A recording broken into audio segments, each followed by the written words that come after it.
Q&Q Pharmacy. Quality healthcare at affordable price. மணக்க மணக்க masala Manakkadu chicken masala மற்றும் chilli chicken masala Manakkadu masala Taste Daily. Taste Daily.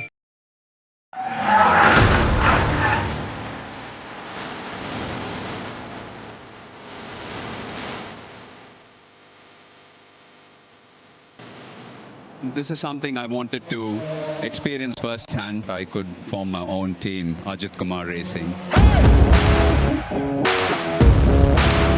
Number 901 car. Every single time it passes the pits. This is the Ajith Kumar racing car. You see these guys? I love them unconditionally.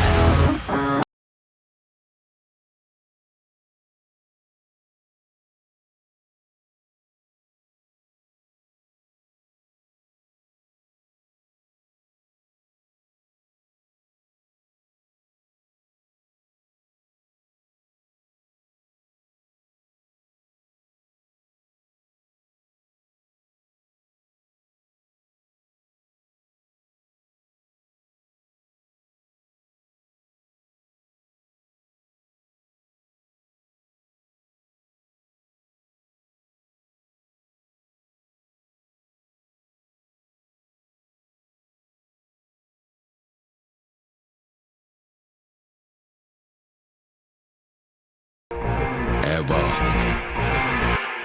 Give up! Will, you were out in practice and obviously out for this second part of qualifying session for the 992 class. How did you find it?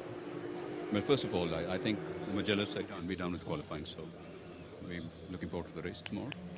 How are you anyway? Let's start at the beginning. How are you? Great to see you back here in the 24-hour series. How are you doing? Doing well, thank you so much, and good to see you all again.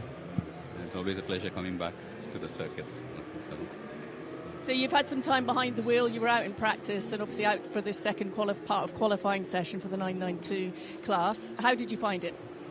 Well, first of all, I think the Mugello circuit, it's an amazing circuit. I mean, from both drivers' perspective and from the spectators' perspective, it's a beautiful circuit. And yeah, it's been good so far. And the good thing about the Creventic series, you get so much of seat time, so much of track time, which I think for drivers like me coming in, into the sport, I mean, at least the endurance series, it really helps us, give us more experience, more seat time. And what are you learning every time you get behind the wheel? Everything. First of all, the car. I'm used to driving single-seaters, so the first time, in a Porsche 992, so first get to understand the machine, and then I think learning the circuits is 20% of the job, so 80% is getting to know your car and getting to drive it better. So. And how have you adapted to the endurance racing? You said you did a lot of time in single-seaters. How have you adapted to the endurance racing when you've got, teammates and another team effort behind you? Yeah, like you all know, it's a completely different format. Single-seaters, although motorsports is a team event, but single-seaters more about individual performance. Here, and thanks to Fabian, Matthew, Bascoten Racing, they've been so helpful, sharing data, getting me to where I am currently from where I started. So it's been a good journey so far. And it's not just about your personal lap times. You need to keep the equipment, safe so that your teammates get to. There's so much involved, and it's a pure team sport. Endurance racing, a pure team sport.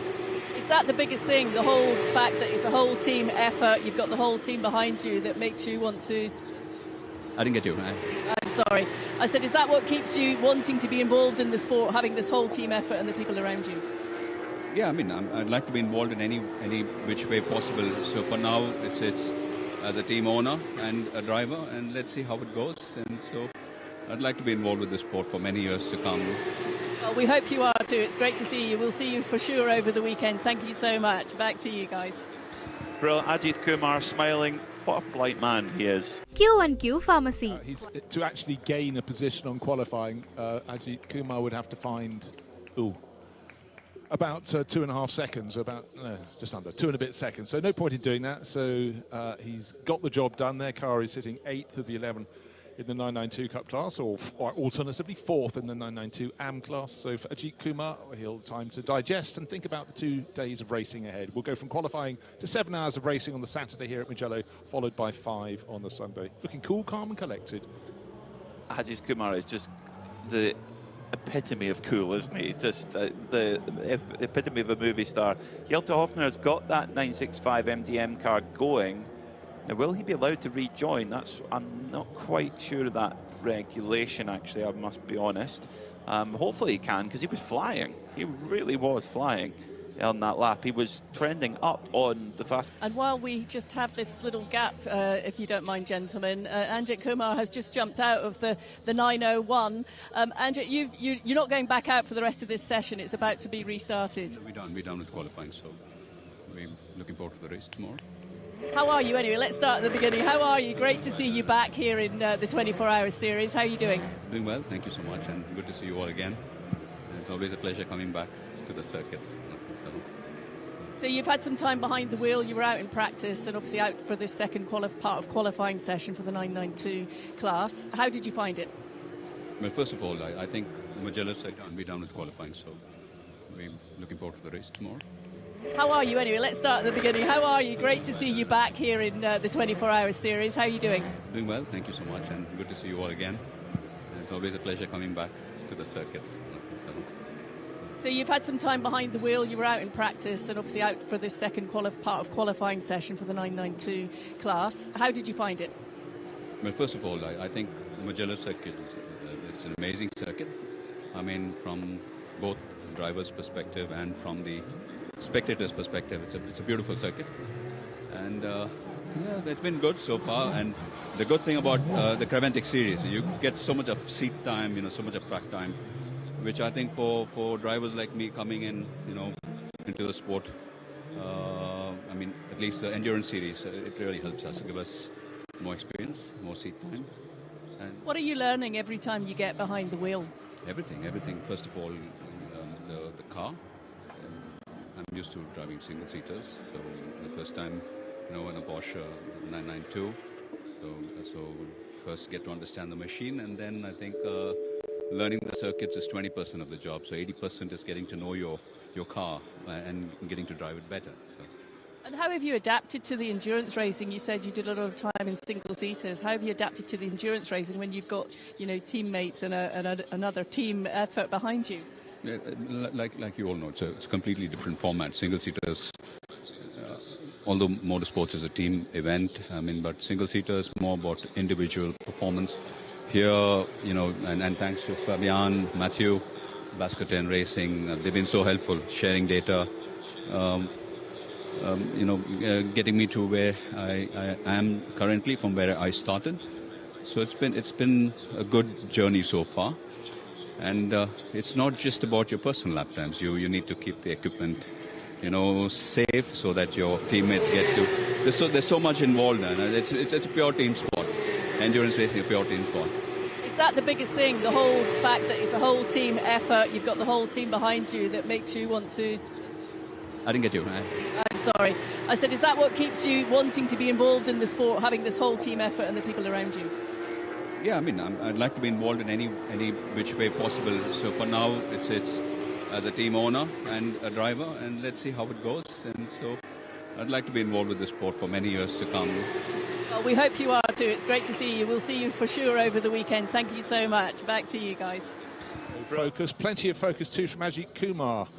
Dakar Rally as well, but just such great characters in and out of the car.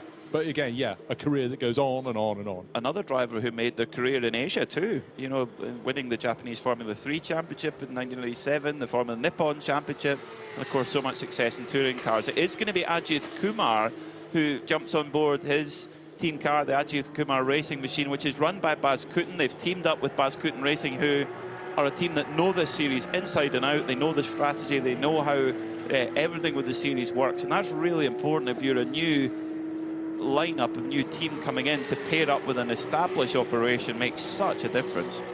It really does. We talked before, we'll talk about it during the race as well, no doubt. Do not pick up penalties, or just certainly keep them to the minimal. And when you're sort of consuming the rule book. Things will go past you. You might read it, but you sort of need to understand it. And that's why having a team that has the experience can just save you so much grief. That lap from Rick Breukers has just blown everybody out the water. 150.5. The nearest driver is half a second away. That's Mathieu Detry. Ricardo Pera, ELMS WEC racer as well, 6/10 quicker than him. Really remarkable. But Red Camel Jordans might have had Fabian Dance on a very short leash in Q1 saying, keep those tyres in, we need them for Q2. That's the thing, is that it's the condition of tyre that you hand over to your teammate. So Mathieu Detry jumps out of the 901 Ajith Kumar racing machine, and Ajith Kumar waiting. Could you say he's waiting patiently? I think maybe more impatiently, anxiously to jump aboard. Full focus there. A man who knows, you think of what he does for a living. He's an actor, you know, he knows exactly to get himself into a zone. Right, I need to go and perform now. Prepare my mind, ready to go, and then we go and perform. This isn't much different, except in mindset-wise. No, mindset-wise, except you don't get take 2, take 3. You get your one chance in qualifying. And so it's a different form of focus. But again, it's about removing extraneous influence. It's about absolutely honing in to the job you're doing over the next 15 minutes. And the fact the car clearly handles very, very nicely indeed is something that will be really encouraging for him, because that was some great lapping there from Mathieu Detry. Good job. No wonder he's smiling as he removes his helmet. The team quite happy. Baz Kooten and the gang, well, they always have a smile on their face.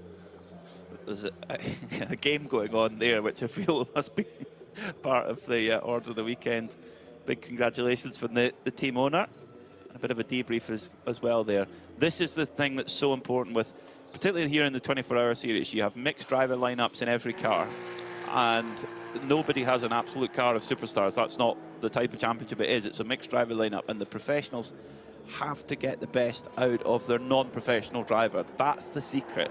That is the absolute key to multi-class and multi-category racing. It's aggregate across all three is what counts.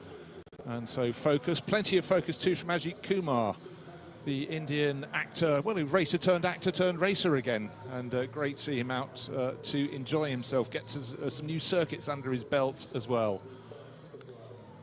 This is a big moment for him. Of course, drove the GT4 Porsche at Dubai, was going to drive the Cup car, but made a last-minute decision to go for the GT4. Fires up the 992 GT3 Cup machine and ready to head out onto the track at Mugello. What a feeling. I mean, does it get a great deal better than that for a driver?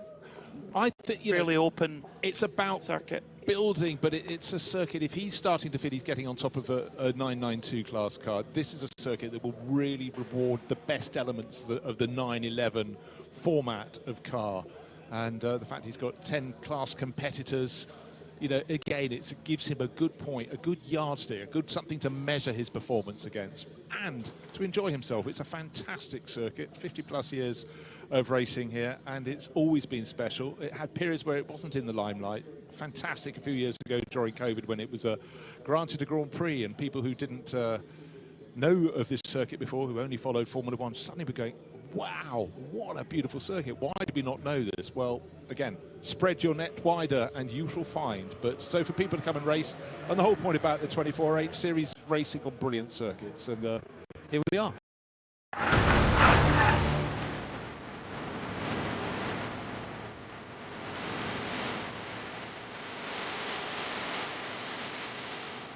This is something I wanted to experience firsthand. I could form my own team, Ajith Kumar Racing.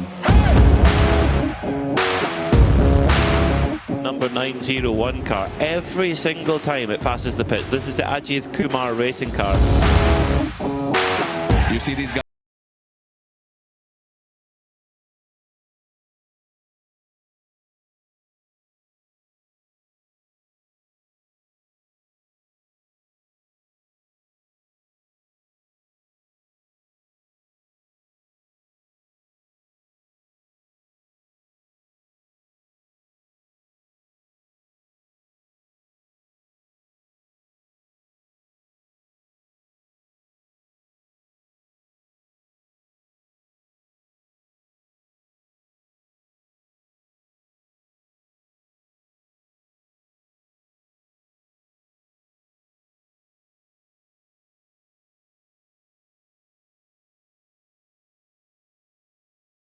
Going back out, to actually gain a position on qualifying, Ajith Kumar would have to find about 2.5 seconds, just under 2 and a bit seconds. So no point in doing that. So he's got the job done. Their car is sitting 8th of the 11 in the 992 Cup class, or alternatively 4th in the 992 AM class. So for Ajith Kumar, he'll have time to digest and think about the 2 days of racing ahead. We'll go from qualifying to 7 hours of racing on the Saturday here at Mugello, followed by 5 on the Sunday. Looking cool, calm and collected. Ajith Kumar is just the epitome of cool, isn't he? Just the epitome of a movie star. Hjelte Hofner has got that 965 MDM car going. Now, will he be allowed to rejoin? I'm not quite sure of that regulation, actually, I must be honest. Hopefully he can, because he was flying. He really was flying on that lap. He was trending up on the fast. And while we just have this little gap, if you don't mind, gentlemen, Ajith Kumar has just jumped out of the 901. Ajith, you're not going back out for the rest of this session. It's about to be restarted. We're done with qualifying, so we're looking forward to the race tomorrow. How are you anyway? Let's start at the beginning. How are you? Great to see you back here in the 24-hour series. How are you doing? Doing well, thank you so much, and good to see you all again. And it's always a pleasure coming back to the circuits. So you've had some time behind the wheel. You were out in practice and obviously out for this second part of qualifying session for the 992 class. How did you find it? Well, first of all, I think the Mugello circuit will be done with qualifying, so we're looking forward to the race tomorrow. How are you anyway? Let's start at the beginning. How are you? Great to see you back here in the 24-hour series. How are you doing? Doing well, thank you so much, and good to see you all again. And it's always a pleasure coming back to the circuits. So you've had some time behind the wheel. You were out in practice and obviously out for this second part of qualifying session for the 992 class. How did you find it? Well, first of all, I think the Mugello circuit it's an amazing circuit. I mean, from both drivers' perspective and from the spectators' perspective, it's a beautiful circuit. And yeah, that's been good so far. And the good thing about the Creventic series, you get so much of seat time, so much of track time, which I think for drivers like me coming in, into the sport, I mean, at least the endurance series, it really helps us, give us more experience, more seat time. And what are you learning every time you get behind the wheel? Everything. First of all, the car. I'm used to driving single-seaters, so the first time, in a Porsche 992, so first get to understand the machine, and then I think learning the circuits is 20% of the job, so 80% is getting to know your car and getting to drive it better. So. And how have you adapted to the endurance racing? You said you did a lot of time in single-seaters. How have you adapted to the endurance racing when you've got, teammates and another team effort behind you? Yeah, like you all know, it's a completely different format. Single-seaters, although motorsports is a team event, but single-seaters more about individual performance. Here, and thanks to Fabian, Matthew, Bascoten Racing, they've been so helpful, sharing data, getting me to where I am currently from where I started. So it's been a good journey so far. And it's not just about your personal lap times. You need to keep the equipment, safe so that your teammates get to. There's so much involved, and it's a pure team sport. Endurance racing, a pure team sport. Is that the biggest thing? The whole fact that it's a whole team effort. You've got the whole team behind you that makes you want to. I didn't get you. I'm sorry. I said, is that what keeps you wanting to be involved in the sport, having this whole team effort and the people around you? Yeah, I'd like to be involved in any which way possible. So for now, it's as a team owner and a driver, and let's see how it goes. And so I'd like to be involved with the sport for many years to come. Well, we hope you are too. It's great to see you. We'll see you for sure over the weekend. Thank you so much. Back to you guys.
Okay, this is Bruce doing on-air check for you.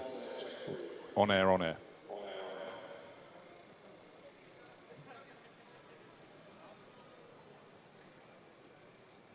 Yep.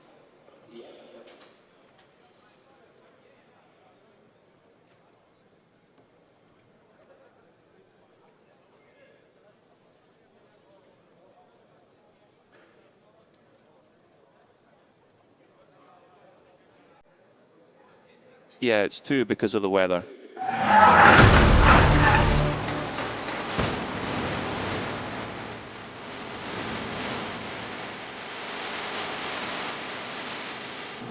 This is something I wanted to experience firsthand. I could form my own team, Ajith Kumar Racing.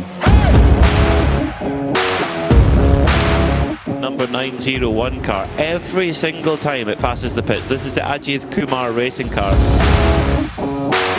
You see these guys?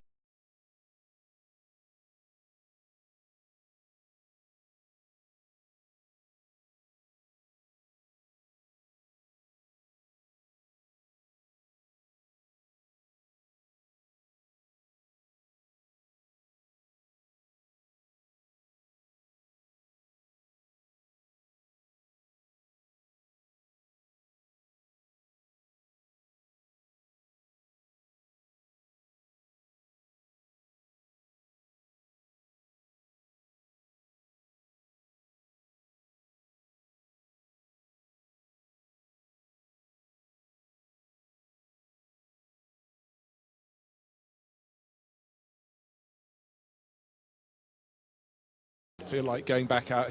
To actually gain a position on qualifying, Ajith Kumar would have to find about 2.5 seconds, just under 2 and a bit seconds. So no point in doing that. So he's got the job done. Their car is sitting 8th of the 11 in the 992 Cup class, or alternatively 4th in the 992 AM class. So for Ajith Kumar, he'll have time to digest and think about the 2 days of racing ahead. We'll go from qualifying to 7 hours of racing on the Saturday here at Mugello, followed by 5 on the Sunday. Looking cool, calm and collected. Ajith Kumar is just the epitome of cool, isn't he? Just the epitome of a movie star. Hjelte Hofner has got that 965 MDM car going.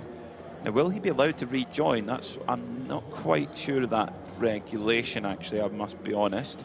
Hopefully he can, because he was flying. He really was flying on that lap. He was trending up on the fast. And while we just have this little gap, if you don't mind, gentlemen, Ajith Kumar has just jumped out of the 901.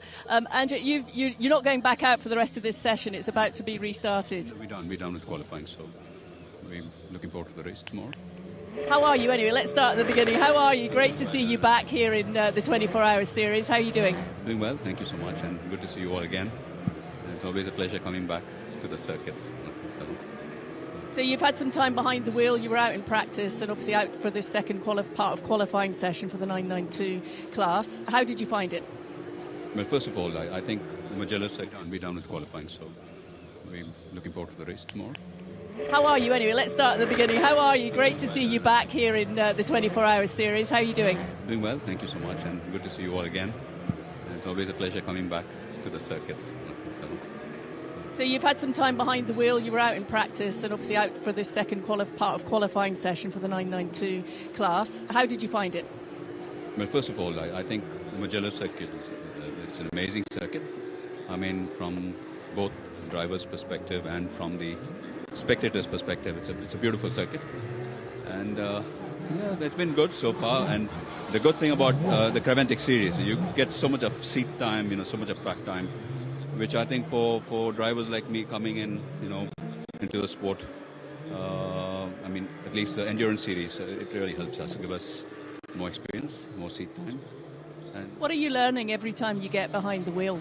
Everything. First of all, the car. I'm used to driving single-seaters, so the first time, in a Porsche 992.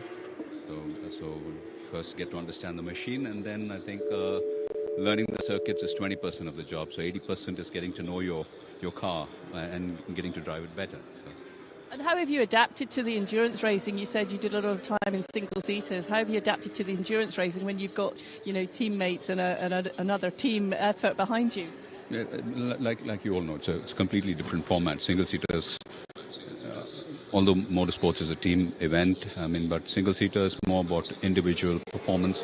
Here, and thanks to Fabian, Matthew, Bascoten Racing, they've been so helpful, sharing data, getting me to where I am currently from where I started. So it's been a good journey so far. And it's not just about your personal lap times. You need to keep the equipment, safe so that your teammates get to. There's so much involved, and it's a pure team sport. Endurance racing, a pure team sport. Is that the biggest thing? The whole fact that it's a whole team effort. You've got the whole team behind you that makes you want to. I didn't get you. I'm sorry. I said, is that what keeps you wanting to be involved in the sport? Having this whole team effort and the people around you. Yeah, I'd like to be involved in any which way possible. So for now, it's as a team owner and a driver, and let's see how it goes. And so I'd like to be involved with the sport for many years to come. Well, we hope you are too. It's great to see you. We'll see you for sure over the weekend. Thank you so much. Back to you guys. Brilliant, Ajith Kumar. Focus, plenty of focus too from Ajith Kumar. Dakar Rally as well, but just such great characters in and out of the car. But again, yeah, a career that goes on and on and on. Another driver who made their career in Asia too, winning the Japanese Formula 3 Championship in 1997, the Formula Nippon Championship, and of course so much success in touring cars. It is going to be Ajith Kumar who jumps on board his team car, the Ajith Kumar Racing Machine, which is run by Bascoten. They've teamed up with Bascoten Racing, who are a team that know this series inside and out. They know the strategy, they know how everything with the series works, and that's really important if you're a new lineup, of new team coming in. To pair up with an established operation makes such a difference.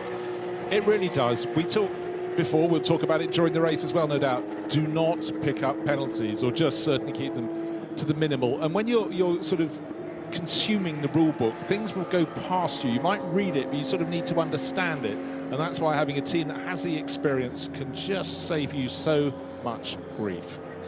That lap from Rick Breukers has just blown everybody out the water. 150.5. The nearest driver is half a second away. That's Mathieu Detry. Ricardo Pera, ELMS WEC racer as well, 6/10 quicker than him. Really remarkable. But Red Camel Jordans might have had Fabian Dance on a very short leash in Q1, saying, keep those tyres in, we need them for Q2. That's the thing, is that it's the condition of tyre that you hand over to your teammate. So Mathieu Detry jumps out of the 901 Ajith Kumar Racing Machine, and Ajith Kumar waiting. Could you say he's waiting patiently? I think maybe more impatiently, anxiously to jump aboard. Full focus there.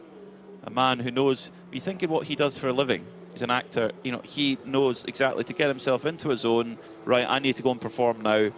Prepare my mind, ready to go, and then we go and perform. This isn't much different, except in mindset-wise. No, mindset-wise, except you don't get take 2, take 3. You get your one chance in qualifying. And so it's a different form of focus. But again, it's about removing extraneous influence. It's about absolutely honing in to the job you're doing over the next 15 minutes. And the fact the car clearly handles very, very nicely indeed is something that will be really encouraging for him, because that was some great lapping there from Mathieu Detry. Good job. No wonder he's smiling as he removes his helmet. The team quite happy. Bascoten and the gang, well, they always have a smile on their face. There's a game going on there, which I feel must be part of the order of the weekend. Big congratulations from the team owner, and a bit of a debrief as well there. This is the thing that's so important with, particularly here in the 24-hour series, you have mixed driver lineups in every car, and nobody has an absolute car of superstars. That's not the type of championship it is. It's a mixed driver lineup, and the professionals have to get the best out of their non-professional driver. That's the secret. That is the absolute key to multi-class and multi-category racing. It's aggregate across all three is what counts. And so focus, plenty of focus too from Ajith Kumar, the Indian actor, well, racer turned actor turned racer again. And great to see him out to enjoy himself, get to, some new circuits under his belt as well. This is a big moment for him. Of course, drove the GT4 Porsche at Dubai, was going to drive the car.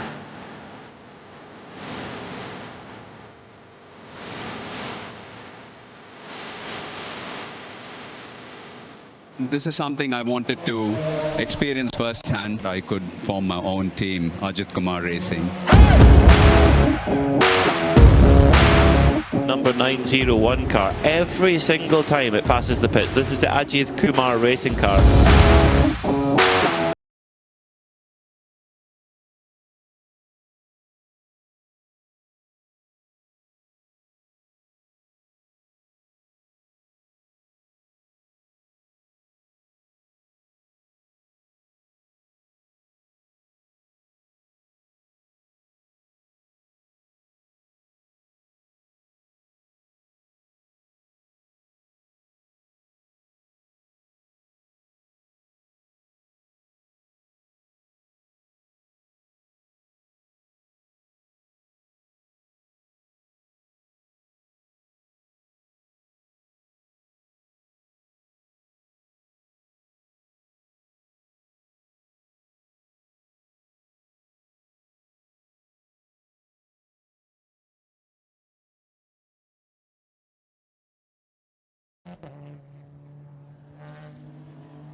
A very good morning and welcome to the Mugello circuit in Italy for the opening round of a brand new season of the Michelin 24-hour series, live here on Preventing Motorsport TV and on RS1, part of the Radio Show Limited network of channels. It's Peter Mackay and Bruce Jones here in the Global Broadcast Centre, and Bruce, we've been greeted today with not the weather that we booked when we went through the travel agent.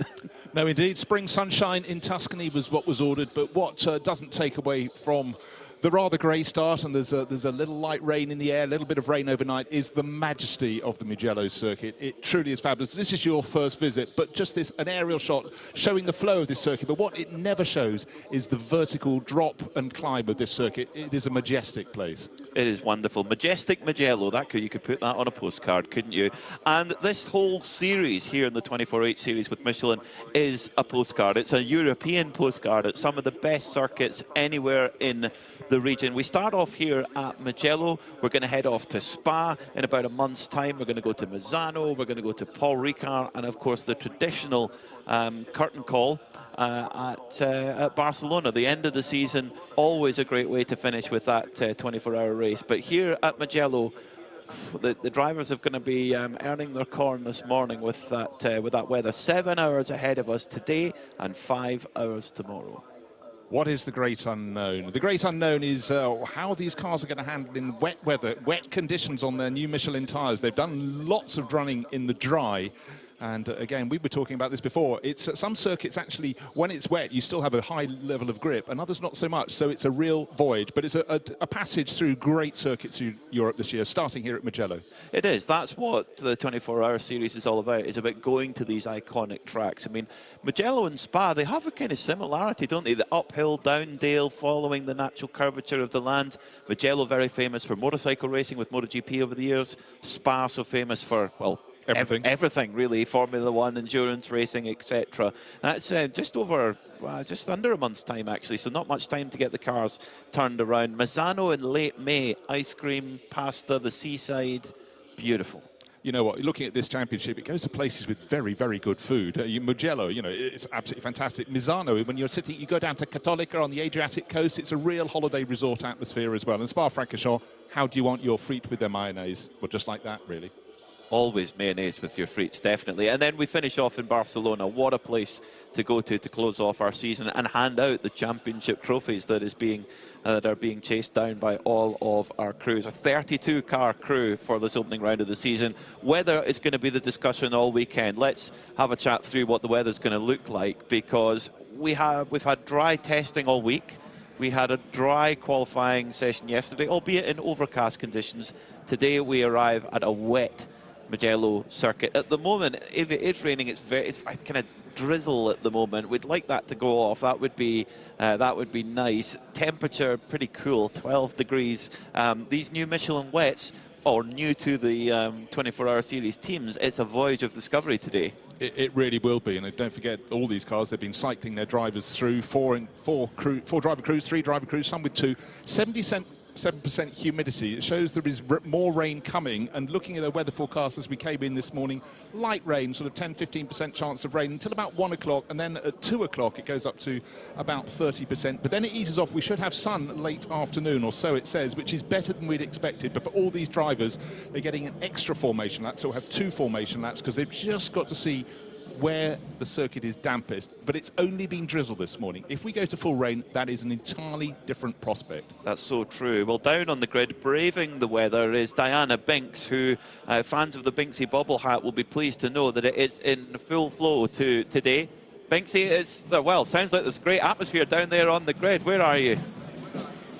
I'm at the front of the grid, Peter. Thank you very much. Welcome everyone to the grid. It is a drizzly start this morning, as you just talked about, but we won't drone on about that too long, because I think we've got a bit more to come.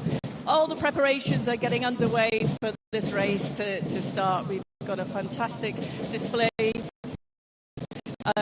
on the grid with the drummers in their local costume and flags, entertaining the teams and drivers and crowds that are down here. But this is where it all starts, at this point on the grid. And look at this fantastic Fiat 500 that we've got here just at the start. It's not the safety car, in case you were wondering. It's just purely on display. And on top of the car, we've actually got the trophy that all the class winners will receive at the end of this Mugello 12 hours. The Michelin 12 hours Mugello, beautiful trophy the class winners have had. So let's just wander over now and chat to our pole position team, Kessel Racing in the number 8, and I'll just come and have a chat with David, Alessandro. Guys, we're getting ready for the yeah, thank you very much, David. We're getting ready for the start of this race, just having a chat with your team and your drivers here. How are you feeling this morning? I mean, completely different condition, as we can see, so it's going to be an interesting race. But the 4 of us, we are ready. Our car seems to be quite good on the wet, so we couldn't test. But, I mean, let's see. We need to survive. It's an endurance race, so hopefully we can get through Sunday. What do you think the main challenges will be? I think adapting to the new conditions, because we had 3 fantastic days of sun here in Mugello, so every driver taking the start will be the first time driving the car on the wet. Then probably they can give the feedback to the teammates, so we're going to see. The first lap will be challenging. What's your approach going to be at the start? I mean, it's an endurance race, as I said, so we keep it safe. Of course, we try to maintain the lean, and then we're going to try to pull a gap to the competitors. But, the main key is going to be no risks. All right, David, thank you very much. You're starting the race. Your teammates are just sort of tucked in here behind. Any words before the start of the race? How are you feeling? If the weather remains like this, we can be quite confident. But if the condition will be became worse and worse, it's I don't know. We will see. Last year, the end of the race was a bit scary. So. Okay, well, I'll let you chat to everyone just to get a feel for the day while I just move on to the grid to the national anthem.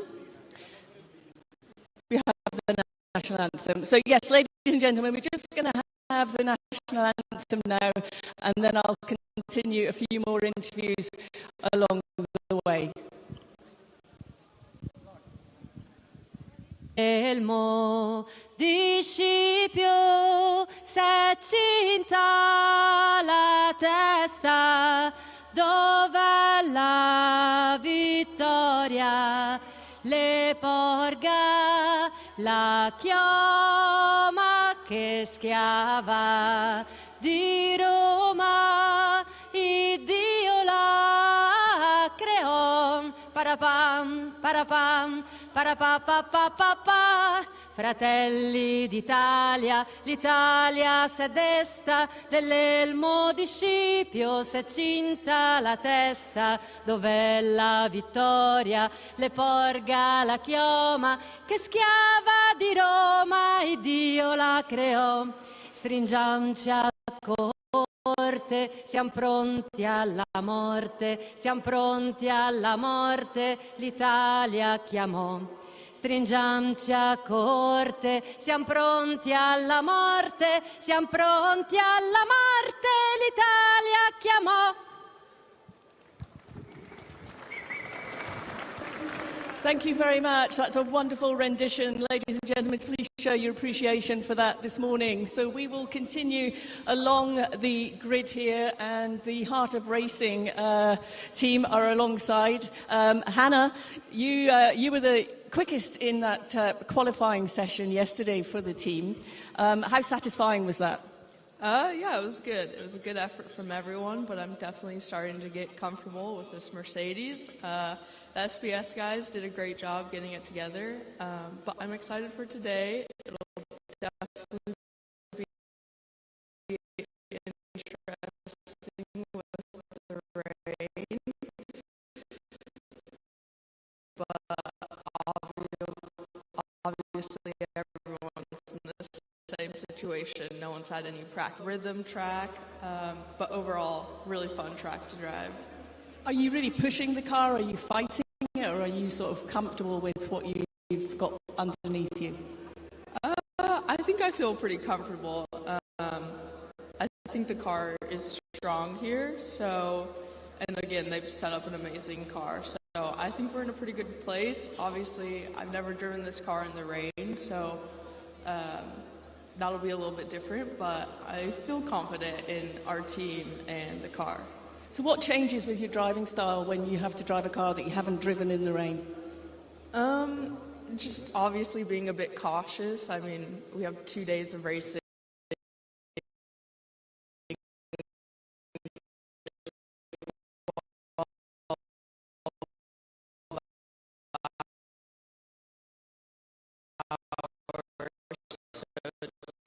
At this point, really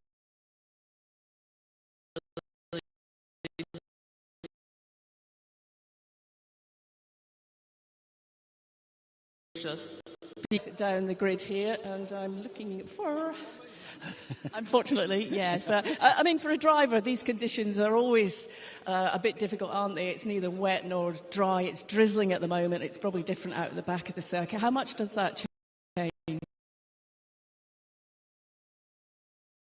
How are you feeling this morning? I don't understand the question. Sorry. How are you feeling this morning? Yeah, cold and wet. Unfortunately, yes. I mean, for a driver, these conditions are always a bit difficult, aren't they? It's neither wet nor dry. It's drizzling at the moment. It's probably different out at the back of the circuit. How much does that change? Yeah, I think also the new tires for everyone will have a bit of an impact. Nobody was driving it until now, so it's a bit of a gamble to be a bit smart and come down and don't risk so much depending on what the guys around you doing. So yeah, we will keep it like an endurance race. Hopefully nobody will touch us, and then we will go through the first hours. What's your approach at the start going to be? Have you had a sort of team discussion about that? Yeah, but it's the same. You cannot plan a real race start. Even in an endurance race, people doing crazy stuff. So we want to survive the first 3-4 laps. Then then we will have a line already, feeling the tires, the car is in good shape. I'm used to it. We had the same weather last year for the last hour, so I'm quite used to it. It's already my 9th race this season, so yeah, I'm quite good in shape.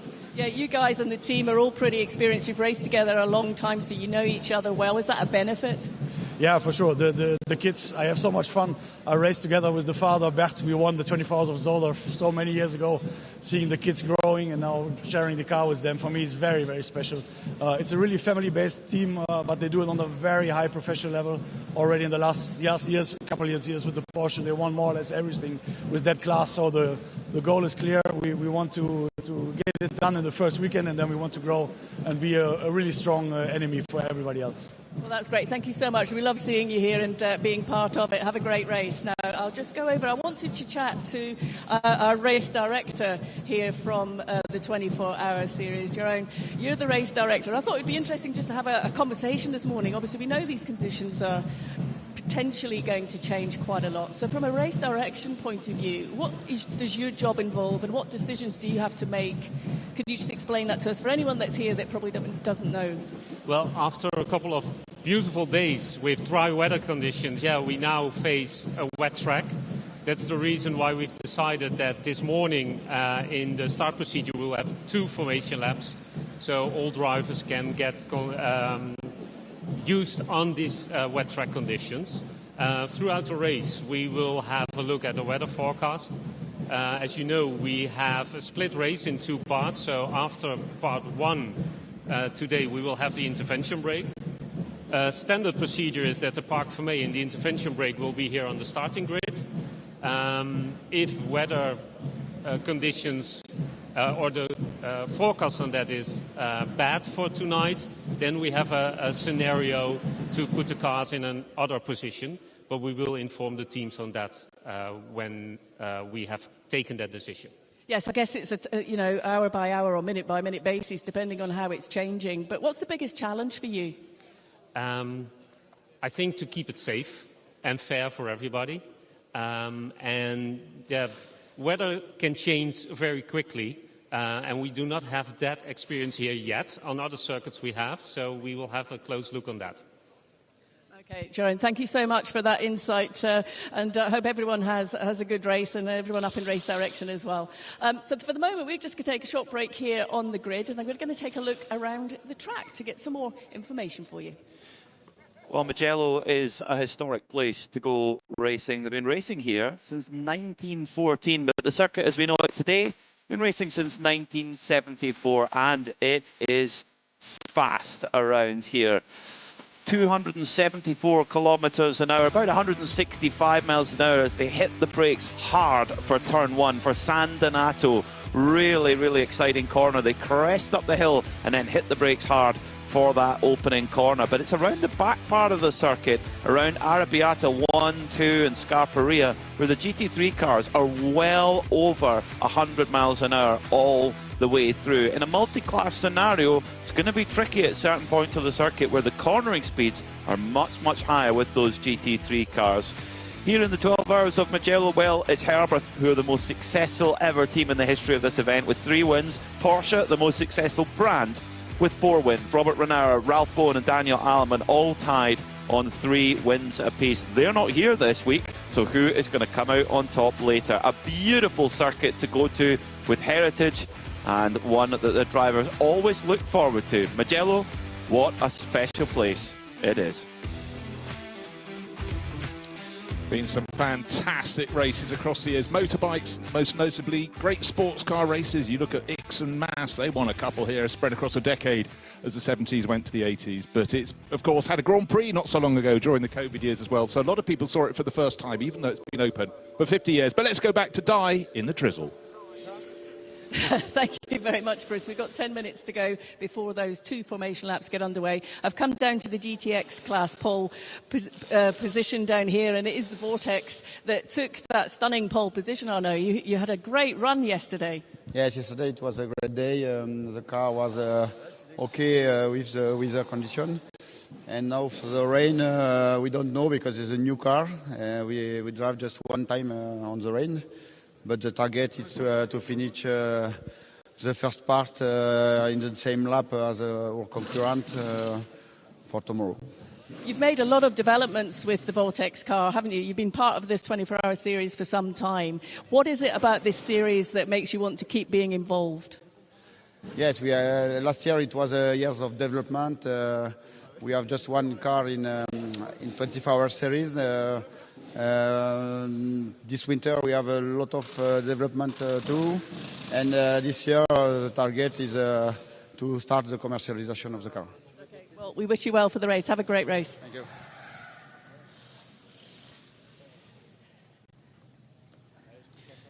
It's quite an amazing machine, that new Vortex, Bruce. I mean, they made so many upgrades to it, particularly the aero components. Arno's brother, Olivier, has been really involved with that aero concept. And the pace that they set yesterday, quite remarkable. On the average times, the Vortex is going to start 12th overall, quicker than a few of the factory GT3 cars.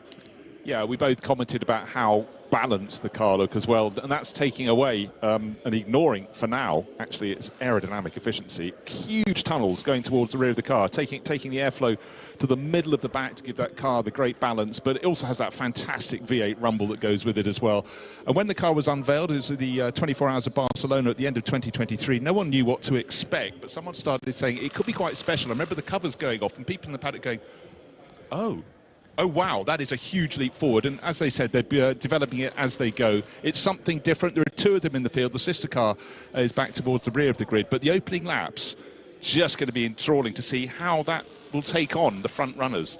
Well, they've talked about how they've done a lot of development with the car, but that's amazing that the guys that designed it have only driven it once in the wet. So that might tell. We'll see how they get on. It's an amazing machine, carbon tubular space frame with carbon fibre bodywork. It's a really impressive car. 1,000 kilograms, 550 horsepower. That is a recipe. It might be a little bit hairy on those opening laps, actually, in the wet. It could be, but in comparison to its predecessor, it felt like it jumped forward a full decade. The previous one, you often saw it in states of disarray, and as they took it apart, effectively you had a cockpit and an engine in the first Vortex, but this is another fish entirely. Different game. Right, front of the grid, though, we talk about the GT3 cars. We've got 15 of those. That's fantastic. A big jump from 2024's front class offering. It's split between AM and there's some outright runners as well, but the Pro-Am, AM, so there's three classes within the top group as well, but we've got 6 manufacturers out there playing. It's Ferrari and Mercedes hogging the first 2 rows, but it's good to have other mates in there as well, with Audi, Aston Martin, Porsche, et al.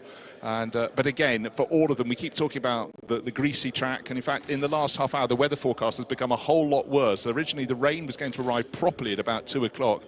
That's come forward by 2 hours. Instead of being a likelihood, it's a definite element, listed at 71% likelihood of rain when it comes to be, and it's coming soon. So it could be the end of the opening stint. And what the teams are going to have to hope, it's not just into the second stint. They want to be able to know what tyres to put on their cars without having to bring them in 2 or 3 laps later. I mean, we don't have a clue who's got pace in the wet. Not a clue. Well, we know who's got pace in the dry. When you look through the sector times, the Ferraris look really strong. I mean, through all 3 sectors of this track, the Ferraris just totally dominate of the top times that were set in qualifying yesterday. But this is the wet is the great leveler, isn't it? All the time in motorsport, and we could well see the Porsche Cup cars, well-driven Porsche Cup cars, making their way through the order, and of course they can run longer on a tank of fuel too. They can, and also we've commented many a time that if it's a long straight, they're going to be as quick as the GT3 runners by the end of the straight. And here we have got the long straight, the start-finish straight. Admittedly, it has a bit of a swerve halfway through it, but it could be very interesting. And let's hope nobody's going to make any mistakes. But that's why it's so important they're getting this second formation lap, just to get a feel, because they're not used to these tyres, not used to wet surfaces, and a very wise decision from the race organisers.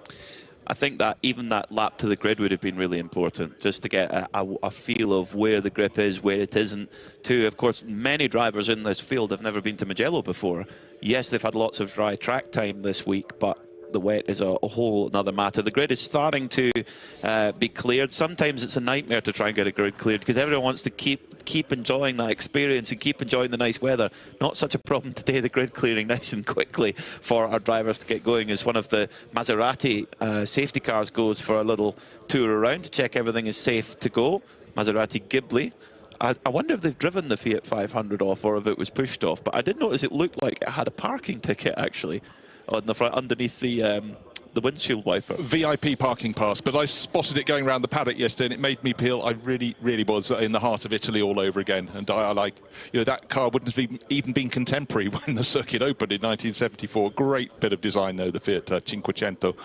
So looking down the grid, the sea of umbrellas that were masking most of the cars have largely disappeared and gone through the gap in the pit wall. But so soon we'll have the cars, 32 cars coming out to play, and it's 7 hours of racing today, and we'll add 5 more tomorrow to get to the 12 hours. This is the first of 4 12-hour races this year, and then we culminate the 24H European Series with a double that, the 24-hour race at Barcelona in September.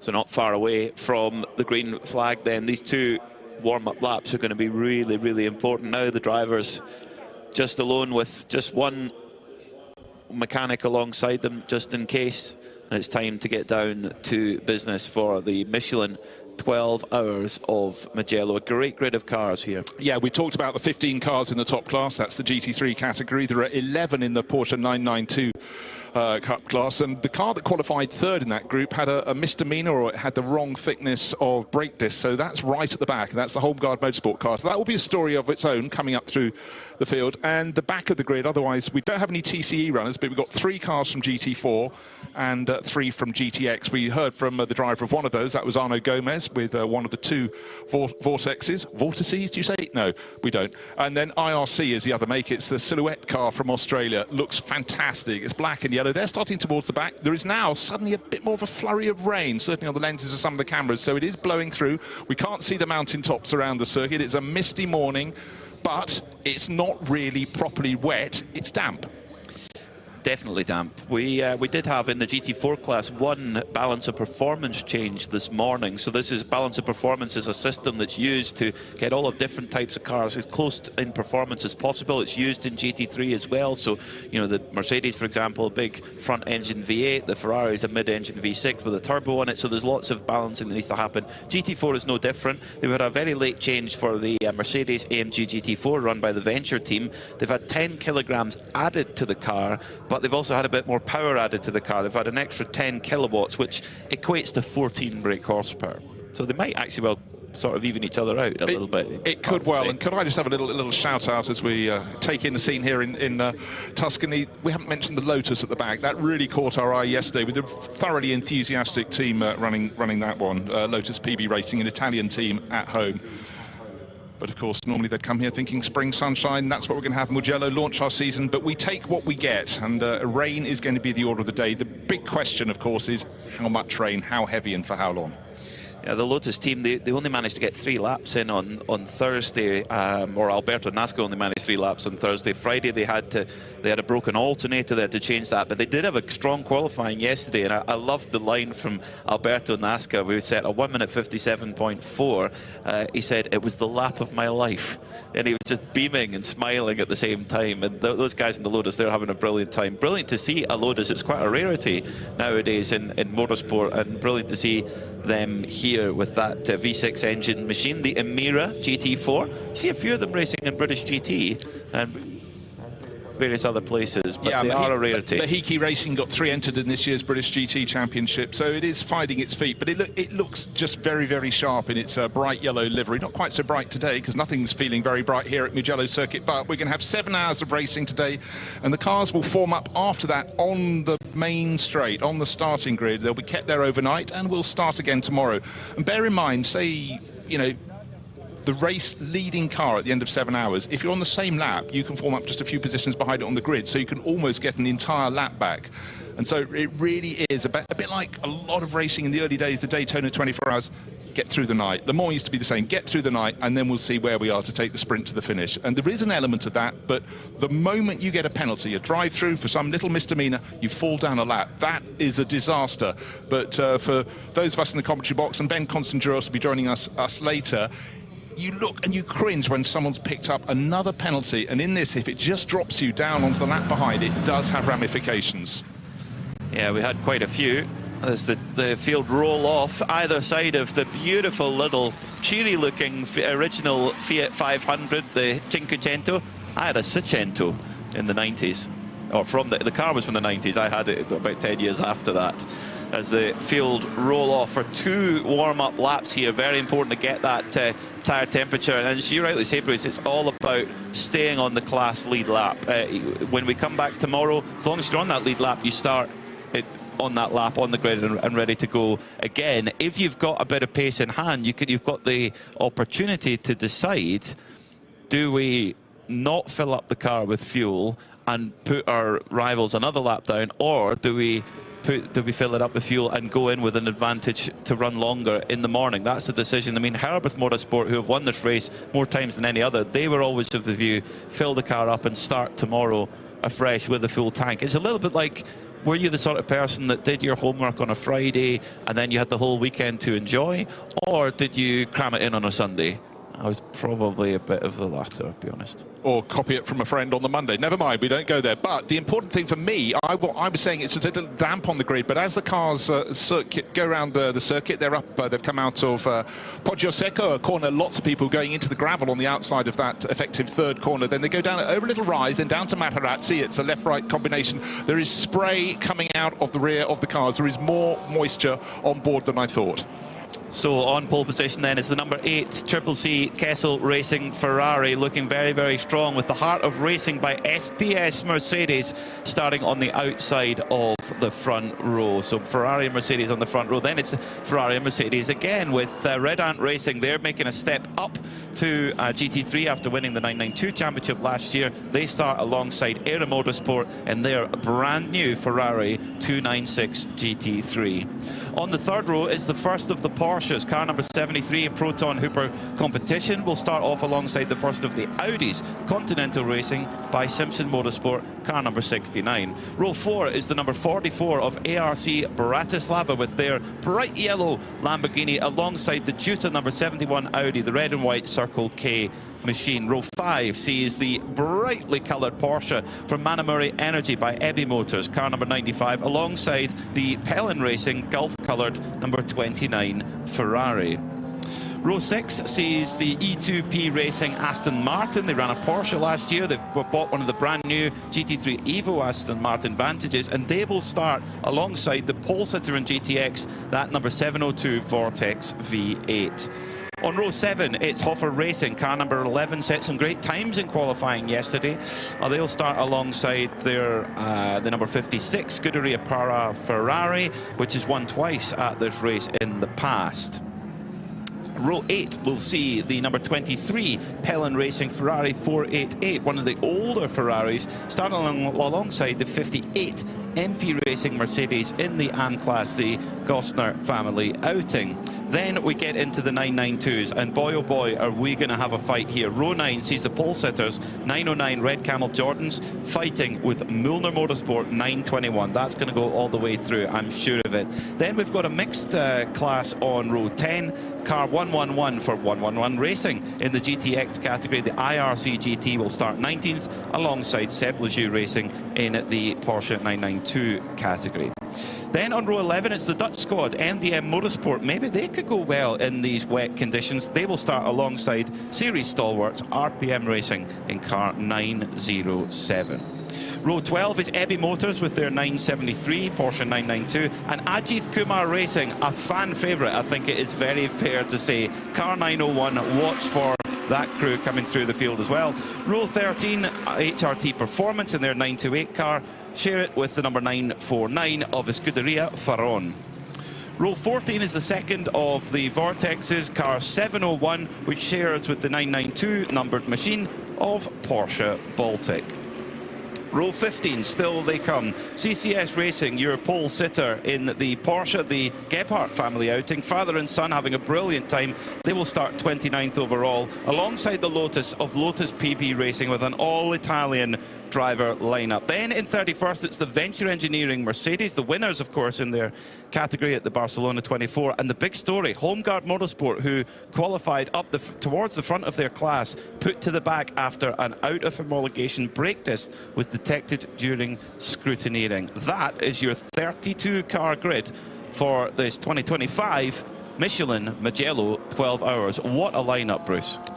It's fantastic, and there's great diversity there as well. As I said, in the GT3 class, as the windscreen wipers blaze across the screens, 6 manufacturers there. That's a really, really good mix. What we've seen in practice, and then in qualifying, it's Mercedes and Ferrari, or Ferrari and Mercedes at the front end of the grid. But that was all on dry track. How are they going to shake out when we're on what is actually an increasingly wet track? It was drizzling on the grid, but it seems to suddenly become a whole lot heavier. A lot of spray being picked up by the drivers as they go around in formation on this second formation lap. They're about halfway around the circuit, and if you've never seen Mugello before, it's not only got a fantastic combination of corners, but it rises, it falls, it dips, it twists. It is a circuit it's so hard to relax on. But for all these drivers, they're learning the Michelin wet weather tyre for the first time. They're also trying to work out where, if the rain gets worse, it may flow across the circuit at various points. Certainly with all the gradient change we've got, there's plenty of potential for a bit of a river across the circuit. So they're going to have to be on their toes. So this region, bear in mind, a week ago was a huge heavy rainfall, a lot of landslips. A lot of the roads today were awash with the mud that had come down and dried out, and then overnight rain has made it flow onto the roads. So yesterday we had many detours getting to the circuit because roads were still closed, made it interesting. And we did debate, we were probably driving on some of the roads the original road circuit had that opened in 1914. It almost doesn't bear thinking about some of the cars that won those races, right up to 1969, the last top sports car race, with little Arturo Mezzario winning that in an A-bar. But that was history. This is the current day. And for the drivers out there, I think a lot of the drivers who aren't taking the start will be going, you know what, I think I'm actually suddenly quite glad. Coffee, anyone? Yes, a nice cup of strong coffee from our wonderful hospitality here at the 24H Series. Yeah, a fantastic new facility. It does make me smile on this very grey and wet day. The pole-sitting car, sponsored by Ray-Ban sunglasses. Not required today. Rain glasses, please. There is no price on looking cool. So they tell me. You can get clear Ray-Ban glasses too.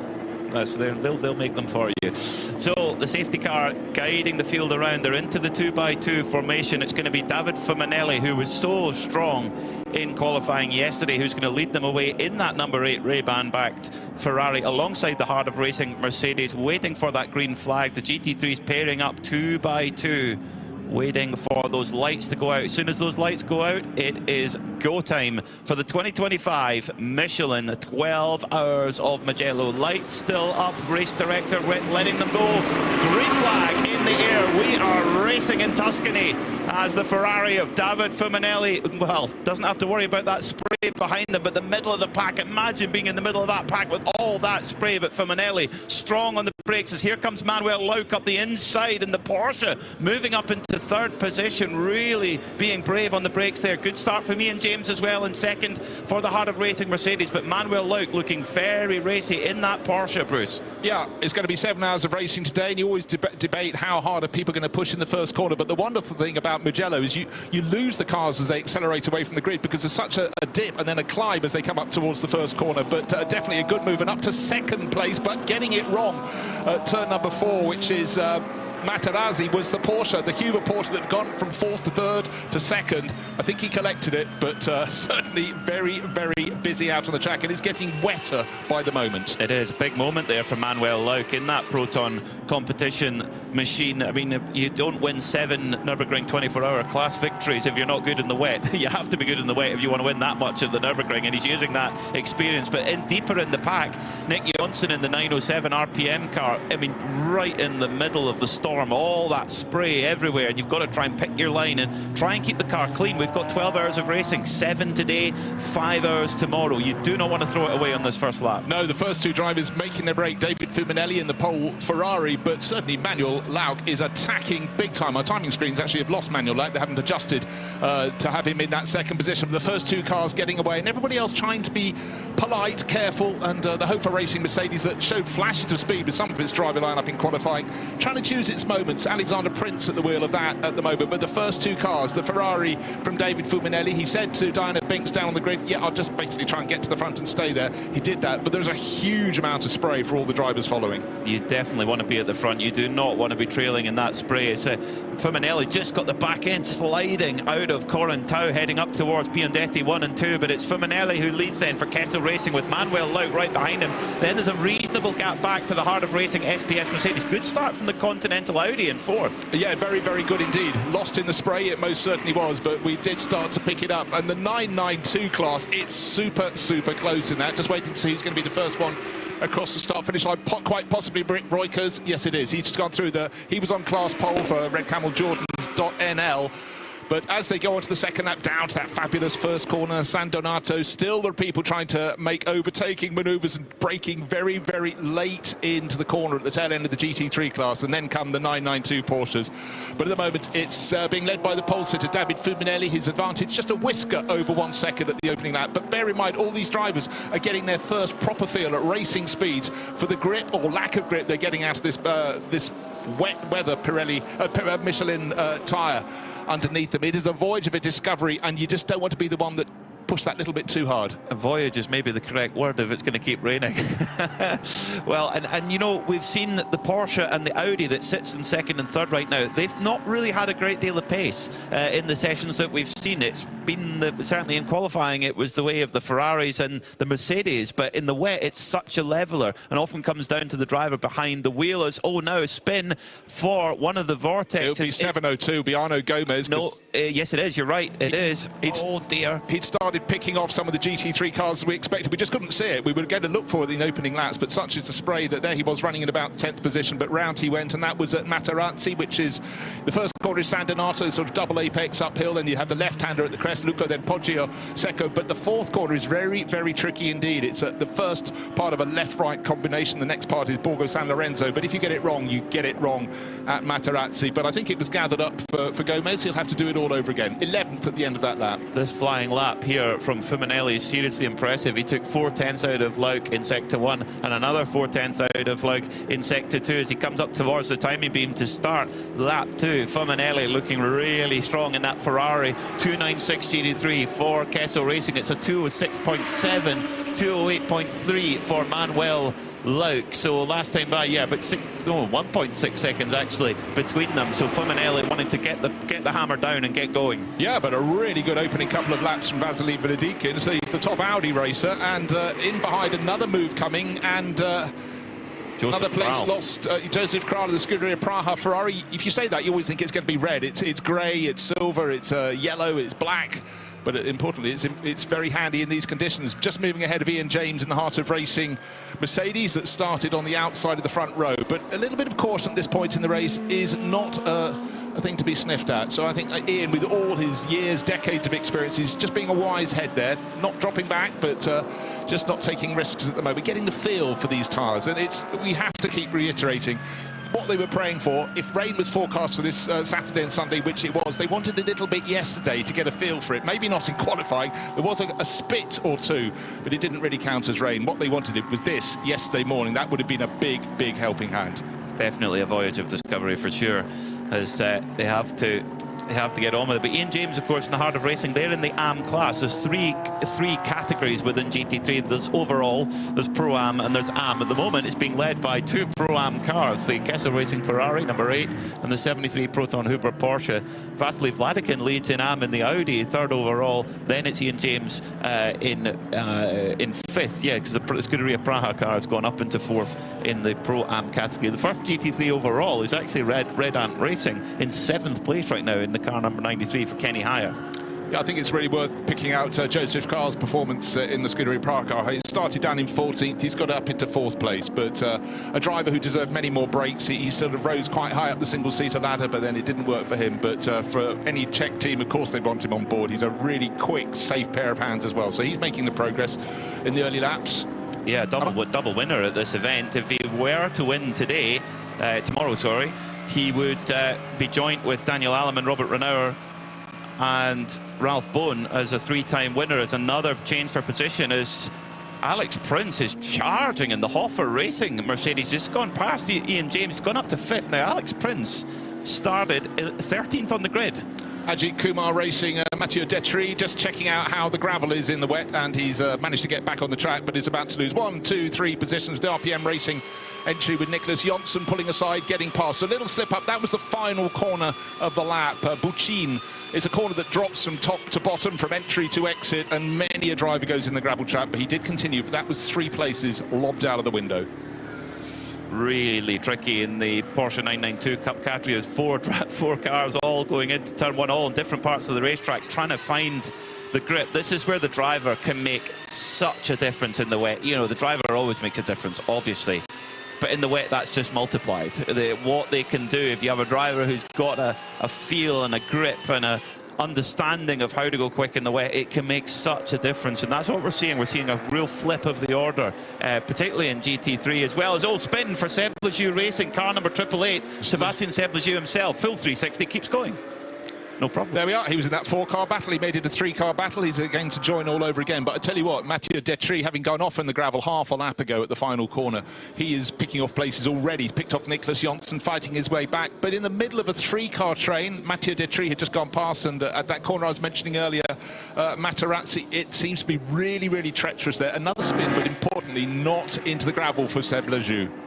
Did well, just it didn't stall the car or anything like that, just popped in the first gear, off he went. Didn't actually lose a huge amount of time there from Sebastian Lejeune, the team owner of Seb Lejeune Racing, the beautiful purple machine with like sort of floral notes on it over the car. Looks beautiful, kind of black and white stripe around it, French tricolore on the driver's door. At least he knows he's not going to be shouted at by the team boss, because he is the team boss. So that's one worry out of the window, the rather steamed up window for Seb Lejeune. But getting it on the island. But, you know, even if they knew these tyres, still drivers are having to adjust to wet weather tyres, but they're learning as they go. Just it really, what we said, a voyage of discovery at the start of the race. But they are, I'd say, they've actually put on a really good performance, because when the cars came on their formation lap, there was a little bit of dampness on the track, and it just suddenly accelerated on that second formation lap just before the start of the race. That made it very, very interesting indeed. Haven't talked about GT4 for a while, and the team that's just committed to the whole season, Venture, with a fantastic-looking Mercedes, lead that class quite easily from Nicholas Gebhardt, the father-son team in his Porsche Cayman, and tucked in behind Lotus PB Racing. And those are very close. They're nose to tail, but between they've got the IRC, which is the space frame car up from Australia. Great looking. An amazing job, and it was just a joy to watch. It was. When we talked at the time, it's very rare that you can have a sport in which generations of a family can compete together. And, you know, the pride of what they're doing was fantastic to see, and they're going to get a lot of driving, because they're one of 6 2-driver lineups in this event. So do the maths, they can have 6 hours each, or so they joy to watch. It was. When we talked at the time, it's very rare that you can have a sport in which generations of a family can compete together. And, you know, the pride of what they're doing was fantastic to see, and they're going to get a lot of driving, because they're one of 6 2-driver lineups in this event. So do the maths, they can have 6 hours each, or so they choose. They can split how they wish. But David Fuminelli leading this race. At the end of the opening lap, it was just over 1 second. He's quadrupled that. 4.22 seconds clear at the end of the previous lap. That's 4 laps on the board. At the end of lap number 5, coming up any moment now. He just seems to have settled down so nicely for CCC Kessel Racing, and I'm fairly sure it's going to go out again. Still the chase being led by Manuel Lauk, but Lauk no longer really in the background of the shot. He's falling away. Yes, the spray, not as much, I would suggest, as there was right at the start of the race. But then again, the cars are now in Indian file. They're not running en masse. And Joseph Kral is the driver on the move. He's now starting to close in 3rd place. Remember, he started down in 14th, the Scuderia Praha Ferrari. and he's right towards the front of the field now, going very, very well indeed. In fact, he was faster than race leader Fumanelli last time around. We talked about the pace of Ferraris. Clearly, they're looking very good, particularly in Joseph Kral's hands. Dry or wet. Seems that dry pace is carrying over to how they run in the wet. This Ferrari 296 GT3 came on the scene a couple of years ago now, and it's kind of changed the game in GT3 in terms of what you can do and what is expected. Is Ian James holding on to 6th for now, but he's under pressure from Sabino De Castro, who's right beside him. In fact, De Castro trying to make a move here then to turn 4. Around the outside he goes and makes it work in that Manamuri Energy Machine. They started 9th, so they're making good moves up the field, up to 6th now for Sabino De Castro. We're still listed as having Kenneth Hire in the Red Ant Racing Mercedes. I know when you say Red Ant Racing, you're supposed to say Porsche 992, but they've stepped up to GT3. But I'm fairly sure he had his race suit on down on the grid, but didn't look as though he's about to get in the car. But then again, as he said, he's already done 7 races this year, so he's probably completely attuned to hopping in, strapping up and getting going. But if I had a driver in that car from Red Ant Racing, driver used to not just the Mercedes GT3, which Kenneth is, but also driving in the wet, I would put him in the car. The others are still taking their experience to the Porsche 992 Cup class. The 2 Red Ant sons, Ayrton and Yannick. And we have, oh dear, just talk about a car, and off it goes, and that is the Red Ant Racing Mercedes reversing on the track at this point. Is it Kenneth Hire? Still saying that on the graphics. We'll go with that. More flurries of rain, more drops of rain on the camera, so it's blowing around at the circuit as well. But you know what? An enormous gravel trap. He basically kissed the outside of it, but then swung the nose around and got it going all over again. So there is scope for having an off without necessarily hitting anything, but it's a circuit where the harder you push, is the track drying out? I really don't think so. It seems fairly uniformly wet, but you could be sure that Kenneth would have been pressing on, and then you throw in a dose of commentators' curse, and off they go, but only a small off. And the good thing was he didn't get stuck in that gravel, because the gravel here is deep, and once you're in, you are stuck. We saw at last year's edition of the Mugello 12 Hours, the circuit crew with their lifting, I can't remember the brand of lifting truck, but it would not matter. Amazing how busy they were, having to lift cars all the time. As soon as you're in that gravel, you are not going anywhere. So Kenny was a little bit lucky there, actually, not to get totally beached. And you know, Kenny's a driver with a lot of experience in that car, in the wet, in tough circuits. And, well, you know, if even he can make a mistake, shows you how treacherous it is out there. Absolutely so. Now a chance to revisit the start of the race. 32 cars spread across the classes, 15 GT3 cars at the front end of the field, with one of the GTX Vortexes in that mix as well. But a brilliant, brilliant start from the pole sitter. Got it right, hit a really quick getaway. So he got his nose in front. That's David Fumanelli, the Kessel Racing Ferrari. Outside the front row, the Heart of Racing team, held to second place for Ian James, but the car making the moves was Manuel Lauk, up several positions in the Proton Huber competition Porsche, and he has been the only driver to keep David Fumanelli honest in the opening laps. They pulled away very quickly. The Heart of Racing Mercedes gradually began to fall back as Kenneth Hire was the first driver to start attacking, but a car that was making the moves was Joseph Kral from further down in the pack, from 14th to be precise, working his way up very quickly to what is now only a handful of laps into the race as we go around lap number 7 up to 3rd place. He was the driver, huge amount of spray in the opening laps, a couple of little slips and slides, but really nothing untoward. David Fumanelli clearly is the star driver in this number 8 Kessel Ferrari. That his pace is very clear to see. He's the pro-graded driver, multiple race winner in European Formula 3 Open. He raced in GP3 as well, and he's won all over the world. But the team have got to be careful, because they only have a maximum of 4 hours that they can have him in the car. That's not including pit stops, but it's every bit he is driving on the circuit, they have 4-hour maximum for today and tomorrow. So every bit of time with him in the car, they have to make use of it. So if you get a code 60 where the field is neutralized and you think that it could be a long time, get him out the car. Don't waste him, because even I'm as fast as David Fumanelli in a code 60. In the ballpark. Even you. In the ballpark.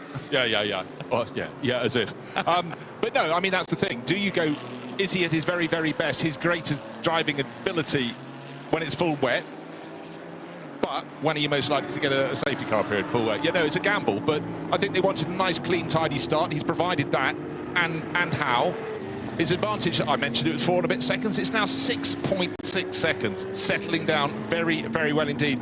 Just needing to see where the better of the Vortex is. We had the spin from Arno Gomez, and he fell from about 10th place. He's down in 15th, and he's got Robert Kupsikas challenging him. That's the Porsche Baltic car, one of the cars that a very funky livery. It's a sort of almost a lime green or acid yellow colour with multicoloured flashes along the bottom of the doors and around the tail. That looks very good indeed. The team from Lithuania, and they've been big supporters of the championship for the last year or so. And isn't it remarkable? I mean, we talk about how quick drivers from Belgium and the Netherlands are in the wet. Look at how the Dutchman Rick Breukers is doing. He's in 8th overall, leading the 992 category by a very decent margin right now. The last time over the line, he was 33 seconds, so he was nearly 20 seconds ahead of the nearest car in category. Yeah. After 17 minutes of racing. Wow. At that sort of rate, by the end of the stint, he could have almost got a lap advantage. And we have to talk in full digits here, full integers. And if you can get a lap on the opposition and you've got that at the end of the 7 hours, then that's huge, huge advantage. But Rick will be doing all that he does, which will be escape. He's absolutely supreme in a Porsche 911. Those behind having a very, very entertaining scrap indeed. The car had a little bit of a moment for Mathieu Detry is fighting back. It's Ajith Kumar's car. Hold on, I think we've got news coming from the Socky pits with Diana. Matt, MTN Motorsport, Tom Coronel is here. So we were going to chat to you, Tom, at the beginning of the race. Great to see you back, by the way. And how are you? Yeah, very well. Always excited. It's the beginning of my racing season. My first race of 2025. Directly a 12-hour. Everything seems under control. Good teammates, nice car. Back in the same car which we used last year, the 12-hour of Spa. So good season we're going to expect for myself. What did you learn during the sort of practice sessions, for information-wise? I mean, I know it was in the dry, not in the wet. Conditions are changing all the time. Of course, we were driving, as you said, in a complete dry condition. Just before the start, it started to rain. So we were like, it's drying up. No, it's raining. So it's mixed conditions. These are the type of things that they always say. It's the brain of the race car driver to control, to bring the car back safe, to keep it on the black part. And that's where it's all about at the moment. Hjelt is in the car. He's doing a great job. Really, really fast. And I'm happy how the situation is at the moment. In these type of conditions, of course, experience counts. So I just gave him some advice on the radio and can see he's improving big time. It's a young boy. And we had a big discussion. Tom, you will do the start. I said, no, Jelte, I've done so many starts in my life. You need to learn. And he said, yeah, I would like. What did you tell him? I told him, be clever. It's a 12-hour race. You saw at the start, he overtook directly a few cars, so he knows how to play the game. I saw the confidence is there. He doesn't have a lot of experience, but together with the confidence, that's where it's all about. And at the moment, he's doing a great job, so I'm very happy. How important is it to sort of feel comfortable in the car when you're in those conditions, certainly when you've not got the experience that you have dealing with conditions like this and the traffic? The good thing was that you see what other things are happening around you, different lines. You have to keep on searching how the car wants to suit in these type of conditions. And I saw he was absorbing this very well. And I gave him a few tips on the radio because we have an onboard camera. Everybody is watching together. So we're in the same time driving, only he's in the car. So it's big enjoyment to see that young people are choosing these type of races to have seat time, because it's very difficult and very expensive, of course, to have this time on track in a car in different conditions, and that's what they learn here now. Well, that's what the 24-hour series delivers, isn't it, to drivers at all points in their career. It's fantastic track time, which is obviously a benefit to everyone. Yes, absolutely. This is why I'm also here. This is why I'm enjoying it. It's not anymore about those last 1/10 of a second. It's about being clever, changing conditions, different drivers, different strategies, because that's also a key point of this series. No, I like it a lot. I would love to do all the races, but we will do 2 of the 6, yeah. Great. Well, it's great to see you here. But finally, just let me ask you about this Mugello circuit. How would you describe it from a driver's seat? Well, it's good that Formula 1 came here. So, it's one of the best tracks there is. The last time I was here was in 1994, European Opel Lotus. I won that race, European Series. So I haven't been here for a long time. I've just seen it from TV. We have not been testing here. So also for myself, to absorb the track. There are some nice tricks in it because it goes uphill and downhill. So some blind corners. It's a challenging track, but also with space if something happens. So to me it feels good, very good. It's one of the coolest tracks there is. It's changing of condition, changing of directions because of a lot of the chicanes. But it's all high-speed chicane, third gear, high-speed corners, then the blind one uphill. So it's very exciting. It's like, Whoa, yes, I made it. It's a good track.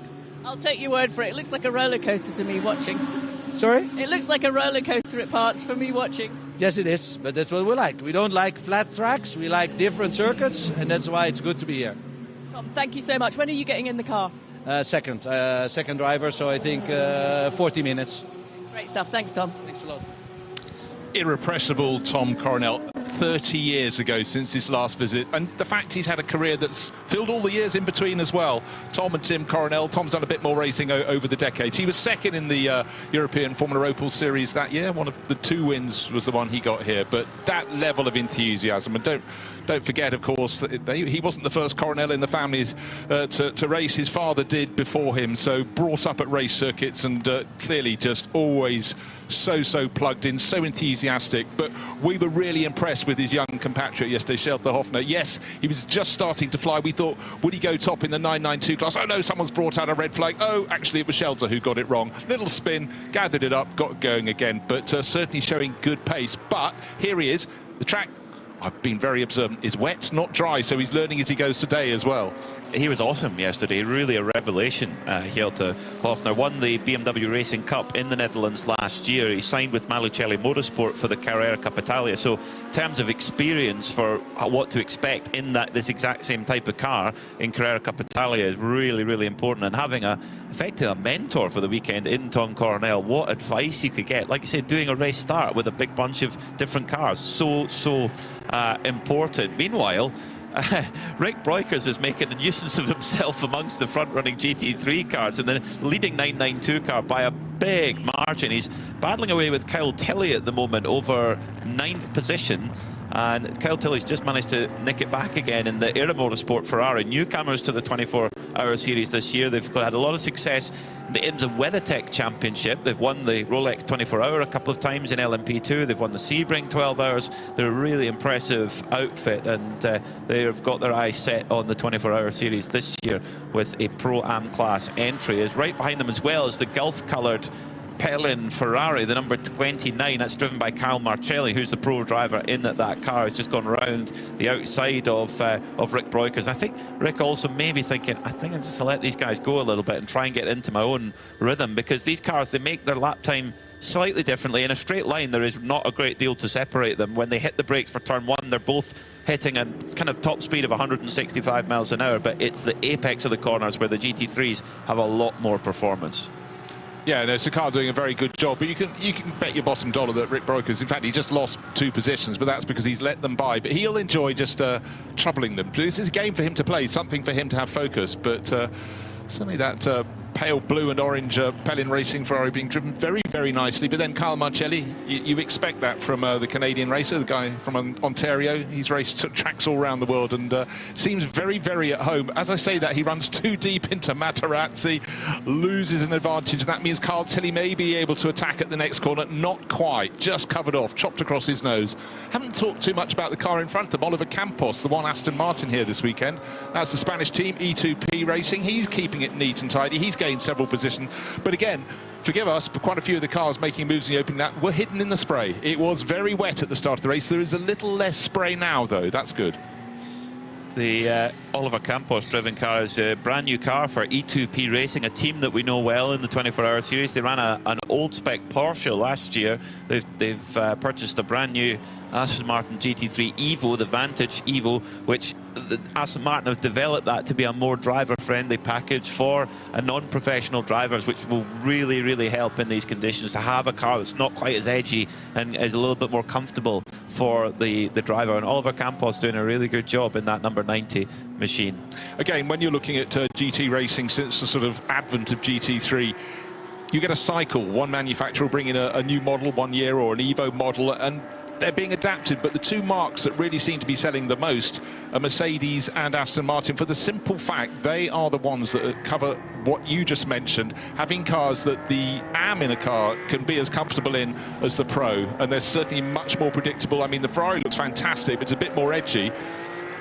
Starting to sense that conditions are changing a little bit. I think the track is beginning to dry, but not uniformly. Well, there's no surprise there, according to where the sun isn't hitting, but certainly seeing a group of the cars in the 992 Cup class, including Nicholas Jonsson, how many decades of experience has that Swede got, getting it slightly wrong, basically, because suddenly they had a bit more grip than the previous lap as they were starting to turn downhill at Casanova, which is effectively the 5th corner of the lap, and then suddenly finding in the middle bit of the tarmac on the track, it was a bit wetter, so 3 cars in a row suddenly had their front end wash away. They all had drivers of suitable caliber to get them back, with Paolo Bras Silvero for Scuderia Faraon doing a good job in front, but it certainly was a moment where their heart rate would have just gone up by a few beats, that's for sure. Out front, though, the margin is just growing with every single lap. David Fuminelli, the best part of 14 seconds clear after 12 laps of racing. That's impressive.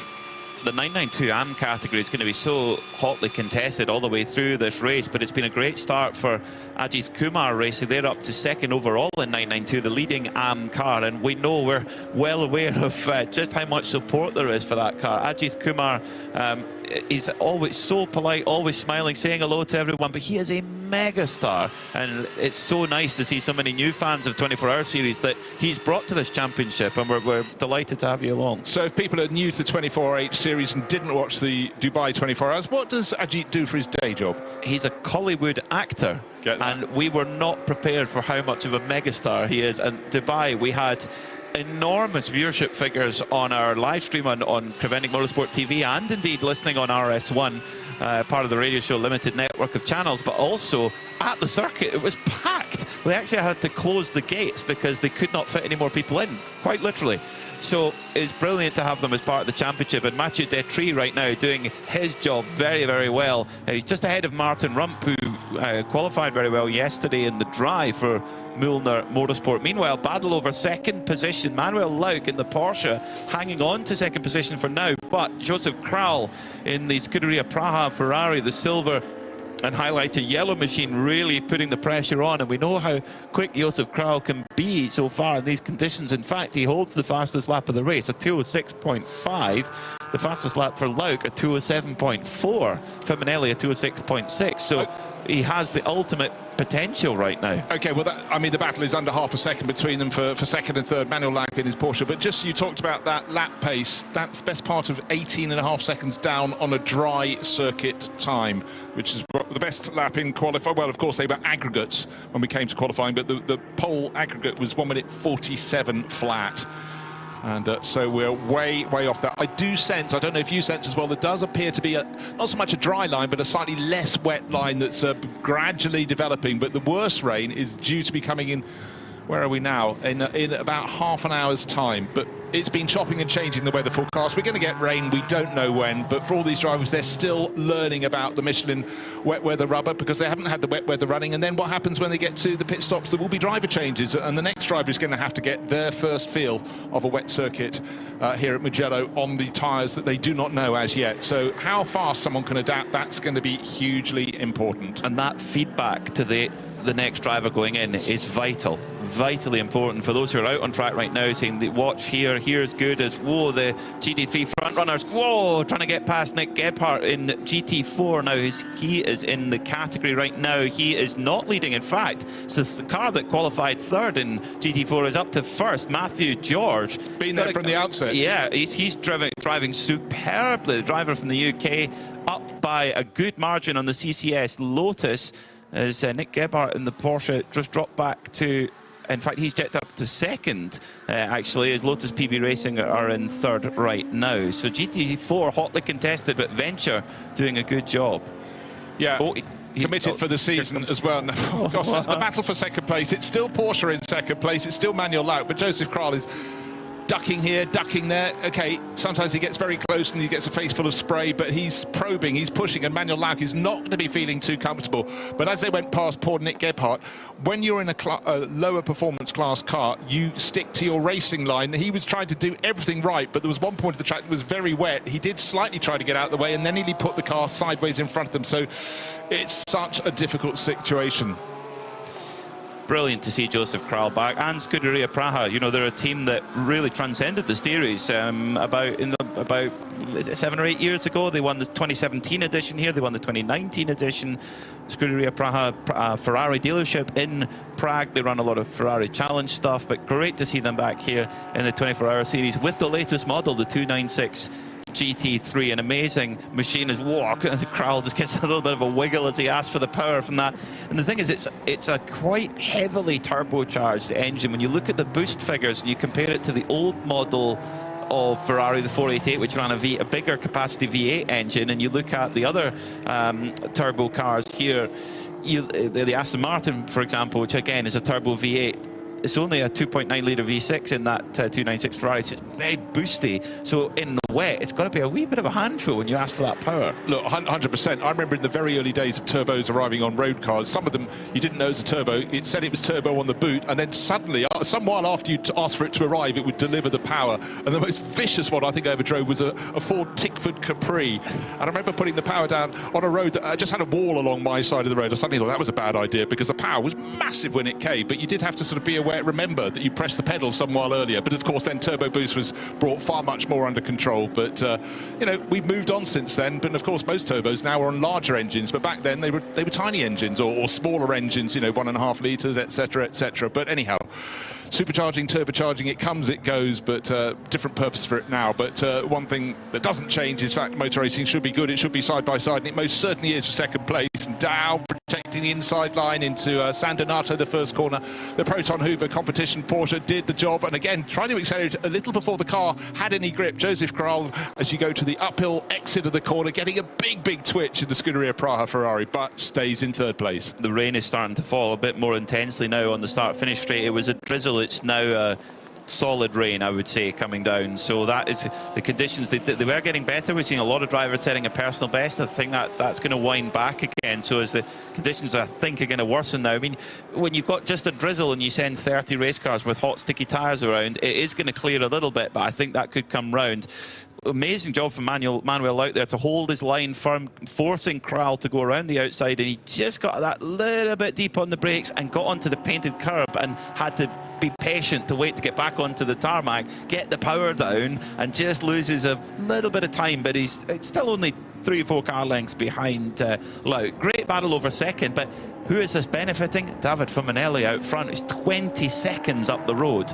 We know they've only got 4 hours of Fuminelli time. They've got to use every minute, and, well, Fuminelli's doing his job. 20 seconds to the good.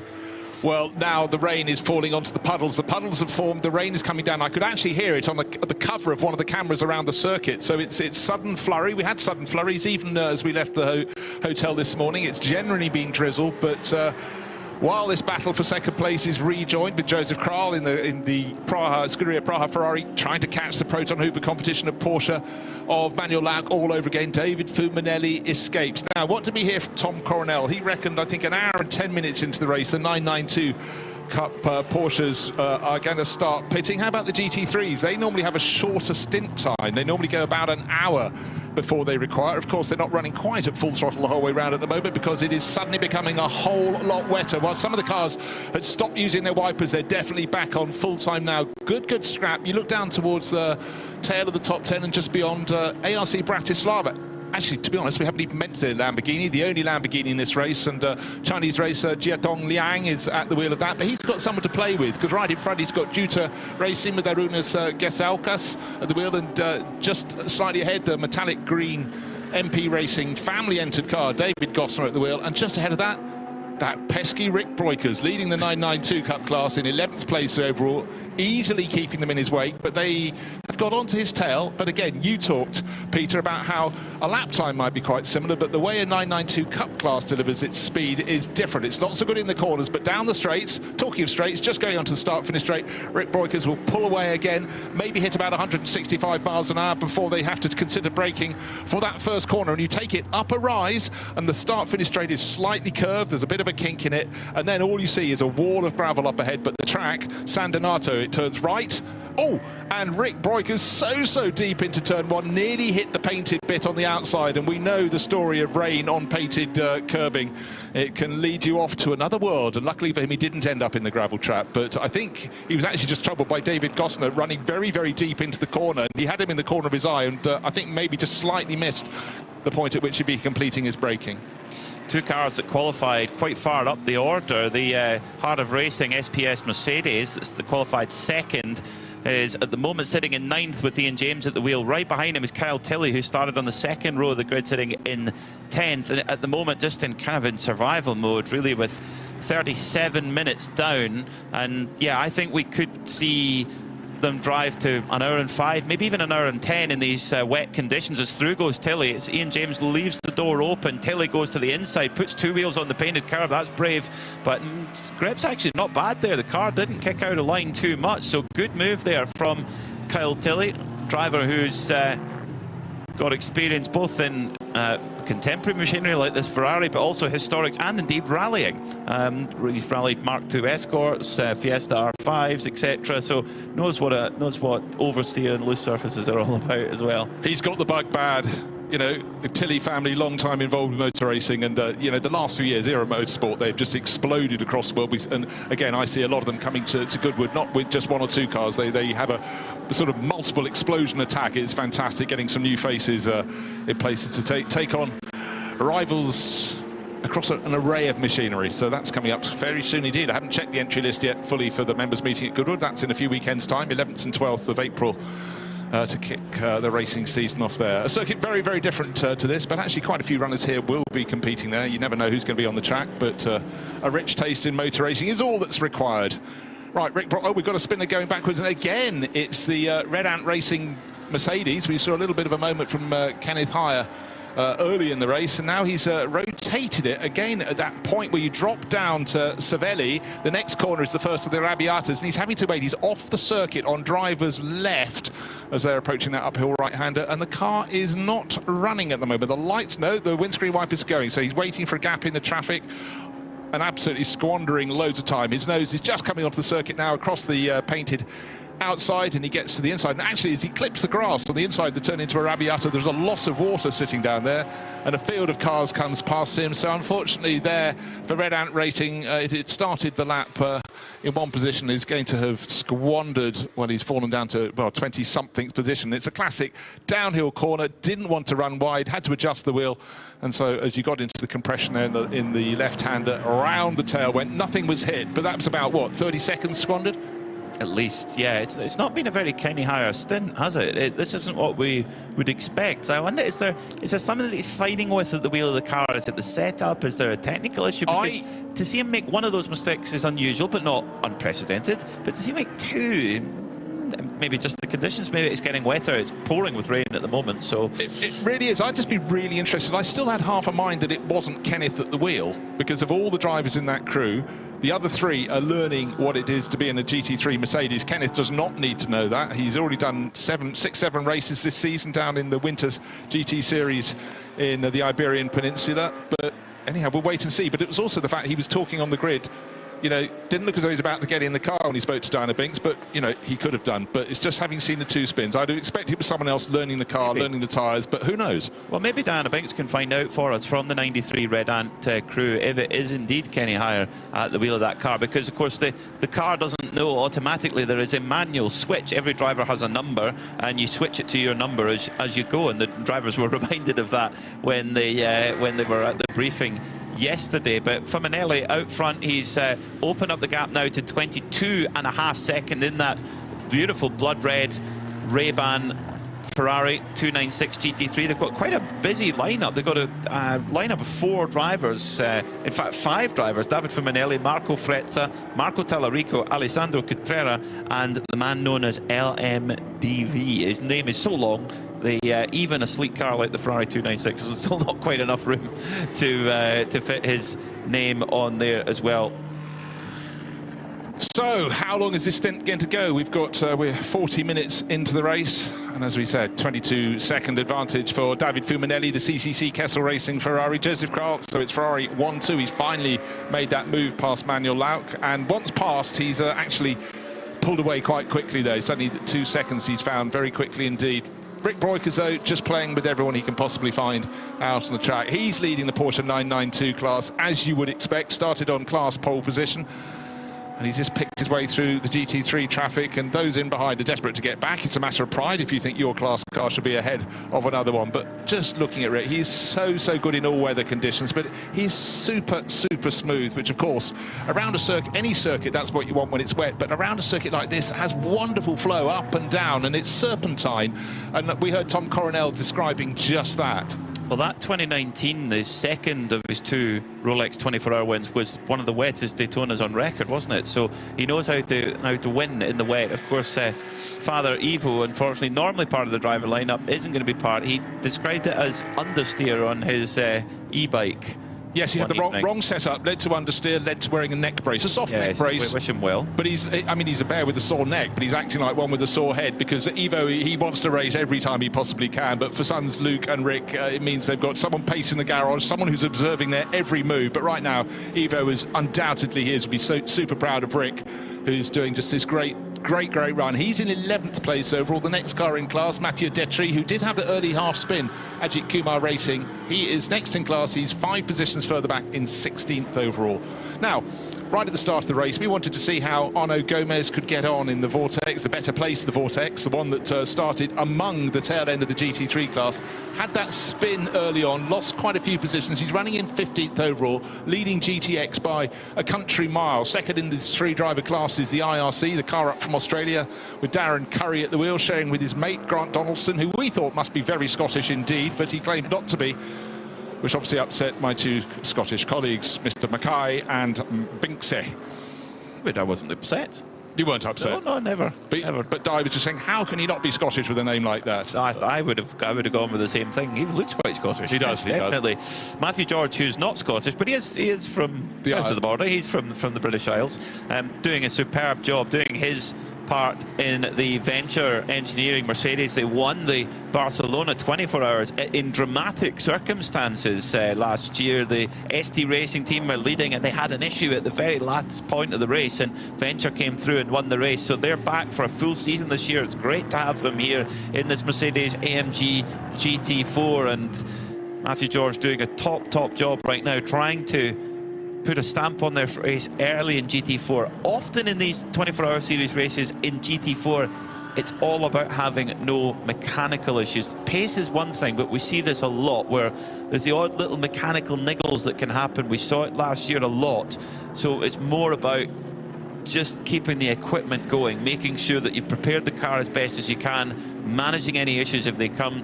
And you wouldn't think you would talk about that about factory-built race cars, but they do have their niggles, you know, when you run them to a longer amount of time. So you've got to watch that. Yeah, bear in mind quite a lot of the earlier cars in the GT4 class were really made for sprint racing. But when the news strikes, we stop talking and we hand over to Diana. Di. I've got an update for you. You were talking about Red Ant Racing, so I've just come up to the garage to have a chat with the team. They said they've got a bit of a problem with the shifting, so they're having a look at that now, and they're going to look at it more closely when the car comes into the garage. But they think they're on top of it, but it's something they will obviously check once they get the car in. Oh, I didn't ask that, sorry. Okay, I'm just inquiring there if it was Kenneth Heyer doing the driving, because I still had slight doubt he's in. But anyhow, the more important news is a downshift problem. That wouldn't be too entertaining when you're trying to drop down the hill to the corner where it just had a spin, the downhill Savelli left-hander. You can imagine that's a whole bunch of fun. You were talking about the rain as well, and obviously down here in the pit lane, it's still drizzling quite a lot, but there's not a lot of teams as you would expect out on the apron as yet. So I'm guessing it's going to be, you know, another fair bit of time before we see anyone come into the pit lane here. Yeah, but Di, we were reckoning the cars may start coming in at about the hour mark. Bear in mind they had 2 formation laps. That could bring it forward by a lap. So, but if no one's there, you wouldn't expect for the next 5 minutes or so, but they should have put down their coffee cups by that point and walked to the front of the garage. Yeah, the driver will be giving them, well, they'll know as well with the car what the fuel readout is as well. They'll know that they'll actually have fuel numbers they're wanting to run to. So I think it will be well after the hour that we see the GT3s. I mean, the GT. Oh, now we've got a car off on the exit of the final corner of Buccini, and it's in the gravel. Now that looked like a vortex. It was bright orange. Orange. It could be the tail end of Manuel Laut's car. Was that orange at the front, purple at the back? I can't remember. At the back, I think. But that Buccini, that could mean we have our first Code 60, and that will change the order. Well, if the teams aren't ready, they need to be, because Code 60 is an opportunity to come in and top up with fuel. Right, I just was going to say, let's look at the margins at this time.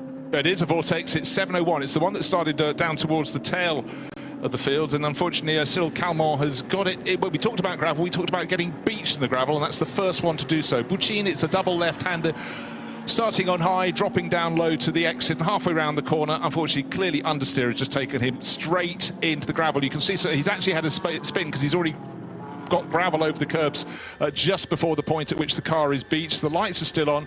Yeah, he went off part 1. Code 60 coming up in 20 seconds. Race lead was 21 seconds. It's slightly coming down. Joseph Kral in the second Ferrari, the one from Scuderia Praha, has been just starting to finally chip away at David Fuminelli. Lost in the race leading Kessel Racing Ferrari, but Code 60 coming anytime now. Now, this is interesting. Pelin Racing 29, Kyle Martelli, Hoffer Racing Mercedes, and E2P Aston Martin all made it into fuel. Now, did they make it into fuel and get the pump going before the Code 60 came out? I wonder. Well, could they have made a little bit of a strategical win there? Now we are under Code 60. So if you're new to the 24-hour series, unlike in, say, the IMSA WeatherTech Championship, where you will get a safety car, will actually go out onto the circuit and pack the field up, and each class takes their turn to take pit stops. That's not how it works here. We have Code 60, which means the entire field goes down to 60 kilometers an hour, and they can come into the pits, they can stay out however they wish. There are limits depending on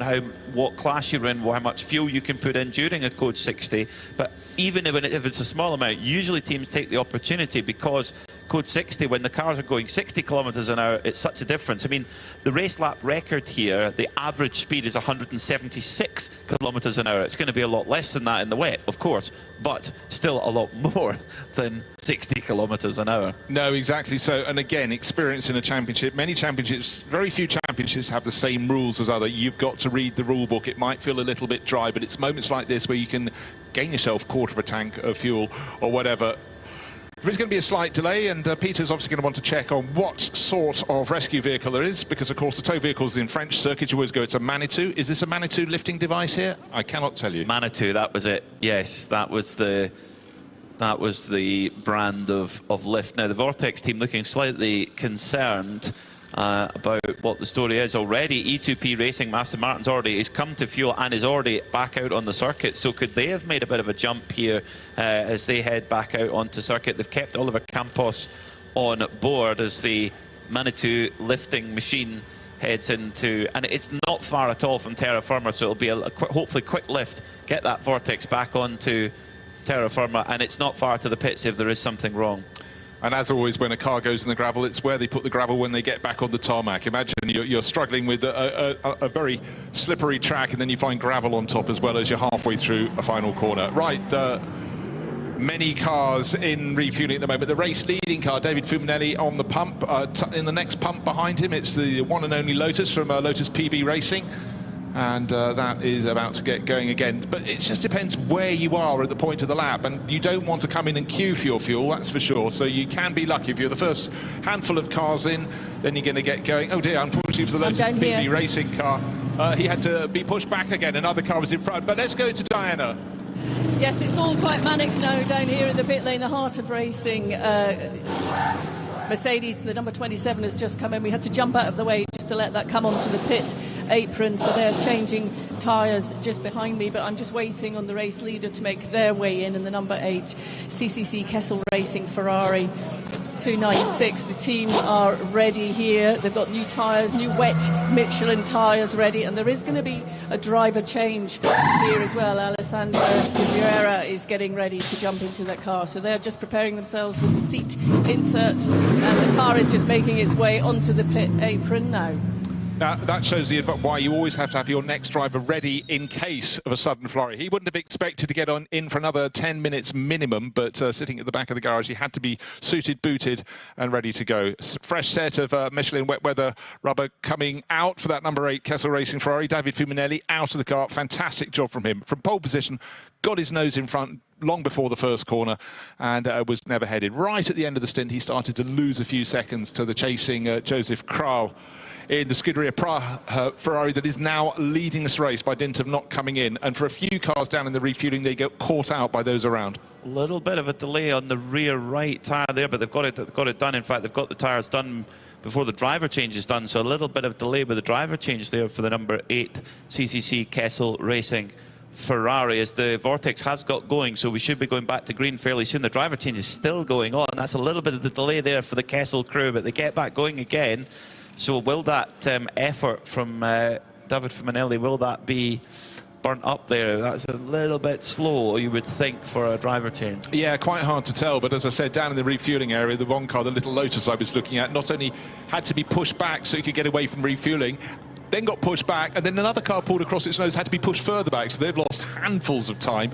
But clearly there's great pace in the Kessel Racing number 8 Ferrari, and they might have squandered a handful of seconds here or there, but they are just leaving the pit lane now. And the car that had 2 moments in the first part of the race, the Red Ant Racing Mercedes, and Di has confirmed my supposition was entirely wrong. It is Kenneth Heyer who did the starting stint in the race, and he is at refueling at the moment. But as we pondered, did they have a technical issue? And the answer was yes. Shifting issue, that will make you spin. If the car is not shifting how you want it to, that will just, at the speed they're going, easy to spin the car. If downshift goes wrong, look, very, very easy. Easy to do that in the dry, but on a track that's not just uniform, not just wet, it's not even uniformly wet, it's changing. You start to see the beginning of a dry line appearing, you get another flurry of rain. Di, have you got something more for us? I have. I'm with Ian James from Harter Racing, the number 27. Ian, you took the start of the race.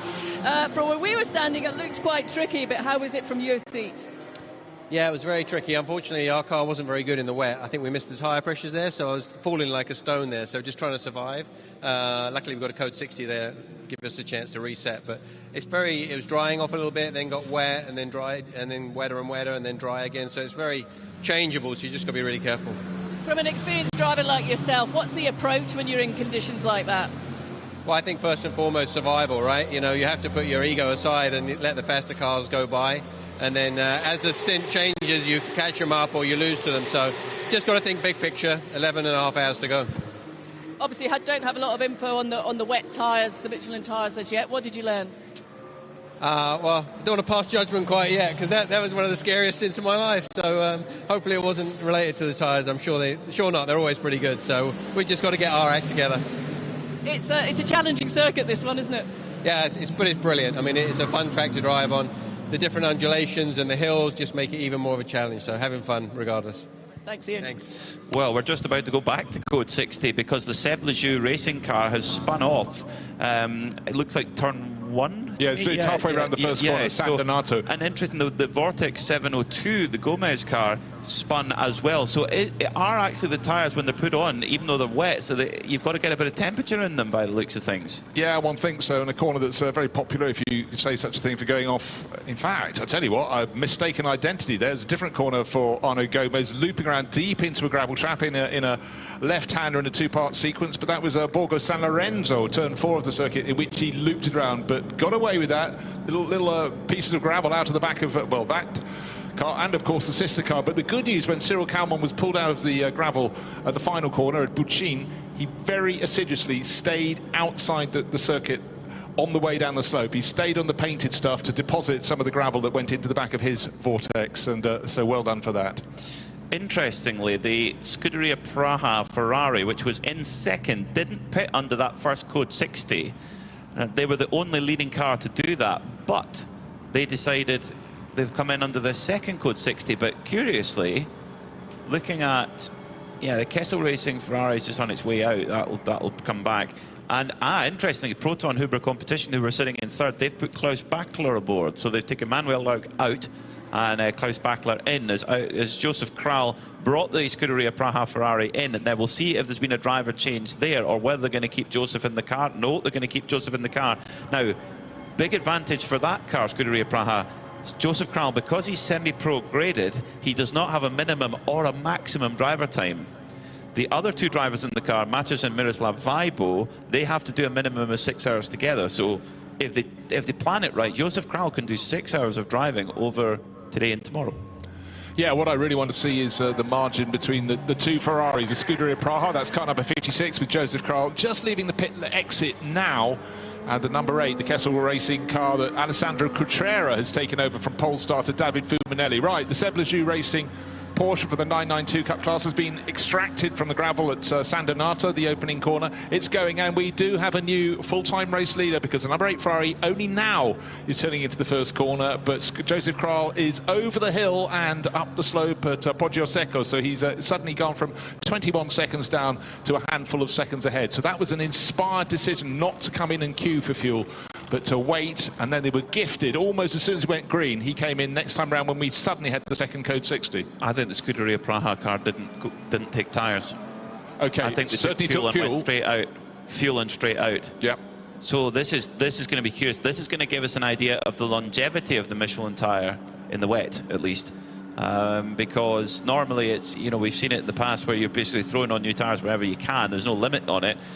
So the Scuderia Praha Ferrari going a little bit off strategy to everyone else. Of course, an identical equipment that they've received, the same as Kessel Racing get the same car from Ferrari Customer Racing, but of course it's then what you do with it. Who do you put in the car? Who do you get to engineer the car? How do you set it up? And so many other I mean, this is one of the, we're going green again, so the second code 60 comes to an end.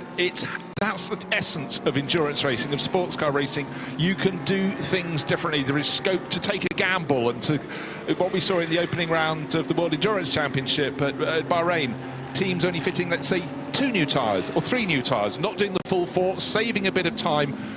If, you know, when the team strategist says, right, do you think you can do another stint without any new tyres? Yes, I've already done 2. Can you do another stint? Yes, I can. Let's go for it. You gamble, and unfortunately Porsche Baltic have taken to the deep gravel trap at that same first corner, San Donato. Car 992 stuck in the gravel down there, so that's very disappointing for them. It was actually an overtaking manoeuvre into the first corner. Is that the Red Camels Jordan's car? Trying to keep out of its way, and on the inside of turn 1 was the Vortex. And I tell you what, Red Camels Jordan, how their car is still there, because the lime green and multicoloured 992 went straight across its nose in the middle car. The jam in the sandwich was squeezed to the outside. Well, Rick Breukers was luckily he was more the crust of that bread than the actual middle part, because if he was the middle part, he was getting ploughed by that Baltic car. Wow, back to code 60 again. So we've had 3 code 60s in quick succession. There definitely seems to be a particular challenge when the drivers are coming out of the pits and the tyres are still cold.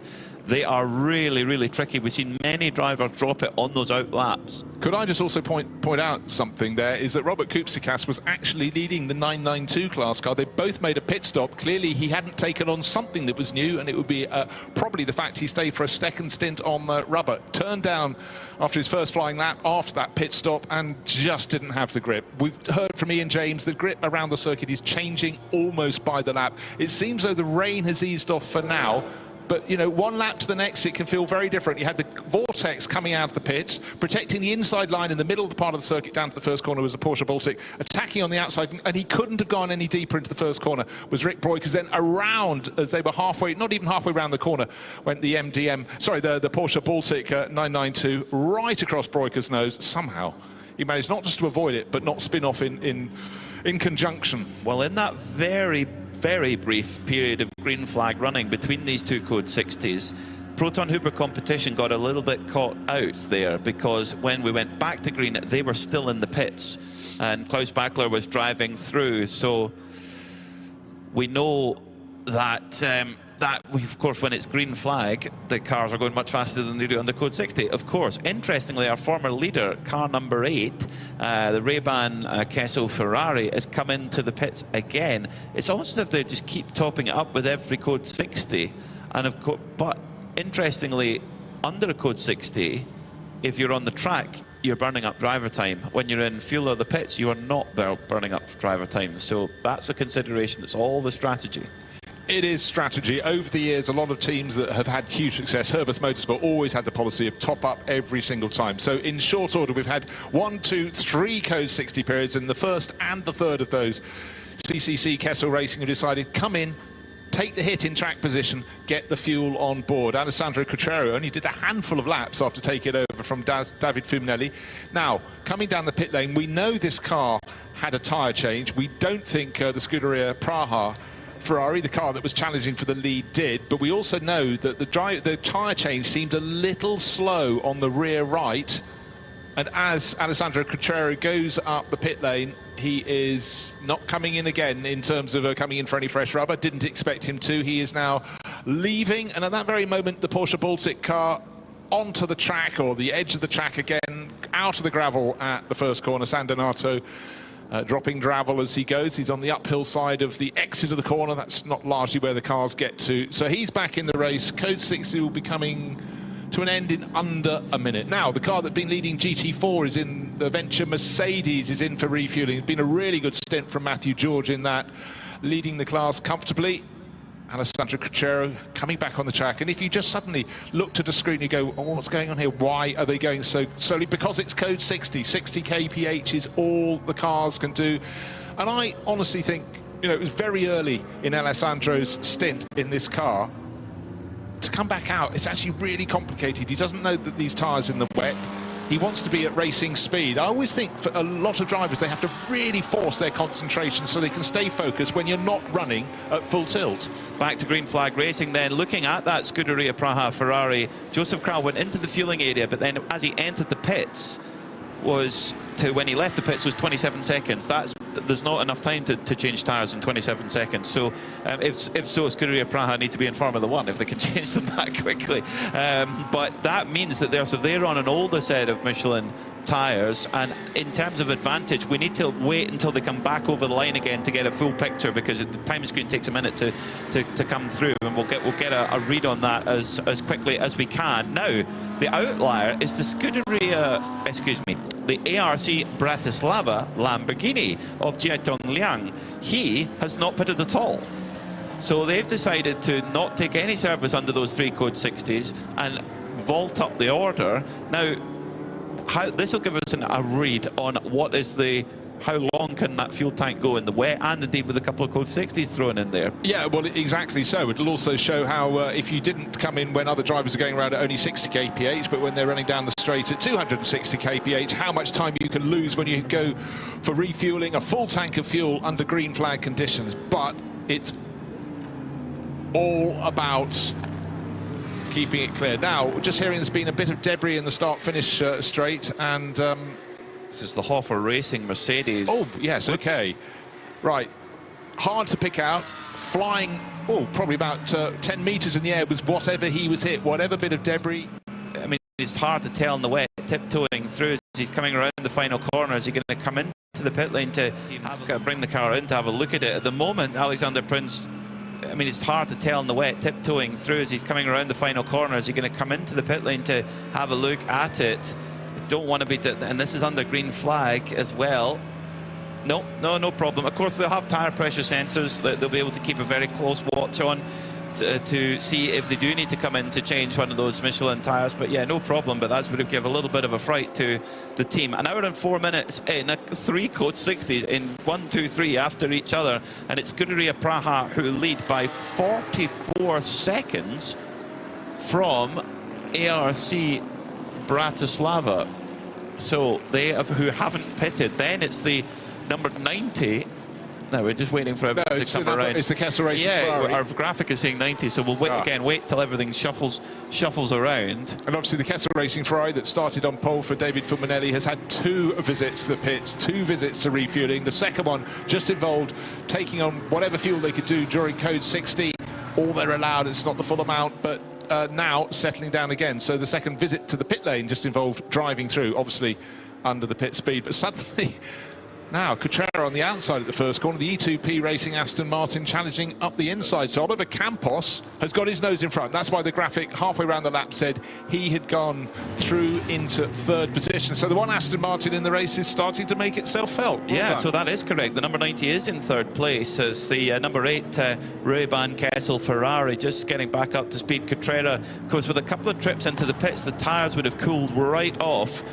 Full tank of fuel, so it's going to be a challenge for him. And he's an AM-graded driver. He's not a professional driver like David Fiminelli is. So, but this is how the series works. It's how you manage the balance of your driver lineup. That's why we have different classes, because not everyone here is a professional driver. We have some of the best drivers in the world here, guys like Klaus Backer, who won at Sebring last week. David Fiminelli, who's the lap record holder here at this race, and lots of other brilliant drivers. So it's how you balance it and who you put in the car and when.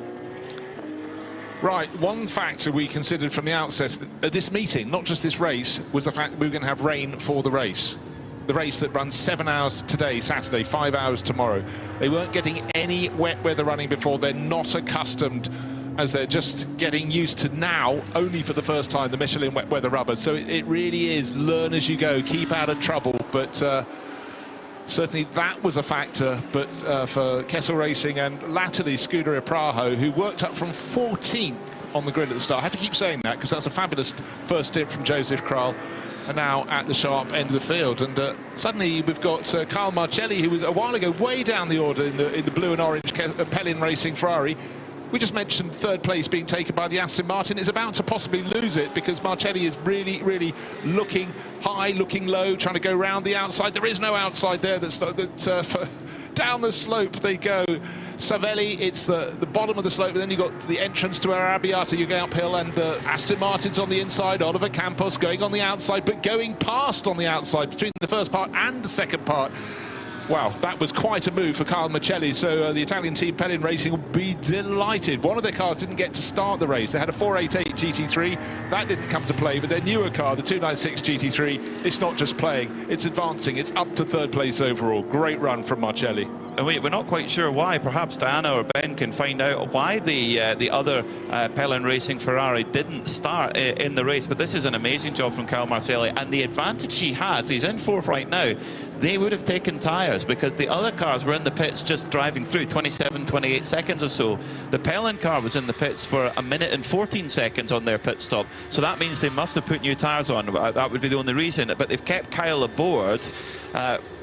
We could see the 29 Pellin Racing Ferrari, the Gulf-coloured machine, really coming through. Now, Kyle Marcelli, he has a maximum of 6 hours over today and tomorrow. But if he's in the groove, keep him in the car. He can only do a maximum of 2 hours though. So at the 5 hour to go mark of today's portion, they have to bring him out. Yeah, and also with every lap, he's gaining more experience, this new Michelin wet weather rubber. So he'll be able to impart.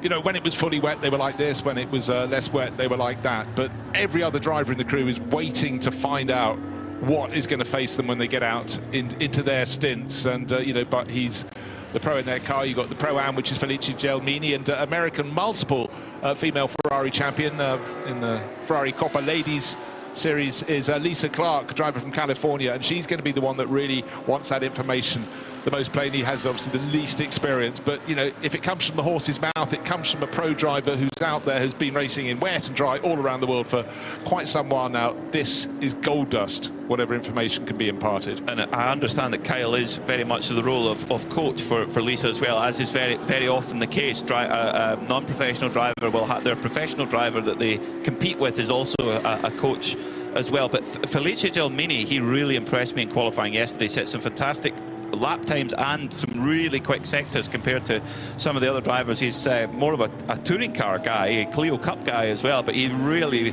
gelling with this Ferrari 296. As the rain, all of a sudden, they've just turned the switch right back up again. The rain is tearing down here on the start-finish straight. It's kind of coming in and out all the time.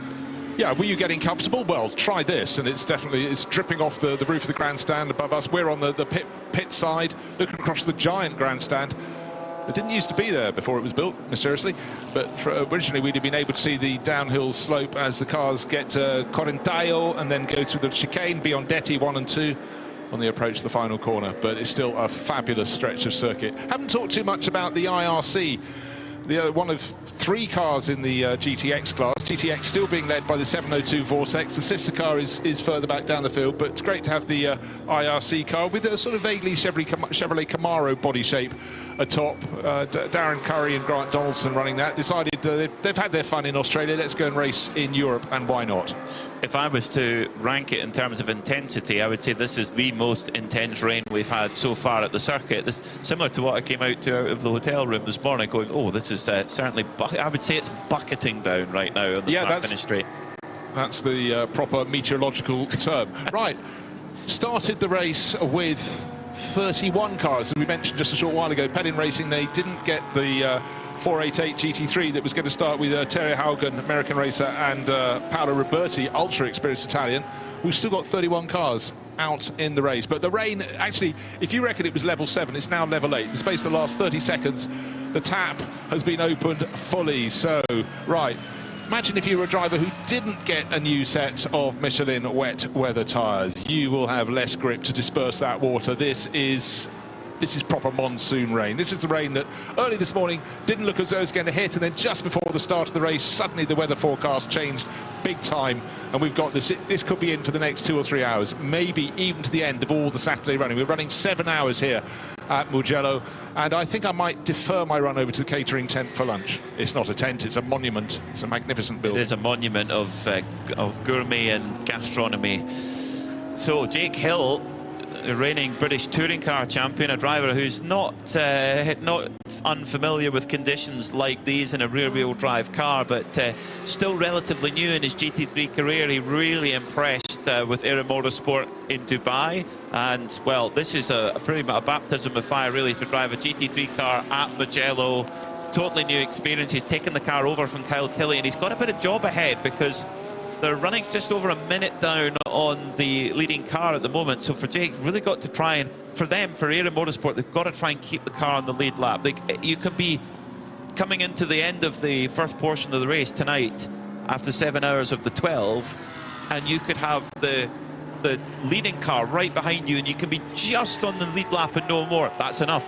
That puts you on the lead lap for tomorrow. Yeah, and start again. And bear in mind the pace we're seeing the cars at the moment, they're lapping in 2 minutes 15. So let's say it dries a bit, they lap down around 2 minutes mark. You could be the best part of 2 minutes down after 7 hours, which is still close, but in lots of racing terms, that's a big margin. But as long as you're on the lead lap, you'll gobble up those as the grid. If, say, you're running 4th, then of course you're going to be just 2 positions behind on the grid. But let's go down, because Ben Constanduros is the new voice in the pits. Be here in Mugello, very different to the last time I was here, which was about 25 degrees and sunny.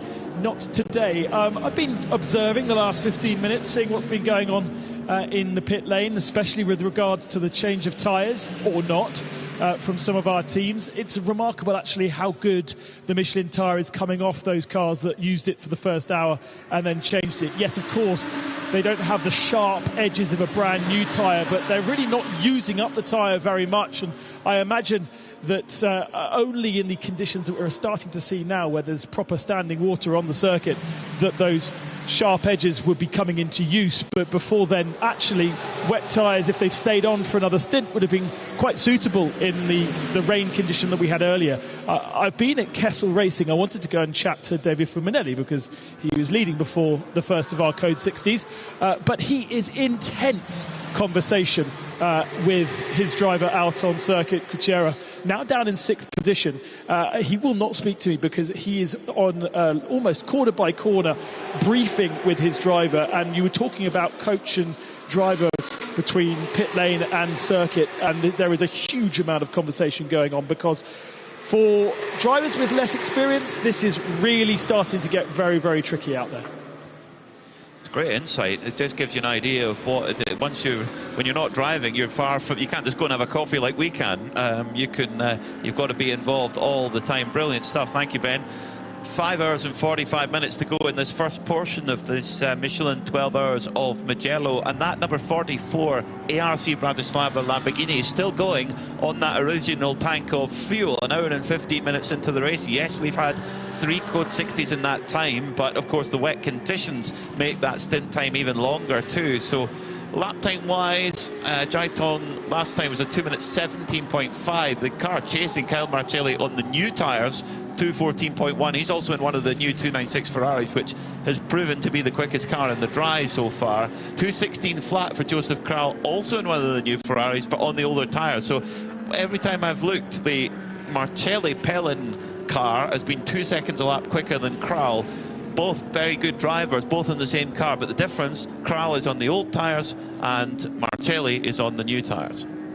Yeah, Bachler going very, very well in 4th place as well. So he's lapping, again, pole time, aggregate across all 3 drivers, 1 minute 47. Lap times at the moment, the best person out there is Klaus Bachler, the Austrian, in 4th place, 2 minutes 13, and only just in the 2 minute 13. So we've had this flurry of rain, and it has moved back down again from, we reckon, level 8 to level 7, about level 6 rain in the pit lane, whatever that means, but it's out of 10.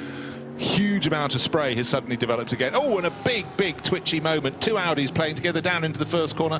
The one on the outside line suddenly found life was getting a little bit difficult there, and that's Continental car going around. Exactly. Yeah, the Simpson Motor. It was run by a UK team, Simpson Motorsport, going around the Circle K back Juto racing car into turn 1 as the Juto car just moved across as the Continental car, driven at the moment by Vasily Vladikin, put a 1 Michelin wet onto the curb, and the car went, hey, are you sure? And round it went, but managed to hang on to it. Great car control. Vasily Vladikin really impressing in the wet conditions. Yeah, he had a really good opening stint, then obviously the order got quite jumbled, but that car was about 20 degrees out of true. He wanted to be turning to the right, but not before he'd reached the corner, but he got the tail back in line for Continental Racing by Simpson Motorsports, and is going very nicely indeed. But that was a massive heart-in-mouth moment there, down to San Donato, the opening corner of this circuit, where you have an enormous gravel trap ahead, but alas, you want to be turning right not once but twice, and also going up the hill, the start of the climb up towards the second corner, Luco,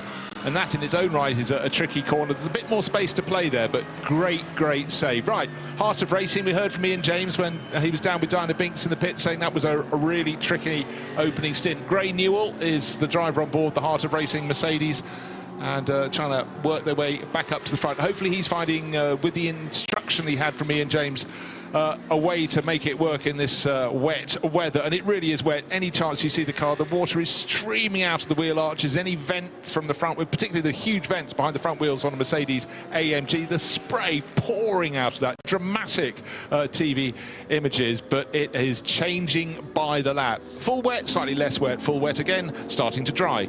What was a really interesting comment, I thought, from Ian James, who gave us some great insight with Diana Binks a little bit earlier on, saying that it was one of the scariest stints of his life. You know, this is a guy who's been racing for, decades. Done the Rolex 24 at Daytona over 20 times, won it before, done everything there is to do in sports car racing. But he said it was one of the scariest stints of his life. Yeah, but then the biggest, most interesting part was the tyre pressures. He said, we got the tyre pressures wrong. That's all part of the learning process. How do you set the tyre pressures for these Michelin wet tyres? I mean, that is always one of the elements that people who are new to sports car racing, new to racing, just don't understand how you can transform a car, and it's down to experience. So you can just play with the pressures and either get it completely wrong and make the car undrivable, or suddenly find the driver an advantage. But Heart of Racing team, they're a team run by SPS when they come to Europe, SPS Automotive, and they are savvy and they know how to run a Mercedes AMG. However, these are new tyres, the Michelin wet weather tyres, so they're learning as they go. They're all learning out there.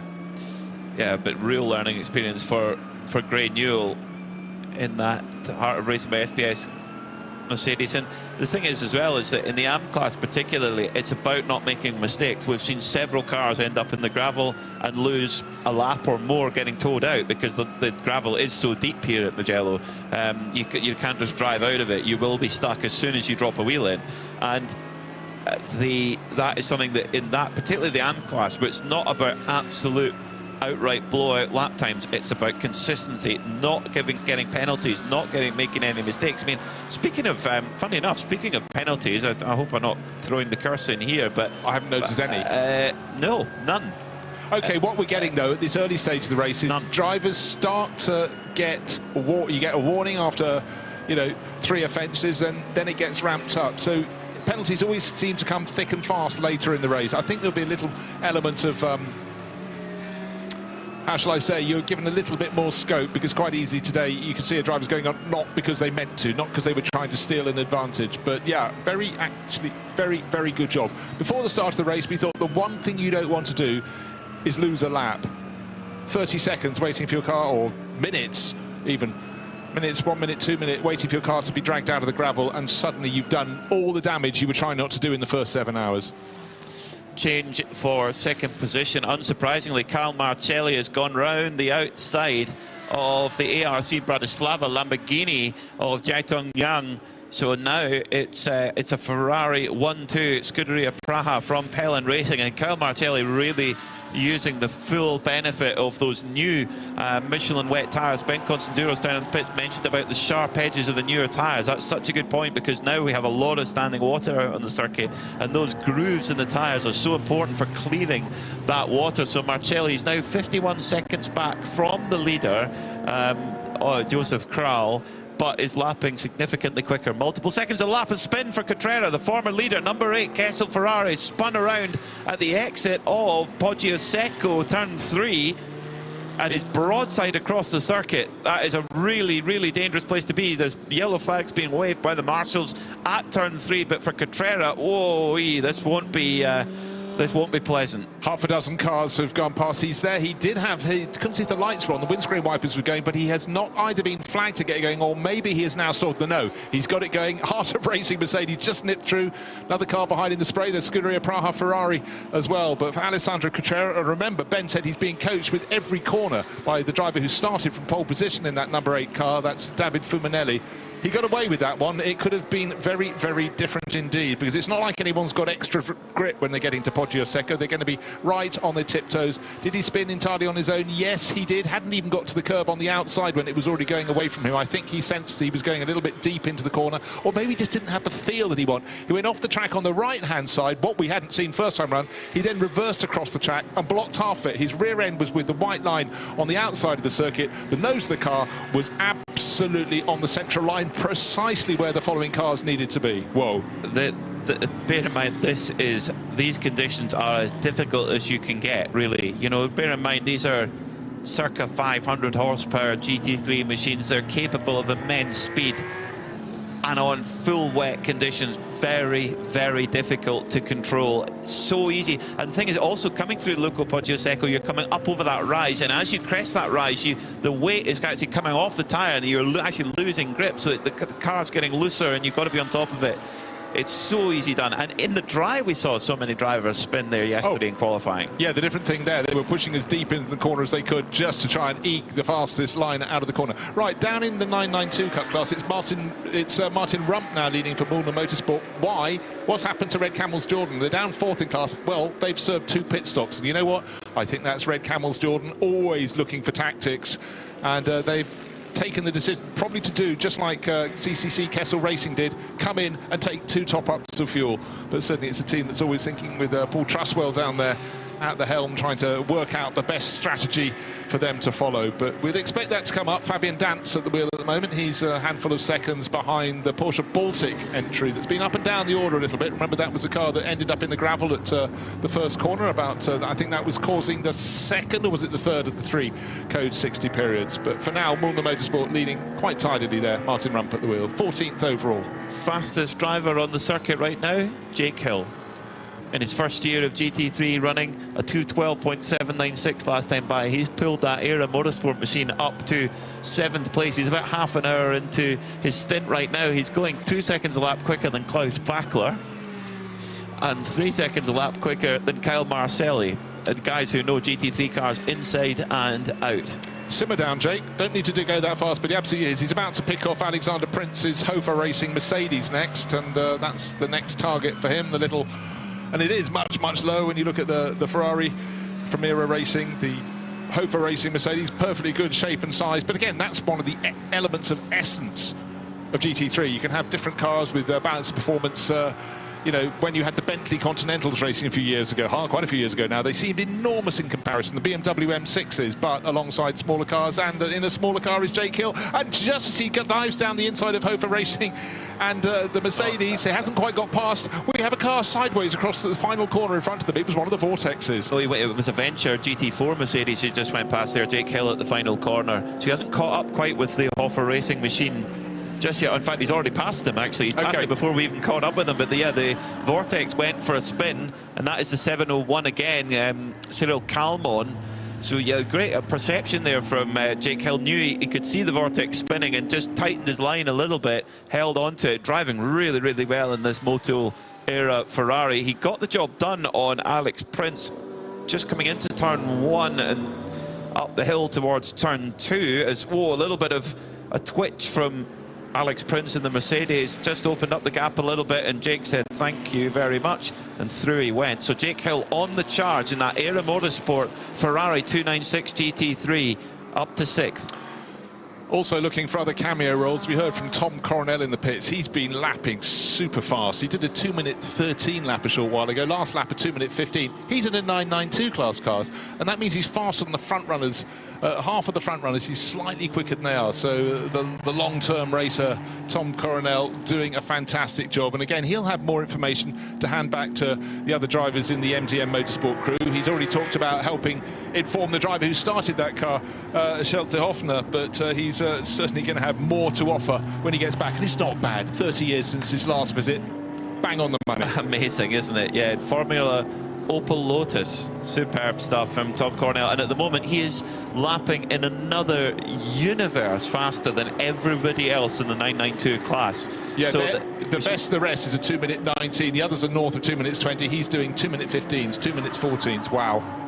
That's GT3 pace. That's a solid GT3 pace that he's doing, and shows you his ability, but also the capability of a well-driven Porsche 992 Cup car. How close it is now to a full GT3 spec machine, which in some cases can be triple the price. No, exactly. So see why they're popular. Yeah.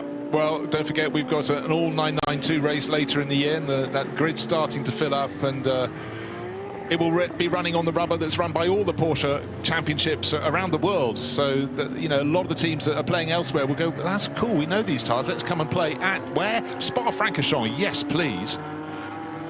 Well, the Ferraris are on the move. That was a 2:11.3 last time by, in 6th place from Jake Hill, but also in 2nd place, Kyle Marcelli, 2:11.7. This has been a mega stint from him, making full use of those new Michelins. He's 42 seconds back now on Josef Kral. The pit times, interestingly, yeah, so the Kral, of course, saving a lot of time, not putting those tyres on. So, yes, he's losing time, but he'll then, at the next stop, he'll have to put them on, and maybe Pellin Racing might just keep the wet. So, actually, no, they won't be able to, because Kyle Marcelli has to come in 32 minutes' time, and you're probably not going to put a new driver in on old tyres. So many elements to consider, so many places to place your car. Again,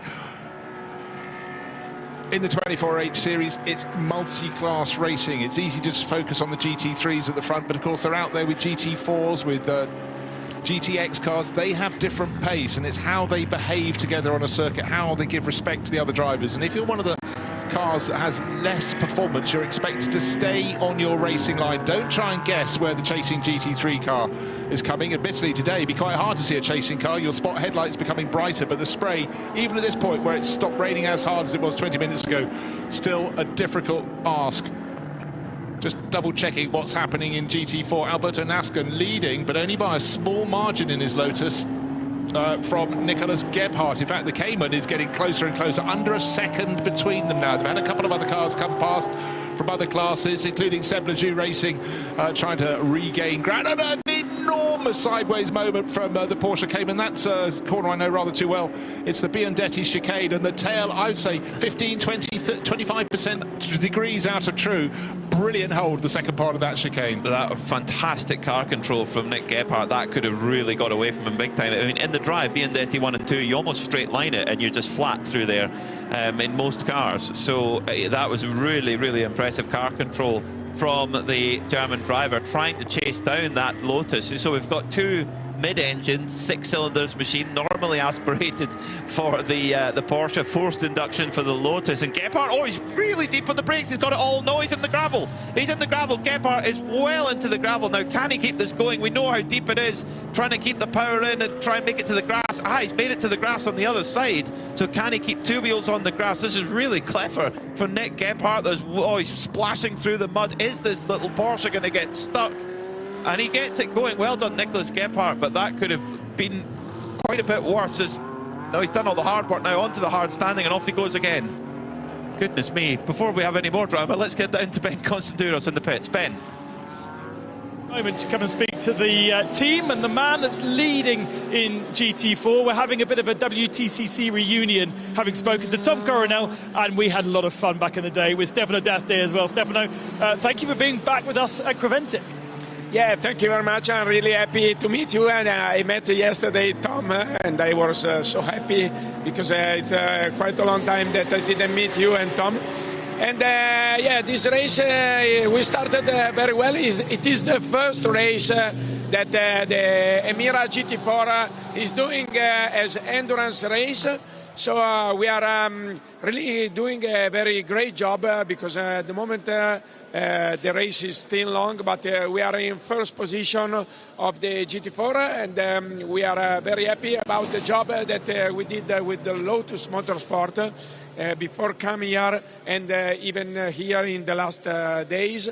Alberto is doing a really amazing job in driving, because in this condition we didn't test before the car under rain, and I think that there is a lot of rain now, so I think that will be very difficult because you don't see very well. And Mugello is a very strange track on the wet because there are many parts with a high speed but very slippery. So it's not, you have to keep 110% of concentration, otherwise, yes, it's too much difficult. We've seen you many times here for the first round in Mugello with a different Lotus, but you have a very strong bond with Lotus Motorsport, and you're going into Europe this year. Yeah, sure. We took the program of the team in the European Championship. We took 3 Emira GT4, and we are on the grid of the Italian GT4 Championship that will start next week here in Mugello with 3 cars. And me and Alberto will be on the grid of the European GT4. And yes, it is a really exciting program. We are, as you told before, we are working from a long time ago with the Lotus Motorsport, and in the past we got so many satisfaction with them, and I'm really very happy and excited to do this for such a brand like Lotus Cars. And it is now 25 years that we work with the Lotus, and yeah, it is amazing. For your experience next weekend, for your experience over the whole of the European season, I imagine you weren't expecting wet weather conditions and basically British temperatures here. Yeah, for sure. Yeah, the car on the wet is a very good car. We knew already because, yeah, naturally in UK there is a lot of wet always, and but we now getting many data to understand better how to use the car in the best way. But when you put a car on the ground, first time on the wet, and you do this lap time, it means that the product, the base car is a really a great car. They're very happy down here at PB and still leading in GT4. Thank you, Ben. Yeah, thanks, Ben. And of course, when he started his competition career, Stefano would have been on motorbikes here at Mugello. 1992 to 1998, he was racing bikes, so he knows the flow. But I thought some really interesting comments there that, you know, the base car, the car they started with, clearly handles conditions like this very nicely indeed. And when the car's got balance, that's a great place to start. But it's great to see, you know, such satisfaction of bringing a mark on, being involved with them, but also a career like Stefano. He had so many years in the European Touring Car Championship, the World Touring Car Championship, was Independence champion in his time, but just that passion still clearly courses through him. It does. It does. Now, interesting, looking at the fuel that was taken on by some of our front-running cars in GT3. The one car that we saw, the number 81 Era Motorsport Ferrari that's in 6th, being driven very well by Jake Hill at the moment. They had quite a bit more time in the pits. That is because they took a lot more fuel than everyone else. So thanks to the team for letting us know on that one. So they're going to actually could cycle further forward to the front of the field as more and more drop off. In fact, in terms of pit stops, have ARC Bratislava still haven't pitted, so they've done 1 hour and 35 minutes on the same tank of fuel. Yes, we've had 3 fairly short code 60s, but that shows you how much of a difference the wet weather makes. It really does, so it may or may not get back round the lap. Will it have enough juice to go the way? Had the first penalty that we've noticed, and that's car 56, which happens to be our race-leading Scuderia Praha Ferrari. 3 infringements for track limits, so the first warning has been served. You build up from here. It's not a good thing to do, but you don't get penalties immediately. You get warnings, and they're working their way through the number that they're permitted. But then again, it's not too surprising. Very easy to exceed track limits when it's as slippery as this, but they have now got to sort of have, it's not the sort of Damocles poised above them, but it's something, just a bit of a warning. Keep it in mind. You're leading the race. You don't want to suddenly pick up a drive-through penalty or whichever penalty is decided to be appropriate for the crimes underneath you. Right, let's go down through the classes. Overall winner, leader is still Joseph Kral. He's in a Pro-Am GT3, the outright GT3 class without AMs. On board is Pellin Racing in 2nd place with Carl Marcelli, who's been setting some fantastic laps. GT3 AM is 4th place overall. That's ARC Bratislava, the car that is allergic to the pit, so has stayed out, the Lamborghini. In 992 Cup class, it's still Martin Rump for Mulner Motorsport. GTX, 1 position behind him. And Arno Gomez, 15th overall to Mulner Motorsport's 14th place. And then you drop down to GT4, Lotus PB Racing. Alberto Nasca, we heard from teammate Stefano D'Asta, leading the way in that class as well. Joseph Kral is really struggling on these older tyres right now. Last time by, he was a 2:16.5. 2nd place, Cal Marcelli on the much fresher tyres. What was he, 2:10.9, 6-second gap, huge difference. Likewise, Klaus Bachler in the Proton Huber Porsche, who's only 4 seconds behind Marcelli in 2nd. It's 2:10.7 for him last time by too. So really, really impressive paces. Oh, off goes. Oh no, it's the Red Ant AMG off the road as well in the gravel, and did well to keep it going and not get beached. Yeah, that was Arrabbiata between Arrabbiata 1 and 2. It's the uphill right-hander followed by it's another uphill right-hander, but it flattens out, and at that point you can imagine you're just trying to really push hard through there, because in dry conditions you should be the next closest thing to flat on the way up through the slope, hanging on admittedly, but simply actually at the turn-in point to the first part of the Arrabbiatas, the nose the car wanted to go east, or was it west, either way, off the track, and actually very well gathered together again to keep it vaguely near the black stuff. But for Red Ant Racing, they've had their problems, and for Ayrton Red Ant, well, he did end up in the gravel, got out of it though, but the prize for the biggest run so far has been Nick Gebhardt going all the way through the first corner gravel, and it was so wet in front of the tire ball where he could get his left-hand wheels on the grass, but unfortunately they were grassy water rather than grass, so precious little grip. Be very easy there to actually then clip the barriers, clip the tire ball, but kept it going to the right, but lost a lot of positions. He really was pushing hard, maybe a little bit too hard at this stage, but it's such a fine line when the conditions are like these. Very uncharacteristic there again for Ayrton Red Ant, but I'm going to guess that Red Ant Mercedes is still suffering from that downshift issue, because he just looked like he couldn't get the car stopped for the corner, and it wasn't doing what he wanted it to do. Yeah, not easy at all if you're trying to nurse that issue. Of course, the car's brand new to the team, so it's going to be a discovery for them over the next 2 days. Yeah, but at the point you want just a little bit of engine braking to help you get the speed down and give you the traction, and it ain't there. Suddenly that's not so cool. Right, the track conditions chopping and changing. We're having flurries of rain blowing through here. The track was damp before the start of the race. There was drizzle. As they went around the second of their formation laps, it started to rain. Oh, some days the Joker can be played, but it's been ebbing and flowing being the operative term there, ever since. But right now, the spray, if you get a bunch of cars, it's almost like a wall of water. The camera's struggling to necessarily pick out the cars. You get the vague image in the background of some headlights blazing away. Hard to pick them out until the cars arrive down at, say, the first corner. But the camera crew is doing a fantastic job here. But for the drivers, they're doing a pretty special job too as well. And Joseph Kral continues to lead the race. He's got a bit of traffic up ahead, but his lap pace continues to fall away. 2 minutes 17 on that lap. The chasing cars 4, 5 seconds, 6 seconds faster in the case of Klaus Bachler, who's in third place, making progress for Proton Huber competition.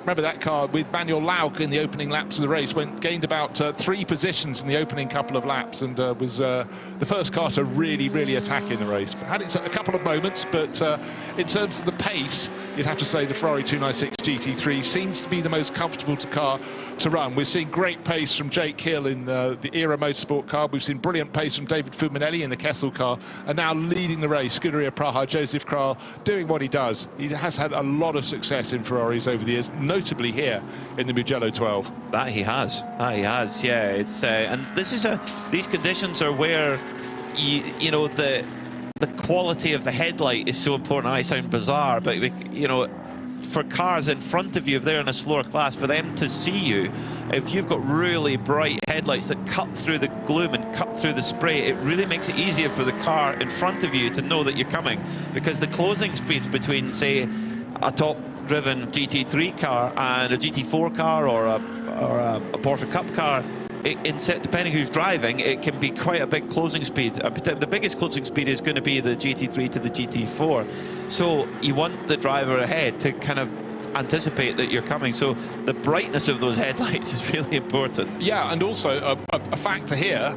If you're looking from turn 1, San Donato, back down towards the start-finish straight, you can't actually see most of it because there's a twist and there's also a dip. So a car could be gaining fast, but they're in the compression behind you. You're approaching the braking zone. Code 60 coming in 20 seconds because Ajith Kumar racing the 901 Porsche is backwards. Is that Bucci in the final corner? I think it probably is. So yeah, turn 15. That's been a popular spot, and we are code 60 now. So another strategical opportunity here for the crews. So everyone has to be down at code 60. They have a countdown in the car. They know when it's 20 seconds to go, 10 seconds to go. We've already got a handful of cars in for refueling. One because it had to, quite simply, ARC Bratislava. That's their first visit to the pits with their Lamborghini. Giaton Lang coming in. The code 60 flags being waved around the circuit. So everyone out on the track down to 60 kph. If you exceed that and your limiter isn't set properly, then you're going to be picking up penalties if you travel too fast. One car not going fast at all is the 901 with Fabien Duffier sitting. He's rotated through about 250 degrees, so he's facing uphill when he should be facing downhill. He's in the gravel when he should be in the tarmac. That needs recovery. Looking at a lot of cars, we're using quite a wide, wet line around that corner, but the problem is there's a very big painted area, and if you touch the painted area, you're off. I think that's happened to a lot of people. As in comes Scuderia Praha into the fueling area. It's a little bit busy in there, as it always is during code 60. Now, have they got the fuel nozzle in? No, the crew aren't quite ready, and they're having to push the car around. This is a big delay that they don't need. Well, he gambled on going to one pump, and it wasn't, the car there didn't pull away, so that's still refueling. He's had to be pushed back to another pump, and only now is the filler going in. Hofer Racing also in the pits. Windscreen wipers still blazing away, but for Joseph Kral, gained the upper hand in that first round of refueling and pit stops by not taking on any rubber, but a lot of stuff has gone. Let's go down to Ben. Yeah, and that worked out beautifully for the Lamborghini of ARC Bratislava. They were actually in the fueling bay before we went to code 60, which means they got a full tank of fuel. Of course, you don't do that if you pit under code 60 regulations. Ebby Motors was another car that was in just beforehand, so they're already refueled, retired, and heading back out, the 95 machine.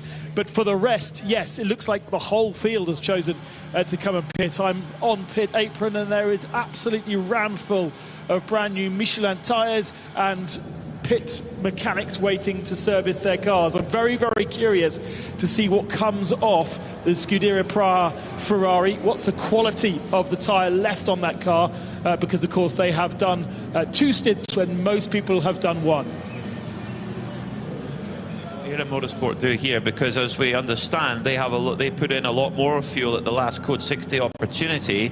So are they going to take a gamble here and not pit under this code 60 and filter to the front, or are they just going to top up and keep Jake Hill on board? How far was he into his stint? He's 48 minutes into the stint, so judging what's happened with Joseph Kral with the tyres, with old tyres, I think you've got to come in and put new tyres on and keep throwing the new tyres at him. Yeah, let's just throw that figure. He was losing about 5 seconds a lap before this latest code 60, and then on top of it lost about another 10 seconds trying to get into the right position to get some fuel, get the fuel line into the car. Driver change being effective now, but that was a really impressive stint from Joseph Kral. As I pointed out, started down in 14th position for Scuderia Praha, got to the front, and that second stint on tyres that had seen better days and a track that kept on getting wetter, drier, never fully dry, I can guarantee that, but that was a really difficult stint. Plus, remember, they've got that third warning. The warning has been served now for exceeding track limits, and Joseph can blame no one else because he's the only driver to have been at the wheel until now.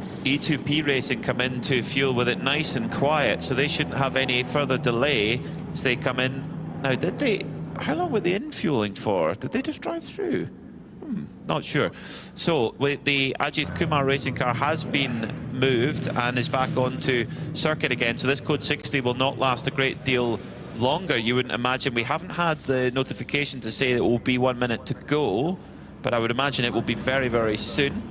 As driver change for the number 73 Proton car, Klaus Bachler has jumped out and they've put Manuel Lauk back on board that car, who he started the car, of course, so they're trusting him with the wet weather running.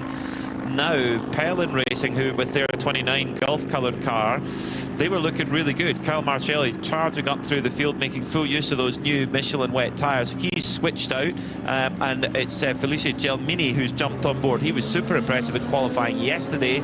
Also an update on Era Motorsport. They brought Jake Hill in, brought him into fuel. He's showing is still in fuel at the moment, so they're look like they're topping it right up as much as they can. So, Pelin Racing also beating Scuderia Praha out. I think that would come down to that delay that they experienced in fuel, Bruce. For Praha. Yeah, no, 100%. I mean, Pelin Racing with Guarcelli had been attacking and gaining ground again. The tired tyres by stint being double stinted certainly affected Joseph Kral. But I think sometimes the racing can be going so well. They gambled with the tyres and it worked for a while, then it was coming down, but it's changed around. So Pelin Racing, blue and orange, and in the hands of Felice Gelmini now, stepping off. He's going to see how he gets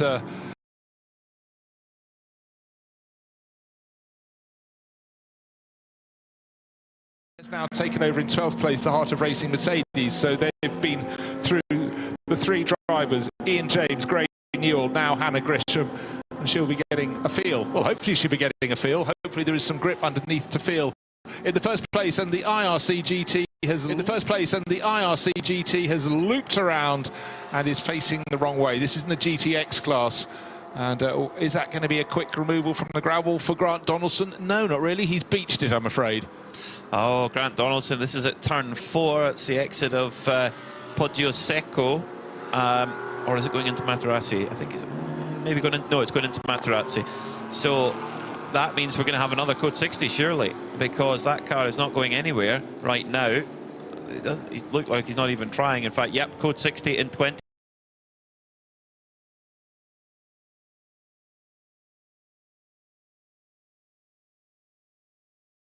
seconds. Era Motorsport, they've made a driver change, so they've switched Jake Hill out. They put Ryan DL in, so they're really starting to turn the screw in terms of putting in their quick drivers in these conditions, and they were in fuel for a good time. In fact, yes, we have gone code 60.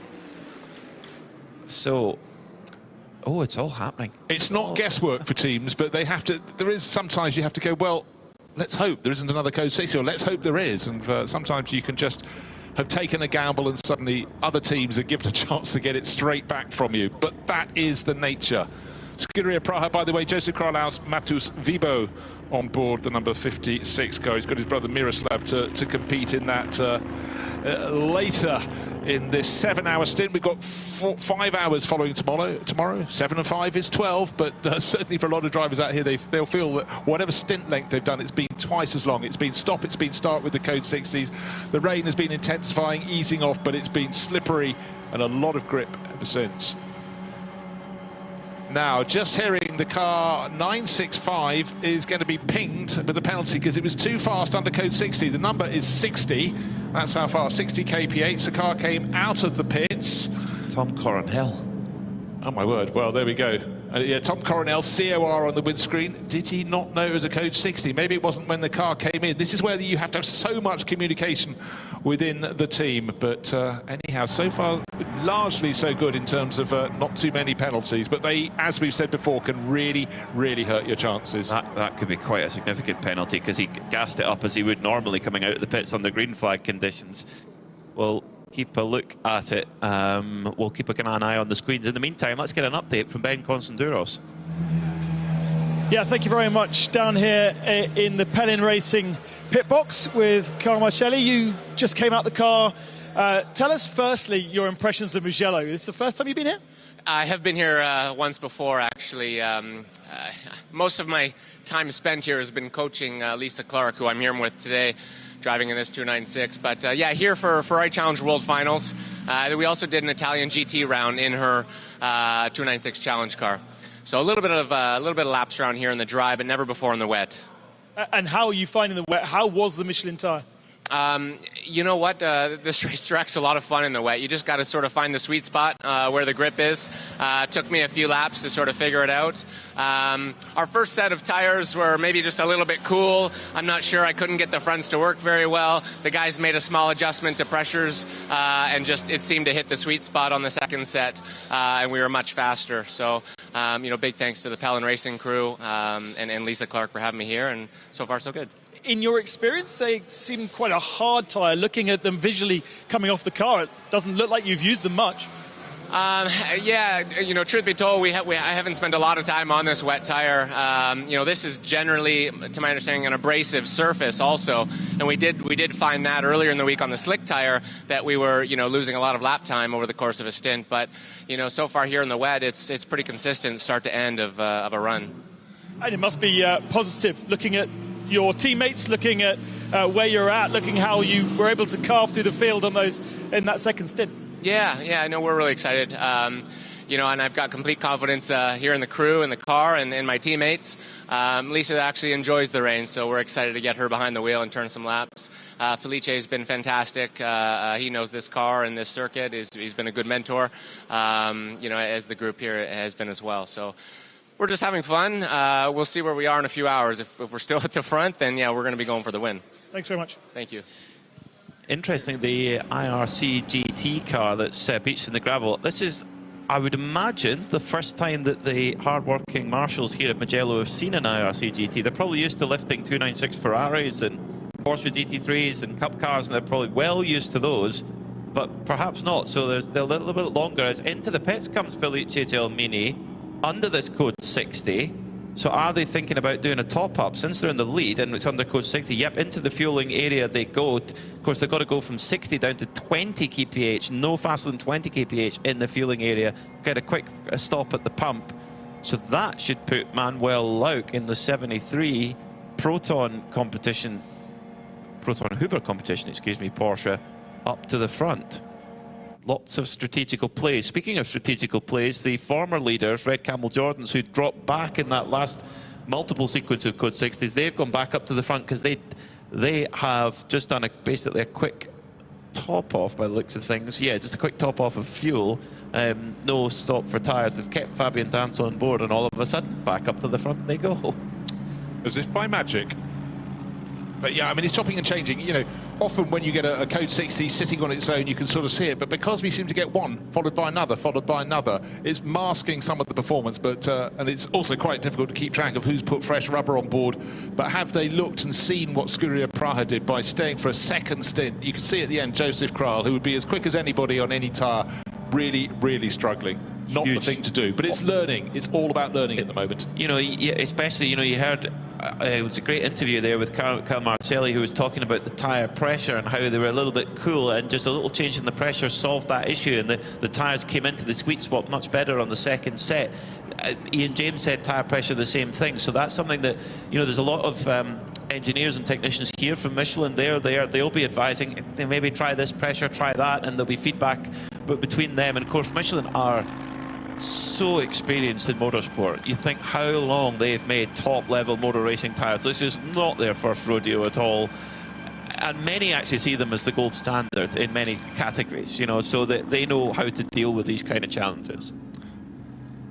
I am an optimist by nature. It may be the cameras making things look brighter, but everything looks brighter on the circuit. I think actually it's the brightest been all day. It's still what you call a grey day. It's still spitting with rain, but I sense we're going to start seeing some faster times coming fairly soon. The IRC GT, after several laps of delay of being stuck in the gravel, has been removed. The yellow and black car up from Australia, one of the 3 cars in the GTX class, is going all over again. Bear in mind, Darren Curry did the early heavy carrying, and Grant Donaldson hadn't long been in it. The Code 60 is still going, but the car that was leading the race came in for fuel. Pellin Racing, car number 29, Felice Gelmini at the wheel, windscreen wiper on, leaves the pit lane. Critically got in and out with the Code 60. That is so important, isn't it? If it goes green, you can just get caught on the hoop, and it costs you time. But for Pellin Racing, that's fantastic. And interesting comment as well from Kyle Marcelli, saying that Lisa Clark, their non-professional driver, likes the wet. That's that she enjoys that more. So they'll get her on board. Of course, they've got a minimum driver to hit for her, and the maximum driver time that they've got to look out for as well for Kyle and for Felice. So that's something that the team will be looking at and monitoring all the way through. It seems that the Ferraris have the pace. They certainly had the pace in the dry. It seems that that's transferred to the wet. But if we keep having these Code 60s all the time, it's going to be a real cerebral race here for the Michelin 12 Hours of Mugello. Green flag in the air, back to racing we go. We'll wait till all the drivers come around and come through the start-finish line to give an update for you. Just take a minute for it all to filter back together. But Pellin Racing managed to get not a free stop, but a better value stop there under Code 60. It is a gamble. You've just got to try and take in every element of information you can get. And Felice Gelmini pushing very hard through one of the trickiest corners. We're talking about waiting for the heat to come back in the tyres, and he certainly didn't hang around long down the slope into Savelli, and alongside us in movement of the arms. I haven't got a driver on board in the booth. It's Peter Mackay go sharp intake of breath through the Arrabbiatas, but somehow the grip was found there by Felice Gelmini. That was a potential 0 to 0 moment, but he's stayed on the right side of that balance. Well, my teeth are drier than a dodgy tradesman there. Just I don't know, with some big moments there. Great car control from Felice Gelmini, and a real insight to how difficult it is on the green flag after a Code 60. The tyre pressures have dropped, the temperature in the tyres dropped, making it very, very difficult. We've seen, you know, we talk about yellows breed yellows, safety cars breed safety cars. Well, purple breeds purple here in these conditions, particularly as we progress towards the 2-hour mark. Now, have there been any drivers that are looking at... Yes, Nick Jonsson has been in since the start of the race. He's done 1 hour and 49 minutes of driver time. Likewise, Alberto Nasca in that Lotus PB racing machine. I'm surprised they didn't pull him out in that Code 60, because they have to bring him in just under 11 minutes time, and if we stay green, that will be a far more painful stop.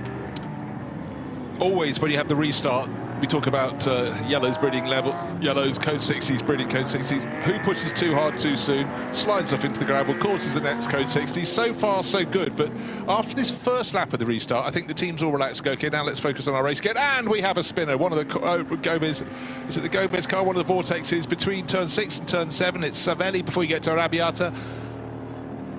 And it's the 702 all over again. And that was close for those in behind.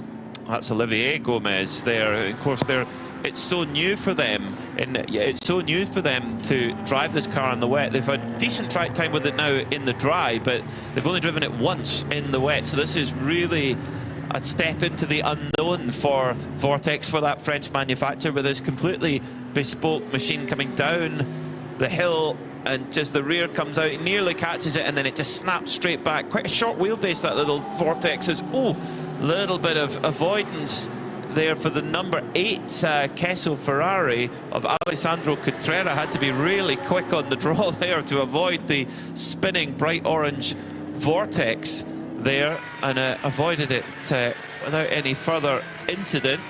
So now that we've got the drivers through, Pellin Racing lead by 36.3 seconds after getting that top up of fuel at the last Code 60. Fantastic stuff there. Proton Hooper Competition now are up to second with their Porsche, and by the last pit stop, they didn't take tyres at the last pit stop, they take a top up of fuel, they changed drivers from Klaus Bachler back to Manuel Lauk. Then in third it's Scuderia Praha. Manamari Energy by Ebimoto, Sergio Nicolai, they've moved up to fourth, and Continental Racing in fifth. Era Motorsport Ferrari sixth, and then the former race leader CCC Kessel Racing seventh, Duta Racing in eighth, Hoffer Racing in ninth, and ARC Bratislava in 10th. And for the first time, welcome Ben Constantinos to the commentary box. Back into the dry, back into the warmth, because it's almost British temperatures down there on the track, and it really does feel like an Alton Park kind of a day rather than a Mugello kind of a day, if you know what I mean. Diana's now taken over from the microphone down there in pit lane, and she will now start frosting up again. Diana, are you right down there? Well, I've tried to sneak into a garage actually, Ben, so I'm keeping out of the rain so far. It's not letting up down here, but however, I've caught up with RPM driver Nick Johnson, who's been just jumped out of the car. I think you were in there for just under 2 hours, Nick. Looks like a hard job this morning. Yeah, well, you know, physically it's not that hard because you don't, pull that many G loads and stuff like that, but the difficulty is the visibility. You know, if you come back up behind the car, you have to almost back off on the straights because you can't really see anything. You have to, look at the guardrails to know if you're on track or off track, really. So even if you can have a good pace in the back of the track and right on somebody's bumper, you have to back off when you come onto the straight, otherwise you just don't see anything. So for us right now, it's just about, staying out of trouble, really, and kind of get through the worst of the weather here, hopefully, and then we'll see what we get, what we got there later on this afternoon and tomorrow. How more strategic do you have to be managing the traffic in conditions like this? Because you've obviously got not a lot of visibility, you're managing the tyres, and then the track is evolving. Yeah, I mean, in the beginning of the race there, it's not really raining much, so we had to kind of manage the tyres a little bit there to kind of try to find, wet spots, even though it was still damp everywhere. But, if you don't really cool the tyres down, you start losing, traction pretty quickly. So there was a little bit of that going on. But other than that, as I said, the big issue here is the visibility because of the long straightaways. And 20 minutes before I got out, it started raining harder. So it started hydroplane, towards the end of the straightaways. And that's kind of really get your attention. It's like, whoa, right now you're just a passenger here. So take it a little easy here. I think we saw a couple of times on, other cars and stuff on the track when they have that slide, your heart's in your mouth watching it. What's it like inside the car? Yeah, I mean, as you said, slide, this comes down to drifting at that point almost, right? But you need to kind of not really panic and just let the slide kind of, come to an end, basically, because you can't really do much when it starts sliding.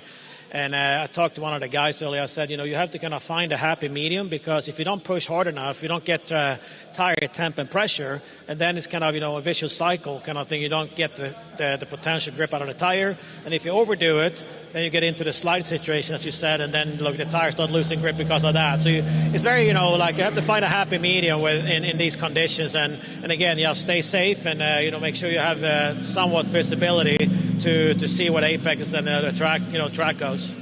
Thanks very much, Nick. Thank you very much. Very interesting insight there from Nick Johnson. We thought he was still on board the car, but they obviously haven't changed the driver ID over because he is still showing on our timing screen as being in the car, but as we just heard, he's very much out the car. Unfortunately, under code 60, because the MP Motorsport Mercedes, this is the Gosner family car, Corona Gosner, ended up in the gravel, and it's so unforgiving, the gravel. Once you're in, it's very difficult to get out, so they're using the GT3 lifting pins here. The Manitou is lifting the car up. The driver can actually stay on board when this process is going on, but they've seen this a lot, Ben, just green flag, code 60, back and forth and back and forth. These conditions really testing the drivers. It does sound as though there's a real challenge going on learning this new Michelin tyre, so very different to what they've expected before, what they had with Hankook. Hankook and Pirelli known to be quite soft sidewall, quite forgiving in wet conditions. The sidewall rolls onto the track and creates a comfort, whereas the Michelin tyre needs to be worked harder because it's a harder construction, especially the sidewall.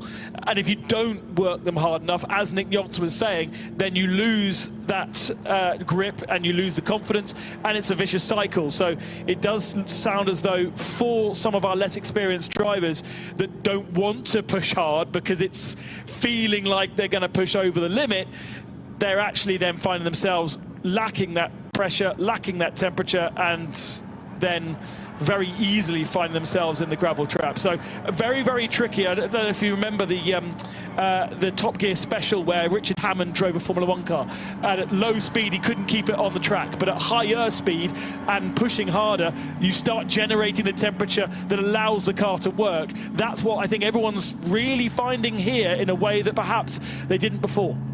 And the thing is under a code 60, no matter how good you are, you can't get that tire temperature and pressure, because if you get a code 60, that's all dropping away and you cannot do anything about it. That's the really difficult part. Interesting, Felice Gelmini has brought the number 29 Pelin Gulf-coloured Ferrari in. In fact, it's just gone underneath our feet at the start-finish line under the commentary position, so they're going to get back out again just before we go back green. So they've topped up with fuel again. A lot of the front-running cars topped up with fuel, so just to make sure that they've got everything, and they'll be just hoping they can get a really, really long run of green and use up all that fuel that they put on board, because it is just back forth as the little bit of mud and dirt coming out the back of that number 58 MP Mercedes onto the racing line. So that's going to provide another little challenge for the drivers coming through as we go back to green flag racing. Then 4 hours and 55 minutes left of this opening portion of the Michelin 12 Hours of Mugello. 5 hours on the clock tomorrow, of course. We go into Parc Fermé overnight. It's all really about staying on that lead lap, and if you can stay on the lead lap and start the car up tomorrow with a full tank of fuel and some new tyres on it, all the better. And not use too many hours of your pro driver. We've seen a lot of pro driver usage in that first hour and a half, with all pro drivers actually going out to experience the circuit so that they then can pass that information on to their lesser experienced drivers. And again, I tried to speak with Joseph Kral just before I came up here, and headset went straight on. He was in there talking to Matthias Vibo, who's now in the car, and had no time for me. The fact that Carlo Margelli was actually able to give us 5 minutes because Felice Gelmini, who is very experienced here in Mugello, Italian driver, not so experienced in GT3 racing, but they didn't feel like they needed to coach him round every single corner like so many others out there at the moment. Manuel Lauck, interestingly, back into this Proton Uber competition car, and that is why it's rising to the top of the field right now. Yeah, they're doing a top job. They've got an interesting approach of how that they, in fact, in terms of the way that the driving time works, they are a Pro-Am car, so a semi-pro driver, which Manuel Lauck actually bizarrely is graded as a semi-professional. He has no minimum or maximum drive time, so they can use as much of him as they want. The only thing they have to be careful of is a 2-hour max in one go. Then he must take a rest. You have to take 50% of your drive time as a rest before you can get back in. And I noticed Jake Hill's the same. He's a semi-pro. I hope he enjoys his year as an FIA Silver, because I don't know if it's going to continue. He's too good. It's like he's too fast, and so, but he's making the most of it. That's what you got to do. Manuel Lauck then for the Proton Uber competition car. Over the line comes Felice Gelmini in the Pelin Ferrari. And Lauck, let's see what the gap is as he comes over the line. 9.3 seconds, but Gelmini got that extra top up of fuel. So if we do get a prolonged period of green running, Pelin Racing got a little bit of an edge strategically.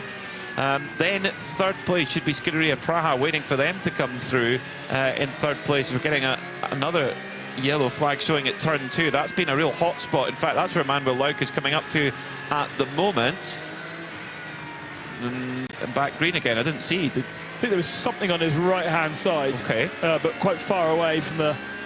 and probably hidden by the barrier, so we are going to go code 60, and our camera, which is just here, won't be able to see because he's too far around the barrier there. We'll be hidden by the barrier and the catch fencing, but we are going code 60 once again. What can be really confusing in Creventic races particularly is the capacity of fuel tank that all these cars have is way and above the amount that they can take initially. And then when they do half a tank, it continues to be. So effectively, they can get more in the tank than they are initially allowed to. If you can basically fill 1.5 times, and so that's why Felice Ielmini is able to go in every kind of 10 minutes and get another half a tank and top up, because he's going way above where he would normally be. And in these conditions, looking at those wet tyres, you therefore can run as long as the driver limit allows if you've got enough fuel in the tank. And I think we saw with the Lamborghini that we got to about 1 hour and 36 before they came into the pit, something like that. At least, yeah, which is normally in the dry running of GT3 is around an hour, depending on the circuit. It may be a little bit less for a Daytona or Le Mans, and a little bit more for a maybe more less thirsty track. But yeah, in the wet, it makes a huge difference. And of course, Code 60, you're using nowhere near as much fuel. Ryan DL for Era Motorsport, they, at that first sequence of Code 60s, they lost a little bit of track position because they topped up as full as they possibly could, and they're now sort of chasing back again. A good stint from Jake Hill. We can't exactly see which car it is. It's got an orange roof. Could it be the Lamborghini? Because it doesn't have an orange roof, the Lamborghini. It could be a Vortex, or it could be one of the 992s. We will know when the Manitou car lifts the car up. It's at turn 2, that's all we can tell you. It's in just a slightly awkward position for our camera operators, and we thank them all for their service today, because it's been pretty damp all day. So braving the elements to bring the pictures on Creventic Motorsports TV and give us the information to describe the pictures to you on RS1, part of the Radio Show Limited network of channels. Thank you to you all for tuning in wherever you are as the Ebi Motors Manamuri Energy cars come in for another top up, as Sergio Nicolai brings it in. So taking that chance while they get it, it's going to be revealed as the Manitou is going to pull up using the lift to find out what car is it. We know it's got an orange roof. It's maybe going to be revealed to us in just a moment. There's only the suspense. There's only 4 cars that have not completed Sector 1 of the lap. One of them is a Vortex. One of them is Ryan DL, who we've seen on track. Tim Muller in a Yuta Racing Audi, or the Kessel Racing Ferrari. Those are the options. I can't handle the tense. So it's so tense. Therefore, probably, if you think it's a Vortex, it's Olivier Gomez, who is the leading GTX car, was up in 15th place before this, although timing screen doesn't say stopped, which is really annoying. Stop's really useful. Stop is a very useful, we can follow that. Still behind the barrier, and if that is the Olivier Gomez car, the 702, that then might bring their sister car. Well, actually every GTX car has had a trip into the gravel and has had to gain assistance. The IRC car did not that long ago, and the sister Vortex is being pulled out. I mean, there are not many cars with a pure orange roof. The Vortexes are some of those cars, so we'll get a confirmation to you as soon as we possibly can. Pelin Racing again taking the chance to come in and top up, so they're just a little splash and splash and splash. It's like when you see taxis come into a fuel station, they put a $5 in. I've never understood why that is. Maybe early in the shift, just as they're building up their earnings. Crucially, that last visit has handed Manuel Lauck the lead now. Previously, those last 2 kept him ahead because he had such a buffer, but he's now dropped to 2nd position. I don't know how vitally important that is, and it's so hard to know so early on in the race with all the various wranglings of strategy, and it's quite hard to keep up as to who's on what fuel. But yes, Felice Ielmini now dropping down to 2nd behind the Proton Uber competition, number 73. I'm surprised there's actually any room left to fill. Well, that's they've been in and in and in all the time, and just keeping topping up as they go. Potentially in one of the earlier stops where they had where the tank was more empty when they came in, maybe they short filled, which is what brought them up the order a little bit, and then they're now catching that back up again. So maybe this actually string of Code 60s is not such a bad thing for Pelin Racing, and they don't have to worry about driver time with Felice because he's semi-pro, so they can do as little or as much as they want with him. So that's really important. In fact, it's the Pelin Ferrari passes under our feet at the start-finish line. There you go. It was a Vortex. It was a Vortex. Good spot. Well, it was your spot. Patting yourself on the back there. Well done, me. Olivier Gomez, 702. Must be, I would imagine. Yes, it is. Yeah, the 702, the leading GTX car before that. Be interesting to see if it's hung on to that advantage, although its rivals in class, as we mentioned, have also had a trip into the gravel. So it's one apiece in the 3 GTX cars. Pelin Racing have actually also lost. They've lost second position as well, by the looks of things, to Scuderia Praha during that top up. Now, one car that we're looking to see what penalty they got. We had very few penalties so far today, but the car 965 broke the code 60 coming out of the pits, and I cannot see a penalty for them yet, strangely. Maybe that's still being assessed. Back to green flag we go. I'm looking at the wrong times. There we go. Nope, it's not on the penalty list either. Ah, very strange. Okay, we'll keep a close watch. Breaking rules. I know. I know. That was very surprising. 4 hours 46 minutes to go. Let's take an update with Diana Binks down in the pits. I've just come to the Red Ant Racing garage, and I also has just jumped out of the car from the number 93. You've been in the car so about an hour and a half now? Just over an hour indeed. Was quite wet. It looks very wet. How tricky is it with the conditions constantly changing and the car evolving? Making the best of it. It's just having fun. Okay, it's slippery, but it's like it should be every time. You had a bit of a shifting issue earlier on, I think when Kenneth was in the car and then when you jumped in. Was that resolved? The AMG guys plugged their computer in and reset the fault, so I didn't have any issue at all. So should be good to go to the end, I think. And how would you describe the conditions out there at this point in the race? Very early on, of course, but obviously everybody's facing these sort of challenging conditions to manage the tyres and to manage the traffic. Okay, there's a lot of spray on the high-speed sections, but it's very good doable with the Michelin tyre. It's the best grain tyre out there, so it's perfect to drive. You have a great team behind you here. You guys have all raced together for some time, so you know each other well. How important is that? It's the most important. Doing the great pit stops, making sure the car keeps on driving. Without that you can't win. And how would you describe this Mugello circuit? For me, it's one of the best tracks in Europe. It's fast. It's no room for error. It's perfect. Thank you very much. Thank you. Unfortunately, another spin for the IRC GT. Luckily, been able to keep going. It's Grant Donaldson on board. Him and Grant Curry have made a big journey to be here and to take part in the 24-hour series, and it's a very popular spot. Coming out of turn 3, Poggio Secco, gets quite hard into the barrier, the rear left corner, getting into the barrier at the wheels, so you hope they've not bent anything out of shape there, Ben. Very easily spun around though, just got on the throttle and the rear end loops around without any hesitation whatsoever. Interesting that Yannick there was saying that he's very happy with this Michelin wet tyre. It is a tyre, as I understand it, correct me if I'm wrong here, that is designed for Super Cup. It is designed for the 992 car. That is its basis.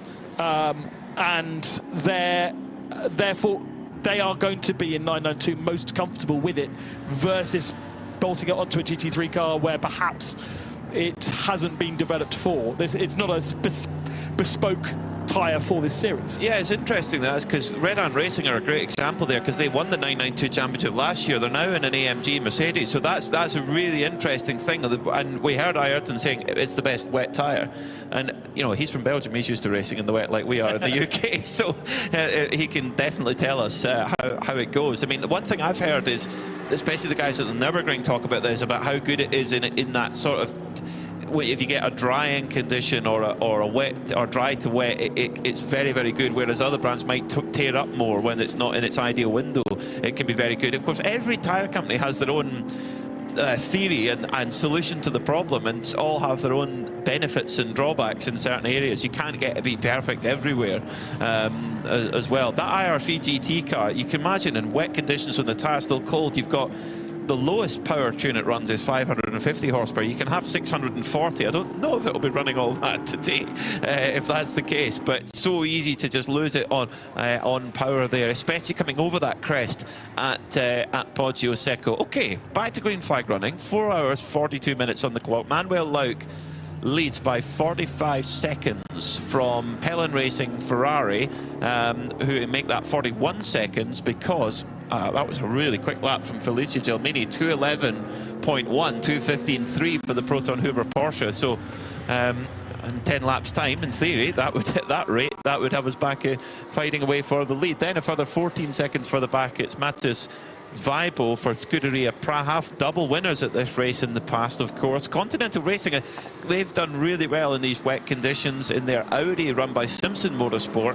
They're in 4th, and Ryan DL for Era Motorsports, only 9 seconds behind them in 5th. Oh, there's another spin for the IRC GT as Grant Donaldson, clips off the concrete wall in the front left. Now that could be a bigger problem.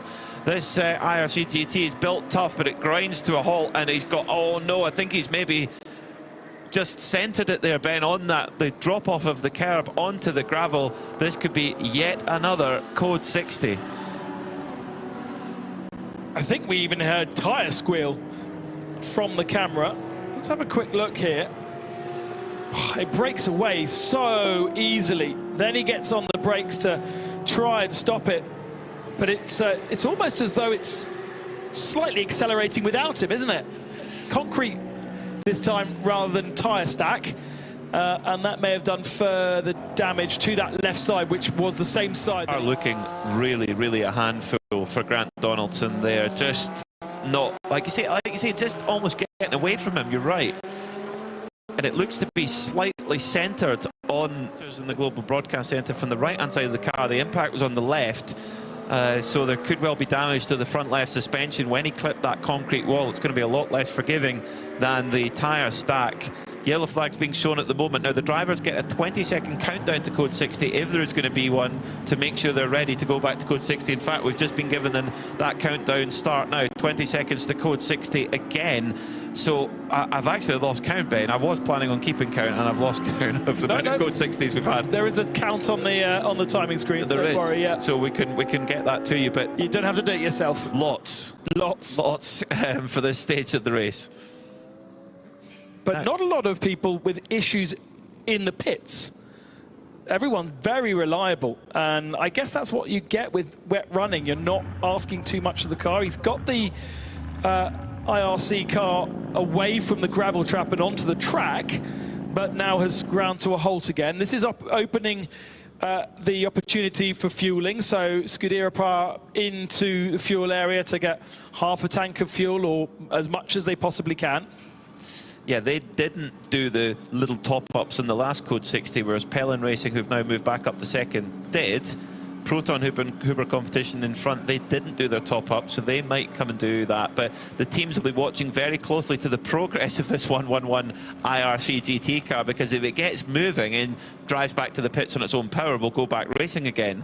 If it needs help, the code 60 will be much longer. So it's actually almost taking a gamble how that's going to work, because right now the Scuderia Praha car is still in the fueling area, so topping up with fuel. Before that code 60 came out, leader was Proton Huber competition and of course for Pro-Am car. GT3 overall was Pelin Racing. Am class for GT3 is Continental Racing Audi.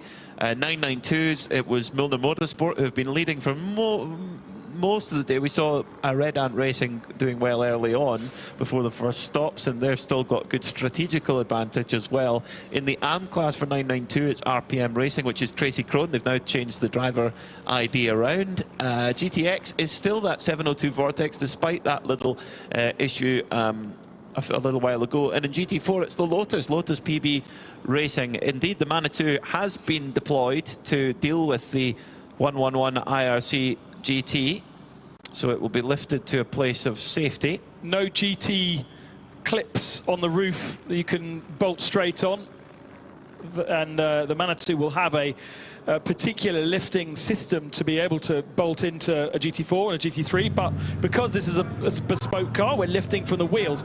My slight concern is the damage on the left side, whereby he's hit the wall. That wheel may not be very well attached to the car. We shall see. That could be the issue, yeah. I mean, he drove off and then didn't go a great deal further, so maybe thought, oh no, this isn't going to go back on its own. This is such a shame for this Australian duo who we saw at Dubai, and they won actually the Middle East Trophy in the 24-hour series across Dubai and Abu Dhabi. But let's get down to Diana Binks in the pits. Who's got more for us? Diana Pinks. Did you call me Pinks? Pinks, is that your ulterior name? Never mind. No, not at all, not at all. I'm with 111 Racing, and Darren Curry is just who's teammate to Grant Donaldson out there on tracks, just watching what unfolded out there on the circuit. I mean, it looked quite... how would you describe it? Look, it's very challenging conditions out there. Bit unlucky. Axel hadn't done any wet weather practice or anything, obviously. I was fortunate enough to do a couple on the outlap. Really, really unlucky. It did look at, and obviously these conditions are very, very tricky.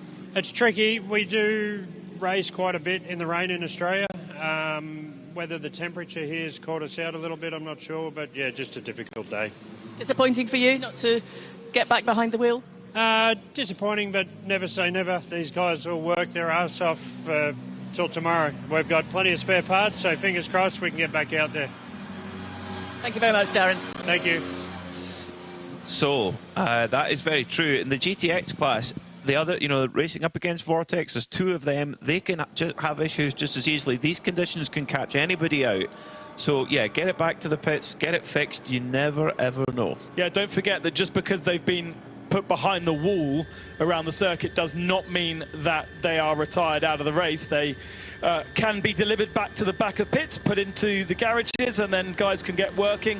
Maximising track time is one of the key principles of the Michelin 24H series, and regardless of whether the misadventures you've had on track, you can still maximise. And if you've come all the way from Australia, then you're going to want to do so.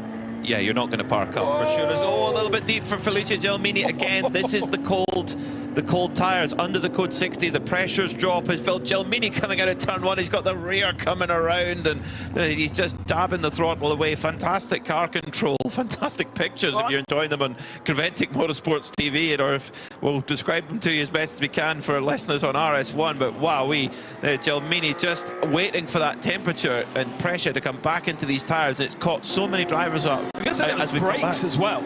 Remember, the brakes get cold, and if you press too hard on cold brakes, they snatch, and then you lock up, and it's irrecoverable. Whereas, so you've got to play. Or the ABS cuts in. Yeah, exactly. But that then doesn't make your braking as efficient. And I'm afraid we're going back to code 60. Oh, not again. Again. Then, once you've got that aggression through, and also the temperature in the brakes affects the tyres and the rims and vice versa, then everything starts working for you. But the Gelmini going very deep into turn one, coming out of turn one sideways, and unfortunately, is that the Coronel still in that car, the Porsche? No, it's Jan-Jaap van Roon for MDM Motorsport, who's gone well off the road, and will need them. I hope they've put enough diesel in the Manitou. I'm sure they have more than one Manitou, because it's been very busy. But we saw this in last year's edition of the Mugello 12 Hours, that even in dry conditions, if you go off the road at all here, the gravel is so deep that there is just no getting out of it. You have to wait for a little bit of help as one of the marshals arrives on a scooter. Two more. It was through it as well. When Formula One were here, it was a concern, wasn't it, about how deep the gravel traps are. They're built deep to keep bodies away from barriers when motorcyclists fall off. That's why there's not too many tarmac runoff areas, and the gravel is really, really important to when MotoGP come here, and Superbikes as well come here. I can't remember. I think they used to. They used to, yes. And they do quite a lot of MotoGP testing here, or Ducati do anyway. But the Italian Grand Prix, the MotoGP, is always a highlight of the MotoGP year. And when you think about it, when they come over the crest, a GT3 car is doing 165 miles an hour, hits the brakes, and Apex is at 60 miles an hour. That's quite impressive. MotoGP bike, 220 miles an hour now. Just probably a little bit excessive nowadays. So the Manitou is sprung into action again. A good display of how easy it is to recover the homologated GT3 and GT4 cars. Two clips on the roof. Those holes and the clip and the system, all part of the development of GT4 and GT3, so you can easily recover the car. And Jan-Jaap is going to be put back onto the track. We'll have to shake that gravel out, but Coronel's been in there for, what, an hour and a bit. He will have been trying to brief yap on what exactly to do out there, but it is clearly very, very tricky. Very. And interestingly, Proton Huber Competition came in to do a little top-up of fuel, as have Red Ant Racing. Pelin Racing have come in to do a top-up of fuel, so they're clearly sticking to a very clear strategy. Just keep coming in, top-up whenever you can. Now, the MDM car has been put back onto the circuit, and I tell a lie, it's not a Manitou, it's a New Holland. Very important. My stepdad, he's a New Holland man, but he's got a New Holland tractor.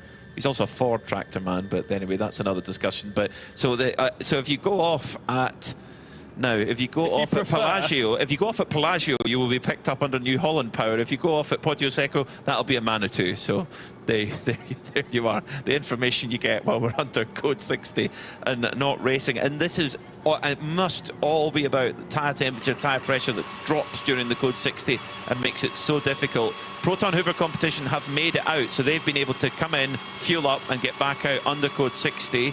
Pelin Racing are still in fueling, and we're getting the countdown to going back to green. Are they going to get caught out here, that Gulf-coloured orange and blue Ferrari? They might well do, you know, because... And that's where this strategy works against them. If you're stuck in the pits or in the fuel area when we go back to green, then you're losing time. Be interesting to be on board with one of these cars when we do go back to green. We're cycling through all of the different onboards that we have, just to see how tricky it is to cope. There we go, green flag now, back up and running with Maximilian Partel. On those lights that flash on the dashboard, which are rev lights, they are also lock-up lights as well on there, and brake traction lights under acceleration. So it'll give us a good idea as whether anything is snatching into turn one under brakes, being careful. So Manuel Lauk, a driver who's won 7 times at the Nürburgring 24 Hours in class. If you want to win, well, if you're going to win that much at the Nürburgring, you know how to drive in poor conditions, and that's exactly, I think, why they've put him in under this difficult part of the day in that 73 Proton Huber Competition. Porsche. So did Pelin get out before that green? Nope, they're still in the pits. So this is really costing Pelin Racing now, as they're just going under our feet at the start-finish line now, still under green flag racing. So that has really, really cost them. I mean, on a dry lap, the average speed, lap record speed is 176 kph. Okay, it'll be less than that in the wet, but still you're talking a big difference from doing it at 60 kph. So if you get caught out with that green flag, it's really, really punishing. So Proton Huber Competition coming around Corintau at the moment. Manuel Lauk trying to make his way past the red Camel Jordans number 909-992 class machine, which is being driven right now by Luc Breukers, who's taken over. So they've cycled through all 3 of their drivers already. Rick Breukers starting the car, then Fabian Dance, and now Luc Breukers aboard. Serious caution from some of our drivers out there on circuit at the moment. You can see they're unable to lean on the car to get the tyres to bite into the surface, and therefore just tiptoeing through these medium speed turns. It's almost easier when you have a stop-starty track where you've got big braking zones that you could lean the front tyres into and get that front tyre grip, and then come out the corners lighting up the rear tyres. That gives you the temperature in the fronts from the brakes, and then temperature in the rears from the acceleration. All these medium speed turns we have here at Mugello means you're just tiptoeing all the time. And Olivier Gomez in the Vortex V8 702, the 2.0, looks like he's tiptoeing along the straights. It's so tricky. It's a light car, you know, 1,000 kilos and 550 horsepower. That's in quite short wheelbase, and they've got so little experience with the car in the wet. Not bad experience with it in the dry. It's a relatively new model, but it's it's going to be every lap they're going to be learning all the time. And of course, Olivier and Arnaud Gomez, they're the designers of the car. Olivier was very much involved with the aero of it. Let's get more down in the pits with Diana Binks.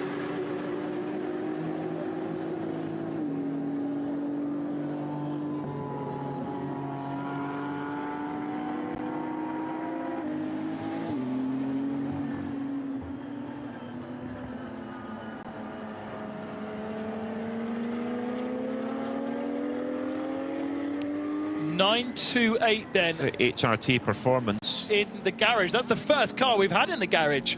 It is across. actually, you're absolutely correct, Ben. Yeah, well, everyone else, as I said, it's been quite good reliability-wise. So the Lotus Emira GT4 in its first proper endurance race, I understand. Running, we see a few of them entered in British GT, but of course they're shorter races. They lead in GT4 right now by 22.9 seconds from Jim Gebhardt, the father of the two, in the CCS Racing Porsche GT4 RS. Then just 7 seconds behind them is the Venture car of Matthew Higgins. So really, really close at the moment in GT4. 3 different cars, 3 different teams, really, really tight indeed. And great to see the Lotus Emira out there, powered by that venerable Toyota Camry V6 with forced induction, a car that's powered Lotuses, an engine that's powered Lotuses for many, many years now. But if it ain't broke, don't fix it. Remember when PB came here with their quite mad Exige that was always in GTX, and every year it spawned another massive wing on it. That's still apparently in the factory, but they got a bit fed up with it because it never quite worked. And so it stays in the workshop, it stays in the forecourt, because they are also a road car distributor here in Italy of Lotus road cars. And out the back is one of those electric, what they call the new electric Lotus. Electri.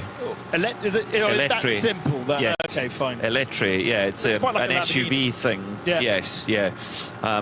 I was lucky enough to have a Lotus Exige V6 for a year. Amazing car. It did go in and out of the garage once or twice, I'll admit, but anyway. Now, the battle on circuit for third place, Manamuri by Ebby Motors in third. They've got Ryan DL right behind them in the Ferrari, the Era Ferrari, and right ahead of them. In fact, it's a 3-way battle for second, excuse me, because Continental Racing are right there with their Audis. You've spotted something on the timing screen, Ben. Yeah, somebody's got a penalty, but we haven't quite got the scroll. Oh, there's a few penalties that have now come in. Now, this is so one for car 888. That's the Seb Lejeune Porsche Cup car, 30-second time penalty for not respecting flag signals, so they'll have to serve that in the penalty box at the end of the pit lane. Car 965, now this is the one we were waiting for. This is the MDM Motorsport car where Tom Cornell, under a code 60, accelerated out the pit lane and broke that speed limit quite significantly. So 60-second time penalty, that's a huge one. Yeah, but it's overtaking another car rather than speeding. So I guess they probably did both at the same time. Yeah, yeah.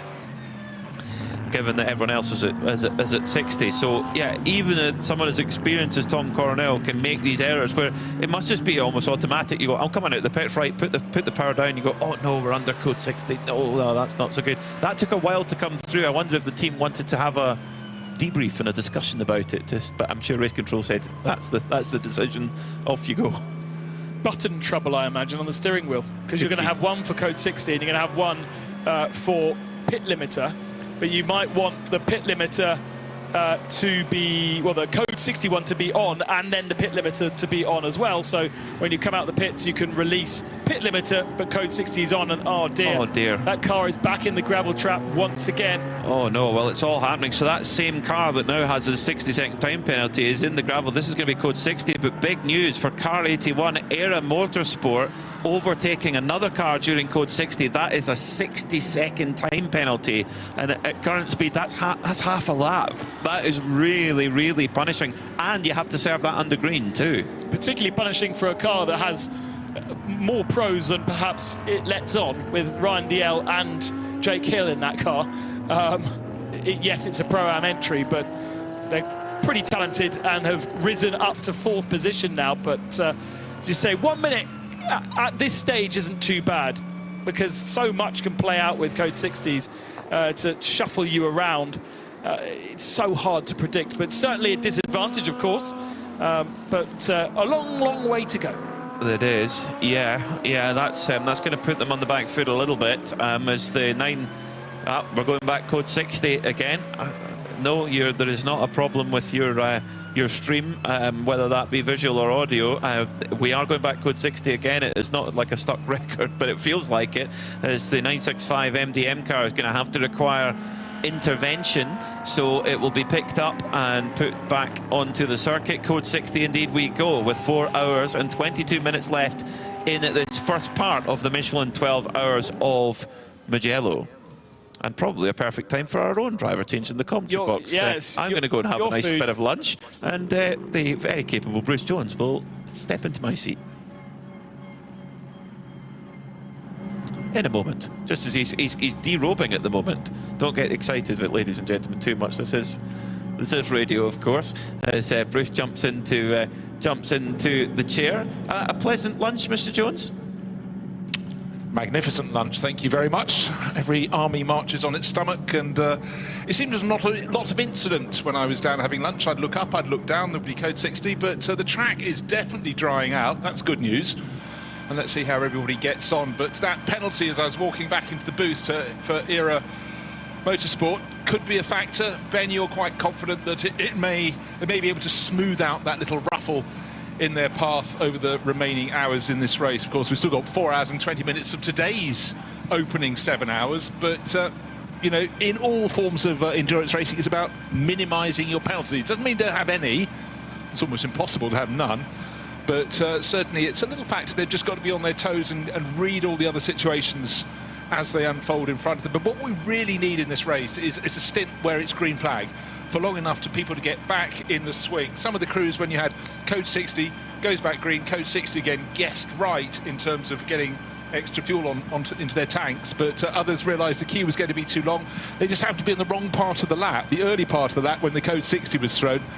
And the last thing you want is to come in and wait in line for your fueling. Any advantage you're going to gain is going to be thrown away. And that is why, at this stage, penalties, yes, it's a minute where you're stationary, but you can have that same situation happen, losing a minute in queuing for fuel or getting the code 60 slightly wrong, or it doesn't fall in your favour. So we so often big up problems early on in the race and then find by the end of the race they have absolutely no influence on the result, and you sometimes go, oh no, that's one of our favourites has got a big problem, and actually in the end they still win. So it's also about just being sure that you're on that lead lap at the end of the first 7 hours of this 12-hour race, and if you fall just by dint of a small penalty the wrong side of that margin, you're just suddenly a lap down by dint of, let's say, 5 seconds, and it really does hurt you a bit. But you've still got 5 hours to come back and play again on the Sunday. But looking around the screens, I know the cars aren't kicking up spray because they're going at code 60 pace, but the track is much drier, it is brighter. You can see the top of the mountains in the background. You certainly couldn't do that when we came into the circuit this morning, and even more certainly couldn't do it at the start of the race when suddenly we had the first really heavy flurry of rain. Yeah, and I think this is where the Michelin tyre struggles a little bit, because it's not quite as soft. It is still retaining its structure, which is there to get rid of water, but there's not much water to get rid of. And so, you know, you want the F1 Pirelli style where the intermediate tyre chews up so much and becomes a slick tyre. That's sort of where we're not quite at yet, but if it stays like this in an hour or so, I think that's where you'd want to be. This is code 60 number 9. We're about 46 minutes of code 60 running, of 1 hour and 47 minutes of race running, and Diana is down the pits. 111 Racing IRC GT car is now back in the pit lane. The team are it's been taken off the truck. They're just lowering it down on the pit apron, and it's obviously causing a little bit of congestion down here, but they seem to be working as hard as they can. I can see a lot of gravel and grass in the front of the car. I don't see any major damage to the left-hand side. They're just turning it around now.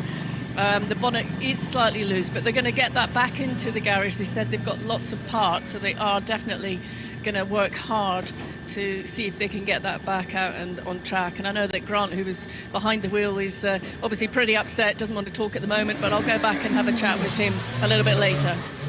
I imagine frustrated as well, because it really did look as though over the course of a couple of laps he just couldn't get on top of the car. The car was sort of had it a seemed mind to just of its go own. away from him, didn't it, when he actually started that spin out. Yeah, absolutely. We've got a nice drone shot of the recovery process, which, yes, if Holmgaard Motorsport wants to pit right now, or even Ebby Motors, they are not going to have any opportunities. Holmgaard were just in a few minutes before, so before they actually took it off the truck, they came in, did their stuff, changed driver and went back out. As if they knew. Yeah. And it stopped raining down here in the pit lane. Just thought I'd let you know that. And we go back to green. So we go on board with Proton Uber competition. Manuel Lauk still leads. He's just come out of the pits. We think he still leads, with Mathis Weiber in second, with yeah, half a lap difference.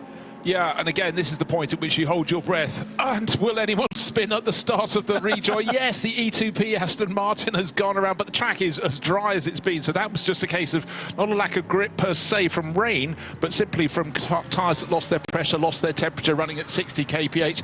And that's been a car that's been going very smoothly through this race, just around the tail of the top 10. But alas, as it sits with its nose in the middle of the track, or two-thirds of the towards one side, the engine is running, waiting for a gap to rejoin, but you know, all your good work just gets crumpled up and thrown into the waste paper basket, doesn't it? Now he's got to drive on the grass, and that's been wet all morning, and he's going to, on the other side of the track, then he's going to rejoin, but a lot of rear wheel spin there, and gets it back on terra firma, wet terra firma, and always that element, Ben, when you drive on the curbs. The track might be drying out, but the curbing is always wet after there's been rain, consistent rain as well. And you explained how this area has been affected by flooding. That means that the grass isn't just wet, it is sodden, and he was trying to go uphill there on the grass. That was lucky that he did not get bogged down Oscar Piastri style from last weekend's Grand Prix, because Paulo Buguera was asking for trouble there, and he has managed to get out. He was heading for a sausage curb as well, just to stop his progress, but just about missed that, and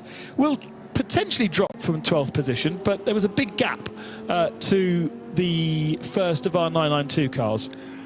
Yeah, I mean, what you forget is on a circuit like this with a lot of gradient, it's one of the steepest parts of the track. Trying to go even across level wet grass is one thing, but trying to get it harness all the power and get back up the slope, and then, as you say, cross the curbing onto the track. But he's managed to do so. Tyres will have been messed up a little bit there, but coming back round, I don't suggest he'll need to go into the pits. And he. It's always interesting when you've reached. Oh, actually, wow. So, you know, just at full pace and snaking around. But again, even though we talk about the track drying out, there is very much the racing line that's dry. But anything beyond, even though it looks fairly dry to the eye, it definitely is not. But right, apart from that little spin for the E2P Racing Aston Martin, the first lap, 2 laps after the restart have gone smoothly. That's the moment at which the danger of a Code 60 sort of slightly dissipates. Everyone's now got right temperature in their tyres, temperature in their bread.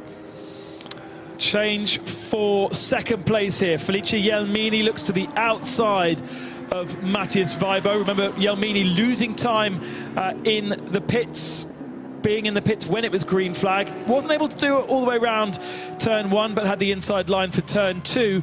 Does seem as though at turn 2 a lot of people running around the outside, the karting wet line, rather than using the racing line. Seems to be better there. Unfortunately for Felice, having to take the racing line, but the shorter distance travelled put him up to second position, 45 seconds back from Manuel Lauk at the moment. Yeah, this is the start of his second season racing GT3 cars, but for Felice it's been TCRs for many years, but he's really adapting very well indeed. And Pelin Racing being impressive, they decided not to start the number 23, the sister car, which was the 488 GT3, just because, I don't know, I think they were slightly concerned about the 2 days of potential rain and decided to maybe keep that car for later in the season. Still 4 more rounds of the European 24H series for 2025, and maybe that was a wise decision, maybe not. But anyhow, now people are learning about the tyres they didn't know much about before the start of today, which is how Michelin's wet tyres would work for them. Up the slope from that fantastic double apex first corner, and again the deep line into turn 2. If you don't get grip on the outside line, then you've got painted curbing, and then you've got gravel. So you've got to be sure. But right from the formation lap, you can see the front runners going very, very deep, staying right when they wanted to be turning left until quite deep into that second corner, into Lucco. But clearly it works for them. There is not just up and down in this track, but certain points on the circuit it's slightly banked there that pulls you to the left and then drops away. Not so much for banking when you get to the third corner, Poggio Secco, and that's why we saw so many cars, even in the dry, running over the curbing into the gravel trap and then bringing it back onto the circuit. But one of the hardest corners is turn 6 when you're going down the slope from Casanova to Savelli, and we've seen an awful lot of people getting it wrong there. And if you get it wrong, you're then going to get your entry to the next corner, the first Arrabbiata, because it follows very soon afterwards. You're going to be all over the place, and certainly it can cost you big time. Quite a few spinners down there. One of the interesting... Oh, another spin from the 901.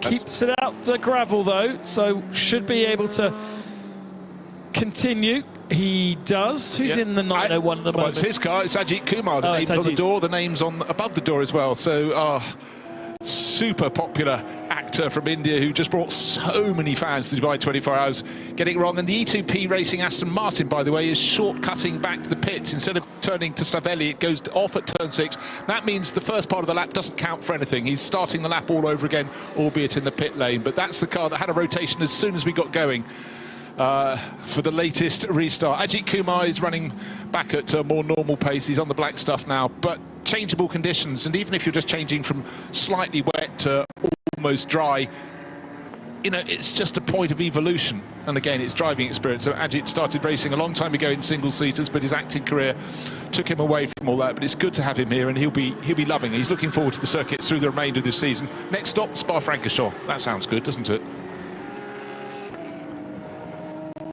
Curiously, the Aston Martin there, Buguera, missing half a lap, therefore that whole palaver doesn't count at all for anything. He must be very, very desperate. I mean, he can't be desperate on fuel because he's only been in the fuel area a short period of time. He's now heading into his pit box, so there must be some damage there for that car, which is, we never saw any collision with any barrier. No, it was an innocuous spin all on his own, ended up sort of half on the track, half off, but unless he damaged the car restarting going up the slope on that wet grass. But it might be a driver confidence thing. He just might have something in his mind that he felt tipped him into that spin. Luckily, no other cars around him.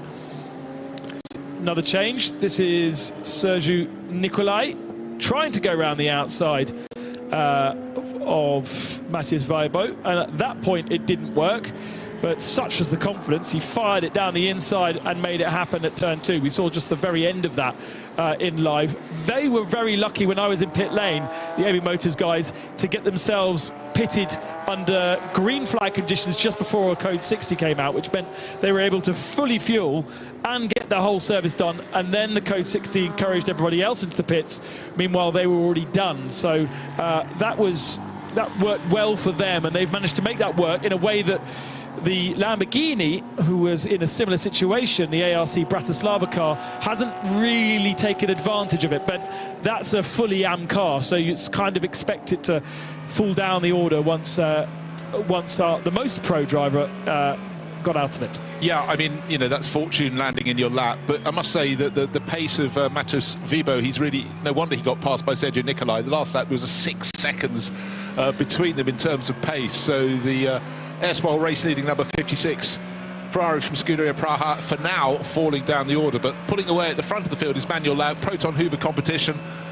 Porsche weren't really anywhere. It was all about Ferrari and Mercedes in the dry conditions in qualifying or following practice. But ever since the start of the race, when Manuel Laut was really pushing on, that car has been looking very handy indeed. Felice Gelmini is trying to give chase. In fact, he's faster. Last time around, took about 2.5 seconds out of the race leading Porsche. So Ferrari still in the mix, and Pellin Racing came here, I think, with high hopes, but didn't really show their hand when it went through practice. But they've been getting better and better through the course of the race. And Felice Gelmini, I heard just like nipped off for lunch, Peter extolling his virtues, because he really got stuck in and put in some really great sector times. Peter went and crunched all the sectors overnight and came back saying, well, yeah, like Ferrari can really string them together.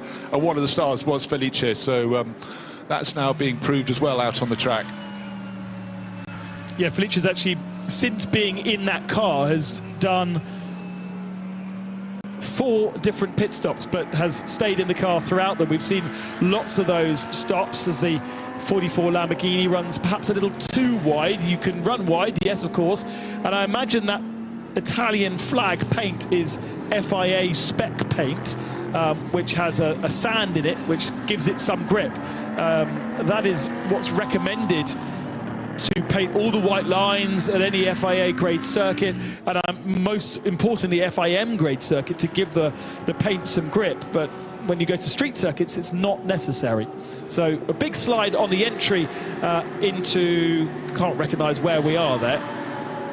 I'm just thinking it was a Arrabbiata 1, so they've come down the slope to Savelli.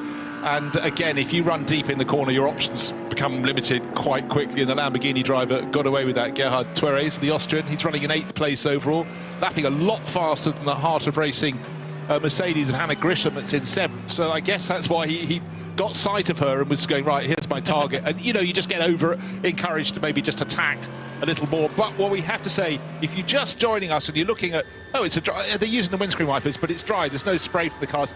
Conditions are changing all the time. These are the best they've been since the drivers were out in qualifying. 2 days of sunshine, almost spring-like weather here, and it's reverted to much cooler temperatures here on the Saturday. This is a 7-hour segment to the race. We've got 5 hours to complete it on Sunday here at Mugello. The drivers loving the experience, but for this race, they're learning about the 2025 Michelin wet weather rubber for the first time, and it's not always ideal to be doing that when you're in racing circumstances, but we're now quite a while in, and it's been quite a while since we've heard from Di. Let's find out what the latest news is.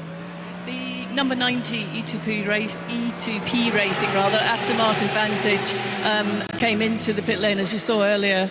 You talked about it had a spin and went off track. That car has come back into the garage, and the team have taken the car into the garage area. They tell me that after the spin it lost power, but when it came in to the pit lane, obviously there was lots of grass and stuff in the front grille, so they're doing some electrical checks now and checking throughout the car, but it's still sitting in the garage. They've obviously taken the front off the car to have a more in-depth look to see if they can find it, but they were sort of shaking their heads a little bit to find out why that power loss had happened.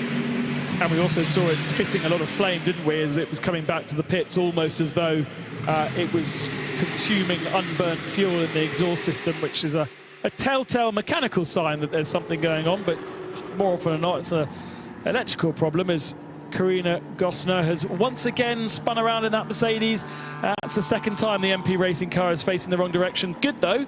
She's found some tarmac to spin on this time, and that means we don't have to go code 60 to retrieve her. Sitting all wheels off the circuit on the exit to Savelli, just before the entrance to the first of the two uphill right-handers at Arrabbiata 1 and 2. But windscreen wipers going, lights flashing, either waiting to rejoin or has some problem. I can't see why, unless the marshal's saying, stay, stay, stay. We have a handful of cars coming down the slope to Savelli, and now she goes. The GT4 Mercedes from Venture goes on past. Who's at the wheel of that? Matthew Higgins, a second driver in that car. Going very nicely in class, but actually it's fallen back to third in class. In fact, the pace has changed a little bit. That's now the Lotus leading the way with Massimo Abati top in GT4. On the start-finish straight, there is still spray to be had when you get a whole grouping of cars.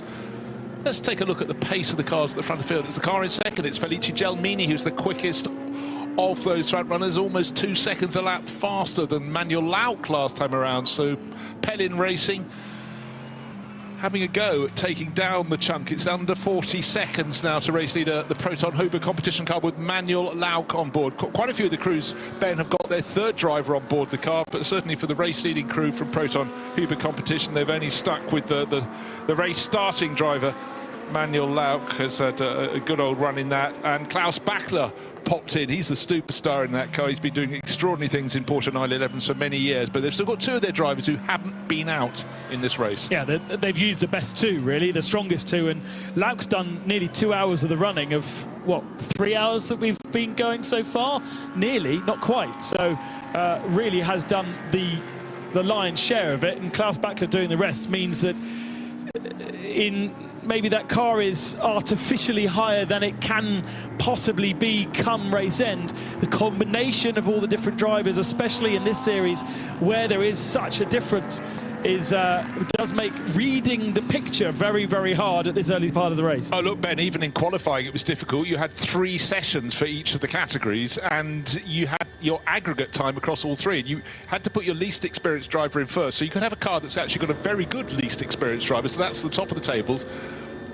And then you've got to be mated to your quicker drivers who go in sessions 2 and 3. So it really was up and down. I thought it was a fantastic qualifying format, but you had some teams that were first after the first, second session, second after the second, then 12th after the third, as they knitted all their bits together. So it was chopping and changing, as is the weather here. But now even in getting to see the mountains the far side of the valley, so things are definitely improving. But northern Italy has had a lot of rain in the past 10 days.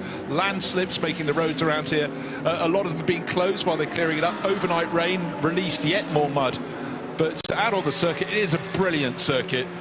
Things are looking as good as they were before the cars went to the grid this morning, where there's been spit overnight, spit drizzling on the grid, and then suddenly on that second formation lap, down came the rain, and ever since it's been increasing, decreasing.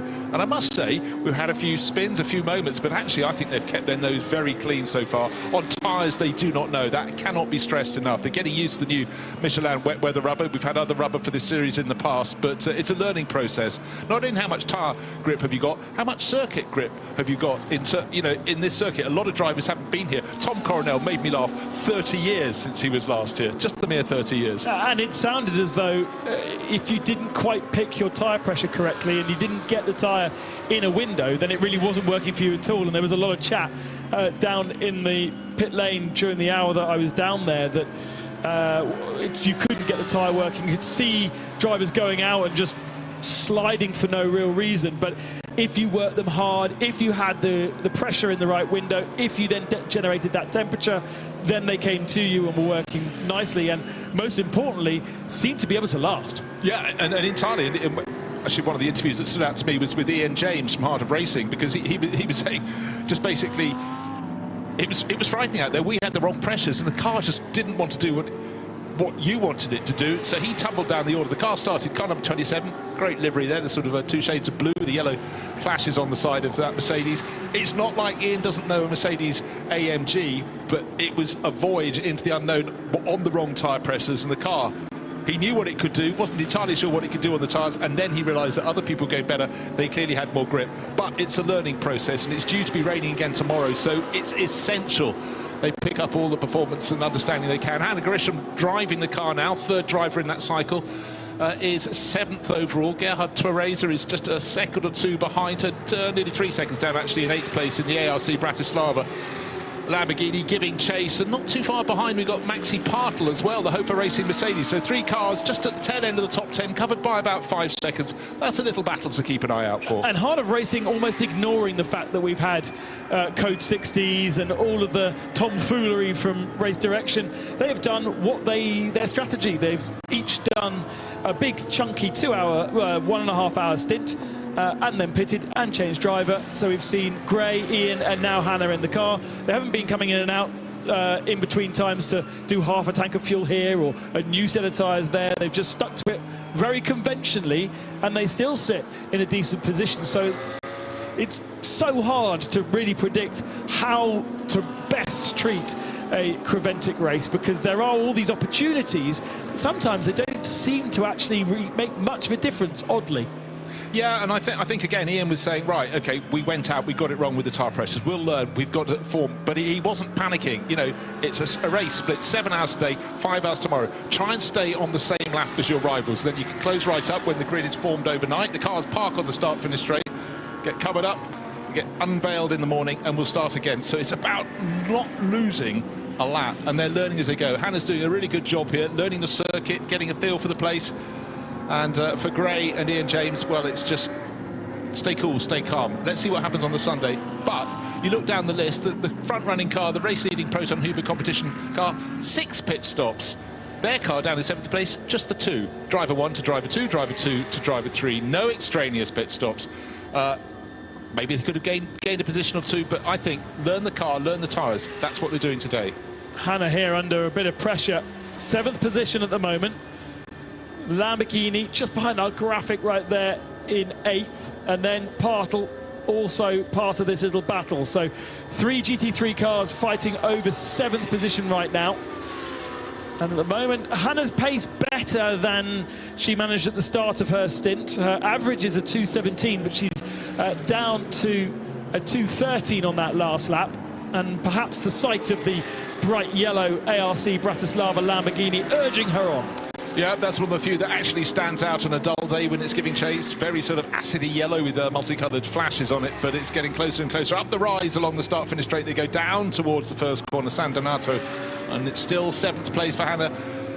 Grisham going deep into the first corner. A lot of drivers taking that line, gives them a rather smoother exit there. And all along, the Lamborghini is giving chase, is catching her, and in turn, Maximilian Partel in the Hofer Racing Mercedes is the one that is catching the pair of them, and Seb Lejeune Racing. It's not their first, it's not their second, it might be the 3rd spin for the Treble 8 car. And will that make us Code 60? No messages as yet, but it's parked in the gravel. Absolutely.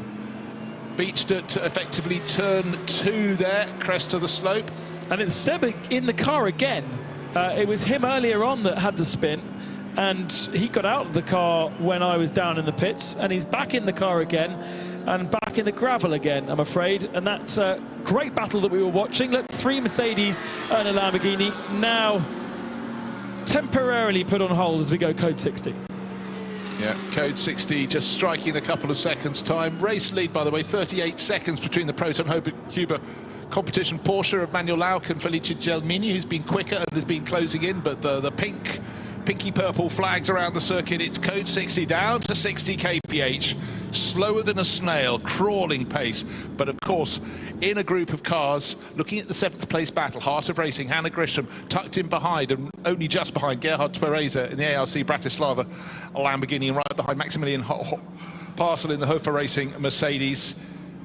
I think are waiting to pounce when the circuit goes green again. But it was turn 4, actually, where Materazzi caused a lot of trouble for the drivers early in the race when it was particularly wet. And unfortunately, though it's rather dry, Seb Lejoux has rotated his purple and white 992 Cup class car. And it's sitting, windscreen wiper still beating, but it's beached in the gravel. Only just about a car length off the edge of the circuit, but in the gravel it is stuck. A lot of teams, I believe, will want to take advantage of this to go back into the pits and fuel. We've got a lot of drivers on 1 hour stint lengths. Already we've seen early into the pits Matthias Weibo for Scuderia Praha Ferrari.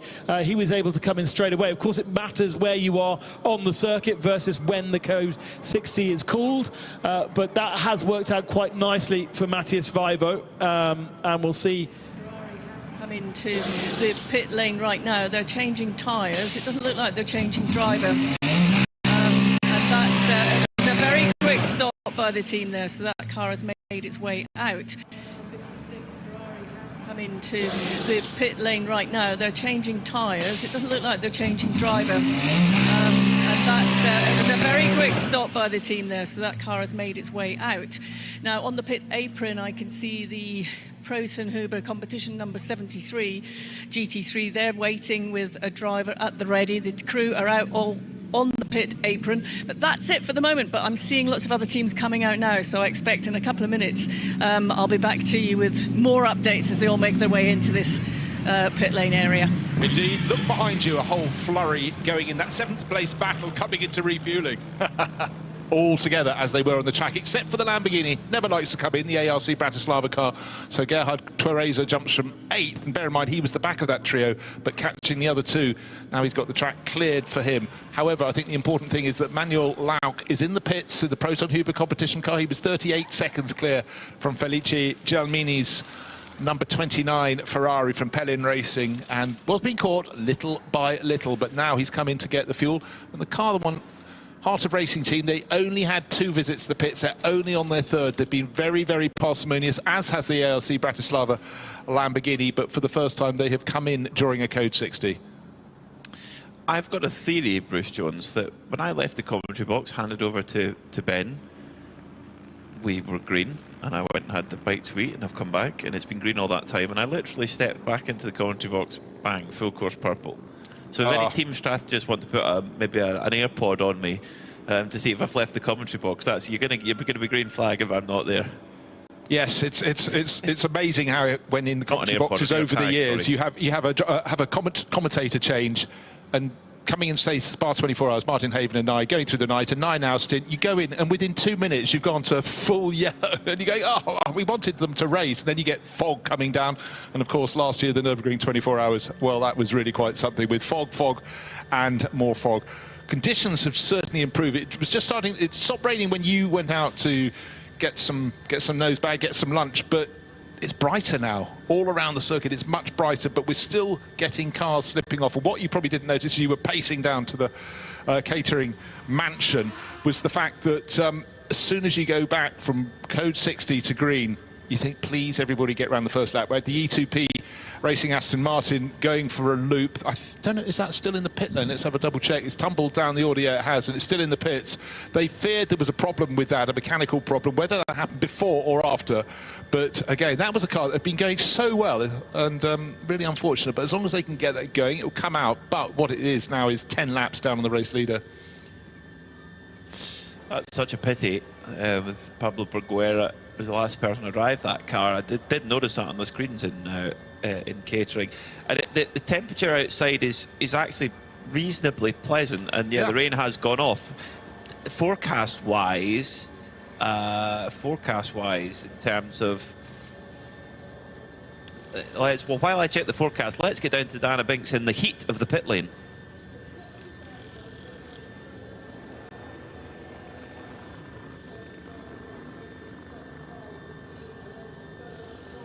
The Manamauri Energy by EBI Motors, the number 95 Porsche. That came in as well. Again, a very well executed pit stop, change of tyres and a driver change for that team. But these crews have really got this down to a T, haven't they? They are incredibly slick on these pit stops. Even in these, challenging conditions that they're all facing. Now, a few other cars that are back in or coming into the pit area now is the Continental Racing by Simpson Motorsport, the 69. That is just pulling up onto the pit apron now. Tyres are at the ready. Crew are jumping in to change tyres. Driver change for those guys as well. So I think, as you said earlier, they're making the most of this opportunity to come and do these changes now to get back out there.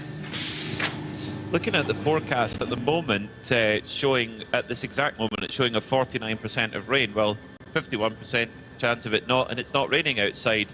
Then it stays fairly consistent until 4 o'clock, where there's a slightly increased chance of rain, and then drop.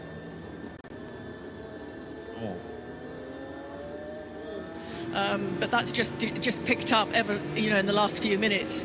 That's never good. Are you confident on your hat choice at this point? Don't want one with the brim, do you?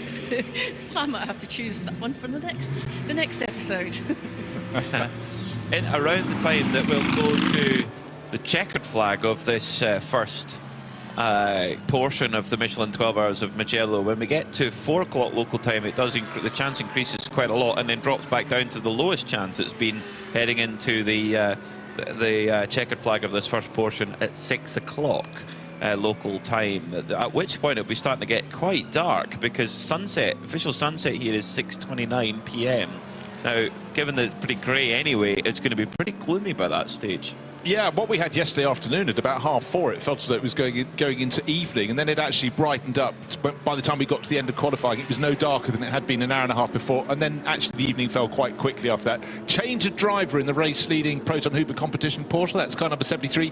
Jörg Dreisau, third driver in that cycle. It was started by Manuel Lau. Klaus Bachler did a short time in the car. They're saving him for a little bit later on, quite clearly. And we're also waiting for the fourth driver in that crew, Laura van den Hengel, Dutch racer, who's an AM in that crew, getting her chance to come out and play. Still on it, that 73 Porsche from Proton Huber competition, deep into the first corner and too deep, so across the paint.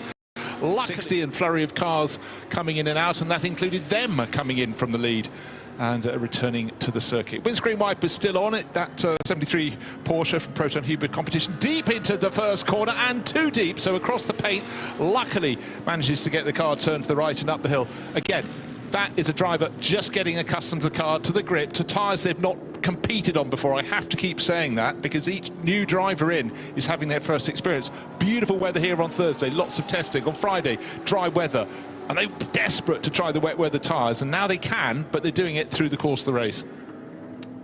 So Jörg Dreisau is an AM driver, as you say, Bruce, in the car, going to be trying to hold off Sabino De Castro for the number 95 Manamuri Energy team, who have been working the strategy all the way through these Code 6s, just dragging themselves up the order. Sabino's a really impressive driver, actually, in that crew. So we'll see what he can do, and see if he can put in some hot pace. At the moment, the gap is 33.9 seconds. So all of a sudden, we have a Porsche 1-2. Porsche were, I can say they're nowhere, but they were struggling in the dry. They were just ahead of nowhere. Yes, just ahead of nowhere.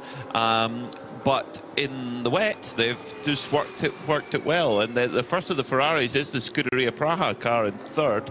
ARC Bratislava's Lamborghini, by dint of being in the pits a lot less, are in fourth. And then Lisa Clark has jumped aboard the Pelin Racing Ferrari. And we heard from her coach, Kyle Marcelli, he said she does enjoy the wet. So she is more comfortable in those conditions.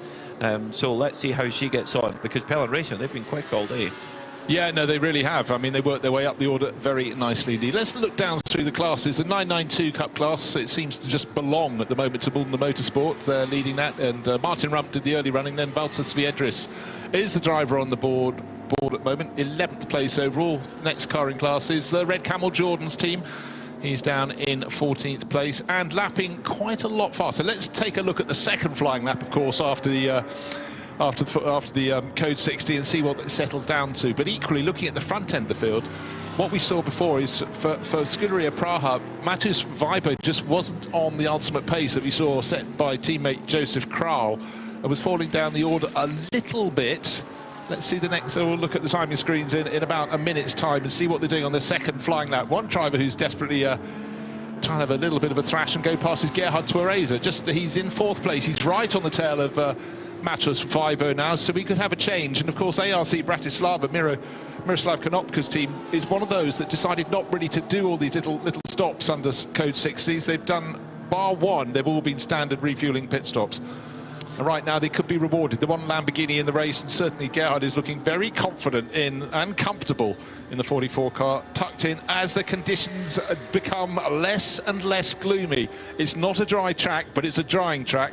We'll see how it evolves. But then again, we could go and look at some more weather forecasts and see what's coming between now and the 6 o'clock conclusion of the first part of this race at Mugello. Well, if it stayed dry, you know, if that wind that Dana Binks was mentioning stays and it doesn't rain again, it stays dry, you just don't know how things can evolve. Certain tracks dry faster than others.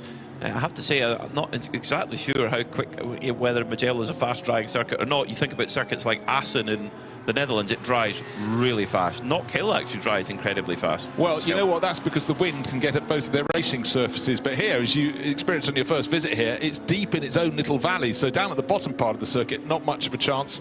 Possibly the stretch that would dry the most would be on the Scarperia side. You've got up to a fairly high point after Arrabbiata. There's a bit more, the hill isn't immediately above it. There's a bit more space, but it's not a Silverstone, it's not a Thruxton, it's not an Assen, that's for sure, in terms of allowing the wind to come in.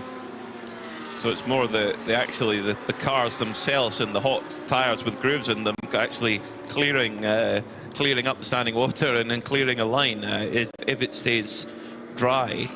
But I would love when we do motorcycle race meetings at Knockhill and it's wet and all the solo guys are like, just send the sidecars out, they'll dry it up for us, you know, like they're cannon fodder. Exactly, a bit more rubber on the surface.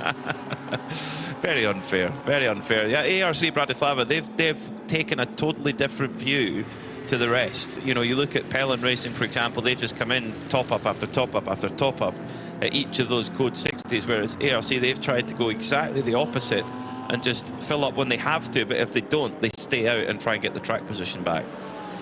Yeah, I think when you've started a little bit further down the order, what you crave is track position, and you hope that when it comes to the end of the 7 hours, the first 7 hours of the 12, where we conclude today's race at 6 o'clock local time, that they are on the lead lap. And at the moment, it's going quite nicely for them. They're not on the lead lap, but they're not a million miles off it. So, but Gerhard Twereza giving chase to Scuderia Praha, Lamborghini chasing Ferrari, going past the one and only Lotus in the race. That's running in the GT4 class, keeping out of trouble. And in terms of position in GT4, it is the Lotus. Massimo Abati leading the class, 6-7 seconds clear of the venture Mercedes and Matthew Higgins, with Jim Gebhardt in the CCS Racing Porsche very much in company. In fact, the 3 cars covered by really not a lot of time, 7 seconds in all. That's it. I think we might have seen a change for the lead. In fact, we have. Sabina De Castro has gone through into the lead for Manamuri by Heavy Motors. So former 992 Cup class front runners now running a GT3R, the full fat Porsche GT3 car. They move up into the lead.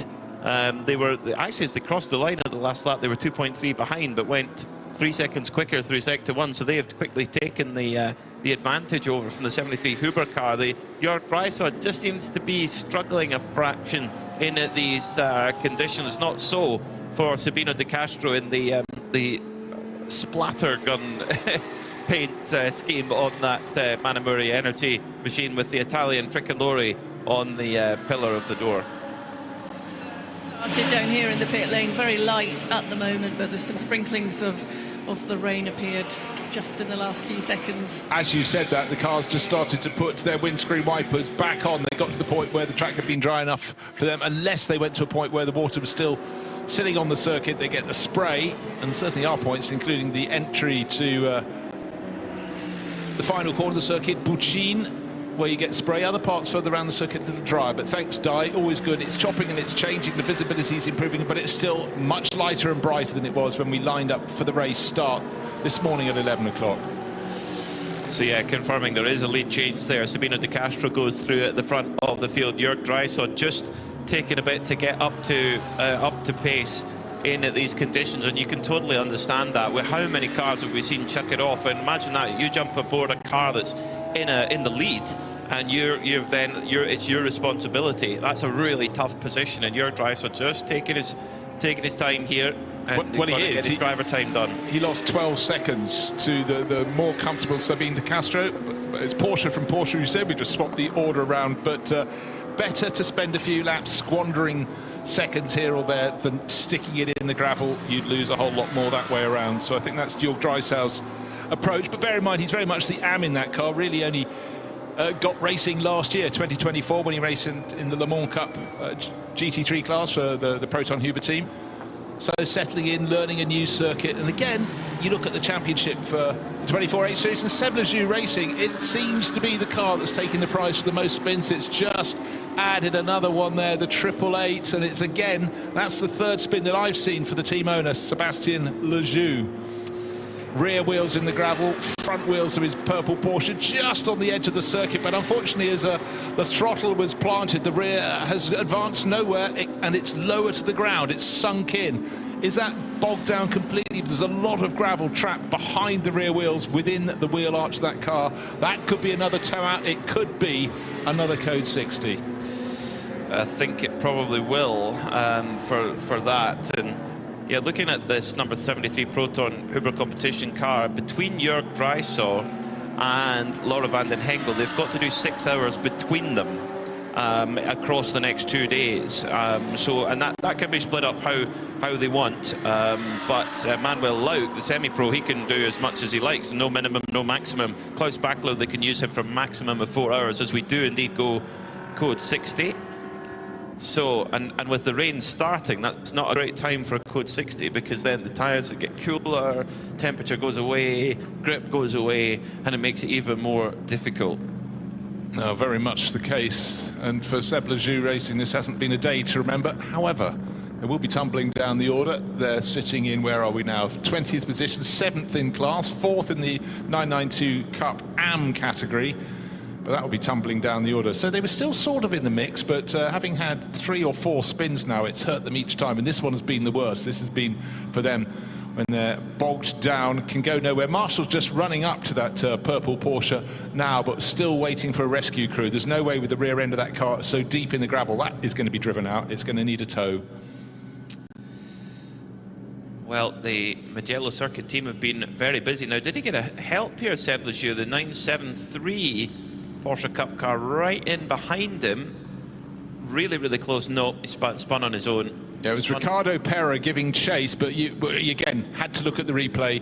It looks certainly Pera, you'd expect to be quicker. He was quicker, but he wasn't quite close enough to tap the rear. It was round on its own, sitting in the gravel trap. Now, we may have our third different brand of lifting equipment here. We've had a Manitou, we've had a New Holland, but this bright green machine might well be a third different brand of lifting machine. They're all getting a workout. Maybe the Manitou's away at the fuel station.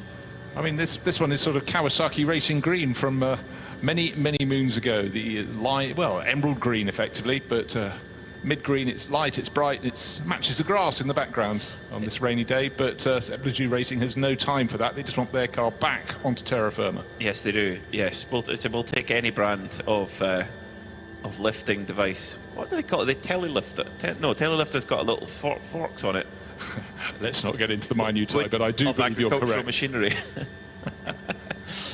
Right, Right, 4 wheels in the air on the Treble 8 Seblajou Racing Porsche, and that's at turn 5. It's just before you go down the slope. That's Casanova before you drop down to a corner that's caught out a lot of drivers. The bottom of the slope, Savelli. Actually, a relatively unusual place to go off. He clearly just understeered. It's a corner where... Corintau. Oh, sorry,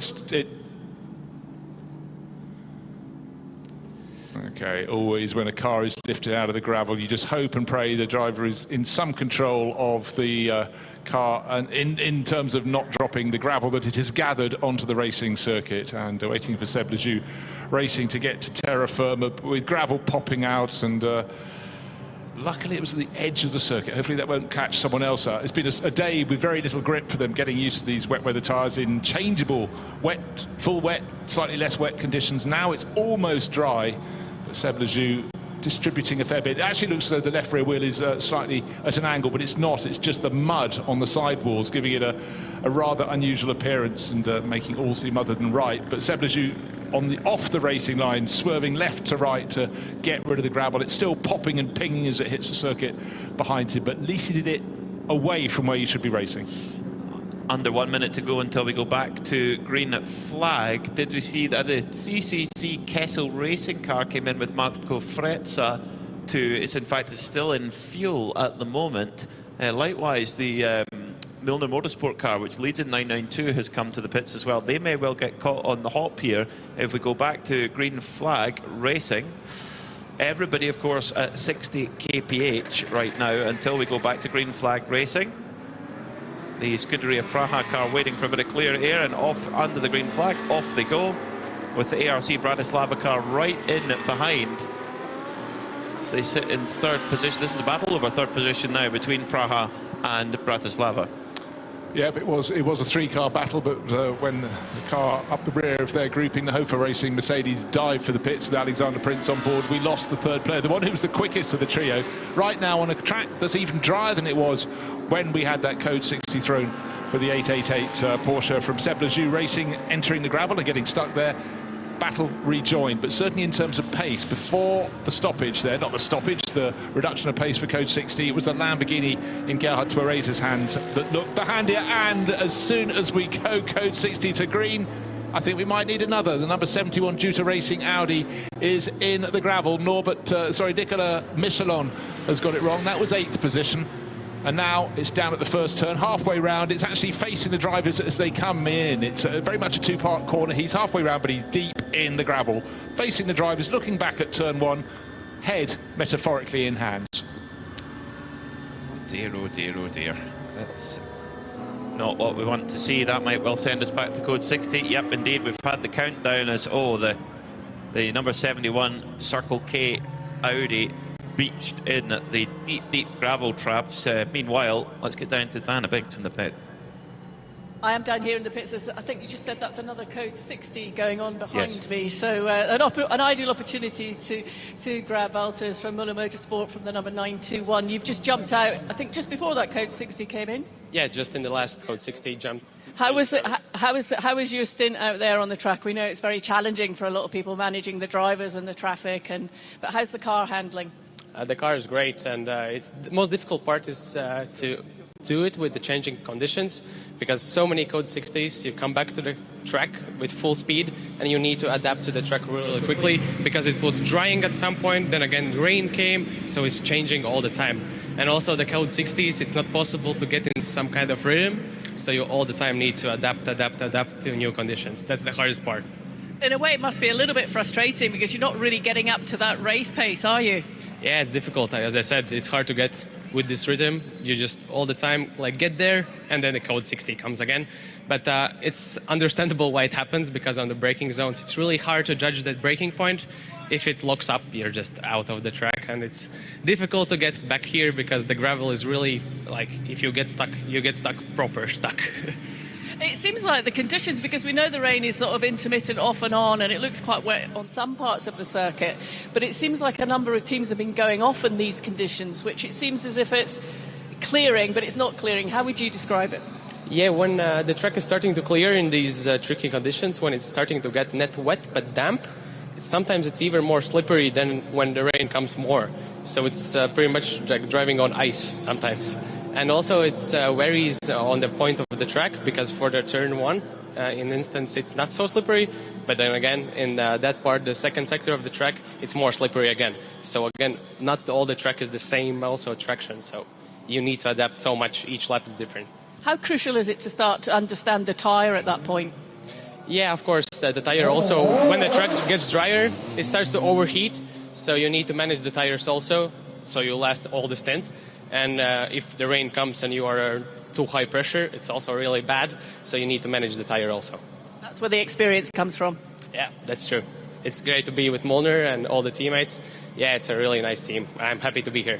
It's great to have you here. Thank you. Thank you.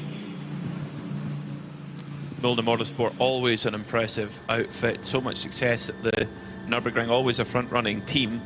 And competing here in the 24-hour series, by our reckoning at the moment, it's Red Camel Jordans who've just moved back into the lead of 992. And on outright pace in the dry, it was a battle in qualifying between Red Camel Jordans and Molnar Motorsport, Bruce. But here in the wet, it's a battle really on the pit wall. It's a strategical, it's a cerebral battle between them today. No, it very much is. You might say, oh, the pendulum's swung one way. No. Just they're chipping away. They've both got plans. They both have a lot of experience, Red Camels Jordan and Molnar Motorsport, in this form of racing, in this championship, in equivalent championships. And who's got it right? Hard to tell. But I thought that was a really interesting comment from Bartosz Sviedris there, that it's actually seems more perilous on the track. Now it's drying out a bit. When it was more wet, fully wet, it just seemed easier to attain the balance than you can now, because you're guessing, and it is drying quite fast. There's no sun to dry it out, but it has been brighter in the last 20 minutes than it has been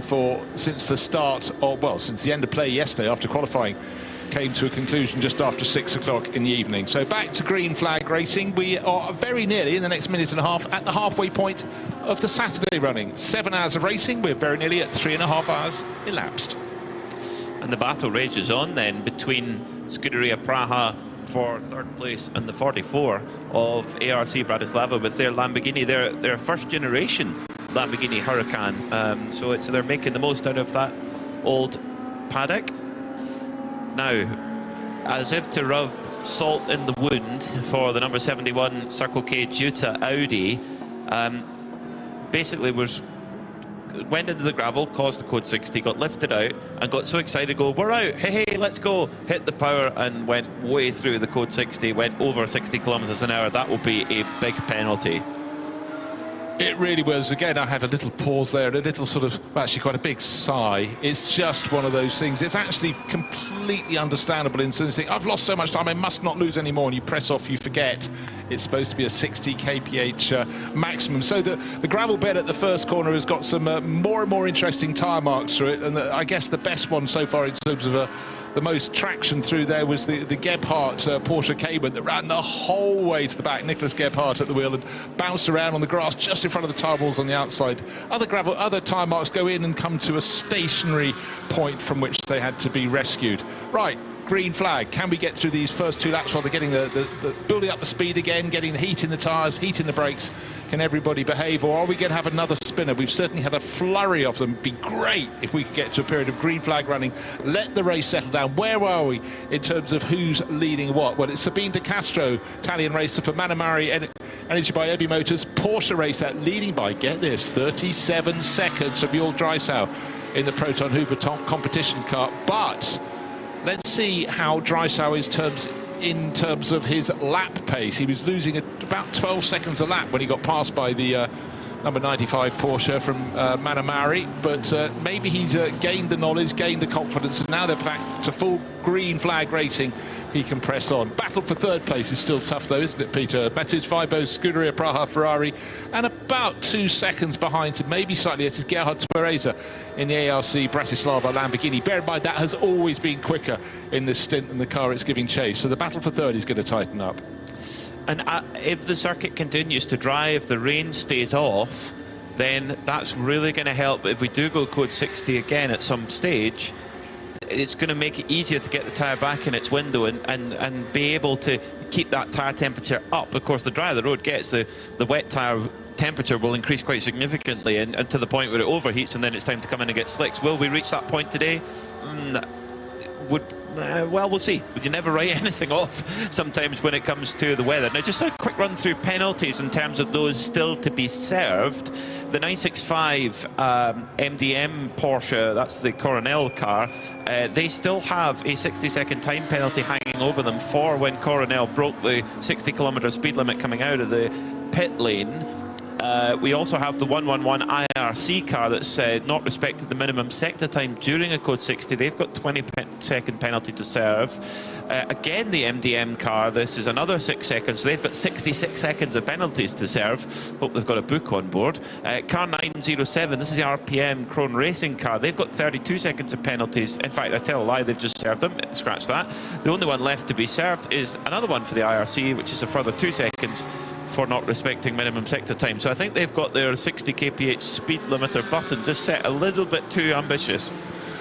I think it's on the imperial scale, 60 miles an hour. Right, it's getting brighter, or less grey, one could say here. The track is drying out, and some of the drivers still haven't been out in their cars for those crews that are running 4-driver lineup. And maybe, just maybe, when they do get it, they won't even get to experience a wet track, which is what the others have had to experience, A, because it's raining, and the fact they needed to experience it because they're getting accustomed to Michelin's wet weather tyre. Didn't get to try it now. And finally, the battle for second position has just changed because the Lamborghini had fleetingly got up into that position, and the Proton competition car has been passed. And at the same time, the Duta Racing Circle K Audi has had another off-track moment there for Nicolas Michelin, but he drove through the grass, kept going, and now up into second place, Matus Weibo. Basically, the battle for third place has become the battle for second place, and the car that's been deposed is Jörg Dreisau. Erstwhile leader, fell to second, now in short order, went to third, went to fourth. Jörg Dreisau, all he's got to do, he's got to just get his driver time done safely. Don't get any penalties, anything like that. Just keep the car on the road and let you've got Klaus Barkler waiting in the garage, one of the best GT drivers in the world. There's job to be done as spin for the number 11 Hofer Racing AMG. Now, does it get back going again? It's Alexander Prince. That's a rare mistake for him. They're in 7th at the moment, 2nd in the AM class. In fact, make that 3rd in the AM class. This is at turn 3 and an area where we've seen so many issues. Poggio Secco, you're coming over that little crest and easy to make an error there. Many have spun it around there as through goes. Do they side by side for second position then between Twerarzer and Weibo? This is ARC Bratislava versus Scuderia Praha. Ferrari, they touch coming through turn 3 and side-to-side contact, and the Bratislava for Lamborghini goes through. Diana Binks down in the pits. What, Diana? Sorry, I had turned my mic off. I was just to let you know that the 111 Racing, the IRC GTX car, has made its way back out. So they've repaired that car. It stopped at the end by the penalty box section, but it's now gone out and rejoined the track. So they did their best. They said earlier they wanted to see if they could get the car back out, and they've done that. So I think they've probably lost, 45 minutes, something like that. About that, they'll lose a bit more time because they're back on the track. They can start serving some of the time penalties they've gathered, but I think their job is to get to the end of the Saturday running here and see how tomorrow unfolds. It's not another day, but it is another day. They have 5 hours, the 12 of the Mugello 12, and hopefully for the Australian crew they can have clean running. They've had their problems, they've had their delays, they've had the penalties, and now it can settle down. 28 laps they lost, but any issue at all for either of the Vortexes ahead, that could be a similar fate for them. So they've just got to keep on trucking, keep going. They've got those penalties served and keep on going. Great. This is a great stint so far from the 44 ARC Bratislava car. Gerhard Twerarzer, the 36-year-old Austrian, who was the 2006 Lista Formula A champion. So he's been racing a long time. His experience, class wins in GT World Challenge, GT Open, Super Trofeo, FIA GT. So he's an experienced driver. So this will not be his first rodeo in the wet in this kind of car. Yeah, for those listening in black and white, when you say Lista, that is Lista as in the tool company, the sponsor, L-I-S-T-A, not as in Lista sports cars from the 1950s, L-I-S-T-E-R. Just thought that was worth clarifying. I thought they were office supplies. Is it office supplies? Office design and supplies. It could be. Yes. Actually, I think you're right, because they raced in the States for quite some while, didn't they? Freddie Lienhardt was the driver. Selection of cars. He's running all forms of sports car racing. I think even started in Inter-Series, that peculiar series where you had sports cars and Formula 1 cars with wings over their wheels, covers over their wheels. Right, Jörg Dreisau, he's back into 4th position. He's gradually improving his pace, but he's still north of 10 seconds off the, sorry, as I knock your notes, off the ultimate pace. But you said, 5-10 minutes ago, what he needs to do is complete his stint, get his driving time done, and that's precisely what he's doing now. Windscreen wiper blazing away, but it's not really raining. I think he could probably flip that off. Yes, he'll get spray if he gets someone overtaking him, but it is drying out now. Di mentioned a short while ago down the pits, a little bit of a breeze coming through. That may help blow the rain clouds away and dry what has fallen. But for a lot of the drivers now, they're just settling into their order. What they haven't enjoyed is code 60, green. You start running again, back down to code 60, tyre temperature drops, brake temperature drops, brain temperature drops. Now, we've had quite a few Ferraris leading this race, and one of them was the CCC Kessel Racing Ferrari. It's down in 5th place at the moment in the hands of Marco Frezza, but it has quite a long way to go. It's almost a minute it needs to gain to catch Jörg Dreisau in 4th. Is lapping faster, has actually, you know, close with every lap, but it just shows how that front group of cars has really stretched out. And all the time, Sabine de Castro just doing a really good job at the front of the race. Not the quickest driver out there by a second or two, but consistently on the money in the Mano Mari Energy by IBI Motors Porsche. And it's certainly the most commentator-friendly car to spot through the gloom at Mugello with that paint scheme on it, for sure. In the 992 category, the 909 of Luke Breukers leads by 8.5 seconds from Julian Hanses for Milner Motorsport. So the intriguing, exciting battle that we saw between these two cars in qualifying in the dry is playing out here in the race conditions in at the wet. Luke Breukers with his light blue helmet on. Easy to spot even through the slightly tinted glass there, and he's right behind one of the GT3 Ferraris. In fact, it's the Era Motorsport car driven at the moment by Dwight Merriman. So right now, last time by Merriman at 222 and Red Camo at 221, so they're quite similar in pace, actually. In fact, Milner Motorsport are flying at the moment. They're 4 seconds quicker on the previous lap than Red Camo were, so that gap could come down quite quickly. Also, Ricardo Pera flying with a personal best lap time for that car throughout the whole race, 2:14.186. So there's an early indication that we're starting to get towards the best track conditions we've seen so far, as Luke Breukers is going to try and get past the Ferrari here coming into Buccini. Up the inside he goes.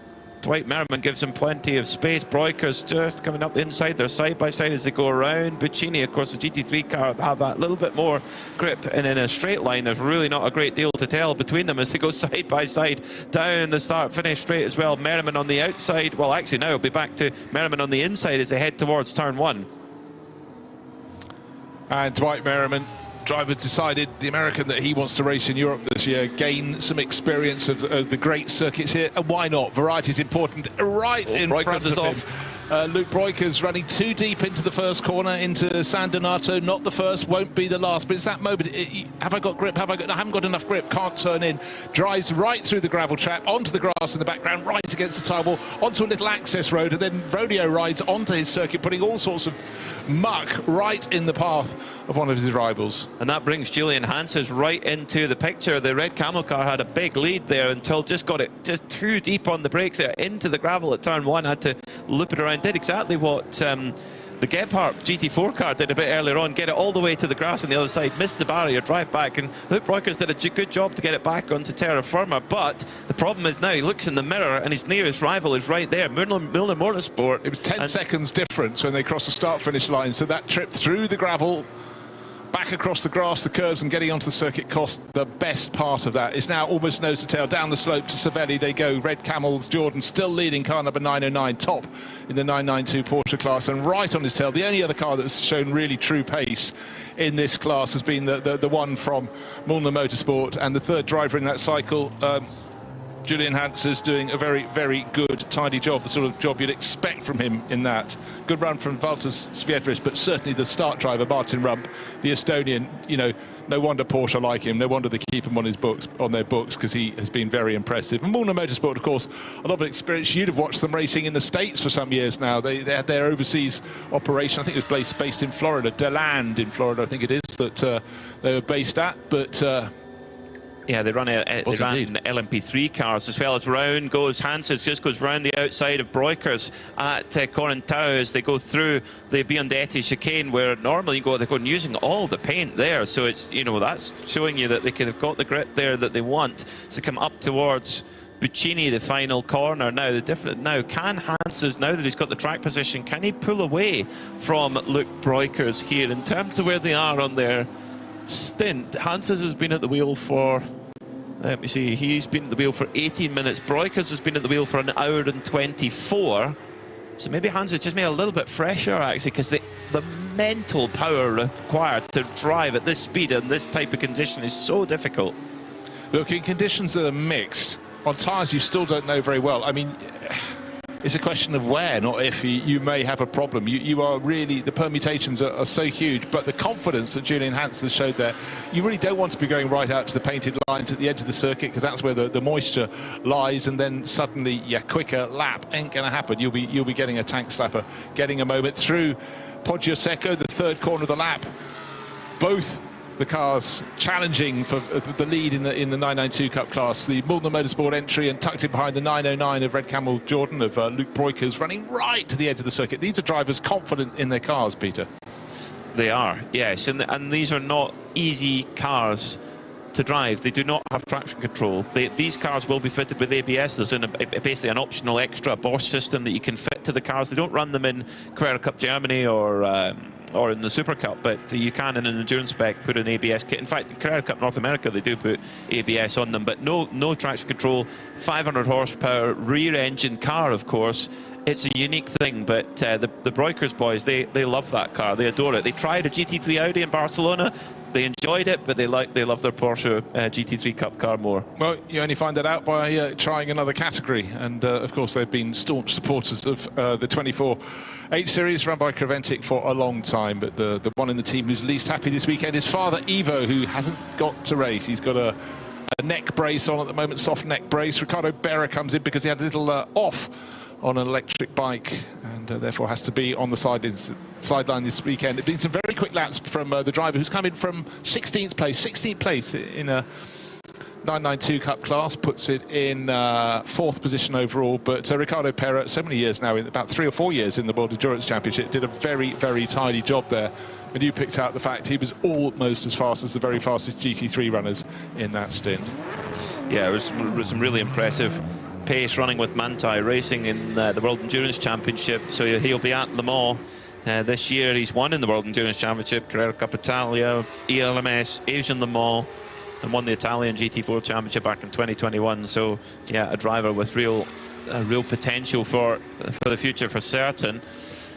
Scuderia Praha, they're of course former winners at this race on 2 occasions. If they could get to the checkered flag tomorrow afternoon, they would equal Herbert on 3 wins apiece. Let's get an update down in the pits with Diana Biggs. You were just talking about Ricardo Berra, who just jumped out of the number 973 EBI Motors. So he's just had a quick drink. Ricardo, how was that stint out there for you? Wow, it was very tricky, I have to say. It's very difficult to keep this 992 GT3 Cup on track, especially in these conditions.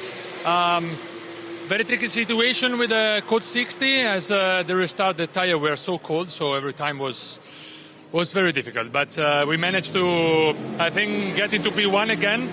Now let's see. I mean, it's like a survival race at the moment. Is that where you sort of think about it a little bit more before you make a move? Are you sort of weighing everything up at the same time? Yeah, it's very difficult. Now at least it was not so much water on track, so it was pretty easy to follow a car, but before it was very tricky, I have to say. So make a move was not the best out there. You need to be very sure about it, but I managed to have some moves, and yeah, let's see now what my mates are doing. Are you satisfied as to how your race is evolving so far? Yeah, so the start was not the best. We were like P6. Now we get again into P1 after my 2 stints, I think, 2 hours, more or less 2 hours. So now the other 2 my mates are going to the car, so let's see at the end of the day what's going on. Thank you very much. Thank you so much. Ciao. Ricardo Pera for the 973 Ebby Motors Porsche Cup machine. Ebby Motors running 2 cars here. They, of course, they run the car that leads the race right now, the Manamori Energy machine, the full-spec GT3R. And actually, they did have a class win here last year. They ran the Porsche Center Ticino car, but my memory serves me correctly. So they know how to win here at Mugello. Yeah, and that's just been taken over from Ricardo Pera into the hands now of Davide Roda. So we'll see how he gets on. Right. People getting on board, these might be drivers having their first stint in the race, might go, what do you mean I've got to learn about the wet weather tyres? Because they won't be on them now. It's dry weather conditions. Still spray coming off the circuit here at Mugello. We've passed the halfway point in this race. A lot of cars will still be on the wet weather tyres, but I think right now anybody looking at a tyre change will be going, yeah, not actually quite slick weather yet, but it's going that way. However, grab your phone, look at the weather apps. No, actually it's way off. Let's face it, the fastest aggregate of the pole qualifying car was 1:47 at the moment. I know we're stop-start, but only the very quickest will get under 2:10. Scratch that comment about the slick weather tyres. I was looking out the window rather than the lap times achieved. The other issue is the temperature. The temperature's not there. I mean, it's not just the moisture on the surface, it's the temperature that the tyre works at. And if they're having tyre temperature issues with the wet, it's the you wouldn't even want to know what they feel like, I would imagine. I don't think anybody would want to know. Nobody would be brave enough or silly enough.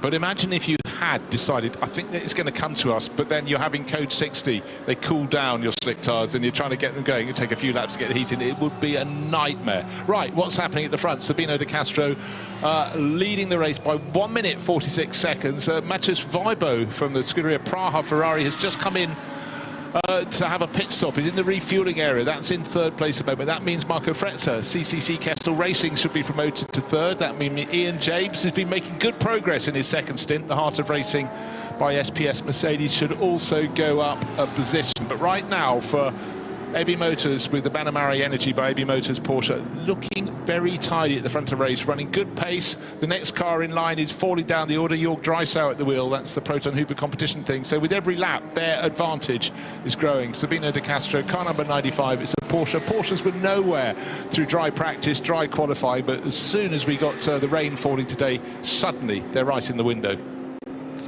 We had a brief yellow flag at turn 3 at Poggio Secco, which has been a hot spot all day long, but it's gone back to green flag clear in that section. I mean, that's quite a quick corner in a GT3 car, 80 miles an hour through there, and you go over a crest. We've seen so many drivers, as they ask for the power, the rear just kick out and go.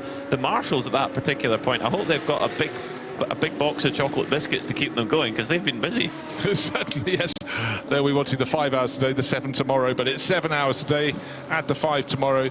And the cars, if you're new to 24H Series race, they don't go to the pits, the pit garage overnight. They get parked in the position, in the order in which they are when the checkered flag falls after today's 7 hours. They stay on the grid overnight and they'll go out and resume tomorrow with 5 hours to go through to the checkered flag.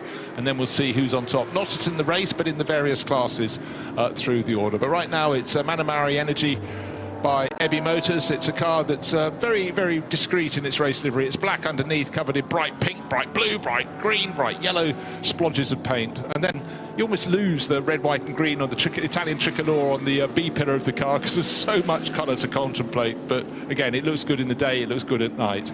And they're a team that have been together for so long and have competed in the series for so long. They, for me, one of their standout performances was when they got on the overall podium at the Sebring 24-hour in a 991 spec Cup car, Porsche Cup car. It was quite remarkable. They've had some great giant killing performances. They've won the Middle East Trophy in the past, and they're really, and do you know what, when we go and speak to them on the grid, they're always smiling. That's the biggest thing about it, this Manamori Ebby Motors team. This Porsche, it's interesting, like we said, didn't really have the pace in the dry, but in the wet seems to be going well, and the teams have played the strategy well. It runs as the second heaviest car in the field at 1,300 kilos. The Mercedes AMG is the heaviest in the field. Got 95 litres of fuel to use, but at the fuel stop they get 90% fuel flow. And a yellow flag again now for the 901 Ajith Kumar racing machine, running 8th in class at the moment. Let's see which corner that was, but it's Ajith Kumar at the wheel right now.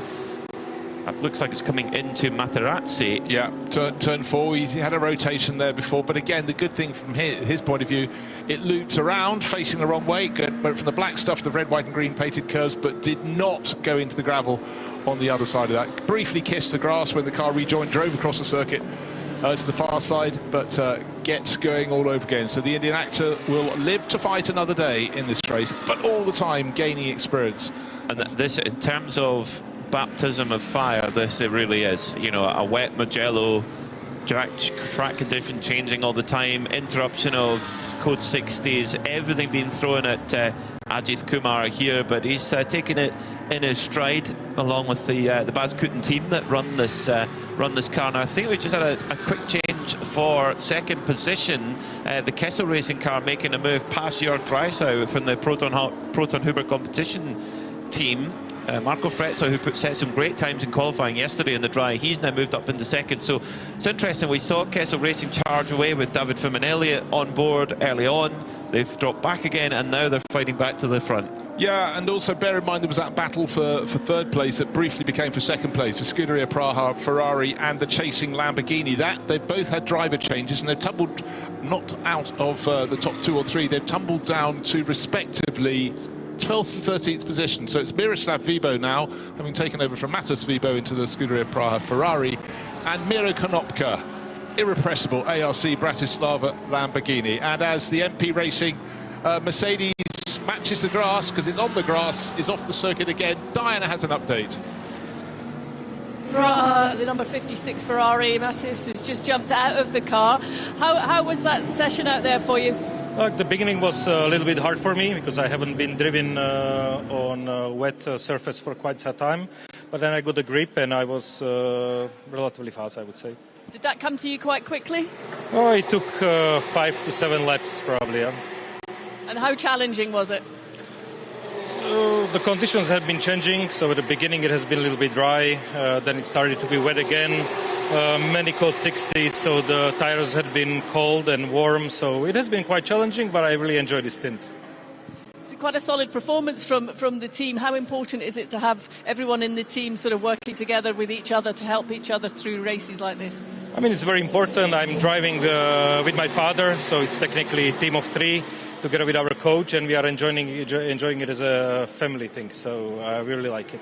Thank you so much. Thank you. I think if you were asked to describe 24-hour series in one word, family would definitely be up there in the choices. So many teams running, whether it be father and sons, father and daughter, brothers, you name it, we have them all here in the 24-hour series. I love that about this series, because I think it's the dream of any motor racing people who are fanatical about motor racing. I think that would be a dream for any family to go and drive. I'd love to go and do an endurance race with my mum, actually. Yeah, she's the speed freak in our family. You said that she could easily be goaded to drive a little faster, so you try and wind her up in the car. Terrible child. Guilty. But what was she driving? Was it something that was quick in any hands, or just quick? She had a Subaru. She could pedal that. Yeah, she had a Skoda Fabia VRS, one of the first ones. I think that was her favourite, actually. Yeah. How much influence did you have in her choosing her car? Were you badgering and going, come on, get one of these? Well, that's a more complex answer we don't have time for right now. Okay, there we go. Maybe over a beer tonight I'll explain that one. See if we can schedule a beer. Right, almost blue sky in the distance, said the eternal optimist, because certainly it is much brighter than we thought. But when we arrived at the track this morning, there was a little bit of light drizzle, but it looks as though we might get away with almost sunshine towards the end of the race, or broken cloud. We're getting there now, but bear in mind an hour into the race, or not even that, suddenly looked like it was going to be heavy rain throughout this opening 7 hours, the 12 hours of Mugello. It's looking rather better now. Windscreen wipers still on, particularly if you're chasing another car, but track conditions, you just want to have a constant run now. Whatever the conditions are, it still wouldn't be good enough for slicks. It's still wet weather. What's the fastest lap time we're getting at the moment? 2 minutes 13 from the race leader? Almost 2 minutes 14. It's still way off the pace. Yeah, way off the dry pace. Well, we didn't really have a dry start to the race. Way off the dry pace for sure. I mean, the fastest lap of the race was set by David Fumanelli, 2:06.6. That is over 20 seconds off his qualifying time in the dry yesterday. But at the moment, we're nearly 30 seconds off the dry qualifying time. That is really a big gap. Really a big gap. Really interesting. Looking at Ajith Kumar going around, the Indian actor or racer turned actor turned racer again, and well, again the international spread of this. We've got IBC Tamil Sports covering this live from India. Isn't that really cool? The global spread of motor racing. And you saw it, the Dubai 24 Hours, where he brought his own, not a handful of fans, a legion of fans, and they stayed in the grandstands for hour upon hour, cheering his car every time it went past. You were talking about the sort of massive boost of the global audience. It was enormous, absolutely huge. We've never seen attention like it, and we're so grateful to all the Indian fans watching, and I know they're all here to watch how Ajith is getting on, and the challenge that he's taking on is massive, you know, and he's taken it in his stride. And what's really struck me about him is when he's walking around the paddock, walking around the catering. Yes, he's a mega star, and yet he's so courteous and polite to everyone. He say good morning, good afternoon, how you doing, and smiles to everyone. A proper star in every way, cool. And we're delighted to have him here. Yeah, cool, calm, collected, charming, but also for a lot of people who followed him simply because they know who he is, this season could be their first season of looking at these fabulous cars racing, multi-class racing, endurance racing, so much to learn. And here we are, deep into this race, and Ajith's in the middle of 3 cars, cornering 3 abreast, going round the final corner on a slippery track. So it's tense, it's exciting, beautifully captured by the cameras, and again, with every lap, gaining experience. And even if he came here on a completely dry or a completely wet track, it's the changing conditions that just forced you to keep on learning. So we hope you're enjoying it in the early evening, or actually probably quite late evening, over in India on Tamil TV. Good to have you. And then stay with us for the whole season, because Ajith is on a European adventure all season, going to Spa, to Paul Ricard, Misano, Barcelona. He's going to be here enjoying it all year, and we're delighted to bring you the coverage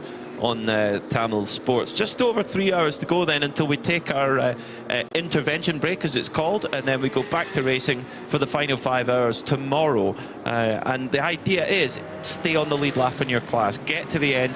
The one thing to bear in mind though is that for the final 10 minutes the pits close. So you have to, if you want to top up before, you have to get it done before that 10 minutes. Yeah, and don't come in with just 12 minutes to go, because that means there may be someone else at the pumps and you don't get your turn. Does that mean a little sound from the pits, perhaps? Is that you, Di? No, microphone check perhaps down there, or maybe the buffeting of the wind, because we did hear Di say the wind was picking up, and in some ways I think that's helped dry the circuits out a bit. Still waiting to see. Quite a few drivers are only just into their stint. We mentioned ARC Bratislava with their Lamborghini. They're only, under 10 minutes into their stint. Likewise, the Scuderia Praha Ferrari with Miroslav Vibo on board. But quite a few of the others at the front end of the field, the cars that could be setting quick lap times, are getting towards the end of their stint. They're getting towards the 1 hour mark. You can go a bit longer than that, but I expect the quick times to come when they get a fresh set of rubber in the next quarter of an hour or so and go back out onto the circuit. But right now, the best lap last time around, 2 minutes 12. Car in second place. It's Marco Frezza, the CCC Kessel Racing Ferrari, giving chase, but you know, some distance down on the race-leading Manamari by Ebi Motors Porsche. That's leading the way. Yeah, it's interesting now. The track seems to have hit a kind of plateau in terms of speed. You would expect it, given the rain's eased off, you would expect it to keep drying with the cars going round under green flag conditions, but hasn't quite done that so far. Well, as we reach the top of another racing hour, it's 3 hours to go here for this first portion of the Michelin 12 Hours of Mugello. Let's take a rundown of how our teams and drivers look, with 4 hours down and 8 hours left in total of this edition of the Mugello 12 Hours. in the lead at the moment. It's the number 95 Manamori Energy Porsche of Fabrizio Broggi, Sabino De Castro and Sergio Nicolai. They're being chased though by the Kessel Racing Ferrari, the number 8 machine, with the third placed Porsche for Proton Hubert competition just a further 25 seconds further back. In fourth, it's the Heart of Racing, who started on the front row of the grid with their Mercedes. It's Ian James, Gray Newell and Hannah Gresham taking on driving duties for them. With the top 5, in fact, Crawford Racing, they just crept their way forward throughout the day. They qualified in 12th. They're up to 5th and very competitive indeed in the AM class. In 6th, it's the Continental Racing by Simpson Audi, number 69. Then in 7th, it's the Red Ant Racing Team, formerly 992 champions last year. They've made the step up to the full spec GT3 and they've chosen a Mercedes AMG. They sit in 7th. They fought a little bit of gear shifting issues earlier on, but they've managed to get on top of that, and it's the car is running smoothly again. Number 71, Circle K Jutta Audi, sits in 8th. Then it's the first of our 992 class cars sitting in 9th overall. Quite impressive for that crew. And then rounding out the top 10, it's Pellin Racing, number 29, with Kyle Marcelli, Felicia Gelmini and Lisa Clark, who's at the wheel at this exact moment. Sitting in 11th overall is, and second in class, is the 909 Red Camel Jordan's car of Luke and Rick Breukers alongside Fabian Dance. 12th is the ARC Bratislava Lamborghini. 13th overall, 56 Scuderia Praha Ferrari. But both those two cars I've just mentioned have not long had a pit stop and have come into fueling, so they're a little bit behind the score right now, but they will filter back forward. Era Motorsport have had great pace at points, but a couple of big penalties have hurt them. They're in 14th overall right now. Leading in the 992 AM class, it's RPM Racing, Tracy Crow, Nick Jonsson and Philip Hamprecht. A crew that had to start from the back of the grid, the 902 Holmgard crew, they're climbing slowly up the field. They're up to 16th now, just ahead of the GTX leaders, the brothers Arnaud and Olivier Gomez, with their beautiful creation, the Vortex 2.0. Then it's Porsche Baltic, car 992 in 18th. The MDM 965 Porsche, again, have been very quick in wet conditions, but again have picked up a couple of penalties. They sit 19th overall. And rounding out the top 20, it's the Ebby Motors Porsche 992 class machine, car 973. In 21st overall at the moment, it's the Gosners in their MP Motorsport Mercedes, followed by the 901 Ajith Kumar Racing machine with Ajith Kumar on board at the moment. The 888 Seb Lejeune car is in 23rd overall. They've had a eventful day so far, but they'll fight on. Then leading in GT4, it's the all-Italian driver crew in the very British Lotus Emira. They lead in GT4. Then it's the 949 Porsche Cup machine, Scuderia Farron, and now the second place GT4 car, 26 overall, it's Venture Engineering with their 421 Mercedes. Nick and Jim Gebhardt sit 3rd in GT4 and 27th overall, just ahead of the GTX Vortex number 701. Then it's the 928 HRT Porsche with Titarenko and Denisov. Unfortunately, still in the pits for the number 90 E2P Racing Aston Martin. Something not right at all there, sadly, with their debut with that beautiful British machine. Then it's the 111 IRC GT, which had a pretty lengthy delay in the pits, but it's back out running again. Unfortunately, a non-start for the number 23 Pellin Racing Ferrari. That is your 32 car rundown. And, well, there have been many highlights so far, a few lowlights across the opening 4 hours. Let's have a little summarisation of them now.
So, with 4 hours and 6 minutes down, 2 hours and 53 minutes remaining in this first portion of the Mugello 12 hours. And oh no, terrible news for the Lotus fans. PB Racing are in to the pits. They've had to go into the garage. There's something wrong with the Amira GT4. Well, about 3 minutes ago, there's a message saying a car had stopped at pit entry. Couldn't see which it was, and I maybe am not Inspector Clouseau. It could well be this Lotus. They may have then managed to just get it pushed into, you know, away from blocking the pit entry and get it down there. It could have been someone else, but I would suggest that the money is on this being the car with the problem. It's such a shame. It's a fantastic looking car, the Amira, and we heard from Stefano D'Aste early just eulogising about they've run Lotuses for years, but this is new to them. They can be racing this across Europe. Yes, indeed, it was their car that stops at the pit in. It's neat, it's pretty, it sounds fantastic. But for now, it's got a problem and is falling down the order into the bottom position in GT4. But I'm sure there's plenty more to come. Fingers crossed they can get it out, not only just for the rest of today, but for tomorrow as well.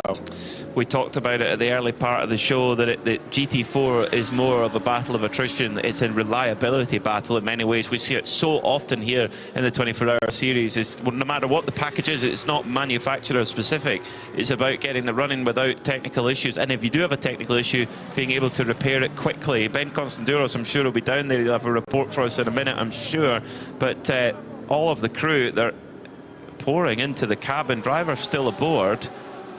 They've also got the rear cover off, and some of the faces in the paddock, the longest faces in Mugello right now, and just from the lead of the race, from the lead of the category. I mean, particularly Alberto Nasca, who was in. So, you know, he was just beaming with joy after his qualifying run with Diana yesterday, and he could not look more of the opposite right now. So disappointed. Let's get down to Ben and get some more. Watching this came in whilst the highlights were playing and wheeled into the garage backwards.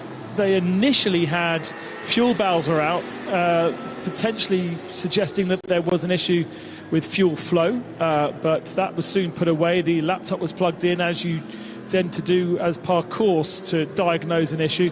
Now the electric meter is being plugged into various systems behind Stefano's seat. Stefano D'Aste in the car, the team owner, of course, as well as the primary driver. So this has gone away from being a mechanical and more of a electrical fault. But just trying to overhear what's being said, because there's mainly Italian.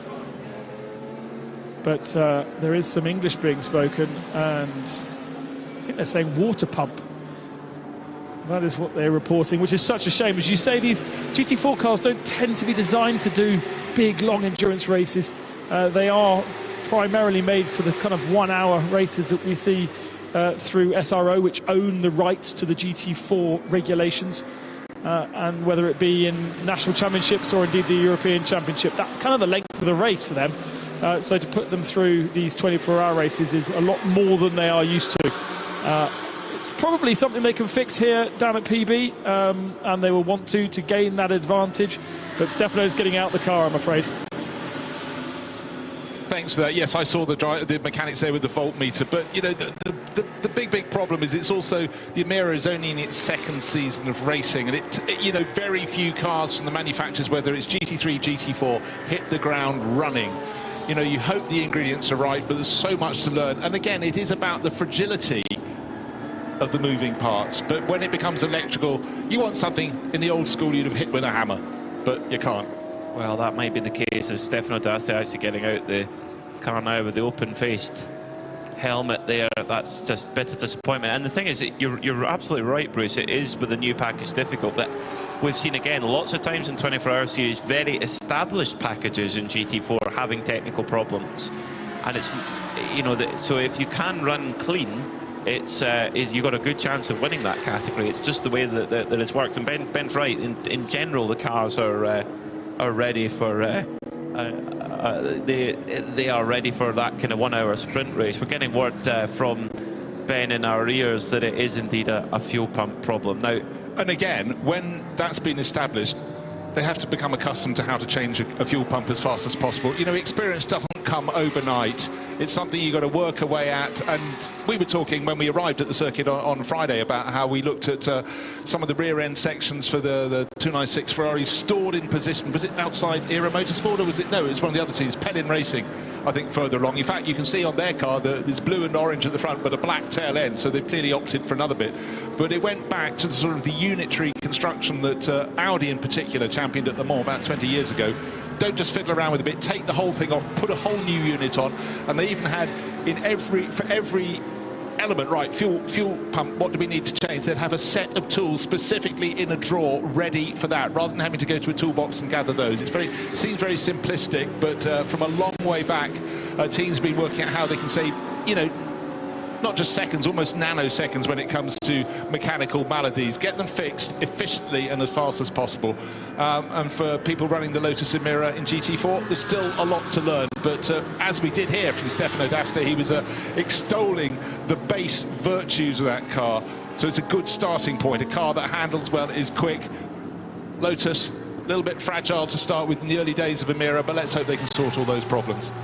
Right, up the front of the race, it's now 2 minutes 10. It's almost precisely a lap between Sabino De Castro leading in the Manamari Energy by AB Motors Porsche and the chasing CCC Kessel Racing Ferrari, and they're lapping at near identical pace as well, so no real gain, but a lap between first and second. So the 95 Porsche from Manamari ahead of the Kessel Racing Ferrari. That's kind of great, but Kessel Racing car has just had to go past a gaggle of cars in other classes, and that will have cost them a bit of time.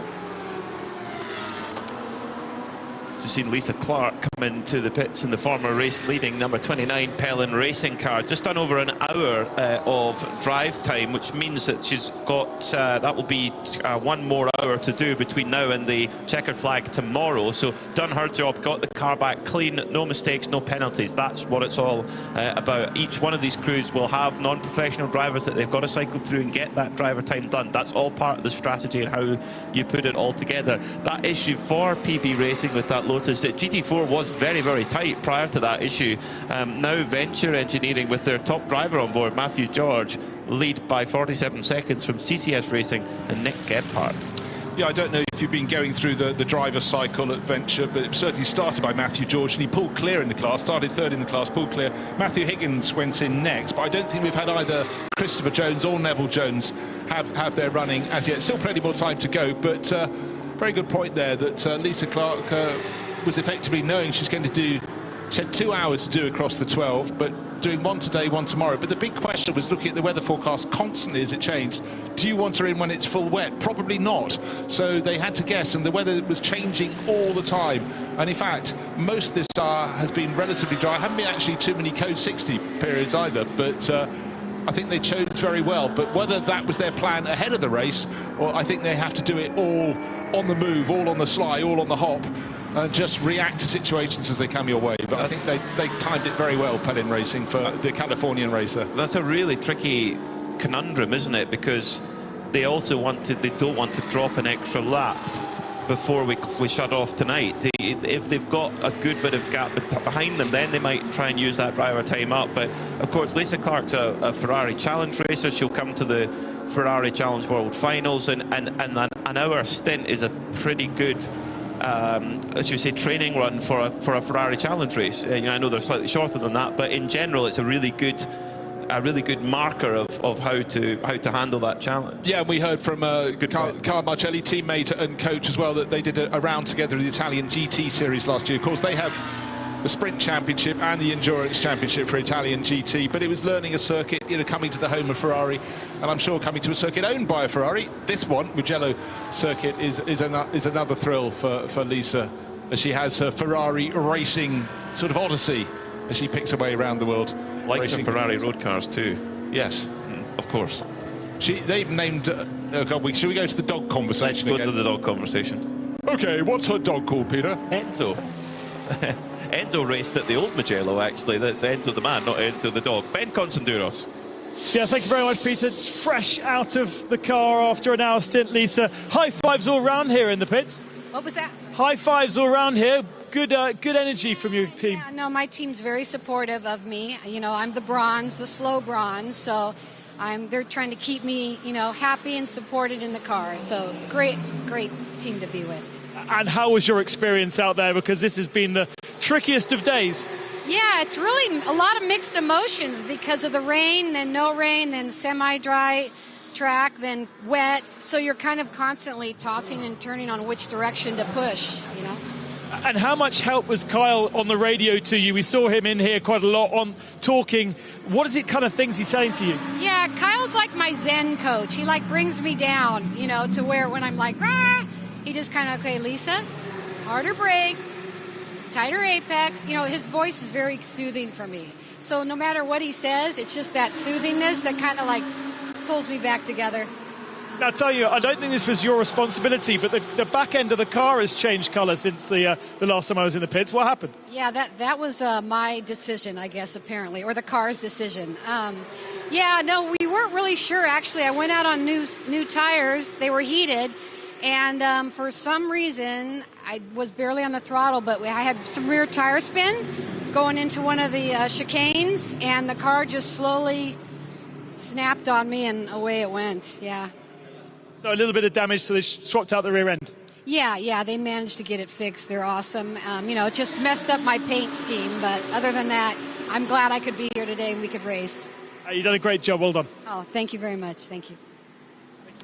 Lovely to hear from Lisa Clark there. And again, we were talking about that rear end of the Ferrari, how you can take it, you can just clip the old one off, put the new one on, and a great insight to just how easy it is to just, you think you're okay, and then you just step over the mark. The conditions, and perfect, just as we talk about that, Red Ant Racing have backed it into the gravel. So easy to just step over the edge. The drivers have been on a knife edge all day long.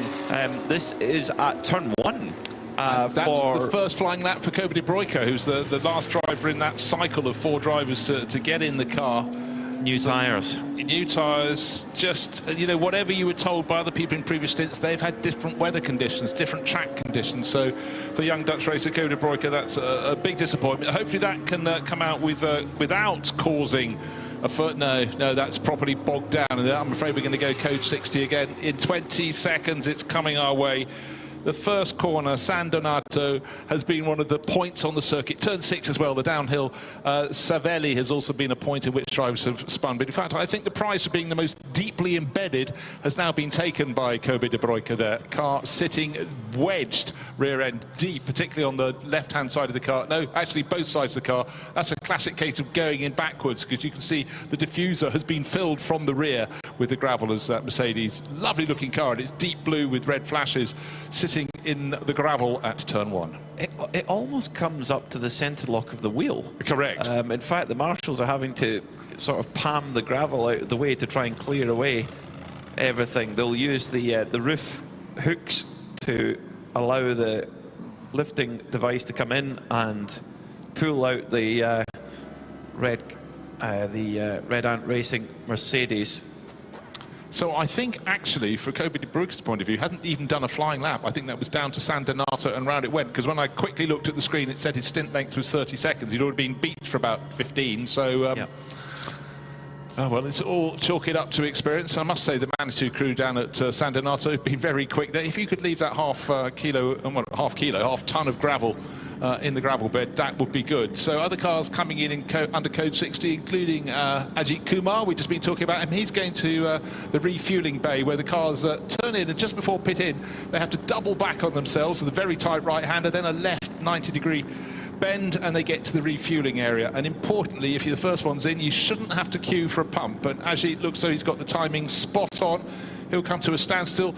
They're not the sort of refueling rigs you'd find in Formula 1 and things where it happens super fast. There are regular, you know, grip pumps as you use at your local fueling station. What you have to hope is your mechanics are down there ready by a pump to flag you in. Now, in terms of driving time, that's been a really long stint there for Ajith Kumar. In fact, 1 hour and 41 minutes. That is an Ironman stint there. And the thing is, yes, the physical load is less in the wet, but the mental load is 3 times as much to keep the car on the straight and narrow. Now, if my memory serves, that'll be nearly all of his minimum driver time done. 2 hours minimum for AM drivers in most cases. So that should mean that Ajith Kumar Racing can then put in back into the car guys like Mathieu Tetri and Fabien Defoe have been really, really strong. Yes, it is. It's a minimum 2 hour driver time that they've got to adhere to. I think whatever the initial plan was, as I said, with the changing conditions, they're thinking on the move, thinking on the hoof, and I reckon they thought these are almost the most constant weather conditions we've had. Just stay out. Can you stay out and do a double stint? And you know, it's not because the conditions were changing almost by the lap for the first 2 hours or so. But here we are. Under 3 hours to go in the Saturday running here at Mugello, and driver out, so it'll be either Detri who started the car or Duffier hopping on board. Ajith's out, but he's almost got all his running done. He'll have some more, well, maybe later today, but I would think he'll be there for the Sunday race, and he looks pretty happy with himself. Good stint. Yeah, great team spirit there. Fabien Defoe there to give the congratulations, and how you support one another in an endurance racing environment is vital, absolutely vital. Everyone has to be supported as much as possible, and yeah, debrief going on between the two of them.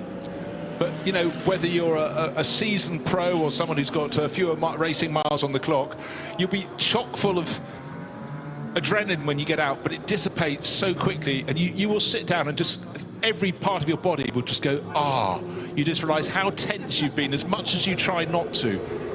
You know, even a stint of that length in fully dry conditions, fully constant conditions would be a strain, but it's the mental strain as much as anything. Always having to feel as though you're on the tips of your toes as you try and gain, you know, what understanding of what grip is out there. So it's Mathieu Detri now aboard that number 901 Ajith Kumar Racing machine with that white, red and orange paint scheme. I tell you, you replace that white for silver and it's a Tunnix caramel wafer car. We are getting to about tea time in the British afternoon time there, but I think it's caramel wafer time, I think, with a cup of tea. We're both looking at Diana Biggs, I don't know why, but well, she might have had a supply of Tunnix tea she might have in a bag. She might tea cakes, or well, it's more the white caramel wafer actually. Is it? Colour. You feel? Yeah, okay. Yeah. Well, let's wait and see. I haven't seen the teams offering them to their drivers, so maybe there are none available in this part of Italy. Well, you couldn't get a better brand ambassador than that, could you? Imagine that. This is what motorsport's about, making connections. Absolutely. Anyway, we're just throwing it out there. Well, you know what? Conditions, if you just happen to join us, having skipped the first 4.5 hours this race, you might go, oh, track looks a little slippery, but nice spring day, little grey, whatever. But we've had some rain here, trust me. We've had rain on the Saturday at Mugello, while Northern Europe seems to be having a sort of like spring-like weather, 20 degrees or so. Down here, a week after huge rainfall, a lot of flooding, a lot of landslips, still blocking some of the roads in this part of Tuscany. It's been grey. Now, let's take a look. Yeah, some bodywork repairs going on for the 69 Audi, so that's not exactly what they've been expecting to do when it came in. That's had an off somewhere. It had a lot of twitchy moments when in the early stages of the race, but just behind the front wheel, clearly there's been a run through some gravel that seems to have bent some of the underbody work there. That's the Continental Racing by Simpson Motorsport Audi. That was quick in the early stages of the race, wasn't it? It really started to pick its way up the order. It's gone in backwards. The main part of the damage is on the rear left of the car, and the tyres look pretty well worn down too, so they might need to be replaced if they wish. In fact, no, they're going to run them as they are. Well, it was the driver who started the race who was going so well, Vasily Vladikin, who's the one who's had that little tumble. But you know what? They've checked it over and said, off you go, jump back on the track, and stay on the track, by the way. But it's clearly had contact with a tyre wall somewhere. Bear in mind, Peter, at most points around this circuit, you've got to go across gravel traps or quite a lot of grass to get to a tyre wall, so I don't know where that went for its rotation, but clearly went in backwards. But they've obviously decided nothing is snagging on those rear wheels, nothing snagging on the front wheels. So back goes Vladikin into the race. Interestingly, just getting in our global broadcast centre, getting some shots of the Venture Engineering GT4 that leads in that category of Matthew George. 26 minutes into the stint, there was a red light coming up on the dash, which often can be you need to come in for fuel. But after 26 minutes, that's not likely. But a big crash out of third place. Oh no, Proton Huber competition. Jörg Dreisau has dropped it as off the road also, but keeps back going again. Is the home guard Porsche Cup 902. It's all kicking off here with 2 hours and 33 minutes to go of this first portion, but that's a big one for Proton Huber. He's thinking about moving the car, but honestly, I'm not sure. Not sure at all, and suddenly I'm having second thoughts about exactly where that was on the circuit. I thought it was on the descent to Savelli, but front left-hand corner, no longer with the car. The car sitting on the grass, it's coming sideways across the grass. It's pointing, I think, towards the direction of travel as I try and gain my bearings, or I could be looking at someone else. It's right, turn number 8, and that, to me, should be Arrabbiata or out of Savelli. Yeah, probably out of Savelli, down the slope it comes. The trouble is there was some tyre marks coming in from the opposite direction. It could have been from a rescue vehicle. Driver still on board, windscreen wiper still beating. Front end of the car, behind the car, unfortunately. The bodywork there, that front wing is sitting behind the car on the grass. The front end of the car facing towards the circuit. But interesting to see if we can get a replay. It won't be happy viewing, unfortunately, for Jörg Dreisau. Ah, good point. Okay. The tyre marks going up the slope. We just had a call from Ben. He was in the commentary booth with me at the time. That was where the E2P Aston Martin pulled onto the infield. It's on the inside of San Donato, the first corner. That's why I couldn't work it out. And then it drove up the bank, really struggling to get gripping on the wet grass, and it's much steeper than it looks. But for Jörg Dreisau, third place, no more. So suddenly that puts the Kessel Racing Ferrari in second place in a better position. It can't be turn 1 because he's gone through the first sector. So hold on, it said turn 8, didn't it? Yes, so that can't be the case. Okay. So, well, wherever it is, it's a challenge of victory scuppered for Proton Huber competition, because even when they get the car back, they've got a lot of repair work to do. That front end is taken a lot of damage. Yeah. Meanwhile, at the front of the field, well, it's we don't necessarily need a timing screen. It's about 4 or 5 metres between Manamuri Energy by Ebby Motors Porsche. And 1 lap. That's the thing you need to know. No. That will tick over as they come through. CCC Kessel Racing will be now, will they? Ah, yes, they've been spinning into the pit. Sorry, Brace, I do apologise. Yes. There's a full lap between them. They're nose to tail, with the Ferrari in second place with Alessandro Cutrera right under the rear wing of Sabino De Castro's Porsche. Well, Jörg Dreisau is out and shaking his head.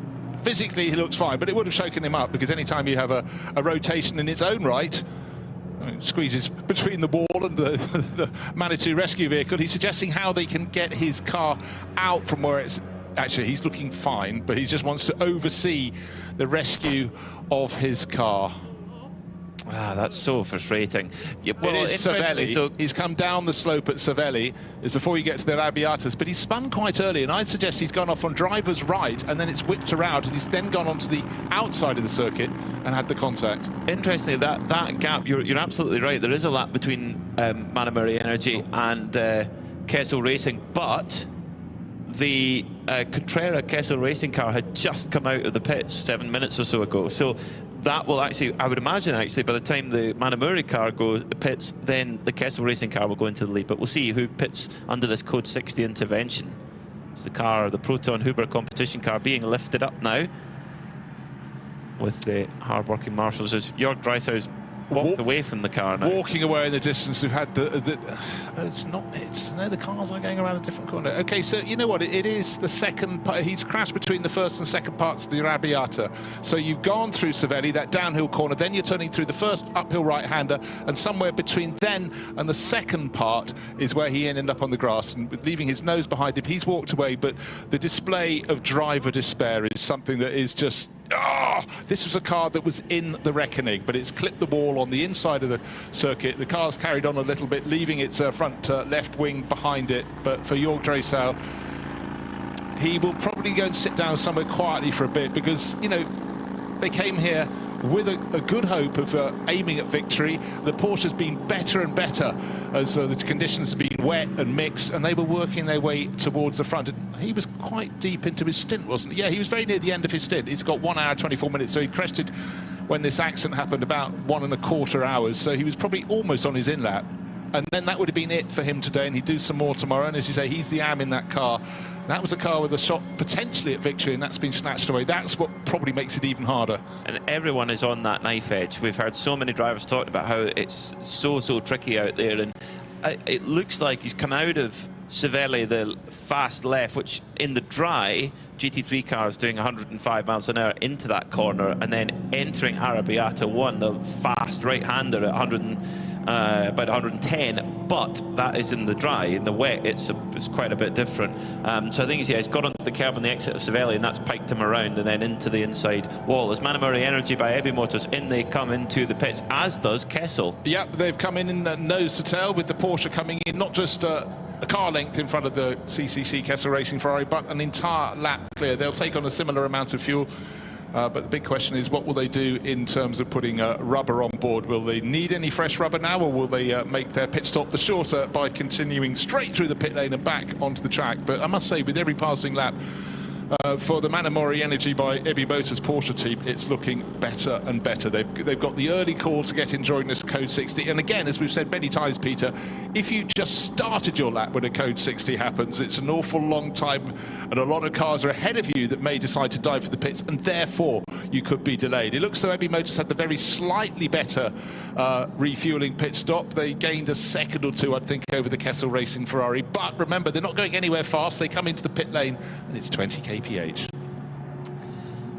So this is so in Manamori Energy look like they're going to come in, and they're going to do a driver change as well and take Sabino De Castro out of that car, changing to new Michelin wet tyres. Have we had? I think this would be the first time Fabrizio Baroggi will get into that car, because he certainly, in my notes, but I could have missed while I nipped out to have some very fine lunch, that he's had a go. But certainly the car, the Ebi Motors Porsche, was started by Sabino De Castro, then Sergio Nicolai got in. I don't think Fabrizio has driven it as yet. No. Looks like it was a quicker change though, or a quicker pit stop for the Kessel Racing Ferrari, because that's departing the pit lane, and it came into the pit lane out of refueling behind the Porsche, and it's come out ahead. Seems to have gained about 5 or 6 seconds there, so maybe that's all, or maybe slightly more, because of course they run so slowly down the pit lane before they rejoin. There's two reasons for that. One, the Carrera Kessel Racing Ferrari had just been in before that Code 60. It had just been in for fuel. It got fuel, so it needed less time at the fuel pump, but also it would have had tyres at that last stop, so was able to just drive through after the fuel. But now the Manamori by Ebi Motors Porsche has got a full tank of gas, or close to a full tank of gas, and new Michelin tyres, most importantly. No new driver, though, for the Porsche, though, because it's not Fabrizio Baroggi. It's Sergio Nicolai's got back in. So De Castro, Nicolai in. So they're keeping Baroggi in. He's the AM driver in that car, but he's got to do... that's interesting, because Fabrizio Baroggi and Sabino De Castro have to do a combined 6 hours between them. So they're... that is interesting. Ben Constanduros has more. Lovely stint, Sabrina. I just saw your engineer come over and say perfecto. Yes, I love when the track... when there is a rain, I'm very happy. The whole team work very good, and I hope to fight tomorrow for the podium. Big changes in the track over the last 2 hours, from very wet conditions to, I guess we would say in English, greasy now. How did it feel inside the car? Yes, the grip changed totally after 50 minutes because rain fast, stop, and it's very difficult to find a good line to push hard. But I'm very happy, and the car and the team is perfect. And looking at where you are, the pit stops, the Code 60s have so far fallen into your favour. Yes, yes. Now we are in first place. Fingers crossed, and I hope tomorrow fight. We haven't seen Fabrizio. You hold him back for tomorrow? Maybe, or in the final race today or tomorrow, race more for drive. Okay, thank you. Just looking through the double-checking the rules, so Sabino De Castro, who we just spoke with there with Ben Constanduros, and Fabrizio Baroggi, they have to do 6 hours between them. But Fabrizio Baroggi has to do just 2 hours of that 6. So effectively his minimum driver time is 2 hours. So you could do a single stint before today and a single stint tomorrow. That would work. And Sabino De Castro, he's already well on the way to doing the lion's share of the rest. Sergio Nicolai, they can make him work as hard as they like. No, exactly. No minimum, no maximum. Yeah, I mean, I would suggest with your bronze, if you've got 2 hours to run, you do give them 2 1-hour stints. One yesterday, one yesterday. That'd been qualifying. One today, one tomorrow. Don't do them a double stint, but it depends what the driver feels. It depends how they're... Oh, that's what I was doing. I was going to look up the latest weather forecast around here. What have we got due for the remainder of this race here? A little more rain coming, but not... well, we end at 6 o'clock, which is 30% likelihood of rain, but the previous hour... Oh. Well, 2 hours before that, it's 58% chance. There's still plenty of chance of rain. Chances for drivers to slide off, but they're still doing that in their own right. I think we have a 100% chance of code 60 here, because we've got, we've just had it, the confirmation in 20 seconds there will be another code 60, because the Circle K due to Audi has gone off at Arrabbiata 1 by my reckoning. Correct. It's Nicola Michelin, and if you ever get an aerial shot of this circuit, it's like a desert of gravel. You can go a long distance, and he actually went almost all the way towards the grass at the back, couldn't quite get there, and then drove seemingly back deeper into the gravel again. But that might just be the physics of the car. But that due to race run for Nicola Michelin hasn't been the best of ones in this stint today. No, it has not. Changing conditions. No, it hasn't, unfortunately, for the Due to Racing team with the white and red colour scheme. Circle K's. When I'm out on my travels in the European Rally Championship, I often stop in a Circle K and have their hot dogs. They have excellent hot dogs. It's always good for a quick lunch. Important for a man or a woman on the road, just needing to know a little bit of food top up. And also, it is something I sort of joke about nipping out for lunch and stuff, but you know, for any person working for a pit crew, any of the teams, when your energy level suddenly falls, I'm a big believer in top it up in advance, because you never know if that next meal is going to be coming in 5 hours or 8. Your I don't go breakfast. that long. You're a big fan of the buffer breakfast. Yes, indeed. An air and a spare. I've never thought of breakfast in that way before. In fact, I do seem to remember, I'm trying to think, it was in the days of the British Touring Car Championship, very long time ago, when Caliber was sponsoring Andy Rouse Racing. They used to do a fantastic race, breakfast, and I was known as Bruce 2 Breakfast Jones. Never let a chance go by. No, definitely not. Well, Kessel Racing, they've stuck to their theory of top up when you can. They're definitely doing the Bruce Jones air in the spare theory, because they've just popped into fueling to top up their number 8 Ferrari 296 GT3, as have Manamuri Energy by Epi Motors. And I guess they can sort of cover off what Kessel are doing, because whatever they do the same, and they'll maintain their gap. That's very clever from Manamuri Energy by Epi Motors. They're not long been in the pits, but of course if they cover off what Kessel are doing, they can't then be caught out on the hoof. Likewise, Era Motorsport have brought in their Ferrari with Kyle Tilley aboard, as have Pellin Racing with their Ferrari, driven by Kyle Marcelli at this moment in time. Interesting that, you know, at this stage we're talking about how much the track is improving. It's still not fast, but the previous lap before we got to code 60 was the quickest lap set by Mulner Motorsport, with Julian Hansers, you know, really hooking it up. But it is, for all the drivers out there, they just want to get in the swing, have consecutive laps, many consecutive laps on the conditions as they are now, so they can really start to get the most out of their car. The number 8 Ferrari, you just were talking about it, Kessel Racing back in at the soonest instance, out of refueling now, and likewise the race leading car, Manamori Energy. But just remember, their order was reversed, but there was that entire lap between them ahead of the previous code 60. So they're making the most of the rule book, working it to the Pellin Racing Ferrari. We were due to, but the more modern one, the 296, Carl Marcelli at the wheel, exiting the pits right now. This puts Kessel Racing back on the lead lap. Indeed. Well, it already got on the lead lap, because remember its previous pit stop was marginally faster, but it was the tail end of the lead lap, so they'd have gained 2 or 3 seconds, and you just got to keep chipping away, but you've got to stay on the lead lap, and that is absolutely crucial.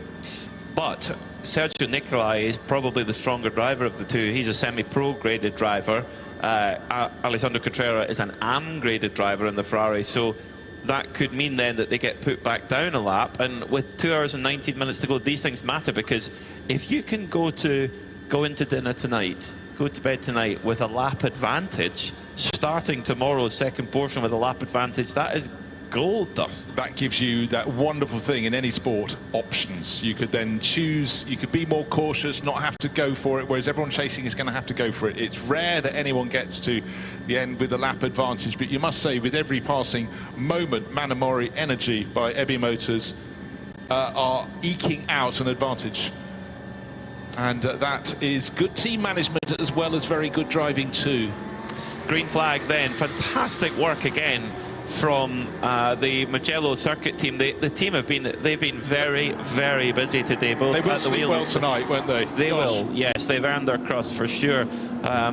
Great stuff from the team there, whether they're at the wheel of the Manitou lifter or running into these very thick gravel traps to help the drivers who have come a cropper. 2 hours and 18 minutes left of this opening portion. Remember, the pits close with 10 minutes to go, so if the drivers and the teams want to top up, they've got to do that before that pit closure with 10 minutes left. In endurance racing, there's a certain tipping point in the race where you start counting backwards from the end. And we're definitely towards that point with just over 2 hours remaining, because not only are you trying to complete your stint time for your bronze driver and get as much of that on board as you can, but also where your natural pit stop marks. Then you've got the guesswork of where are we going to get more code 60s on the evidence of what we've had so far. We've had a flurry of them, yes, almost certainly, but when will they fall? And will that quarter tank of fuel or whatever you take on be enough to just eke you an advantage? What we have though for our race leading cars, of the top 5, the one that's furthest into its stint with maybe another quarter of an hour to go is the car in 5th place, the ARC Bratislava Lamborghini. Everyone else is quite early in their stints, you know, 15, 18 minutes in, and our race leading car, Sergio Nicolai, not even 8 minutes into its stint. A really good long stint, followed by a shorter one. Well, no, an equivalent one, another hour or so, will take it through very neatly and tidily to the end of the 7 hours. It's the first part of this 12 hours of Mugello. So plot backwards to where we are now, work out the fewest number of pit stops you can take and the natural pattern of the sequence, the stint lengths, and how it fits together. Oh, Alessandro Cotrera, now he's in 2nd place, giving chase, and you were talking about how he's sort of less experienced driver than the race leader Sergio Nicolau, but he suddenly had a real tussle with down into the first corner of the lap with Kyle Marcelli, and Kyle's car, a similar Ferrari, but is 8 places further back, was the quicker, but they were racing, and on the outside line going to turn 1, the Kessel Racing Ferrari twitched and twitched again, so Cotrera will now be super wide awake, doesn't need to race the Pellin car, but I think human nature kicked in there. A little bit. Looking at the weather radar, there is a band of rain which is very, very close to the circuit. Will it come over the circuit and affect the moisture on the track, or will it miss us? The way that we sit in this sort of bowl here at Mugello, it could, it couldn't, we just honestly don't know, but it is, according to the weather radar I'm looking at, is very, very close. Look, when you snap that up on your screen, suddenly there was this strong, vibrant, multicoloured thing. I thought it was the Ebi Motors Porsche to start with, our race leader, but it was an array of very bright colours showing the intensity of the storm that is somewhere in the vicinity. But very good point. When you're in the mountains, it can come close and sail past, or it can come and fill your valley. Which one of those it's going to be? I don't think anything. I'm not going to guess, actually, frankly. Who would want to be the weatherman? That's for sure, or the meteorologist, maybe a more accurate term. Is the number 8 Ray-Ban backed Kessel Ferrari, pushes on with Alessandro Cotrera. They've been getting his driver time well and truly done. In fact, he probably will be, once this fuel tank is done, I would think his driver time will be done as an AMP driver. Yes, it will. He has to do, so along with LMDV and Marco Tallarico, between the 3 of them, they've got to do a minimum 6 hours. So yes, split it up 2 hours each. And in fact, if he does a bit more than that, then that means the others have to do slightly less. So it's at the moment they're getting that out of the way, and they've saved quite a bit of David Fuminelli time for tomorrow. Yeah, he's only been in the car once. Tallarico, I think, got dropped from the driver lineup. They had 5 drivers, and I think I've got the latest entry list, and I think he's stood down for this event. He was on the initial one. Now, lovely touch. Creventic, that organises the 24H Series race, we've watched them develop over the years, and one of their absolute standout points is they think about the teams at all time, how to make the experience better. We're in Italy. It may not look like Italian weather, but it does rain and be grey from time to time. But like every year, says Peter Fry, we have pizzas for the teams. So we start at box 19, I believe. So they work their way up the pit lane. And I remember doing an event with them on their home patch at Zandvoort, and they were going around with meatballs and a dipping sauce. And I tell you, when you get into darkness, exactly, you know, to pick up the crew, and they were going around in the longer races serving hot chocolate. You know, when your mechanics in particular are sitting uncomfortably in the pit lane, something like that powers them on for the next few hours. It doesn't cost a fortune, but it makes the world of difference. Later this year, there's a visit to Paul Ricard. I remember many years ago, it was hyper hot there, and they went to bought little paddling pools for every single team, so the drivers or the crew could go and cool down when they came out of a pit stop. Brilliant idea. They do that at the Suzuki 8-hour motorcycle races. Oh, issue. A potential problem for Mulner Motorsport. It just was, there was smoke or something coming out of the back of the car, and it then ran wide at the next corner. Let's see, round the final corner and continuing. Don't know what the problem was. I just suddenly looked from a timing screen to the moving monitor, and maybe there's nothing untoward. Maybe it just simply ran wide out of that very tricky chicane, the Biondetti chicane. I can vouch for that being tricky. We won't go there. Yeah, very interesting as it comes down into San Donato, turn 1 now for Julian Hanses. This is the leading car in the 992 category. Julian's done a great job all weekend. Of course, former podium finisher in the Carrera Cup Germany, and if you can get on the podium amongst that crowd of drivers, you are seriously handy in that type of car. At the moment, they're running in 7th overall right now. That's amazing. Well, it owes us a pit stop. It's an hour. He's an hour and 20, an hour and 21 into this stint, so he's coming towards the end of it. But it was just, you know, when you suddenly see a car, he's running offline there, but that's just because he's trying to make the shortest line. I'm not sure if he's got a slow puncture or something, but his lap pace last time was perfectly good, 2 minutes 13. That would be a real pity if that's the case. I mean, his time through sector 1 is 31.9 seconds. Rick Broikers, that's a good benchmark, 31.4. So he's bang on. Yeah, he's in the ballpark anyway. I think what's happened, he possibly just had a little bit of a messy exit from the Arrabbiata, not the Arrabbiata, the Biondetti chicane, and therefore his tyres suddenly got wet again over the curbing, and therefore he wasn't quite on the line when he got to the final corner to Buccin. But actually his lap pace is looking good all over again. So this is what I love about the 24-hour series, is how you can keep pace in hand, or you can keep your fast drivers in hand, or you use them up early and hope that the strategy works out. There's so many different solutions to the question, and Kessel Racing, you know, David Fuminelli is clearly their quickest driver. He's only done 48 minutes of driver time so far in this race at all, and he has a maximum of 4 hours that they can use him for. So they can just truck him in for most of the day tomorrow. In fact, they might even put him in before the end of today's portion, just to get them back in the conversation a little bit. But so Kessel Racing, yes, you might think, oh, at the moment they're a little bit behind. They're just on the lead lap and no more, you know, but as soon as they put their top driver in, the pace changes quite dramatically. Yeah, again, counting backwards from the end of the 7 hours. We're nowhere near that yet, but 2 hours left on the clock, or thereabouts. The race will end at 6 o'clock local time today. The cars will be parked on the grid. Haven't looked too much at GT4 for a while, and Venture, British team with the Mercedes, were entered for this race. Before this race, the news came through they're doing the entire season, and what a way they're starting it, leading the GT4 class. Matthew George at the wheel, still waiting for the Joneses, Christopher and Neville, to have their runs in the car, but certainly the lion's share being done by Matthew, and he's looking quite tight. Yeah, he's a minute 22 to the good at the moment on a very similar strategy to the CCS Racing Porsche, but of course that's the same lap. This is crucial, because if Venture really need right now, I think they've got to try and put CCS Porsche a lap down.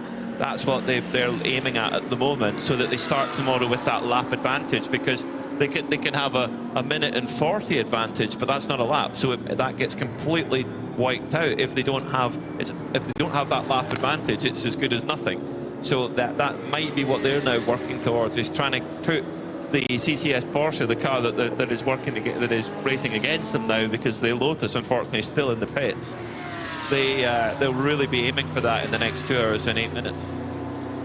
So Ben, busy down in the pits, what have you got for us? Not too busy generally in the pits, to be fair, at the moment, but the Proton Uber competition Porsche is back from the tow-in that it's had around the back of the circuit, and being able to observe the damage a little bit closer from the mechanics. I would say this car could be out pretty quickly, to be honest. The front bumper is damaged and it has lost a front left wheel arch. They're about to take that front wheel off to see if there's much damage to the suspension and steering arms. But the main kind of bent area is the rear left. That's obviously taken the brunt of the impact into the concrete wall, and that is definitely bent. But moreover is not rotating, and there's a bit of a struggle to get that wheel off. Once that's off, I imagine that there's a couple of pieces to be replaced in there, and as long as there's not too much of an impact through the drive shafts into the gearbox, then fundamentally this car could be ready to go back out if they choose to do so. I'm not going to have a chance to speak to the driver.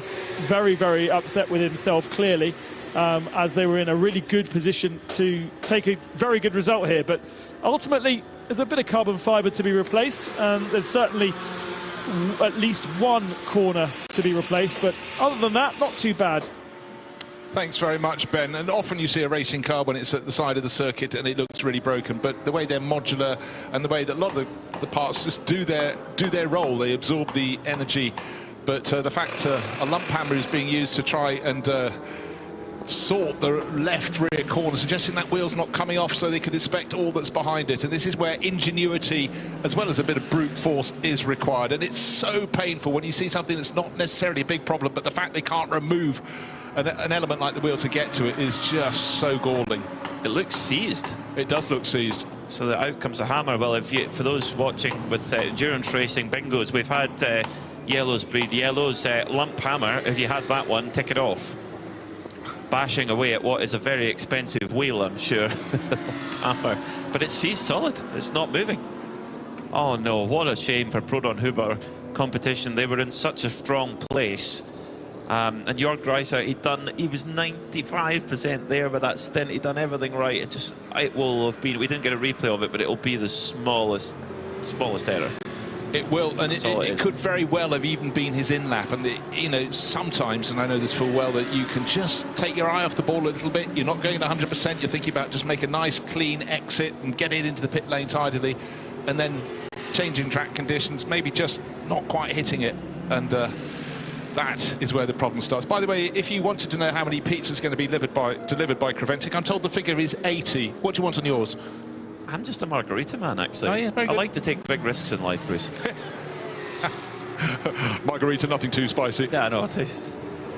A good margarita pizza, if it's a good pizza, it doesn't need any more than that. You don't need to reinvent the wheel. Well, the lump hammering has not done the job, so Proton Huber competition trying another method to try and free this rear left wheel. And this must be so frustrating. And yeah, put yourself in your Dreiser's shoes. You'd be sick, absolutely sick. And it's just so easy to do. That's just why motor racing, it's the agony and ecstasy, particularly of endurance racing. Oh, there's such a long race that if it goes well, the elation is huge. But if it goes wrong late in the piece, it's just agonising. And look, well, not so much now, but 20 years ago when the cars were far more fragile and they weren't literally flat out from start to finish at Le Mans, it was a sigh of relief. We got to the finish, and most teams wouldn't have revealed that they'd been nursing a problem for many hours and driving around things that didn't work. Look at Jaguar's first modern era victory in 1988. What people didn't know was that Jan Lammers had the car, wouldn't go below third gear, so trying to get it out after the final pit stop, but somehow the Dutch magician made it work. But, you know, from the outside you couldn't tell how close it was, and think just a handful of years ago with poor Toyota with a lap and a quarter to go. Their first potential victory in the race, and it was snatched away from them. How hideous must that have been? There's so many examples of it, isn't there? I mean, Paul Newman would have been a Le Mans winner in 1979. They had a seized wheel, didn't they? Late on in the race in the Hawaiian Tropic Porsche 935, and the Whittingtons went on to win. Look, Mario Andretti never won the big race. Coulda, shoulda, didn't though. But it's down to small things. But the good news now, and particularly in this amazing era of sports car racing with the manufacturers really coming to play, is that the cars are just so much more robust than they were before. Of course, this year we've got Aston Martin racing with the Valkyrie coming on board, but they're behind the curveball. You're not likely to win in your first year. The problems will come your way in year one. They'll come your way in year two, but they will get there. But they do win a prize already. Best sounding car on the circuit with the V12 engine. You heard it at Sebring, and just quite special. No, very special. Yeah, and had a strong run at Sebring. I mean, for a brand new car, it was impressive. And they did a 24-hour test on Tuesday after the race, so they're definitely putting in the miles. I mean, that's what Audi used to do after the Sebring 12 hours to prepare for Le Mans. They did the Sebring 12 hour and a 24-hour test, or sometimes even 36-hour test at Sebring to really put the car through its paces. Aero Motorsport, they were running up towards the front end, and unfortunately that 60-second penalty for overtaking under code 60 really punished them a lot. They're in 8th at the moment. Kyle Tilley at the wheel. Their next car up the road is only 7 seconds up the road, and actually that's a 992 class car. That's the leader in 992, Julian Hanses for Milner Motorsport. Then it's another Ferrari about a further 8 seconds up the road. So if Kyle Tilley want to be getting his head down here and try and drag Aero Motorsport back up towards the front. Yeah, he's doing a decent job. I'd suggest that Julian Hanses, leading the 992 Cup class, is about to pit somewhere soon. He's best part of an hour and a half. He's over an hour and a half into his stint. The 992 Cup class cars can run longer, of course, than the GT3s, but also longer than you'd think, simply because they've had a fair degree of code 60s, slower running, less petrol burnt for all the runners and their abated pace. But Aero Motorsport, yeah, they'll be ruining that penalty, doing their best to make sure they don't fall another lap down. At the moment, they've got 107 laps on the board. The race-leading car, 110. You can do the maths yourself on that one. They're not where they want to be. So the pizzas are making their way to the garages. Big delivery from the local pizza shop. I bet they're doing a good trade today as the mechanics, the hard-working mechanics at PB Racing, they've got their Lotus back out going again. They have, because there's only one in the garage. There's a spare one in the background. I think they've definitely deserved the first pizza delivery. Also MP Motorsport, the Costner family watching away there, just go, yes, pizza, definitely, why not? There's always time for pizza. Driver saying, I'm coming in now. No, you're not. Stay out. Give us 5 minutes. And Thomas Costner, Father Thomas, he's just gone, yeah, margarita for me, thank you very much. Fantastic, I love it. God, I really feel for, when you get someone serving you in a restaurant, you've got 6 people, just trying to work out whose pizza is who. Imagine a whole pit lane. Unless they say you can have any colour you like in the Henry Ford style as long as it's margarita. As long as it's margarita. There's only one choice, really. It's margarita pizza. That's what the drivers need. That's what the mechanics need. Power on with pizza here in Mugello. The PB Racing team. Now, if anyone's earned a pizza, it's them having to change a fuel pump. They've got 2, so only 1 for MP Motorsport. PB have got 2. Don't worry about it. Move that timing computer. There's more important things arriving. Get the pizzas on. Yeah, then Manamori by Energy by AB Motors. I suggest the mechanic with the lump hammer gets one to himself when he's finished his crashing and bashing, and I just hope he can get that left rear wheel removed from the car. The Porsche that was leading the race was falling down a little bit, but it was very near to the end of Jörg Dreisau's bronze driver's stint. Proton Huber. What did I say? Oh, Manamori. I've gone mad. They're leading the race. I know. Don't exactly panic. What I'm not talking about. So, yes, Proton Huber with their Porsche, and these things happen. Really, really unfortunate. Although both with paint schemes that kind of look like Austin Powers curtains. Psychedelic. Yeah, full on. Into the final 2 hours of this portion of the Michelin 12 hours of Mugello. It is Manamori Energy by AB Motors who lead with their Porsche. Sergio Nicolai on board with Alessandro Cotrera for Kessel Racing in second. Greg Newell for Heart of Racing has crept his way up there in third. So they had a difficult start to the race. Ian James said it was one of the scariest stints of his life. Didn't quite get the tyre pressures right for the Michelin wets. Now they're into their groove, and we know how quick those Mercedes are, especially in AM-class trim, because they have that wider restrictor. Yeah, and bear in mind that car was qualified second, so all 3 drivers, including the third driver in that grouping, Hannah Grisham, have clearly found some pace. It's a car the team knows very well. However, it was the tyres they didn't know well. The wet condition tyres, and we certainly had wet condition at the start of the race. And in fact, they didn't find the pace pretty much through the first cycle across all three drivers. But at the second time of asking, start driver Ian James has had his second stint. Gray Newell's having his second stint, and it's going better and better for them. And you said right in the opening hour, it's, you know, many things can happen, not just in the first 7 hours, but as long as you stay vaguely in the hunt. However, the excellence of Manamori by IBI Motors with their Porsche does mean they're sitting on a lap advantage. That is gold dust. Imagine starting tomorrow's race with a lap in hand, but all it takes is another penalty for someone, and that pretty much gets thrown out the window. I recall back in the Monza 12 hours a couple of years ago, where Herbert were up the front as they normally were, and they had the opportunity to basically not pit and put everybody a lap down on them, or fill up with fuel, new tyres, ready for the run to the flag, but then be on the same lap starting the next day, and they chose the latter. So sometimes it can be tempting to go, yeah, let's put them a lap down, let's stamp on them a bit, but actually sometimes there can be even more value of starting with a full tank of fuel and brand new tyres. The thing is, though, as well, the other thing we have to consider is, if you go into Parc Fermé with wet tyres on, now let me get this right, if you go into Parc Fermé with dry tyres on, you are allowed to change to wet, new wet. Not the other way. You can't go the other way around. So no, so I was thinking this, putting new tyres on, you know, could be good, it could be a waste of time, because we could come back tomorrow and the track be dry. Now the forecast isn't showing that, but stranger things have happened. But in general, you know, having those new tyres is a good thing. Yeah, it is something you have to definitely consider, how much fuel you'll start the race. It was a bit like a handful of years ago, actually probably quite a long time ago in Formula 1, where you chose how much fuel you went out to qualify because you had to start with what was left. And that was an interesting factor for a while. Peter's checking the weather mapper again. There is again some very dark cloud pattern coming towards us. Blue is the colour. It's not what you want to see, but it's moving on through.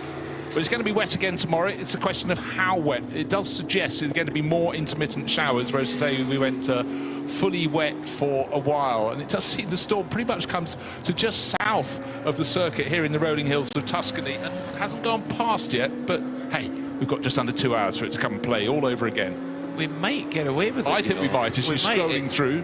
Yeah. Oh, it might have just missed us, you know. It just needs. That's the thing, is when you're in these rolling valleys, these Tuscan valleys, you just don't know. It reminds me of actually going on the Faf Rally in Portugal, which is a lot of valleys one after the other, and you just don't know where the rain's going to come through or not. Track is still slightly greasy in various places. Just looking at the Mugello Motorsports 992 Porsche, tail a little bit happy, just being hauled back into line by Julian Hansers. Carl Tilley has caught and passed him, but just remember, Carl's in a GT3 Ferrari, so you'd expect that. And he's lapping about 4 seconds a lap faster than Julian Hansers. But the lap pace one needs to look to is the driver second in the 992 class, Rick Breukers, 5 seconds faster than the Mugello Motorsport car that he's chasing and chasing down. The gap between them in terms of seconds is down to next to nothing. They're almost nose to tail as they started this lap. Is Julian Hansers about to pit? Well, he's got 1 hour and 37.5 minutes on the clock, whereas Rick Breukers giving chase is only 42 minutes into his stint, so he'll continue. Doesn't necessarily need to overtake on the track to get past Hansers to take the lead in the 992 Cup class. Might have actually even done that around the course this lap, because he's absolutely flying. Good to see the Lotus PB Racing entry, the Emira back on the track, looking neat, nimble, but way down towards the tail of the field. It's got 86 laps on the board. It's running in GT4. The class leader has fully 20 laps more under its belt.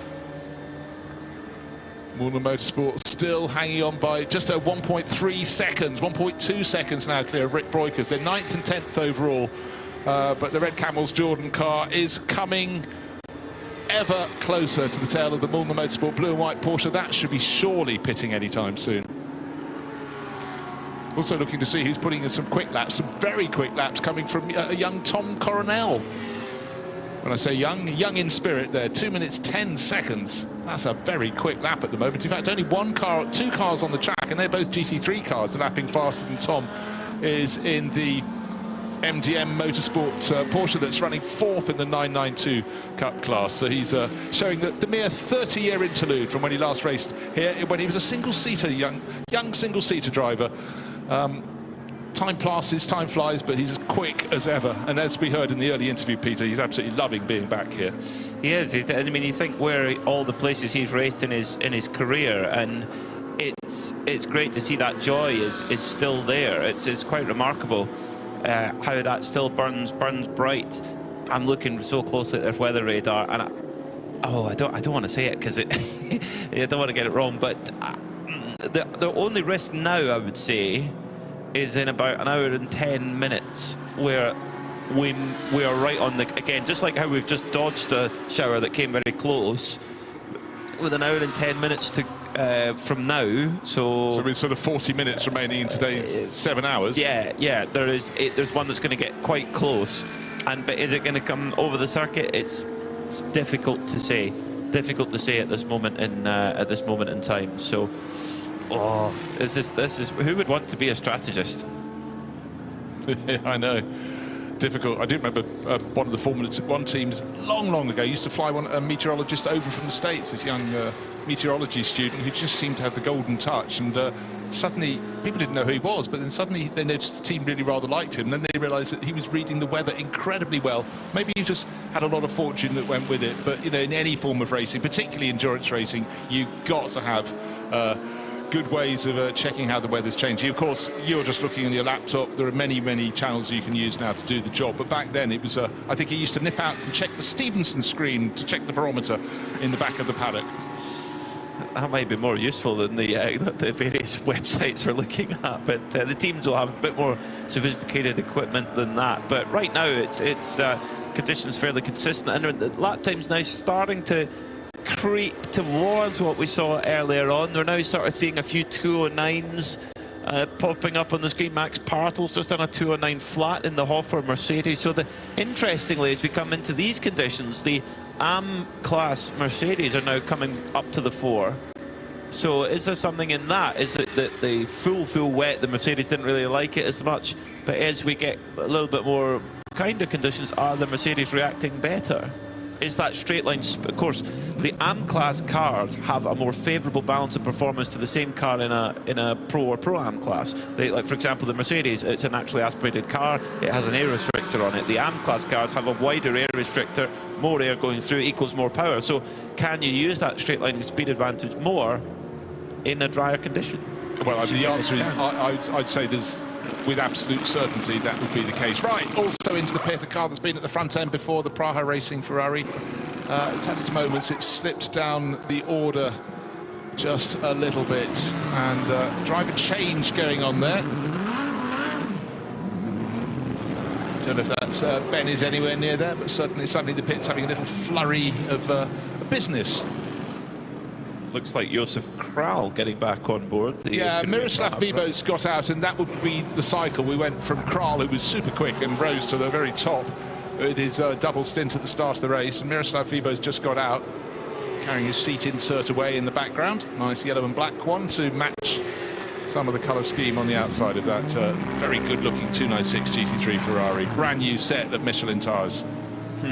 Nice smoky burnout to get a bit of temperature into them as well. Judging by that, I would think this is Josef Kral. Just it was a purposeful pull away from the pit box there. It's the Scuderia Ferron 992 car also into the pits as well. And car number 949 brought in by Agustin Sanabria. So at the front of the field, still, in fact, Sergio Nicolai putting in some time into the second place car, the Triple C Kessel racing car of Alessandro Cutrera. So you've got Nicolai Sergio Nicolai is the strongest driver in that Manamuri Energy Porsche. Alessandro Cutrera is the non-professional driver in that car. So I would not be surprised to see David Fuminelli getting installed in the number 8 Kessel car to try and bridge that gap back down again, because he's been really the standout driver of all this week. Yeah, now, under 2 hours remain in this race, and certainly the track is probably about the best condition it's been since the outset, because suddenly we're starting to get drivers setting their cars fastest time in the race. There have been moments where the track hasn't been too bad, but it's stop-start because of a flurry of Code 60s. But now the drivers, a lot of them are sort of halfway through a natural stint length, so their fuel load is down a bit. The tyre performance has fallen away a little bit. We discussed this yesterday with the dry weather tyres from Michelin, is the fact they've got really good performance. It falls away quite quickly after a handful of laps, but then it plateaus. And I think at this point, with the drivers in the swing on these tyres, on these wet weather tyres on which they're running, they can still get performance out of them nearly an hour into a stint. But I think it's the fact they're just getting continual running under green flag at the moment that is the biggest help of all for them. Definitely, it is. And also for the actual evolution of the track, that's so important, because the faster the cars are going round, the hotter the tyres are, and therefore the more it drives the track surface up. It sounds very basic. No, but that's entirely so. But Vasily Vladikin, who's running 5th, has just set a very quick lap, 2:07.9. That's within a second and a bit of the fastest lap of the race. And I think there's a bit more to come from Sergio Nicolai. His last lap was a 2:08.6, and his best lap, or the best lap for that car, is a 2:07.3. So yeah, track conditions looking better and better. Top of the mountains behind, still swathed in cloud above the tree-covered slopes. But drivers also, I notice, are starting to be more confident about running towards the edge of the circuit. And as I said that, suddenly Sergio Nicolai in the corner that, when the conditions were dry, people were taking liberties with. The third corner of the lap, Poggio Secco, ran very wide indeed, not into the gravel, but certainly prepared to run deeper over those curbs. Yes, he is, isn't he? Yeah, just at the moment, pace-wise, in fact, he had a very strong lap there. It was nearly 4 seconds quicker than Alessandro Cotrera, but 3 seconds quicker than Gray Newell in third. And Max Partl's going well in fourth, 2:09.5. And as you mentioned, Vasily Vladikin, that 2:07.9 there. So it's all starting to really evolve now on circuit, as the it's a little bit clearer as well, that little bit better vision too, which will help as well, help the drivers spot the drier patches on the track, and they'll be really searching those out, certainly at this stage. And then if you end up getting a drying line, you'll see them coming off the drying line to actually cool the tyre back down again to get it into its exact temperature window. Right, this lap for our race leader Sergio Nicolai will be a little slower. He was slightly delayed, no fault of the GT4 Mercedes from Venture with Matthew George. He tried to get out of the way as soon as he could, or hold his line, so Sergio just had to bide his time. He's got the RPM Racing 992 Cup Porsche just in front of him now, in one of the two Vortexes. So there we are, a real variety of cars, but he's got to make his way safely past all of them.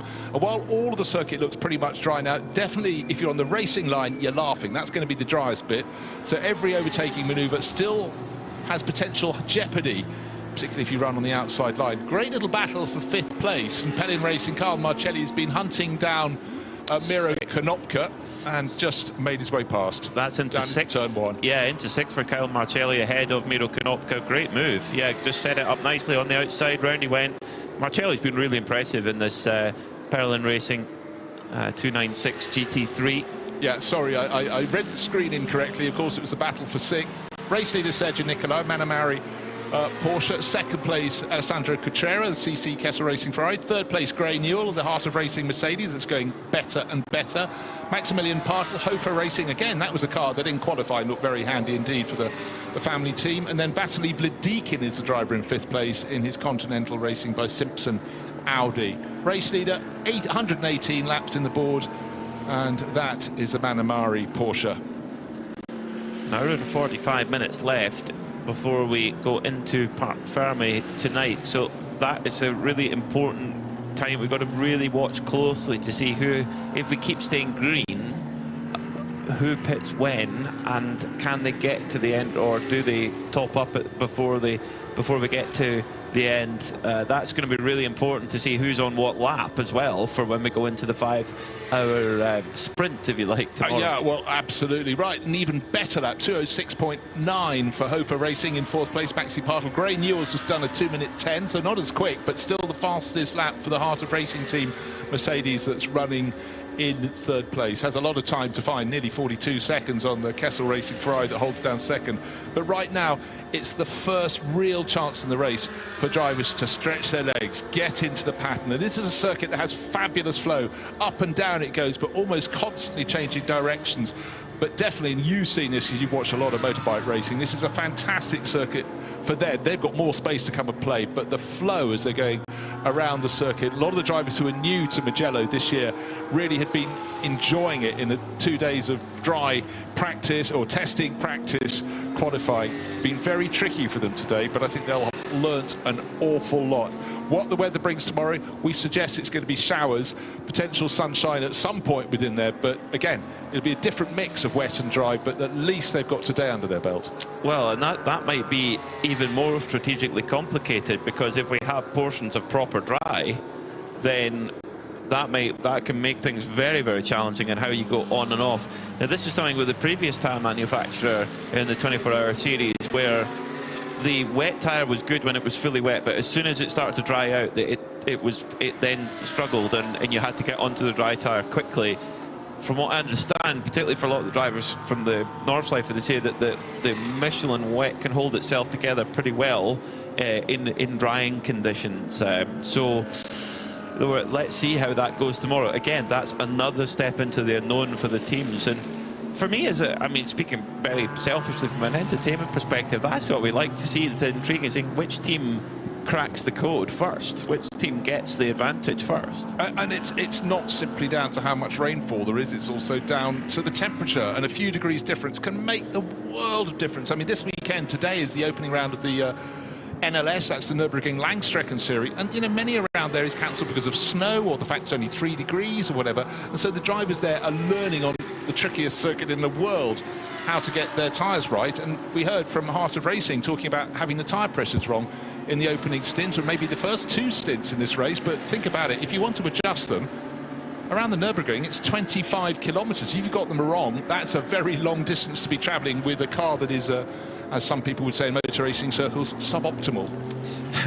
The stagger is starting to unwind in 992, because Rick Breukers for the Red Camel Jordan's team has gone back into the lead ahead of Julian Hanses, and Julian Hanses needs to come in because of his driver time in 9 minutes time maximum, otherwise he'll get a big penalty. So that means then that Milner will have to drop back a little bit, but also the Red Camel, they might have another 20 minutes of fuel left, something like that.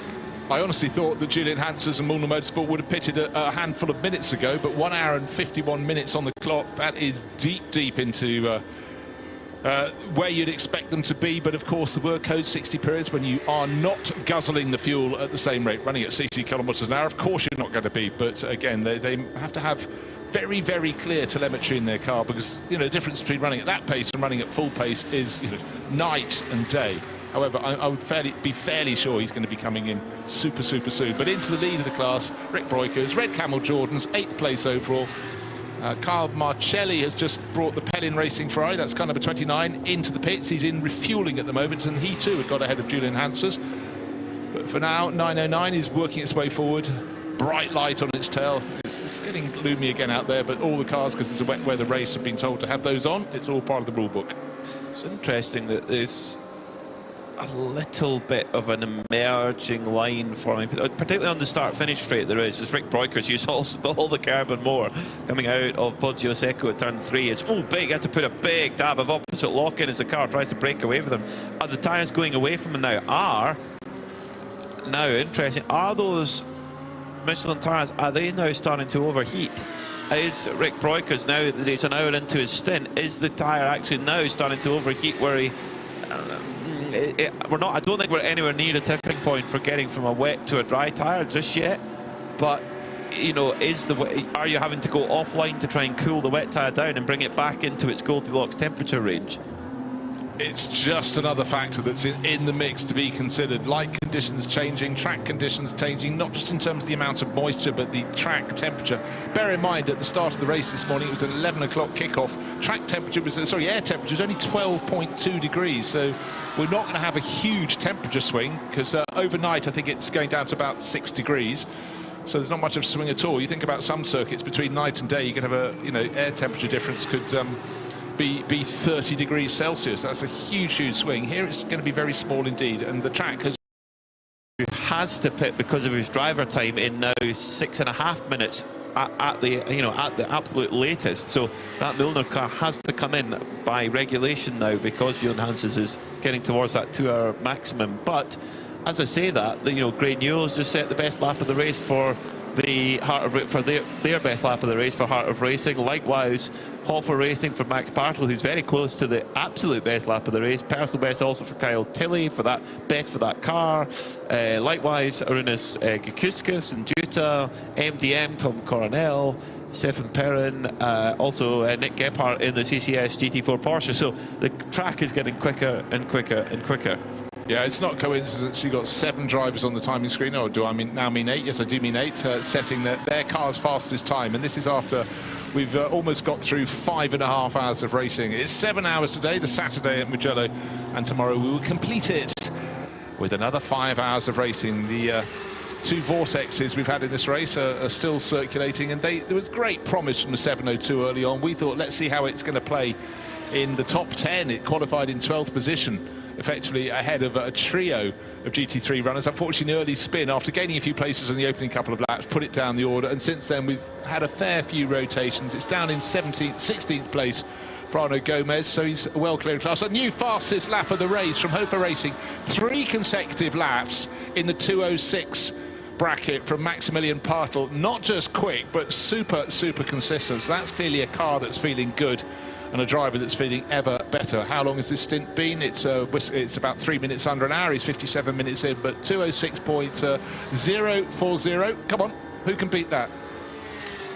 Well, let's see. I wonder if David Fumanelli's in the Kessel garage going, well, you take my fastest lap of the race, watch this. I'll just get my helmet ready and ready to take over from Alessandro Contreras. Ben Constanduros has some more for us in the pits. Ben. Got the Pelin Racing Kyle Marcelli with what looks to be, well, certainly slick tyres on the left side. We haven't yet, presumably the other ones have been done already. Yes, they have. 4 used slick tyres on Kyle Marcelli's car. He's already fueled up, and I've been waiting down at Mullner Motorsport to see if they were going to go slick tyres, and actually they've prepared themselves wet tyres. I was feeling around and they were definitely had slicks in the garage, but it looks as though the call is for wet tyres for them, so no change there. Watch out for the times of Kyle Marcelli though, because he is on used slick tyres, but no change here at Mullner Motorsport. I'm going to chat to Julian in just a few moments' time. Thanks very much. Really exciting news. So let's see how low we can go. The best lap so far, 2 minutes and 6.148 seconds. Where is that going to end up with Kyle Marcelli, who's been super when the track's been wet? The track is drying out. We'll keep an eye on that one for you. It's actually, they've done a driver change. How quickly have they got that done? Felicio Gelmini is oh yes, on of course, board. Yes, been running for a while. So he said, give me the slicks, I'm going for it. He's obviously been watching the timing screen very closely, and we're going to watch his sector times incredibly closely, because this, and I'm sure everybody up and down the pit lane in GT3 and indeed elsewhere is going to be watching this. Oh, he's off. He's off. He just asked for the power. Round it went, and now does he get stuck in the gravel? Oh, he's got 2 wheels on the gravel. He's got 1 on the hard standing. Felice Gelmini just asked for the power. There was no tire temperature at all. Round he went. That was at the Materazzi Borgo San Lorenzo chicane. He's refired the car again. Now, does he have drive to get out? I think he does. So, yeah, it's turn 5. Yes, it is. So he's managed to get back going again. Now, is he going to brave it, or is he going to come back in and try the wets? Where they were in the race, where they were running, it was worth the gamble. Will the gamble still pay off? Let's see. Well, he's lost about 20 seconds, but other teams might be going, you know what, those slicks, you can put them to the back of the garage now. Well, let's see. He's calmed it down. I mean, from his point of view, from the Italian racer, Fabrizio Gelmini's point of view, very concerning. And we're just hearing it starting to rain. Some of the camera crew out around the track, so they gambled, and immediately they were given a rap across the nose. Haha, don't you try and play with the weather here. We know what we're doing. Ah, my word. So Pelin Racing, a roll of the dice for Fabrizio Gelmini. Maybe in some ways it would have been, if they wanted to do it, you know, if you've got a driver going to his second stint, because of course Carlo Marcelli had been running for quite some while on this drier circuit. Peter continues to check the weather map to see what is coming our way, but it was the smallest of moments, and it really was a sort of a pendulum motion to the left, to the right, and then around and facing backwards for the 29 Ferrari for Pellin Racing. So Fabrizio Gelmini be feeling very sorry for himself, but also the good news, he got the car going again. The bad news is the rain has just started to fall. Oh, it's fickle here. But how is it? Just spits, or is it going to come to much? No, it did get a clean third sector, so let's have a look and see what that is. Bear in mind there will be a couple of laps of tyre heat up. Felice Gelmini, the last time by 50. Oh, he's very close to the wet weather tyre drivers. If he can get some temperature in these tyres and not spin again, oh, the rear is all over the place as he comes up the hill, probably the lowest traction part of the circuit, up the hill out of San Donato, turn 1, but up to Luco, and the rear is coming all over the shop. Yeah, but that's because he was also really working the front of the car, and he was really turning the wheel from side to side to just try and get some more heat. So I think he's realised the message is loud and clear for him. Don't dive too soon, just try and be smooth, get the heat into these dry weather. They were used, scrubbed Michelins, but anywhere he gets close to the curbing on the outside, he, for now, better not to touch it, because that nearly had the tail coming around the very same point he rotated on the outlap. But if we stay dry another 10 minutes, we're at that crossover point. How brave do you want to be? Do you want to risk it? If you're in the leading position, do you if there's no big change in lap time, don't take the risk. The wet is the safer tyre, but can you make a wet can you make the wet tyre last a whole stint? I don't know if you can. I think the wet tyre is going to overheat if you try and do a full stint on it now. Yeah, quite possibly, but just remember that, of course, track temperature is still quite low, which is a factor that gives them a bit of a helping hand. Right, trying to look at sector times for Felice Gelmini.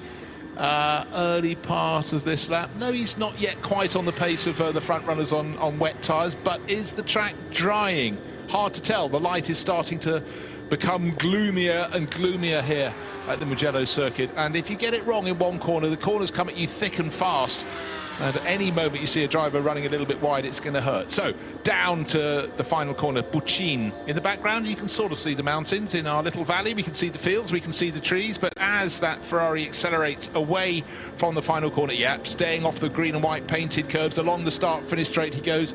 Remember the best lap of the race, what was it, 6.1 seconds or thereabouts, 6.040 seconds. Well, he just said his personal best of that car's personal best of the whole race is sector 3. So as the tyre temperature keeps building, he's late on the brakes into San Donato turn 1 and nearly ends up in the gravel again. The rear of the car, as soon as he asked for the power, the tail just kicks out, slips and slides. And when we went for our track walk yesterday, that incline up from San Donato to Luco, if you're watching on our pictures on Creventic Motorsport TV, it does not give it justice. It is so steep, and we've all driven on a wet road up a steep hill, and you'll lose traction. Racing car, imagine that with way more power. Oh. Yeah, it's steep enough to get your calf muscles working, that is absolutely for sure. But right now the other teams are looking and give them another few laps. Still some quick laps coming in. Martin Rump now back into second place in the Mugello Motorsport car in the 992 Cup class. Of course, he's just got back on board that, taken over from Julian Hansers. Class lead is Rick Broikers, 7th overall. He's lapping 2 minutes 12. Mugello Motorsport, Martin Rump, 2 minutes 10, but then he's on fresher rubber, but he's on wet weather rubber. Only one driver out there on slick tyres, and that's Felice Gelmini, Pellin Racing. And down to Ben. With me, but I've gone down to Era Motorsport because they've been in the fuel area for a long time, and they now join me down in pit lane. Carl Tilley's going to be jumping out. We'll have a chat with him in a few moments, but Jake Hill is getting back in, and guess what tyres Jake is taking? New slick tyres, shiny new slick tyres. We saw Gelmini with used tyres. That was to get rid of the shine, but Jake Hill reckons he's got the confidence enough to be able to get rid of that shine and get these slick tyres to work. So another Ferrari, another GT3 car going on slick tyres. No one else is brave enough as yet, but it's the young guns that are. That's interesting. I'm surprised they don't have any scrubbed dry tyres. that they would want to put on, because they don't have that shininess that they have when they first come out the mould. But let's see, because those sticker tyres in the wet is, or wet-ish, is not so pleasant, I don't think. But no, Jake Hill's going to give it a go. Again, Air Motorsport need to roll the dice, because they're running a little bit further down where they want to be. Yeah, they're listed down in 9th place. Moments ago they were 8th, but Jake Hill comes out into 9th place, but worth a roll of the dice. But with all the dry weather running, you'd have thought they might have just put one set, given them a little bit of scrub through practice. But anyhow, we are not them, they are not us. But certainly adding an air of excitement. Just under an hour and a half remaining in the first 7 hours, this 12 hours of Mugello, and to see not one but two teams seeing what they can do to pick up the pace. All race so far, it's been on wet weather tyres, two teams, both with Ferraris, but unfortunately for them, the windscreen wiper's going. Yes, it is raining out on the track, so bad news for Jake Hill, even worse here for Felice Gelmini. And oh yeah, it's now started. The rain is not just trickling down, it is hitting the circuit hard. Can't quite work out where on the circuit that is, but that is proper rain. That could be the start-finish straight, actually. Well, and imagine now you're on dry tyres and the rain started. In fact, yeah, that rain around village of Scarperia, which is down the road from here, we knew it was going to be close, but we thought it had missed us, but it hasn't. The 29 Pelin Racing Ferrari is now trying to get, and will just be trying to get back to the pits without crashing now. I know, absolutely so. And his flying lap, the one without the twitch, 2 minutes 13, the fastest lap of the race, 2 minutes 6, so not getting close, 7 seconds down, and that is going to be coming into the pits perhaps. Now let us wait and see, because is he going to be able, as the track becomes wetter rather than dry, will Felice Gelmini have another moment? He's already had that one spin on his out lap on the scrub slicks. The only other driver to follow him onto slicks is Jake Hill, the Aero Motorsport Ferrari, and his weren't even scrubbed. They were fully brand new, shiny, slippery tyres. But at the moment, that little flurry of rain, but we don't even know if it's the whole way around the circuit, but there was a point on the circuit in which it was raining properly hard. The Pelin Racing Ferrari, no, he's not coming into the pits, he's pressing on, he's carrying on what's left on the clock. 1 minute 27 seconds. Oh well, I mean, in terms of the sector times, Felice Gelmini, well, lap time wise, he lost quite a lot of time there. He kind of 5 seconds behind the wet tyre equipped cars. As in fact, the leader is just going to come through now to put another lap down. That's not what Pelin Racing want, as Sergio Nicolai on the wet tyres slips and slides his way through as well. But very respectfully, Felice Gelmini just moves out the way to allow him through, knowing that it's more a case of just survival now. I think you've got to maybe just cut your losses, come in and put the wets back on. I think so, because having done a relatively okay lap, his 2 minutes 13 was followed by a 2 minute 15 second lap. So as you point out, the car's at the very sharp end of the field and lapping just under 2 minutes 10. And the weather map is showing certainly more rain on the way. What you can't tell from a lot of weather maps, though, is the sheer intensity of the rain when it comes. There was that moment a couple of minutes ago, we could see somewhere around the lap there's a puddle and the rain was hammering into it hard. But is it going to just keep blowing through? Well, we heard that Carl City would give us a word. He's down with Ben. Out of the car after a decent stint out there, but still very tricky conditions. Yeah, very tricky conditions. We basically double in a bit stinted that wet tyre, which was made the last sort of like hour pretty tough going. Honestly, it was great fun. It was just a case of trying to keep it roughly pointing in the right direction. But no, the Ferrari's going well. Lots of fun driving it, and it's always special to drive a Ferrari in Italy. So. How much did the tyre drop off versus how much did the track get better? Obviously, track definitely was getting better and better and better. After sort of 25 or so laps, we noticed a fairly big drop in tyre performance. And from that point on, it was just about trying to find the puddles to keep them cool and try and stop them from turning to mush. Now, I've noticed that Jake has chosen to go out on brand new slick tyres. How much of advice from the cockpit did you manage to give him? I just let him know it's definitely getting to that transition phase, but it's going to be hard for him for sure. As long as he can keep temp, he'll be fine, because there's no standing water. It's just a case of keeping temp with them. Given if it was a slightly softer compound tyre, it would have been a no-brainer, but this one's a little bit of a gamble. So you're expecting him to struggle initially, but hopefully there won't be more rain, and it will come to him at the end of this last stint. Yeah, it sounds all right in theory, doesn't it? Well done, Carl. Thank you very much. Thank you. Well, well, what was interesting there is Carl Tilley was talking to Ben Constantiouris in the pits. I thought, well, he is being careful. A 2-minute 24-second lap. Aha! Then suddenly some other colours came on the screen, followed by a 2-minute 9.5-second lap. So he's done the early laps. He's just being a little bit cautious, but now he's starting to wind it up. But only the drivers of the top calibre could do this. Anybody else, you're primed for failure rather than success when you go in these dicey, dodgy, changing conditions.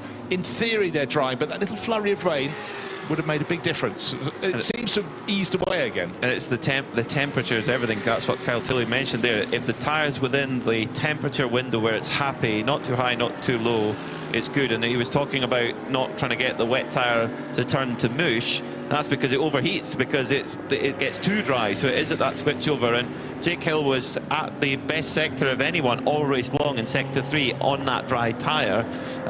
The best lap of that car that car has done all race, 209.5. He's just gone personal best again in sector 2. So interestingly there that and how is Felice Gelmini doing? No, not able to go anything like the pace of Jake Hill. They're both in the same spec of car, 296 GT3, and they're both running on that tyre. The one thing they really don't want is a code 60, because they cannot keep the tyre temperature in a code 60. Let's get back down to Ben. Yeah, I mean, it's definitely still a gamble, because we've seen 992 cars come in and take the wet tyres. We've just seen Sebastian Lejoux come in, take wet tyres. The Lamborghini in front of me here, and they've gone wet tyres. So it really is only two kind of pro drivers who have decided that they are able to cope with it. And Felice Gelmini with that off and sitting stationary for a while. In fact, I think he's come back in at the top of pit lane, and I think it looks as though they might be changing the decision again. So yes, if you can keep the temperature in it, then it's fine. But as soon as you drop off that cliff, you'll never get back up it. Yeah, thanks, Ben. And 3 consecutive laps in the 2-minute 15 shows the pace isn't there. The blue and orange car in the pit lane. And Jake Hill, though, newer rubber for him. 209. Nah, not quick enough. 208.3 the following lap. So British Touring Car Champion of 2024, a driver who's seemingly happy to jump into anything and get straight on the pace with it. He is making his work. Still not the fastest lap of the race. That's still set by drivers in the 206s too. It's the Hofer Racing Mercedes, 206.040. But this is impressive from Jake Hill. Great news for fans of the Proton Huber Porsche team. They've got it repaired. They're back going again. At the moment, where did they get to? They're in 29th place. They've lost 30 laps in repairing that car, but they're back out and running again. So very impressive from that crew to get that, because that wheel was absolutely locked solid. So they've earned that pizza for sure. Yeah, they certainly have. It's cold. It's sitting at the back of the garage. They shouldn't have been busy at the time. But we don't know. The E2P Racing Aston Martin had a problem after a small off, or maybe that's what caused the off, but that's still sitting in the garage. But everyone else is still going. From the 31 starters, Darren Curry's back out in the Treble One Racing IRC, running 3rd and last in the GTX class. They had a long time in the pits, but back on the track. So good resilience from all the teams, I must say. Yeah, very impressive preparation, and they've done a lot of running this week too, as Jake Hill has just gone absolute best in Sector 2. Remember, he's the only driver on the circuit with dry tyres on, by our knowledge. He set the car's best lap, the last lap, by a 208.339. Felice Gelmini decided to give the dry tyres a go, couldn't quite get them in the window. He's gone back to wets now in the Pellin Racing car, as Jake Hill sets the best lap of the race at 204.629. That is 2 seconds quicker than anyone has gone all race long. And so those dry tyres are working. He's got them in that temperature range. Yeah, and effectively that's the best part of 4 seconds quicker than his previous lap, which in turn was another 1.5 seconds better than the lap before. A little bit of traffic across the nose of the Pellin Racing Ferrari, but for Era Motorsport and Jake Hill, he's got some cars up the track, but not too close for him. And how's he going to go? But 204.629. So in certain hands, but again, it was a roll of the dice. It can work, but it was about him not pushing too hard too soon. He certainly waited 2 or 3 laps until he felt the heat was there. You know, he did a lap of 2 minutes 24, but bang, as soon as he was confident, very next lap, 2 minutes 9 seconds. And then from there, he's been not just chipping away, chopping away, 2 minutes 4, by far the quickest lap of the race. Well, Kyle Tilley was quoted when they announced this programme that Jake Hill was the best FIA silver-graded driver in the world. I can't come up with an argument against that comment. In terms of, I mean, the silver drive, you know, in FIA grading, you have bronze, silver, gold, and platinum. Bronze is a non-professional driver, doesn't make a living from racing. Silver is, it might as well be called a grey, because it's a grey area of what falls into a silver, but it's such an important part of a mixed driver lineup. The gold drivers and the platinum drivers, they're all so closely matched, but the difference between an okay silver and a really good one is massive difference. And what Jake's doing right now for Aero Motorsport, what a secret weapon that is. Maybe not so secret now, sorry guys. Look, it is, and you get drivers who are very much fantastic until it gets wet. He clearly gets better when it gets wet. That's the real mark of a driver, but it was also just he gets better when it gets wet. That's the real mark of a driver, but it was also just to have the feel for the car, the understanding when to really start going for it. It's about started the race at 11 o'clock this morning. We're getting towards 5 o'clock in the afternoon in another dozen minutes or so. And next lap around for Jake Hill, still down in 8th place overall, but not too far off his very best, just 0.2 of a second. 2:04.6 seconds, 2:04.8 seconds. Well, there you go. It's about speed, it's about consistency, and also in terms of difference there, it was about traffic. He had a couple of cars right in front of him. Don't take the risk, because there is a dry line, and there's the other line that looks fairly dry, but it certainly is not the racing line, and you won't get as much grip, and even less grip, of course, while you're on slicks. And the thing is, until the next pit stops start happening, his advantage is actually only going to get better, because the drivers all the other drivers who are on wets, their wets are only just going to keep overheating and wearing out. So I think we could see a very busy pit lane. Ben and Diana are going to be kept busy over the next 10 or 15 minutes, I reckon. Okay, interesting little element. Oh dear, we've got a spin of the 965 well, Porsche. This could be this is the code 60 that they want. This is not what Aero Motorsport need. They need green flag to keep those tyres in the window. A code 60 is not what they need. An MDM are off the road at turn 1. Okay, right, we had Pellin Racing coming back in. Felice Gelmini's just done a 2-minute 2.4, and that, as far as we're concerned, was on a fresh set of wet tyres. Okay. Or was it? Or I doubt was he it? came in to get a second set of slicks, unless he felt, no, the scrub ones weren't much good, but that's 2 seconds faster than the best that Jake had managed. Code 60, though, everyone slowed down. The Heart of Racing team, Mercedes, literally the first car into the pits. That, actually, 2 other cars. He's coming right behind the Hofer Racing Mercedes. They're going to be the ones that scramble in, along with the GT4 Mercedes from Venture and the RPM Racing Porsche. They will get first to the pumps. That's what they want to be. Yeah, you want to be first in the queue. We've all been there at the supermarket fuel station and having to wait. You want to get to the front of the queue. It's no different here as they go into the fueling area. Heart of Racing with SPS. They're putting some fuel into their Mercedes. Remember how sad we felt for Proton Huber competition? Out after long repairs, and Manuel Lauk, who started the car, 2 minutes 2.7 seconds. So maybe that one was also put onto slick tyres. They were worth a gamble, having lost so much time sitting in the pit garage after the repairs, and it took forever just to get the left rear wheel off that car so you could continue their checks and investigations. But one does feel the pace that's running, it must surely be on the right rubber. Did Max Partel get the overtake done on the Heart of Racing Aston Martin into Buccini there before the code 60 comes out? The race direction will be having a little study of that. He might not have, I don't know, but that's something that they were looking at. Is Heart of Racing still filling up their class Mercedes. Gray and Newell brought it in, and we were having a quick chat with the team manager and driver Ian James last night, and we were talking about Hannah Gresham and how good a job she did in qualifying. It's remarkable. And I said, is it true that Dubai was her first GT3 race? And he said, yes. He says, we've done that race and we've done some testing in our Aston Martin, but that is it. And she told us that she hasn't driven the car in the wet before.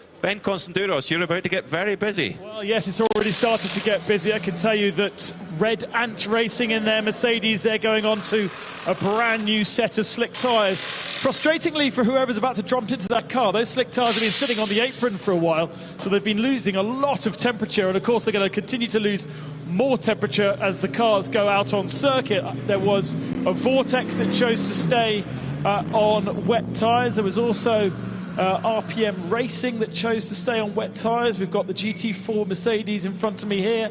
No change of tyres for them, so they're staying on wet tyres. It's an amazing split of strategies here, and it doesn't seem particularly obvious for anybody as yet as to what the right call or the wrong call, or maybe there isn't a right and a wrong call. Now, next car to come to me, very crucially, is the heart of racing Mercedes. It's the wrong end of pit lane for me, so I have to change my direction of travel here. But what have they got on the apron? I can't see tyres prepared as yet. It will be a change of driver for them, and it will be wet tyres by the looks of things. Yes, so they're going on to wet tyres, you see. No one really is sure what's right and wrong. Still, Ebby Motors comes past me. Have they changed onto slicks, or they continue on the wet tyre? Wet tyres for Ebby Motors. Yeah, but what we saw just ahead of one of the Ebby Motors cars, the Manamori Porsche, was the Hoffa Racing Mercedes having to be pushed from refuelling into the pit lane. That suggests a mechanical problem. If you could look at that one, it's down near pit in. That came in from 4th place. And Maxi Partel have been doing some fantastic lapping in that car, but clearly it didn't really want to have to be pushed. It should be driving under its own power away from refuelling. It's never the right end of pit lane, is it? Of course not. No, never is. No, we're just making you work, Ben. Sergio Nicolai definitely wouldn't have wanted to see the Hoffa Racing car being pushed because it was in front of him, and that cost him a couple of seconds, but nothing too major. As Kessel Racing are in the pits now. Manamori have got out before the green flag. So green flag in the air now, whereas Kessel Racing are in fuel. So Kessel Racing are going to be punished hard here. It really is swings and roundabouts, just according to where you are on the lap, where around the circuit you are when it goes to code 60. If you're just starting the lap, you're going to have to queue for your fuel. Or do you just go, no, we'll just try and get fuel at a later date. But good news, the Hoffa Racing Mercedes is going under its own power. Don't know what the problem was, why it had to be pushed from refueling into the pit lane. Luckily for them, their pit garage was actually at the pit in end of the pit lane rather than the far end. Then they'd have had to push it a very long way indeed. Jake Hill stayed out from that Air Motorsport Ferrari, so this is going to be a tippy-toe few laps, I think, because under code 60 the tyres are so cold, and just as he passed underneath our commentary position over the start-finish line, he was weaving back and forward like you see him in the British Touring Car Championship when they're trying to get the tyre temperature in on the warm-up lap, trying to do that. Although it's maybe not the quickest way in code 60, the tyre temperature is much more important.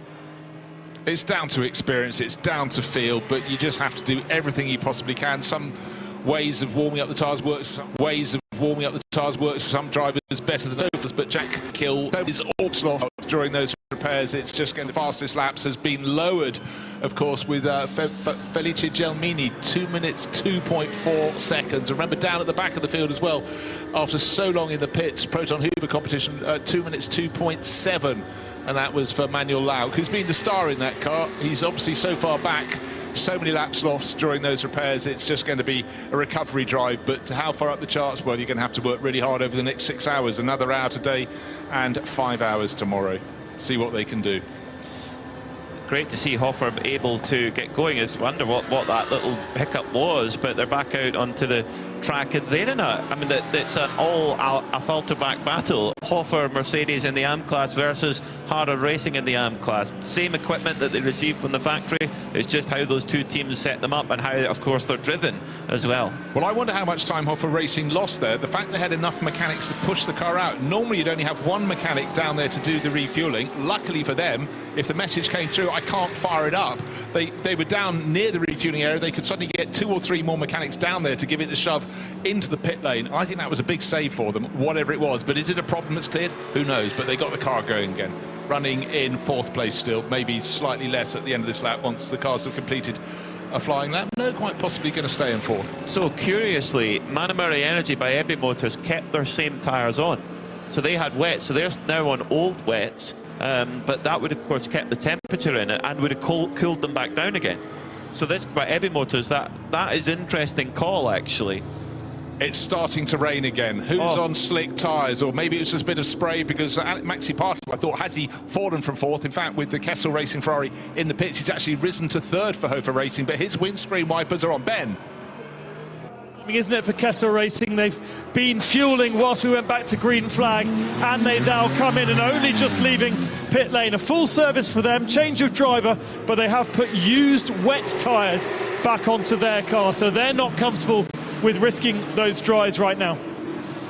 That's very interesting. I wonder if it was David Fuminelli that they put in. No, it's Marco Frezza.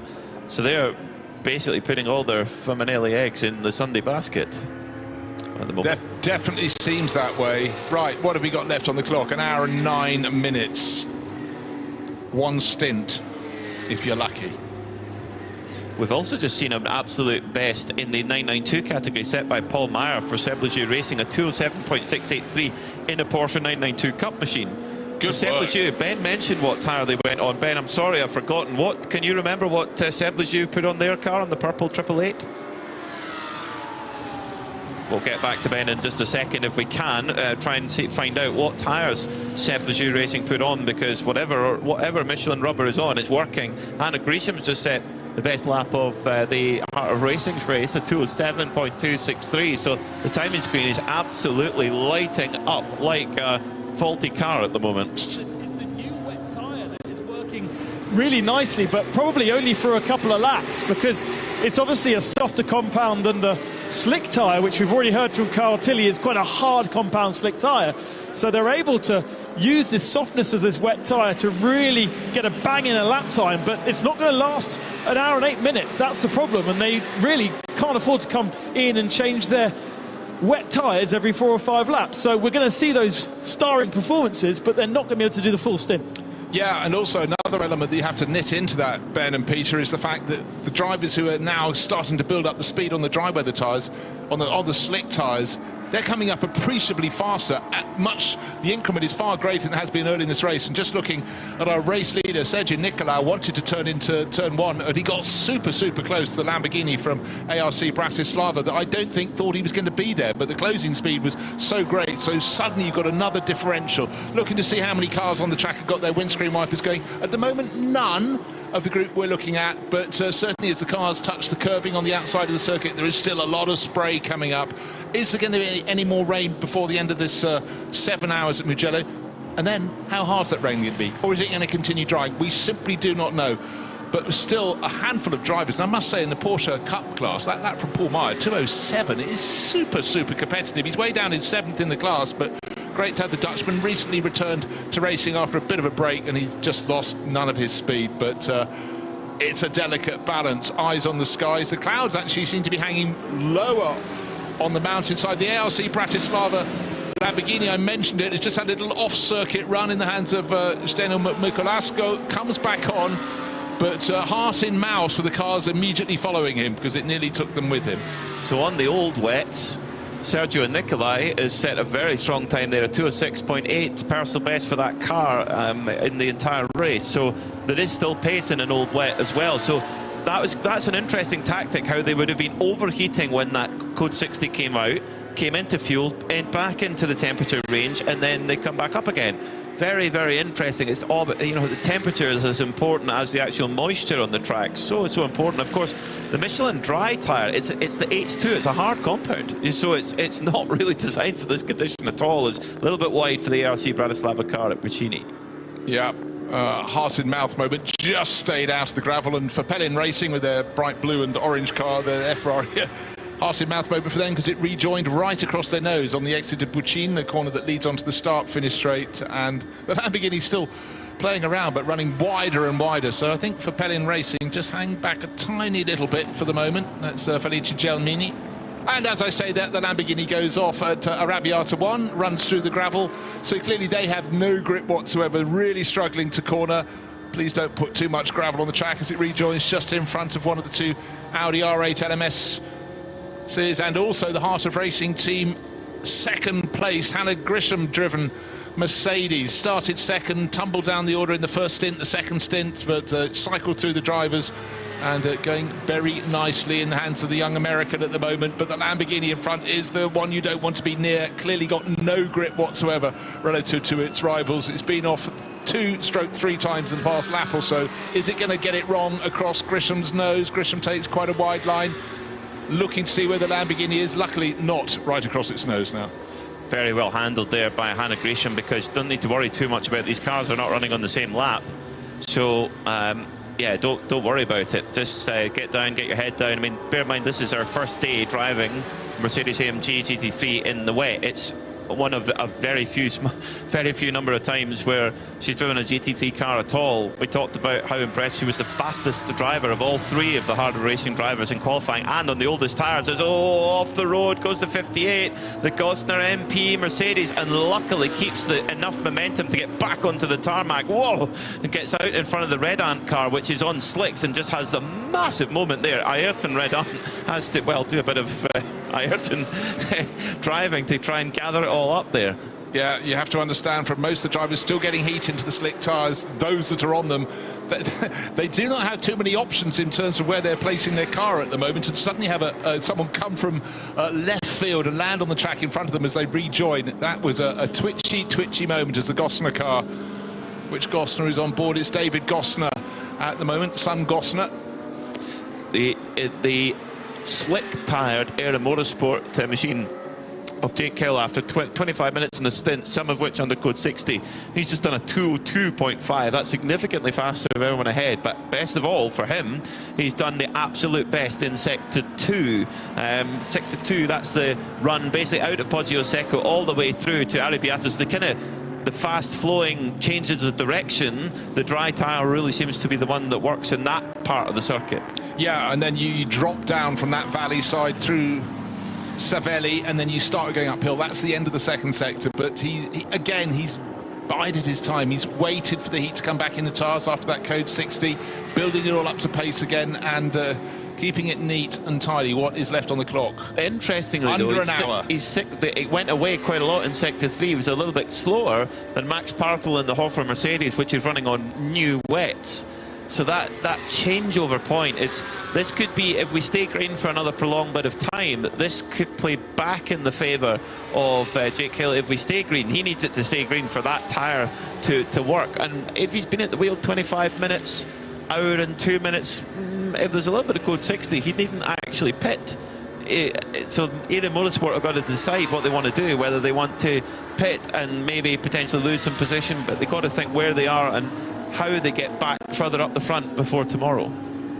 I think they've just got to consider when they want to come in and get some more fresh slicks and go out and see what sort of pace they can go. I have a slight element of jokiness about there, but there is factors you have to consider. A whole host of runners setting really quick times. Jake Hill, again in that second timing sector, improves his mark there. There is fair cluster of traffic there, which isn't everybody's friend, but I think for Jake at the moment it's relatively clear. Will he be the first driver into the 2-minute 1 second category? Quite possibly, but certainly that middle sector really handy. So in the sweepers around the back, he's making it work, but that does include where you drop down from Casanova to Savelli, and so many drivers have been getting it wrong there. So there's not a lot of grip, the track drops away from you, then you've got the compression at the bottom, but clearly he's got enough grip at the moment to make it work. And at the end of the lap, 2 minutes 1.1 second. There we are, as if on cue. Thank you very much, Jake. Could you see if you get way down to the 1 minute 59s, please? You could be a race engineer to say, yeah, that's very good, well done, very impressive, but more. Yes, more, always more. Brilliant stuff. So an hour and 1 minute to go before we hit pause on the Michelin 12 Hours of Mugello. We have 5 more hours to go tomorrow. The cars go into Parc Fermé. They will get parked up on the start-finish straight, and they will be started up again tomorrow, and we go racing in exactly the same condition that they were left in terms of tyres and in terms of the fuel in the tank as well.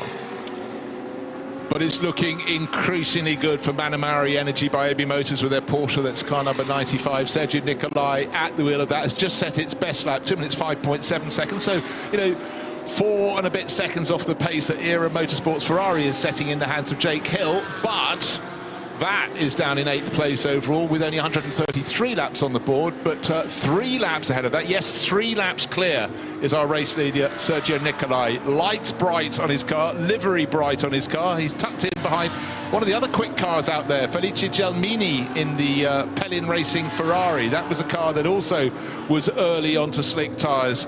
And for now, no risk need to be taken by Sergio Nicolai, but he's again just stretching his legs, looking comfortable. This could be a very tidy margin of a lap that he's going to take in at this rate ahead of Hannah Grisham. He's lapping faster than her. Has he got enough time to make it 2 laps clear? I fear not, or hope not in many ways, but certainly for a team that didn't qualify at the very front end of the grid. It's been a really good 6 hours so far here in the 12 hours of Mugello. The last 5 hours will be on the Sunday, but as we're now in the final hour of Saturday, every mistake that you can avoid is a good thing.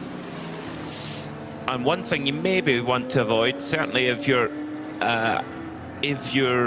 name is Jake Hill, is rain. And right now the rain radar is all over it as we have a spin for the number 928 of Alexei Denisov. That's HRT Performance 992 Cup machine. Has stayed on terra firma though, and that is important because it's more likely that we stay green. But he's still sitting on a bit of tarmac that a racing car might choose to drive over there. So just hoping he can get that going forward. It's just started to ease its way up the hill. It's halfway around the opening corner of the lap. San Donato. He stays wide, but luckily there wasn't a whole gaggle of cars coming around the corner onto the bit of tarmac where he was sitting. The Ferrari from Kessel Racing, Marco Frezza, he's been putting some impressive laps in. Just comes along a few seconds later and is not interrupted, which is rather fortunate indeed. Because as I said, any drivers out on the wrong tyres at the moment doesn't really have the luxury of choice about where they put the car within reason. Vortex is still going, still sounding magnificent. They're the car with the sort of bass rumble as they come along the start-finish straight from their V8s, but hasn't been as good a race for them. Their car's still early in its development process. The driver that does one of the two Gomez brothers, Olivier, the one who does most of the development work on the car, is lapping. Last time I checked it was 15th. Now still leading GTX down in 16th place. The next target, the Home Guard Motorsport 992 Cup class car, but that is lapping fast. In fact, that's just done the best of its lap in the hands of Magnus Holmgaard. Leading GT4, it's Matthew Higgins. Cycling through today with Matthew George, cropping and changing and running the car for Venture, but they're leading GT4, looking very neat and tidy. They've been really good all race so far.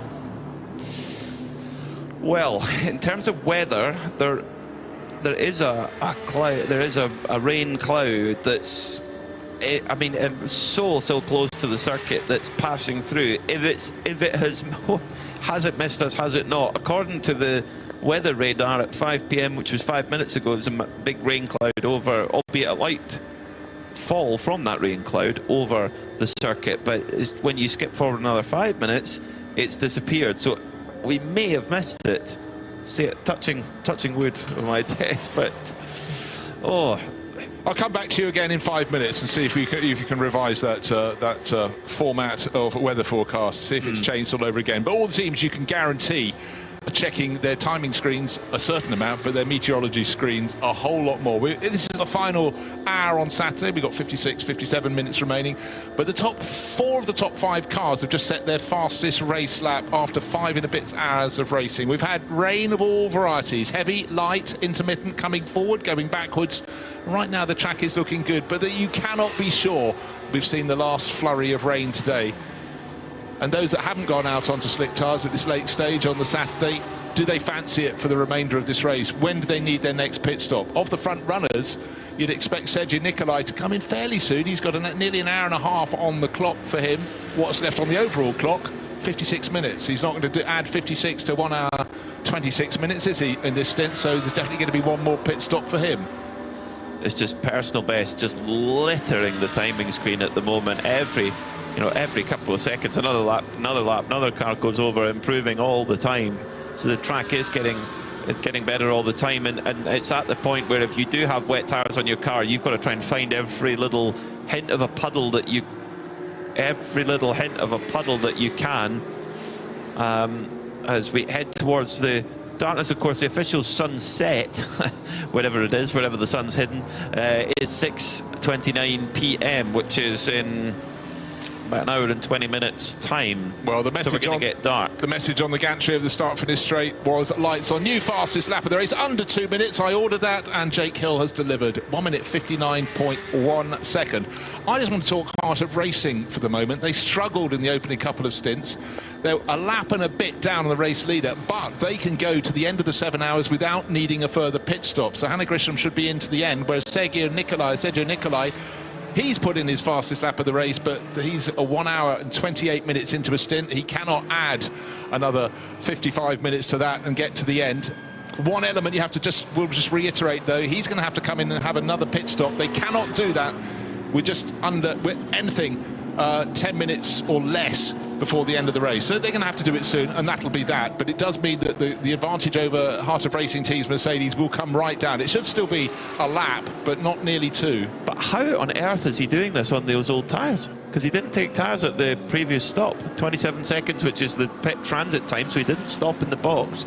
So he's been on those tyres for the entirety of his stint. That is amazing from Sergio Nicolai as the battle over second position raging between Heart of Racing and Hoffer Racing. Hannah Grisham with Max Bartel on her tailpipe at the moment. And she's trying to make a move now on the Circle K Jutta. No, excuse me, it's the Continental Audi at Buccini, but can't quite get the move done as the Continental car moves across the road and has got to try and handle this now. Now, with the straight line speed of the Mercedes, right in the draft of the Audi, but also Max Partel's going to get a bit of a draft as they head down this long start-finish straight here at the Mugello circuit. As they head up over the hill, they'll be touching 165 miles an hour to come over the crest now, ready to hit the brakes for San Donato. And the Continental Audi, driven by David Pogasan, holds on to the position on track for now, but is not on the same lap, whereas Hannah Grisham trying to make her way through because she's got Max Partel on her case as Jake Hill sets another fastest lap of the race,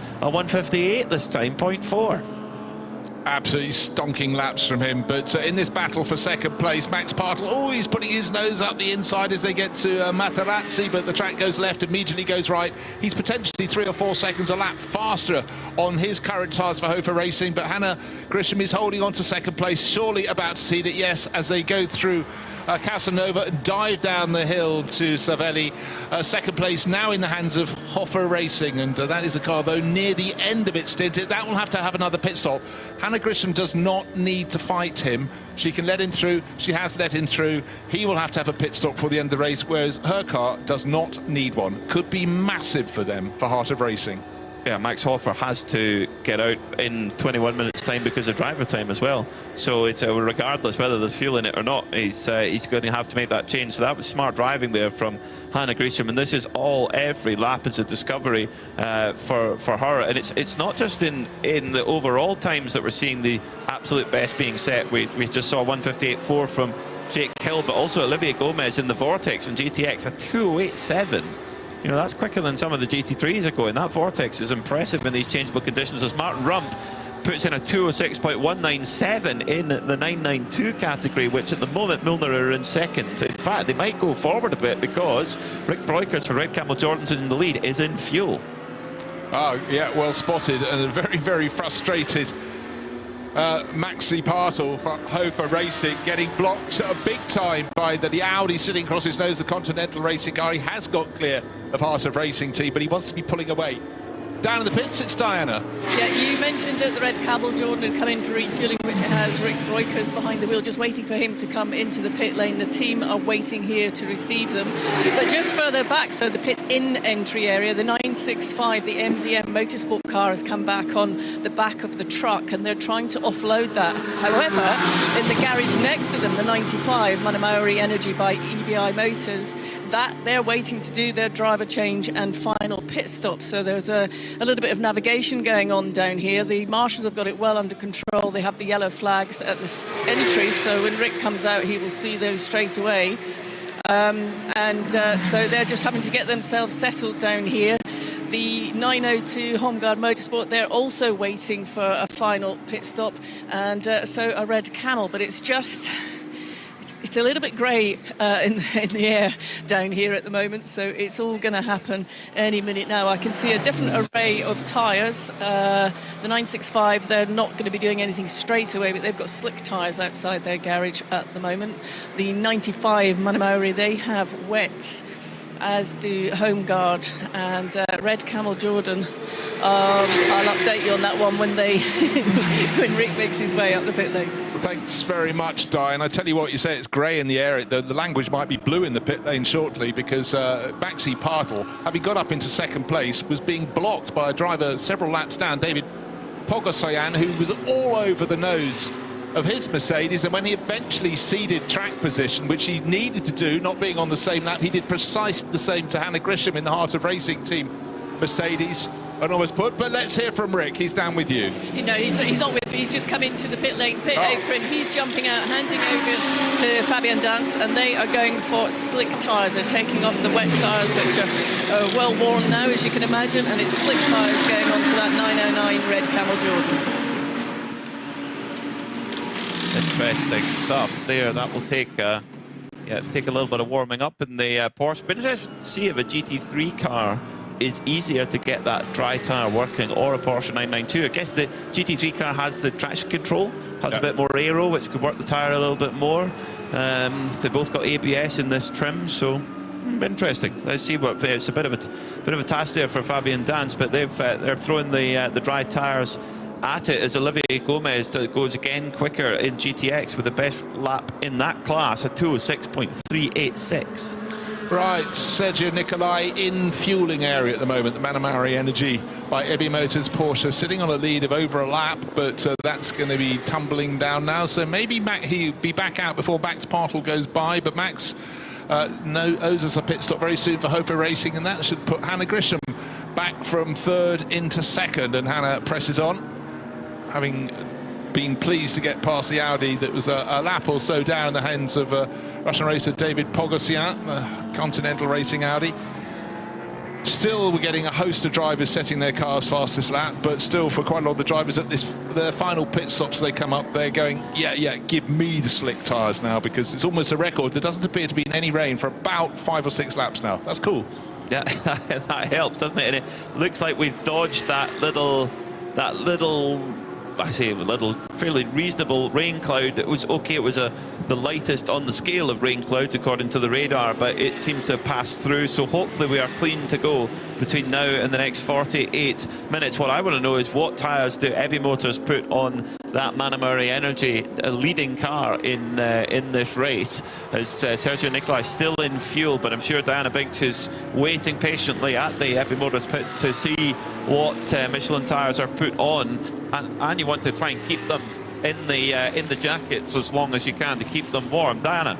Down here, the car hasn't arrived onto the pit apron yet. They are waiting on it. The 965 MDM Motorsport that I told you about that came back on the truck was taken off the truck. They changed tyres, and I believe they went onto wets. And there's lots of gravel all over that pit apron. They're sweeping that up quickly as the 95 Manamari Energy by EBI Motors comes in. It's a driver change for that team, and they've gone for another Michelin wet tyre, so it's a wet tyre going on to that GT3 number 95. Thanks, Diana. Peter looked quite surprised at that, but you know what? They're the team in the position they don't need to gamble, and they could be running 3-4 seconds a lap off the pace of the very quickest drivers on the slick tyres. But I think they've taken choose to be safe.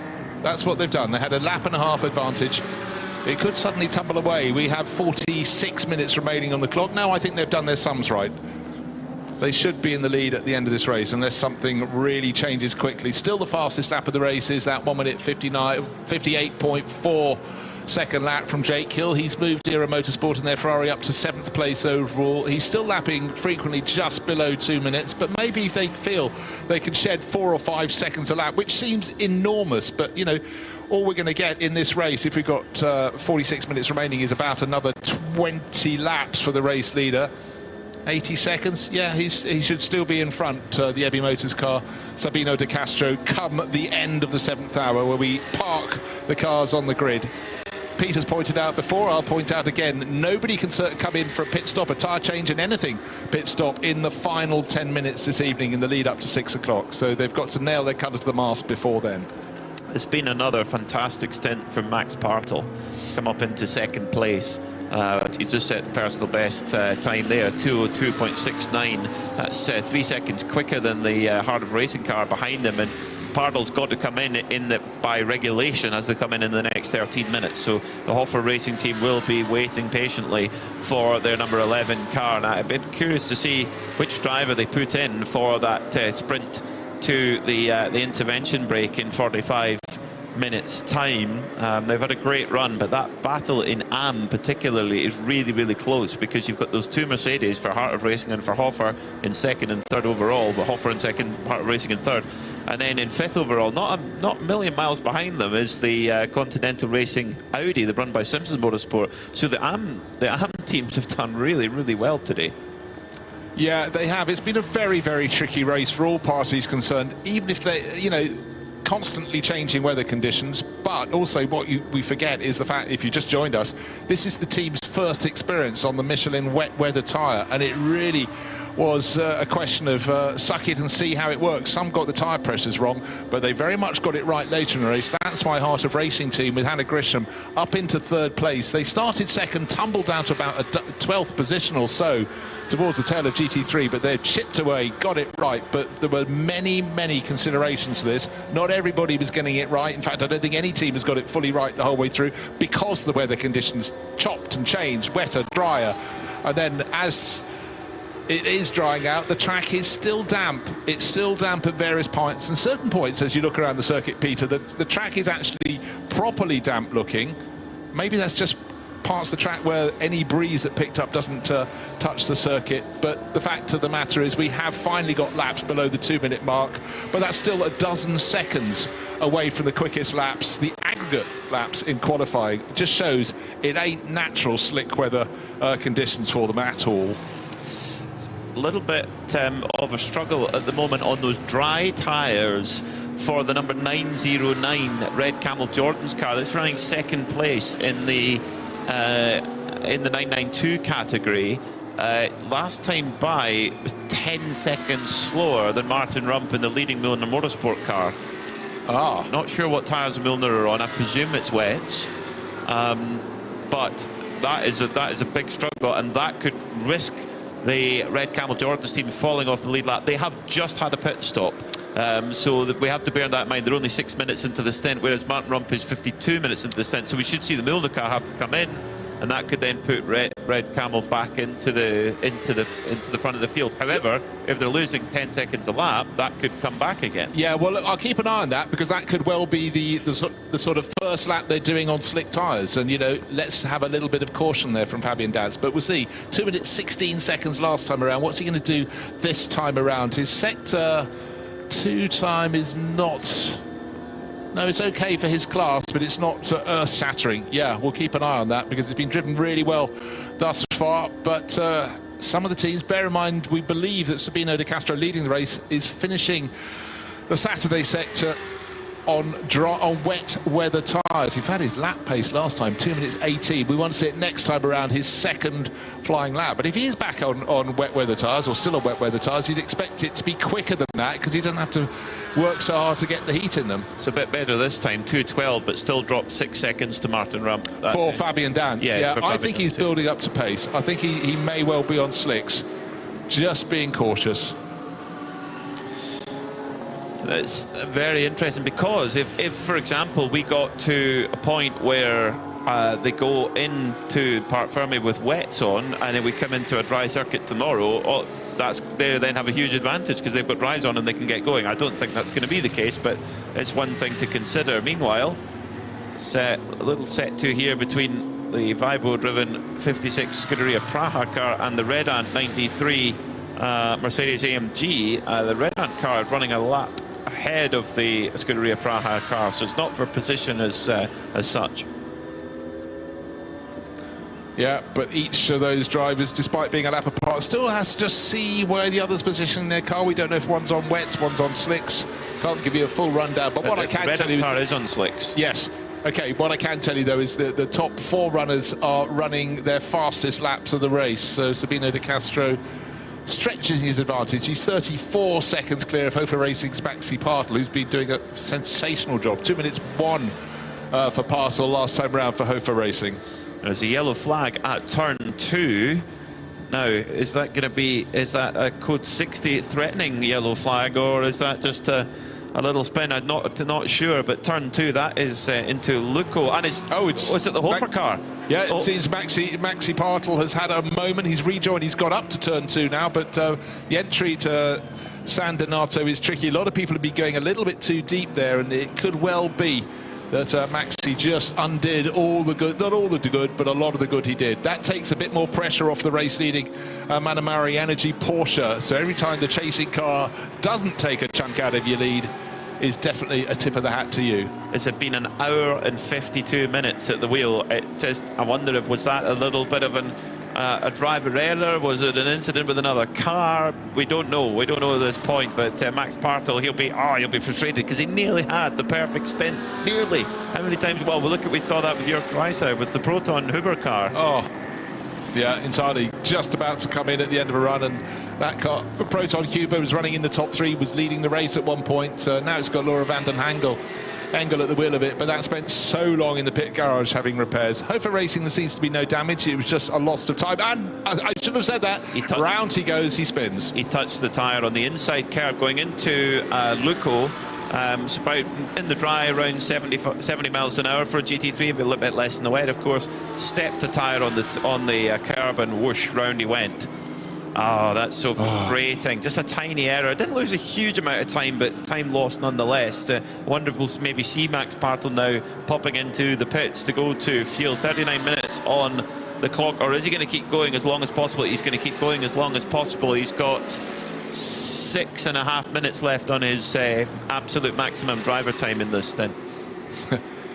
Was Maxi Partel's brain going, maximise your in-lap? It seems to be the lap before the in-lap, but 2 moments in the space of a lap and a half have undone a lot of the good he did. He's gone from second down to third. Still in sensational laps coming in from Jake Hill. He can lap at ease, at will, in the 1 minute 58s. And does so again in 7th place overall in his Ferrari. Catching, he's only 3 seconds down on the Red Ant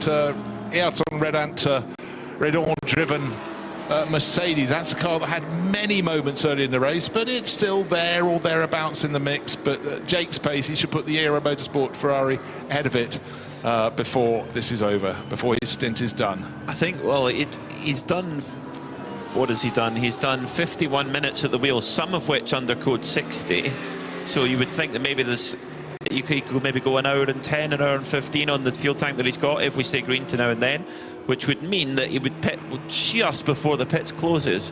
So for Aero, they could come in, fill up with fuel, just leave those tyres on, keep the heat in them, or he might say just put new ones on. But because if it's wet tomorrow, he can put wets on free of charge effectively, because if we start in wet conditions, you can put wet tyres on for free. So well, no, you get a bill from Michelin, but you know, in terms of time, you get it for free.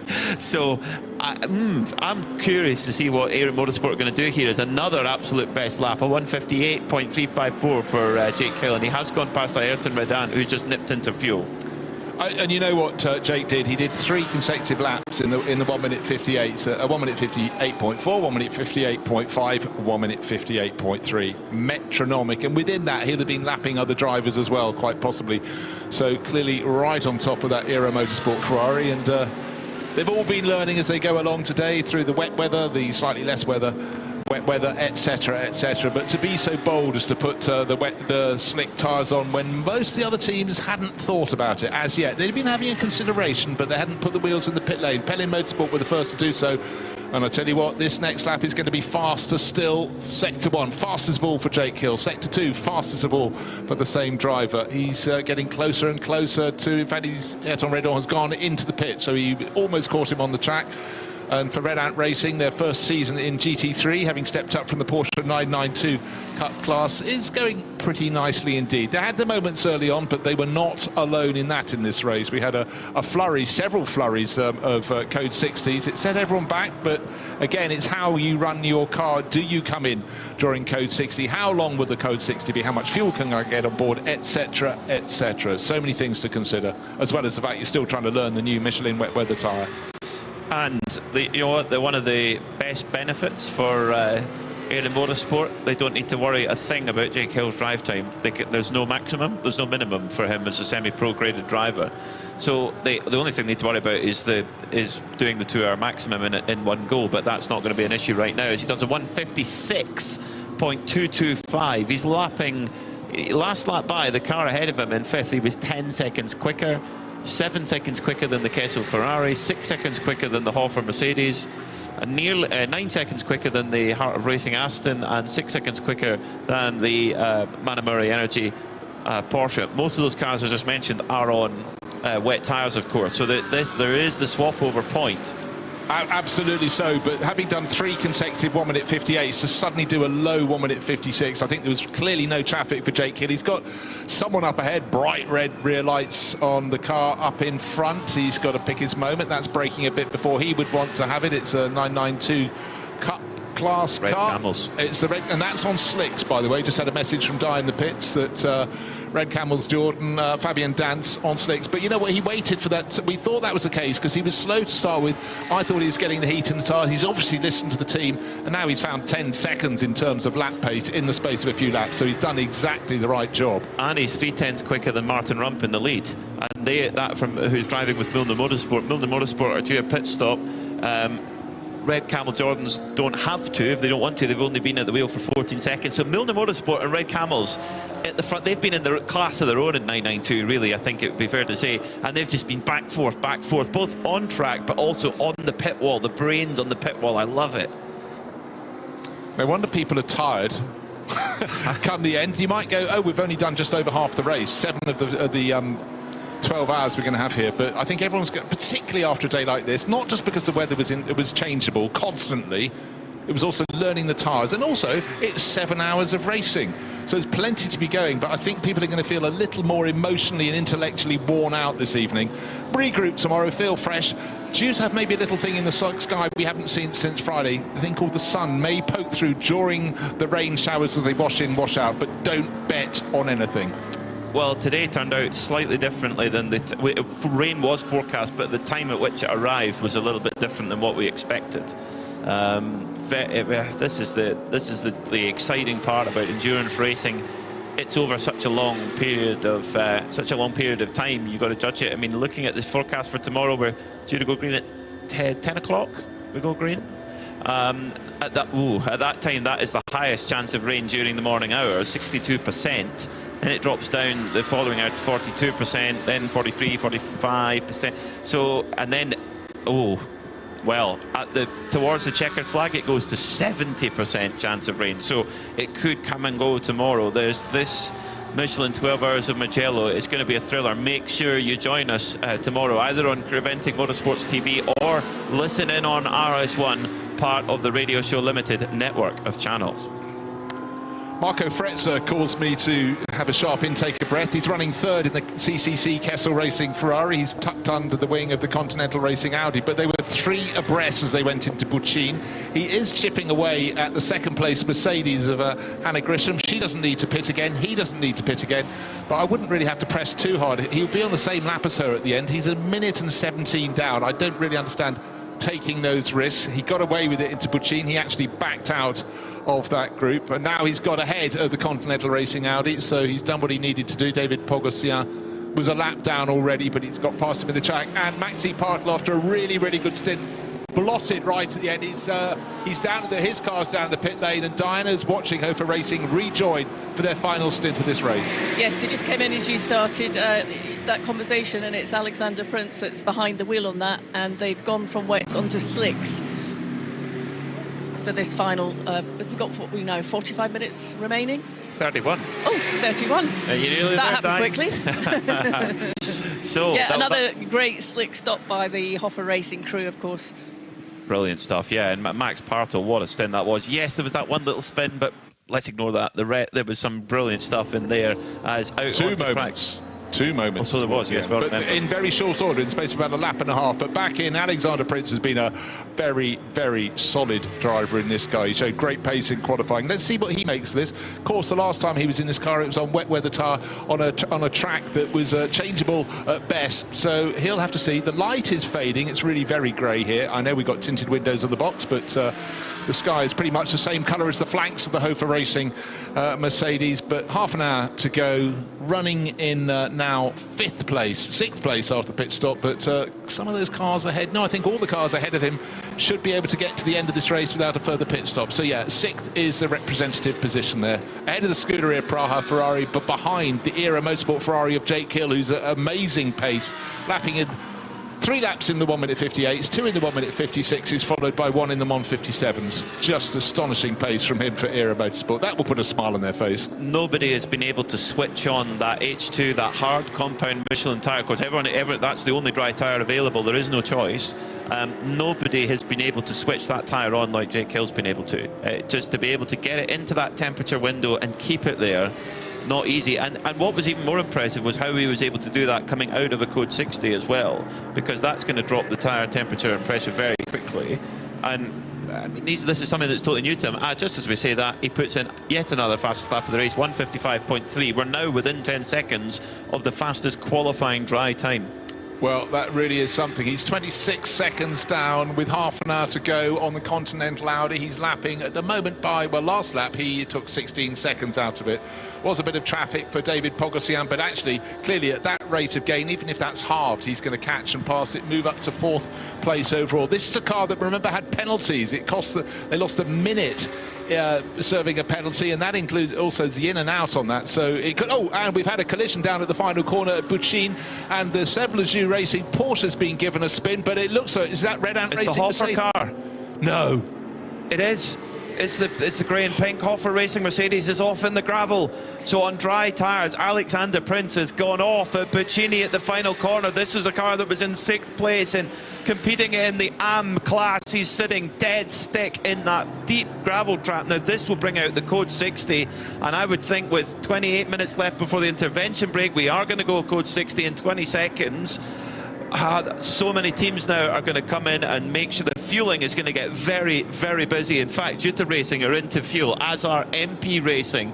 I think right now you've got to be actually very careful not to get stuck in a queue at fuel. Yeah, again, it's got into where you are. All I could see was a flash of cars in a long shot, and I can't tell you if the Hoffer Racing Mercedes driven by Alexander Prince was making a dive down the inside of Seb Lejeune Racing Porsche, or vice versa. You probably feel it would have been the former.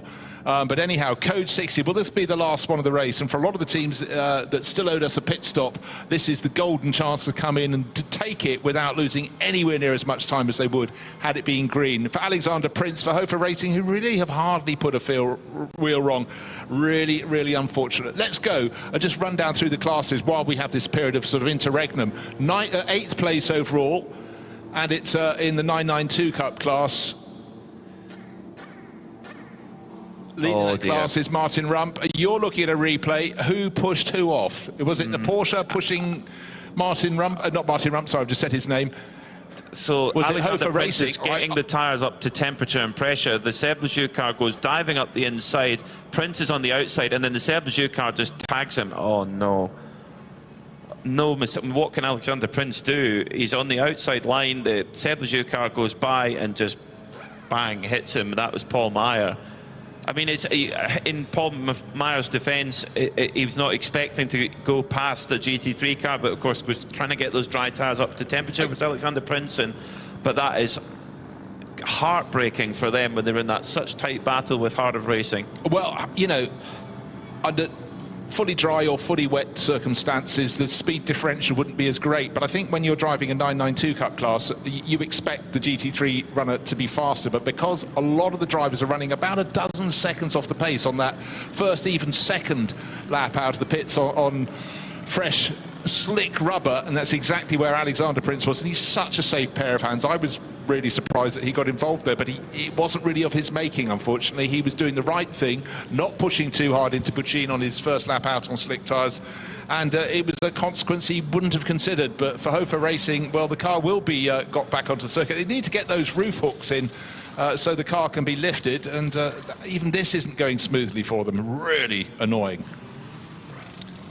Oh, it's such a shame for this team. The Hofer Racing is a big family effort with Alex Prince, his wife Chantal's dad Michael Kroll in there as well, and Max Partel, who'd not long got out of the car. They were doing everything right. They'd had a perfect run, and there's not an enormous amount they could do. Alex Prince opened the door up to allow the Porsche Cup car of Seb Lejeune Racing to go through. He didn't have the pace. He pulled right over, and Paul Meyer just makes a kind of late error. He's really pushing coming out of the second Biondetti corner of the chicane, went up the inside. He was given plenty of room, just got it a bit wrong, bang, into the and actually got hard straight into the rear left wheel on that Hofer car, which we've seen that before. Mercedes, if it gets a hit at that point, it can bend the wheel, it can do all sorts. So they might get brought back to the pits here or allowed to drive back to the pits, but the rear left of that car could have damage. Look, when your car's halfway around a corner, it's already sort of slightly unweighted, and the smallest of touches to the back can spin it around. Trying to look at the rear tyre again when you get the mud that's all over the gravel, it's quite hard to see if anything has been bent out of true because the coloration is gone. The light is fading, the hopes are fading for Hofer Racing, because by the time that is back onto the circuit, it's going to have lost another lap. So really unfortunate. They've done the hard work. They fell down the order after a good start in the race, and they were chipping away. They were one of the teams that were getting their tactics pretty much spot on. What it does mean is Era Motorsport would have gained another position. Jake Hill now up to 4th place in the number 81 Ferrari. That was the car that was setting flying lap after flying lap. He was the first of the drivers to get the dry weather tyre, the slick tyre, to work. We'd had Felice Gelmini tried a lap or so before him, didn't get it to work, came back in the in the Pellin Racing Ferrari. That has fallen down to 9th place overall, has had one of the late flurries, a late run into the pits. The clock continues to count down. 24 minutes remain in the opening 7 hours of the Mugello 12 hours. Cars still running in and out of the pit lane, and still waiting for Hofer Racing's Mercedes to be extracted from the gravel. Tick, yes, put down onto terra firma. Tick again. On the outside of the final corner, Buccin Racing, they've got to unhook the car. Eventually they lifted it via the front end rather than the roof hooks, and the Manitou will be detached, will remove itself, and hopefully Alexander Prince can get that car back to the pits for a quick check over. He may feel there's nothing wrong with it at all, because it was a small contact, but round the tail of his car went and deep into the gravel. Curiously, Era Motorsport, Jake Hill in 4th, they've decided not to pit under this Code 60, and if they do, the Code 60 may go green for them. They're just around the latter part of the lap now. They haven't gone through Sector 3 yet, so they've got to be in Sector 3 somewhere, and it will go back to green fairly soon, because that Hofer Mercedes has been recovered. Alexander Prince trying to clean the tyres and get a feel to see if there is anything bent on the rear left, because they got a pretty hard thump from the Porsche 992. In fact, is that Max Partel actually videoing it just to show the mechanics and see if they can spot anything. Dana Binks is down there, bobble hat on. See if we can get a word with any of the team, see if they're getting any feedback at all from Alex. They're watching the footage back as well. We'll get to anything if we can. Let's do some number crunching right now. Jake Hill has his stint length of 1 hour and 6 minutes. We've got 22 minutes remaining. Is he going to have enough fuel to run through to the end of this race? Cannot pit. If he gets it wrong when they run short in the final 10 minutes, is not allowed to pit. I'm not trying to build jeopardy, it's there. No, they had the opportunity to pit under that Code 60. They decided not to. My guess would be then that they feel like they can get there. Absolutely. Because you don't want to pit, you don't want to go into fuel under green. The difference of going into fuel under green rather than going under Code 60 is enormous. So I don't think they would have done that by choice. I would think that they feel like they've got enough fuel in the tank to make it to the intervention break. Right, under a minute until the end of the Code 60 procedure. In fact, that message has been on the screen for a handful of seconds now, so it's under a minute. Code 60 still with us. Jake Hill, where is he around the lap? I think he just completed a lap. He's still in 4th place, so he's the second of the Ferraris. 3rd place Ferrari is Marco Frezzo, the Kessel Racing car. 2nd place, the Heart of Racing by SPS Mercedes, and Banamari by Energy by Ebby Motors Porsche leads this race by 3 minutes on the nose. That means Hannah Graham's car for Heart of Racing team has got onto the lead lap. That is a big moment for Heart of Racing team. They worked hard for that.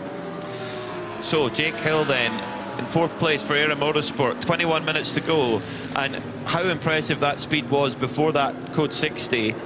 Might the goal change now? Might it be more of a fuel number game for Era Motorsport here rather than actual outright pace, because they do not want to pit for fuel under green. That is going to lose them a lot of time compared to their rivals who all pitted under Code 60 and put fuel in under Code 60. They probably are thinking, let's get to the intervention break, try and get on the best lap we can, and we can splash it tomorrow and take our chances tomorrow. Regardless, I mean, the job that Jake Hill's been brought in to do, I think he's passed with flying colours.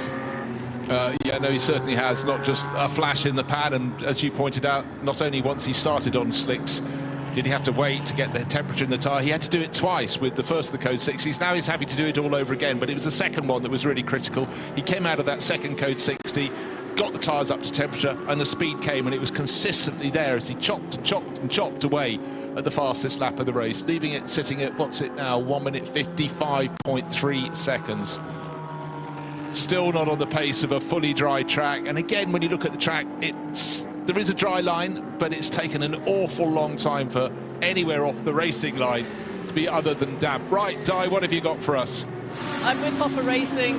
Max, we just watched you go across to the pit wall there to see how Alexander was. The car got back out on track. Is there any damage, do you think? Yeah, I think we hope there's nothing bigger on the car. It's full of stones, so yeah, it was really stupid accident. In the end, it's racing, but we feel free to the Porsche guys to come here to the box for a coffee and a fair handshake, and it's endurance racing, so we keep on. Yeah, it's, as you say, it's one of those things, isn't it? It's difficult to sort of really know. Did you get any feedback from Alexander in the car? Yeah, we changed the tires from rain to the slicks at the moment, so it's a stupid moment for faster cars going on the wet tires. It could work. It should. We hope it will work right now. So there are 20 minutes left, and then we'll see in the park from here what's going on with the car. Well, the good thing is that you have got it back out on the track, and as we watched it sort of drive up the pit straight there, it seemed as if it was in good form. Yeah. The first point is to get the car on the track, to keep running, to get rounds. I will say that there are 20 minutes left, so we will get the last 20 minutes, and then we take some pictures and to sum up what's damaged on the car. All right, thanks, Max. Thank you. Well, while all that was happening, Era Motorsport, we were debating if they could go to the end. I thought it was going to be tight, you thought it was going to be tight, and they've come in for fuel under green. So who came up with that concoction? Because that's not going to help, because suddenly Jake ain't fourth anymore. Is he still in fifth? But he's still in fueling. But he should come out in fifth, because the next car down the line, the Scuderia Praha Ferrari, was 4 minutes down at the start of the lap. But the only thing I can think of is that they just caught the Code 60 at exactly the wrong moment, and they missed the opportunity to go into fuel, and then of course Code 60 are going all the way around really slow, and then it was too late to go in then. Maybe, but I think they still had time, even if half of their their refueling stop was, it starts under Code 60. Now, talk about slicks and trying to get the grip. The car that went off into the gravel, Alexander Prince, has just run wide at the first corner, but didn't end up going off into the gravel. So a save there, but at least that was all under the driver's volition. Hoffa Racing fell down to 8th position. And they're not too many seconds down on the Mulmers Motorsport car that's leading the 992 Cup class. But no more slip-ups, please, because it was a team that had worked its way back up the order, the hard yards, through these 7 hours of the opening day of the 2-day race meeting. Well, in terms of the actual racing at Mugello, and for it to come undone, really not of their making, was, it's hard to watch. But anyhow, good to hear that Seb Lejeune Racing went down and immediately apologised. We do try and keep things family style and friendly here in the 24H series, but the frustration, you could sense it in every sinew of Max Bartel's body there. Just trying with our excellent onboard footage to see if the wheel is out of alignment or not.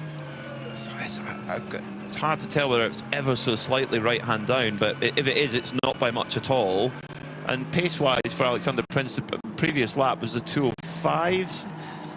Yeah, you would think once the bit more temperature comes into the tyre, it should go a bit better than that. In fact, David Gosner in the MP Racing Mercedes down in 17th place has just gone absolute best of anybody in Sector 1. Yeah. So there's pace in the track. It's definitely coming. I'll tell you who's got pace at the moment. We could have a change for second place, because Hannah Grisham is sitting 10 seconds clear of the Kessel Racing Ferrari in her Heart of Racing Mercedes, but Marco Fretzer is on a massive charge. He's the second driver to get under the 2-minute lap mark, and we've got 15 and 3/4 minutes remaining in this opening segment of the 12 hours of Mugello. We're doing 7 hours on the Saturday and 5 tomorrow, but he's closing in very quickly indeed at that number 8 Ray-Ban liveried Kessel Racing Ferrari. He's got a few cars between him and the Heart of Racing Mercedes, but he's going to be able to see it quite soon. At the end of this lap, we'll see what the gap comes to. We're getting a response from Hannah Grisham, because she's certainly picking up her pace in the first sector, the second timing sector.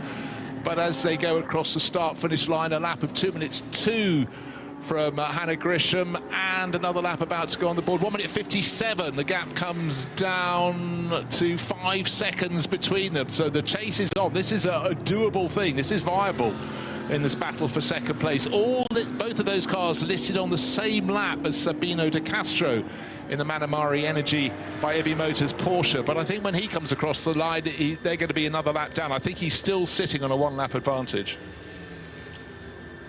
So it's a tense moment for the teams to see what are they going to have, what are they going to be fighting with over when they go into racing tomorrow. By my reckoning, the Manamari Energy car has a gap of 1 minute and 26 back to Heart of Racing. That's it within a lap. Likewise, the Kessel Racing car, which is only 5 seconds further back. By my reckoning, Bruce, there's 3 cars on the lead lap at the moment.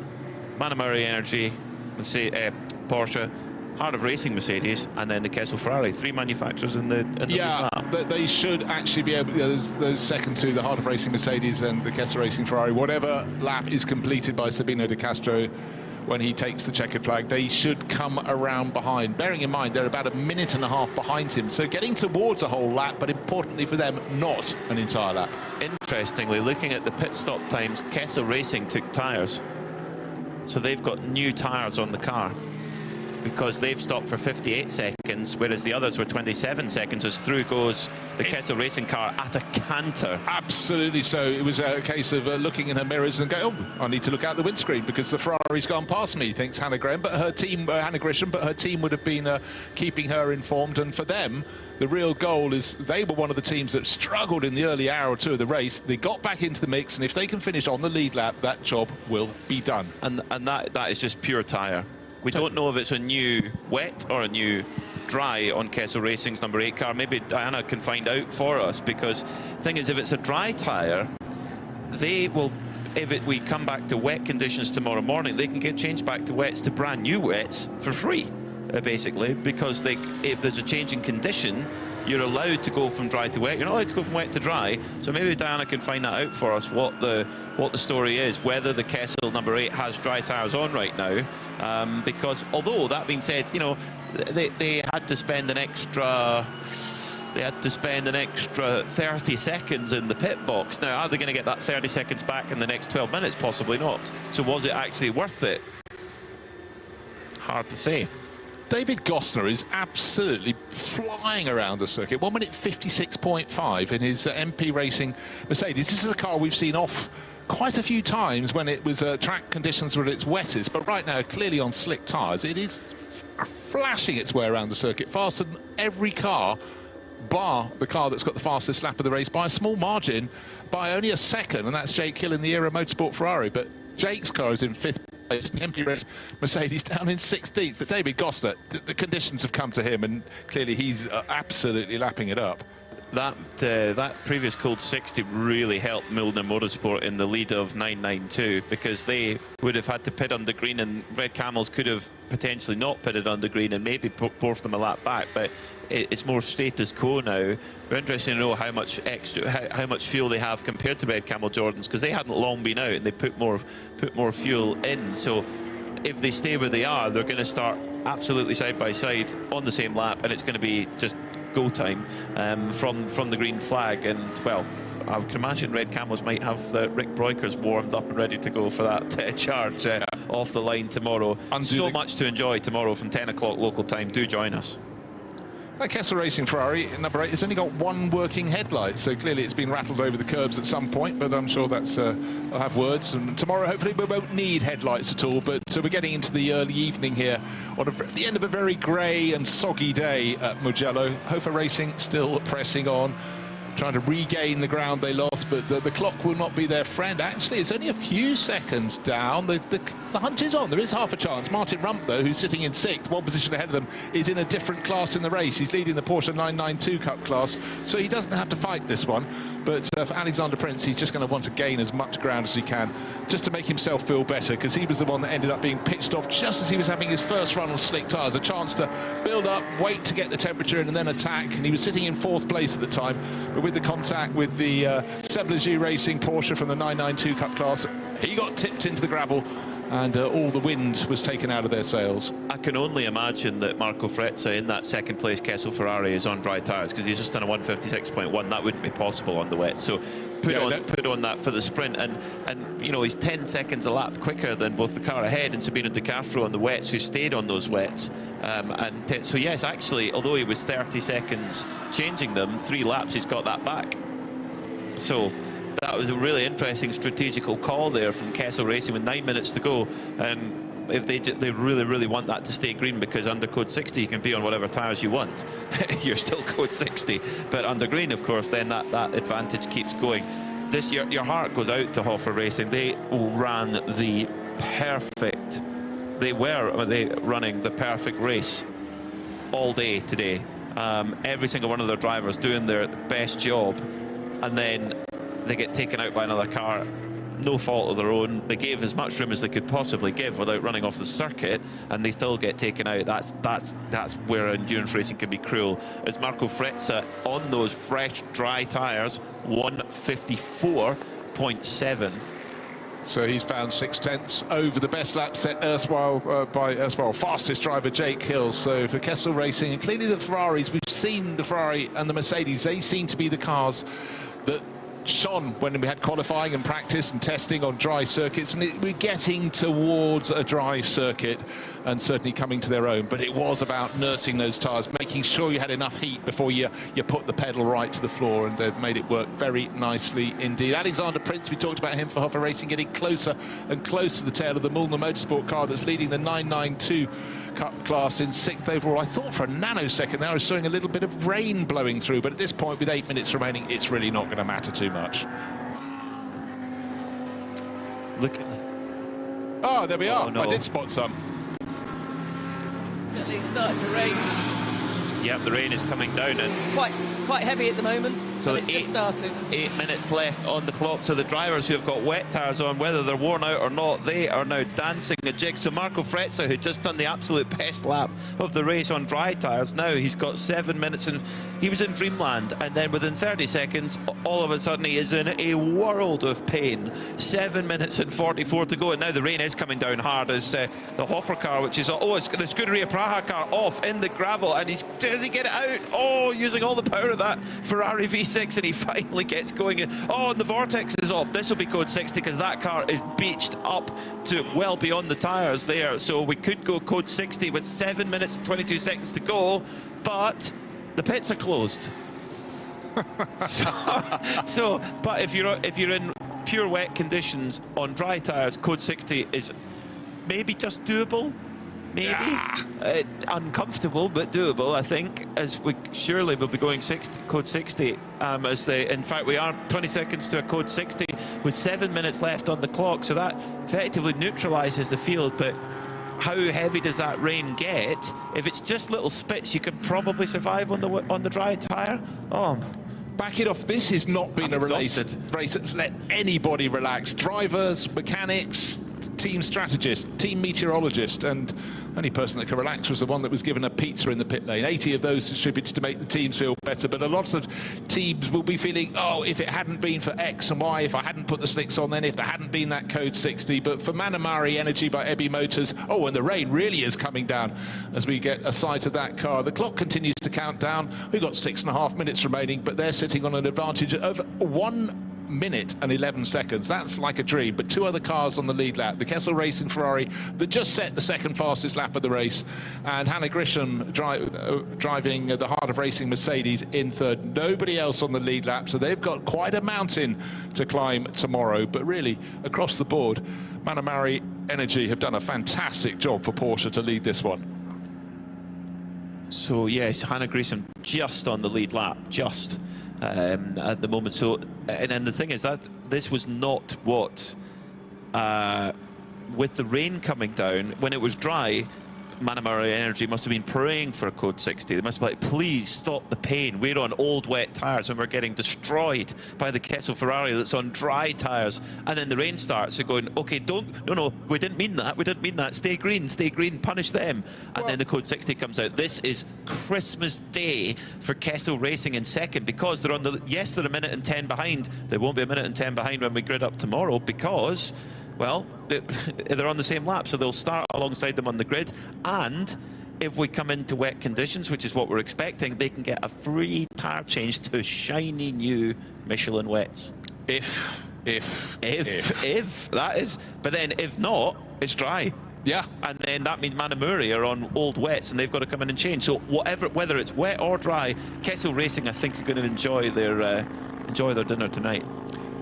I think so. We've seen from that car great pace at various points through the race. I mean, the form has ebbed and flowed in terms of where the code 60s have fallen, whether you were at the start of a lap when it was served, and therefore knowing unless it's going to be a long code 60, there's no point coming in after you've limped the whole way around at 60 kph to get fuel, because there's going to be a queue, and that is where the form and fortune can come. If a code 60 is thrown and you're coming towards Buccin or maybe going through the Biondetti chicane, you've got a chance to get to those pumps before your rivals, not squander any time. A lot of the teams would jump at that opportunity every lap, every opportunity that came their way. Others are a little more cautious. If you're at the wrong place on the lap, is the code 60 going to be long enough for me to go around and come in next time around? Or will it be only long enough as I go around? When the cars are lapping at about 4-minute laps when you're on code 60, it seems a long time, and a car can be lifted and cleared within that time, so you don't always get 2 laps to go, I'll miss this one, but I'll come in next time. And you don't want to be taking doing your refueling when suddenly it becomes green again, everyone's back up to full speed. So there's a lot of speculation, but a lot of it really has been down to where you are on the circuit when a code 60 is thrown. This surely will be the final one of the Saturday here at Mugello. Hopefully will be, because I don't think we're even going to get that Gomez car out. Sorry, it's 701. It's the sister Vortex out of the gravel before we've reached the end of 7 hours. It's Philippe Bonnell at the wheel of that. Well, in GT4, Venture Engineering, who didn't have the pace in qualifying, but they really charged through. They've really handled this wet condition really, really well. They're going to start a lap ahead of CCS Racing in GT4. The PB Racing Lotus has been running well since that fuel pump they had to change. They're 23 laps behind, though, so they're going to need an issue for both of the cars ahead of them in GT4, but we've seen that happen before. We'll see it again, potentially. So Venture are, well, in a good position to back up their victory at the 24 Hours of Barcelona last year.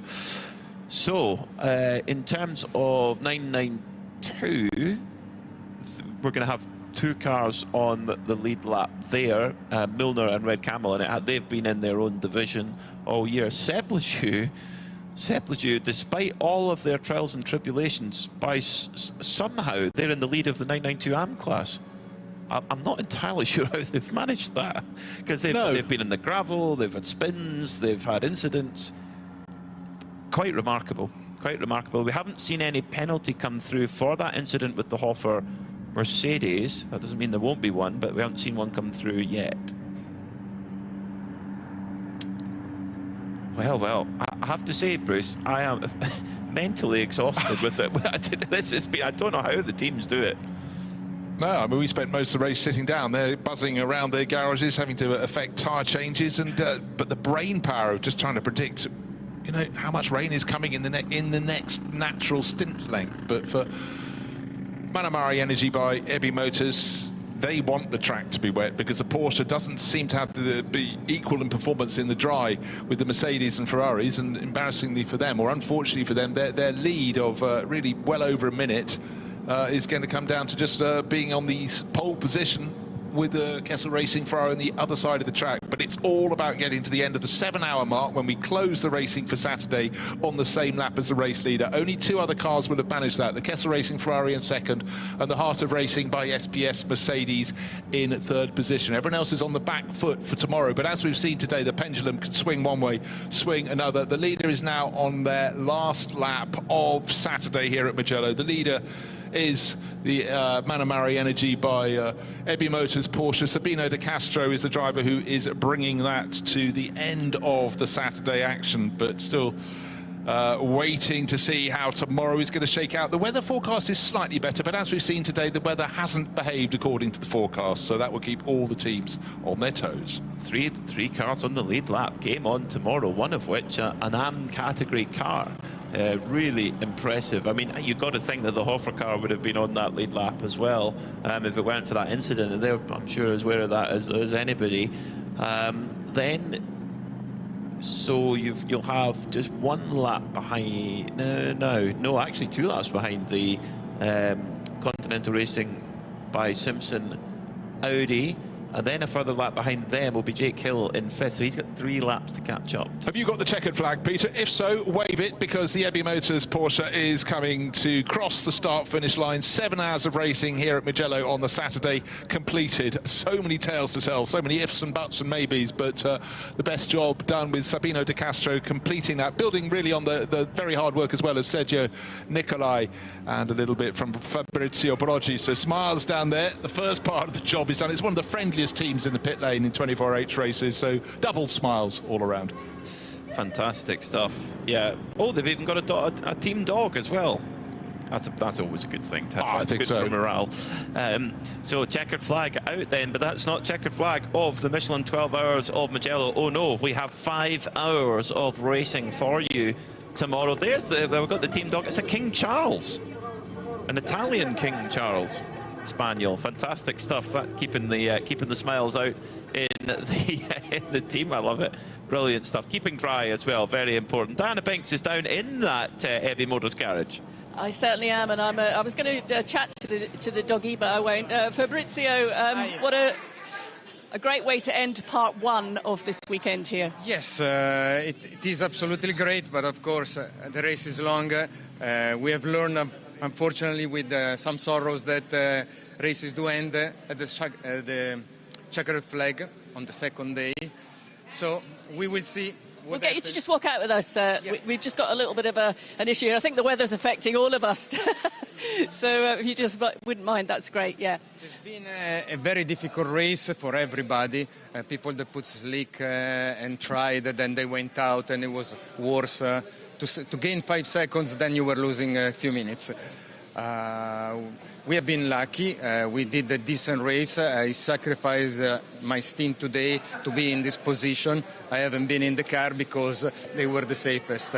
And I haven't had a chance to try ever the car on the range. So I decided to sacrifice my part today, since tomorrow it looks like it's going to be dry, and then tomorrow I'm going to be in the car. So have you been involved in talking to the team as the day's gone on? Sorry? Have you been talking to the team and engineers as the day has gone on? Yes. We have always been discussing if we were going to be gone or not, because they wanted to put me in. I wanted to drive. It would have been fantastic to experience the wet, but probably it's going to be fantastic, at least for the first time, be on a test and not on an actual race. And then we saw other AM drivers getting into the car and spinning and getting into the sand. So we decided, let's not take the risk, let's position the car, and tomorrow is going to be a race on. Well, we've got 5 hours to go tomorrow. Now, Sergei's just behind us here. He's been out in the car, hasn't he? Yes. We'll just grab him for a little... Sergei, we were just chatting about how challenging the conditions have been today. How was it from your seat? It was actually pretty good.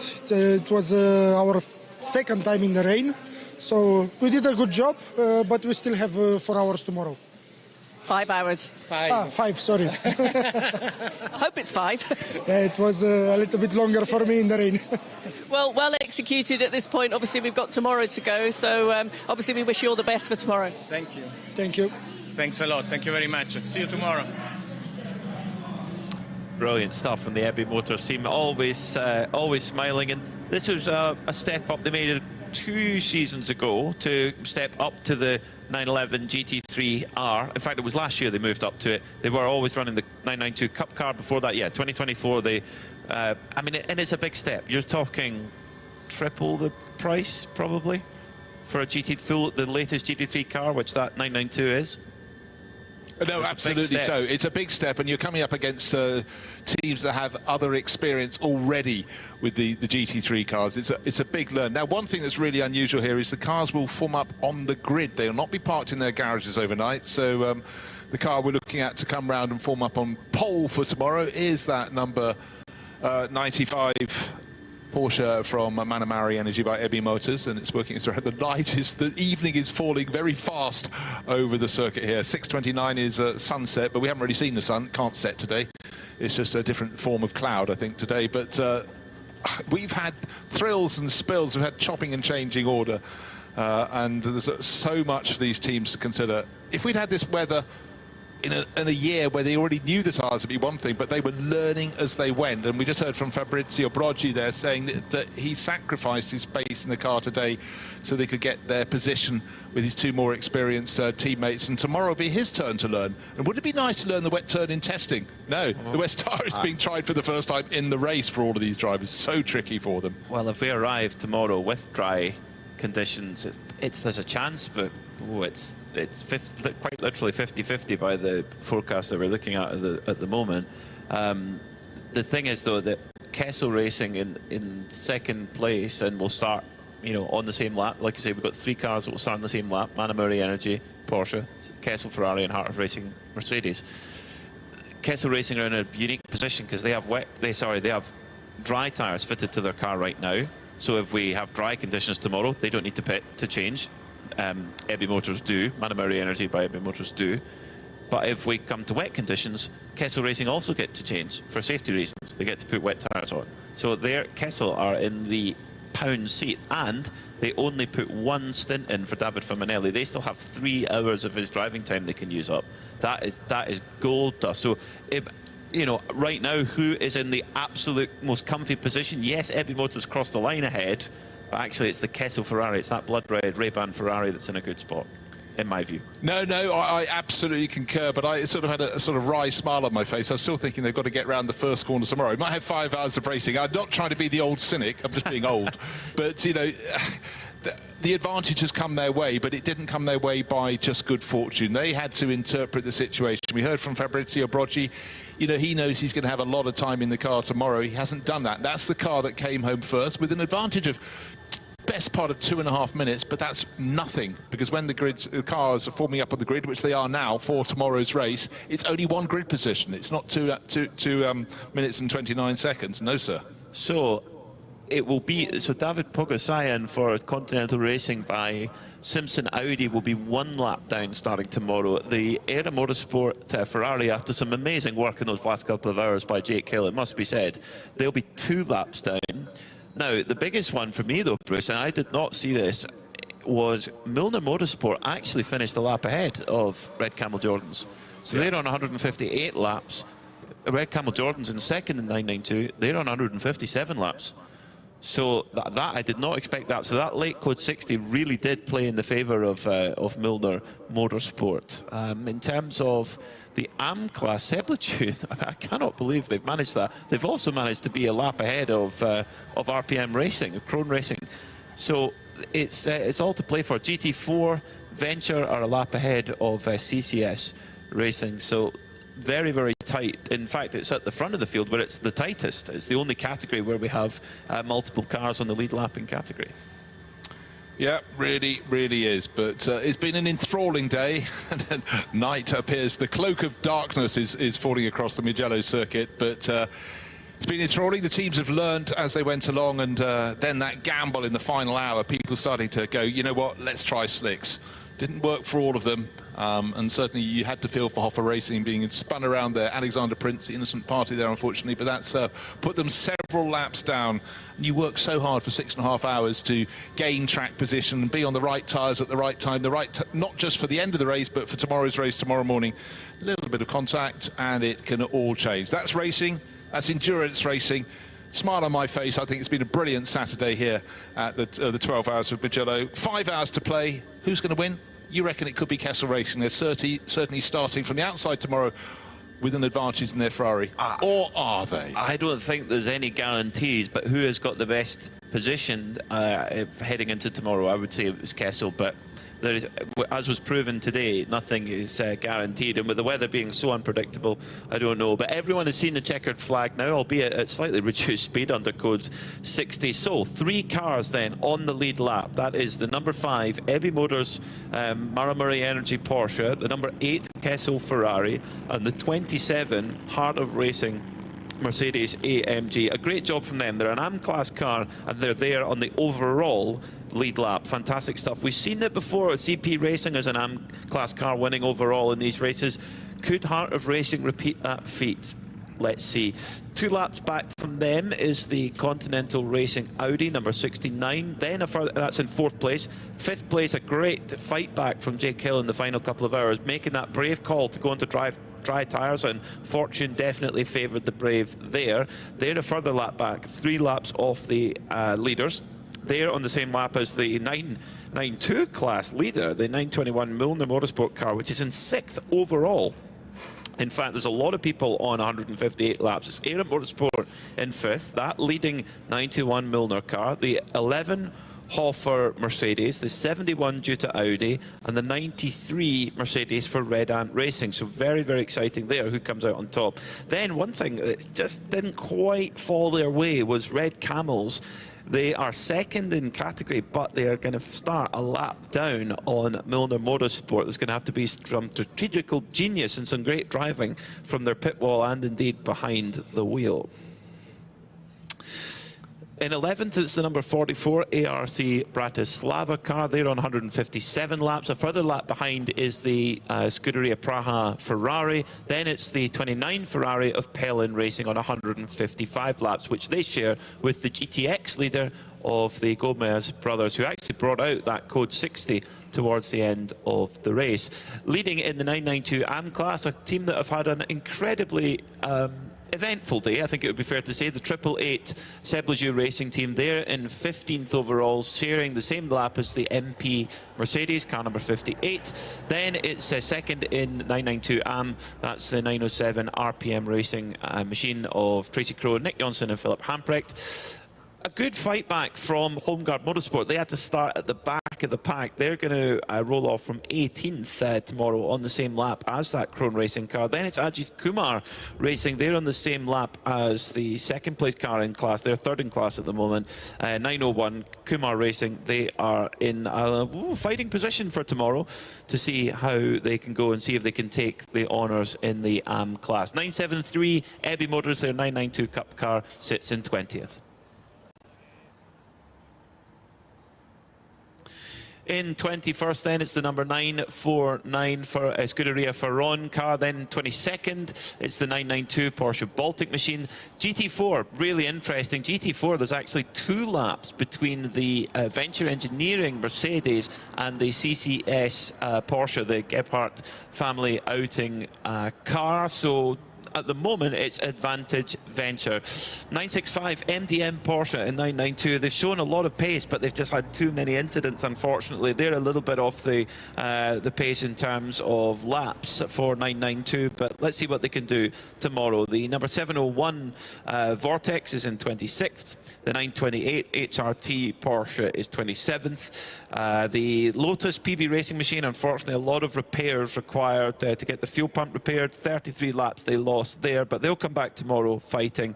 A big crash for the 73 Proton Huber car put them down the order. They'll start from 29th tomorrow, and also the 111 IRC GT. A few problems for them.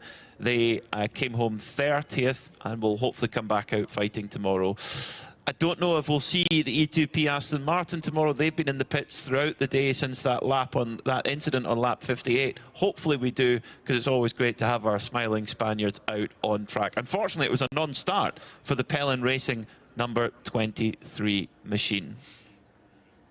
Well, be sure to join us tomorrow on Crevending Motorsports TV, or indeed on RS1, part of the Radio Show Limited network of channels. We'll go live tomorrow at 9 o'clock local time, ready for a green flag at 9:30, so it's a little bit early, 10 o'clock. So we'll early start tomorrow, bright and early. We'll be powered by coffee, ready to go, and make sure to join us there. Final thoughts before we sign off and go and have some supper, Bruce? I'm ready for supper because I tell you what, I'm hungry, but I'm also just emotionally battered. And there was so much to consider. 7 hours of racing. Let's take a look back at the highlights. So much to chew over as we have our supper. Definitely is, isn't there? Yeah, there's so many highlights throughout the day, up and down the field. Highlights most of all for those top three: Manamura Energy, Kessel Racing, and Harded Racing. They were the teams that had the least eventful day. Would maybe be the best way to describe it.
So we have to come back tomorrow and enjoy it all again.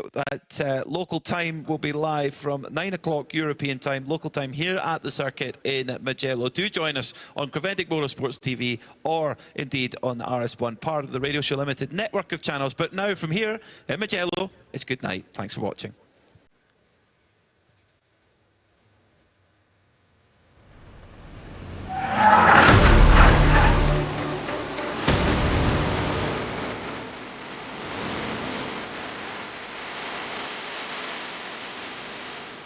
This is something I wanted to experience firsthand. I could form my own team, Ajith Kumar Racing. Number 901 car. Every single time it passes the pits. This is the Ajith Kumar racing car. You see these guys?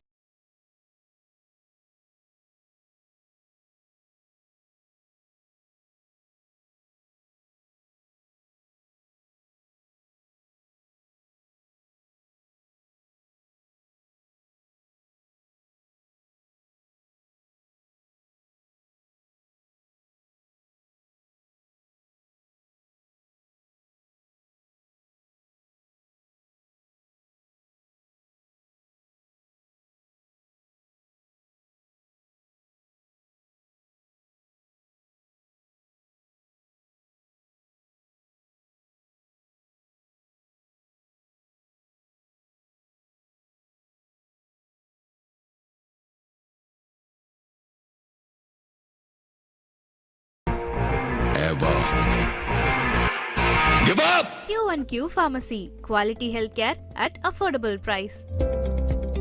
மணக்க மணக்க masala, Manakkadu chicken masala மற்றும் chilli chicken masala. Manakkadu masala.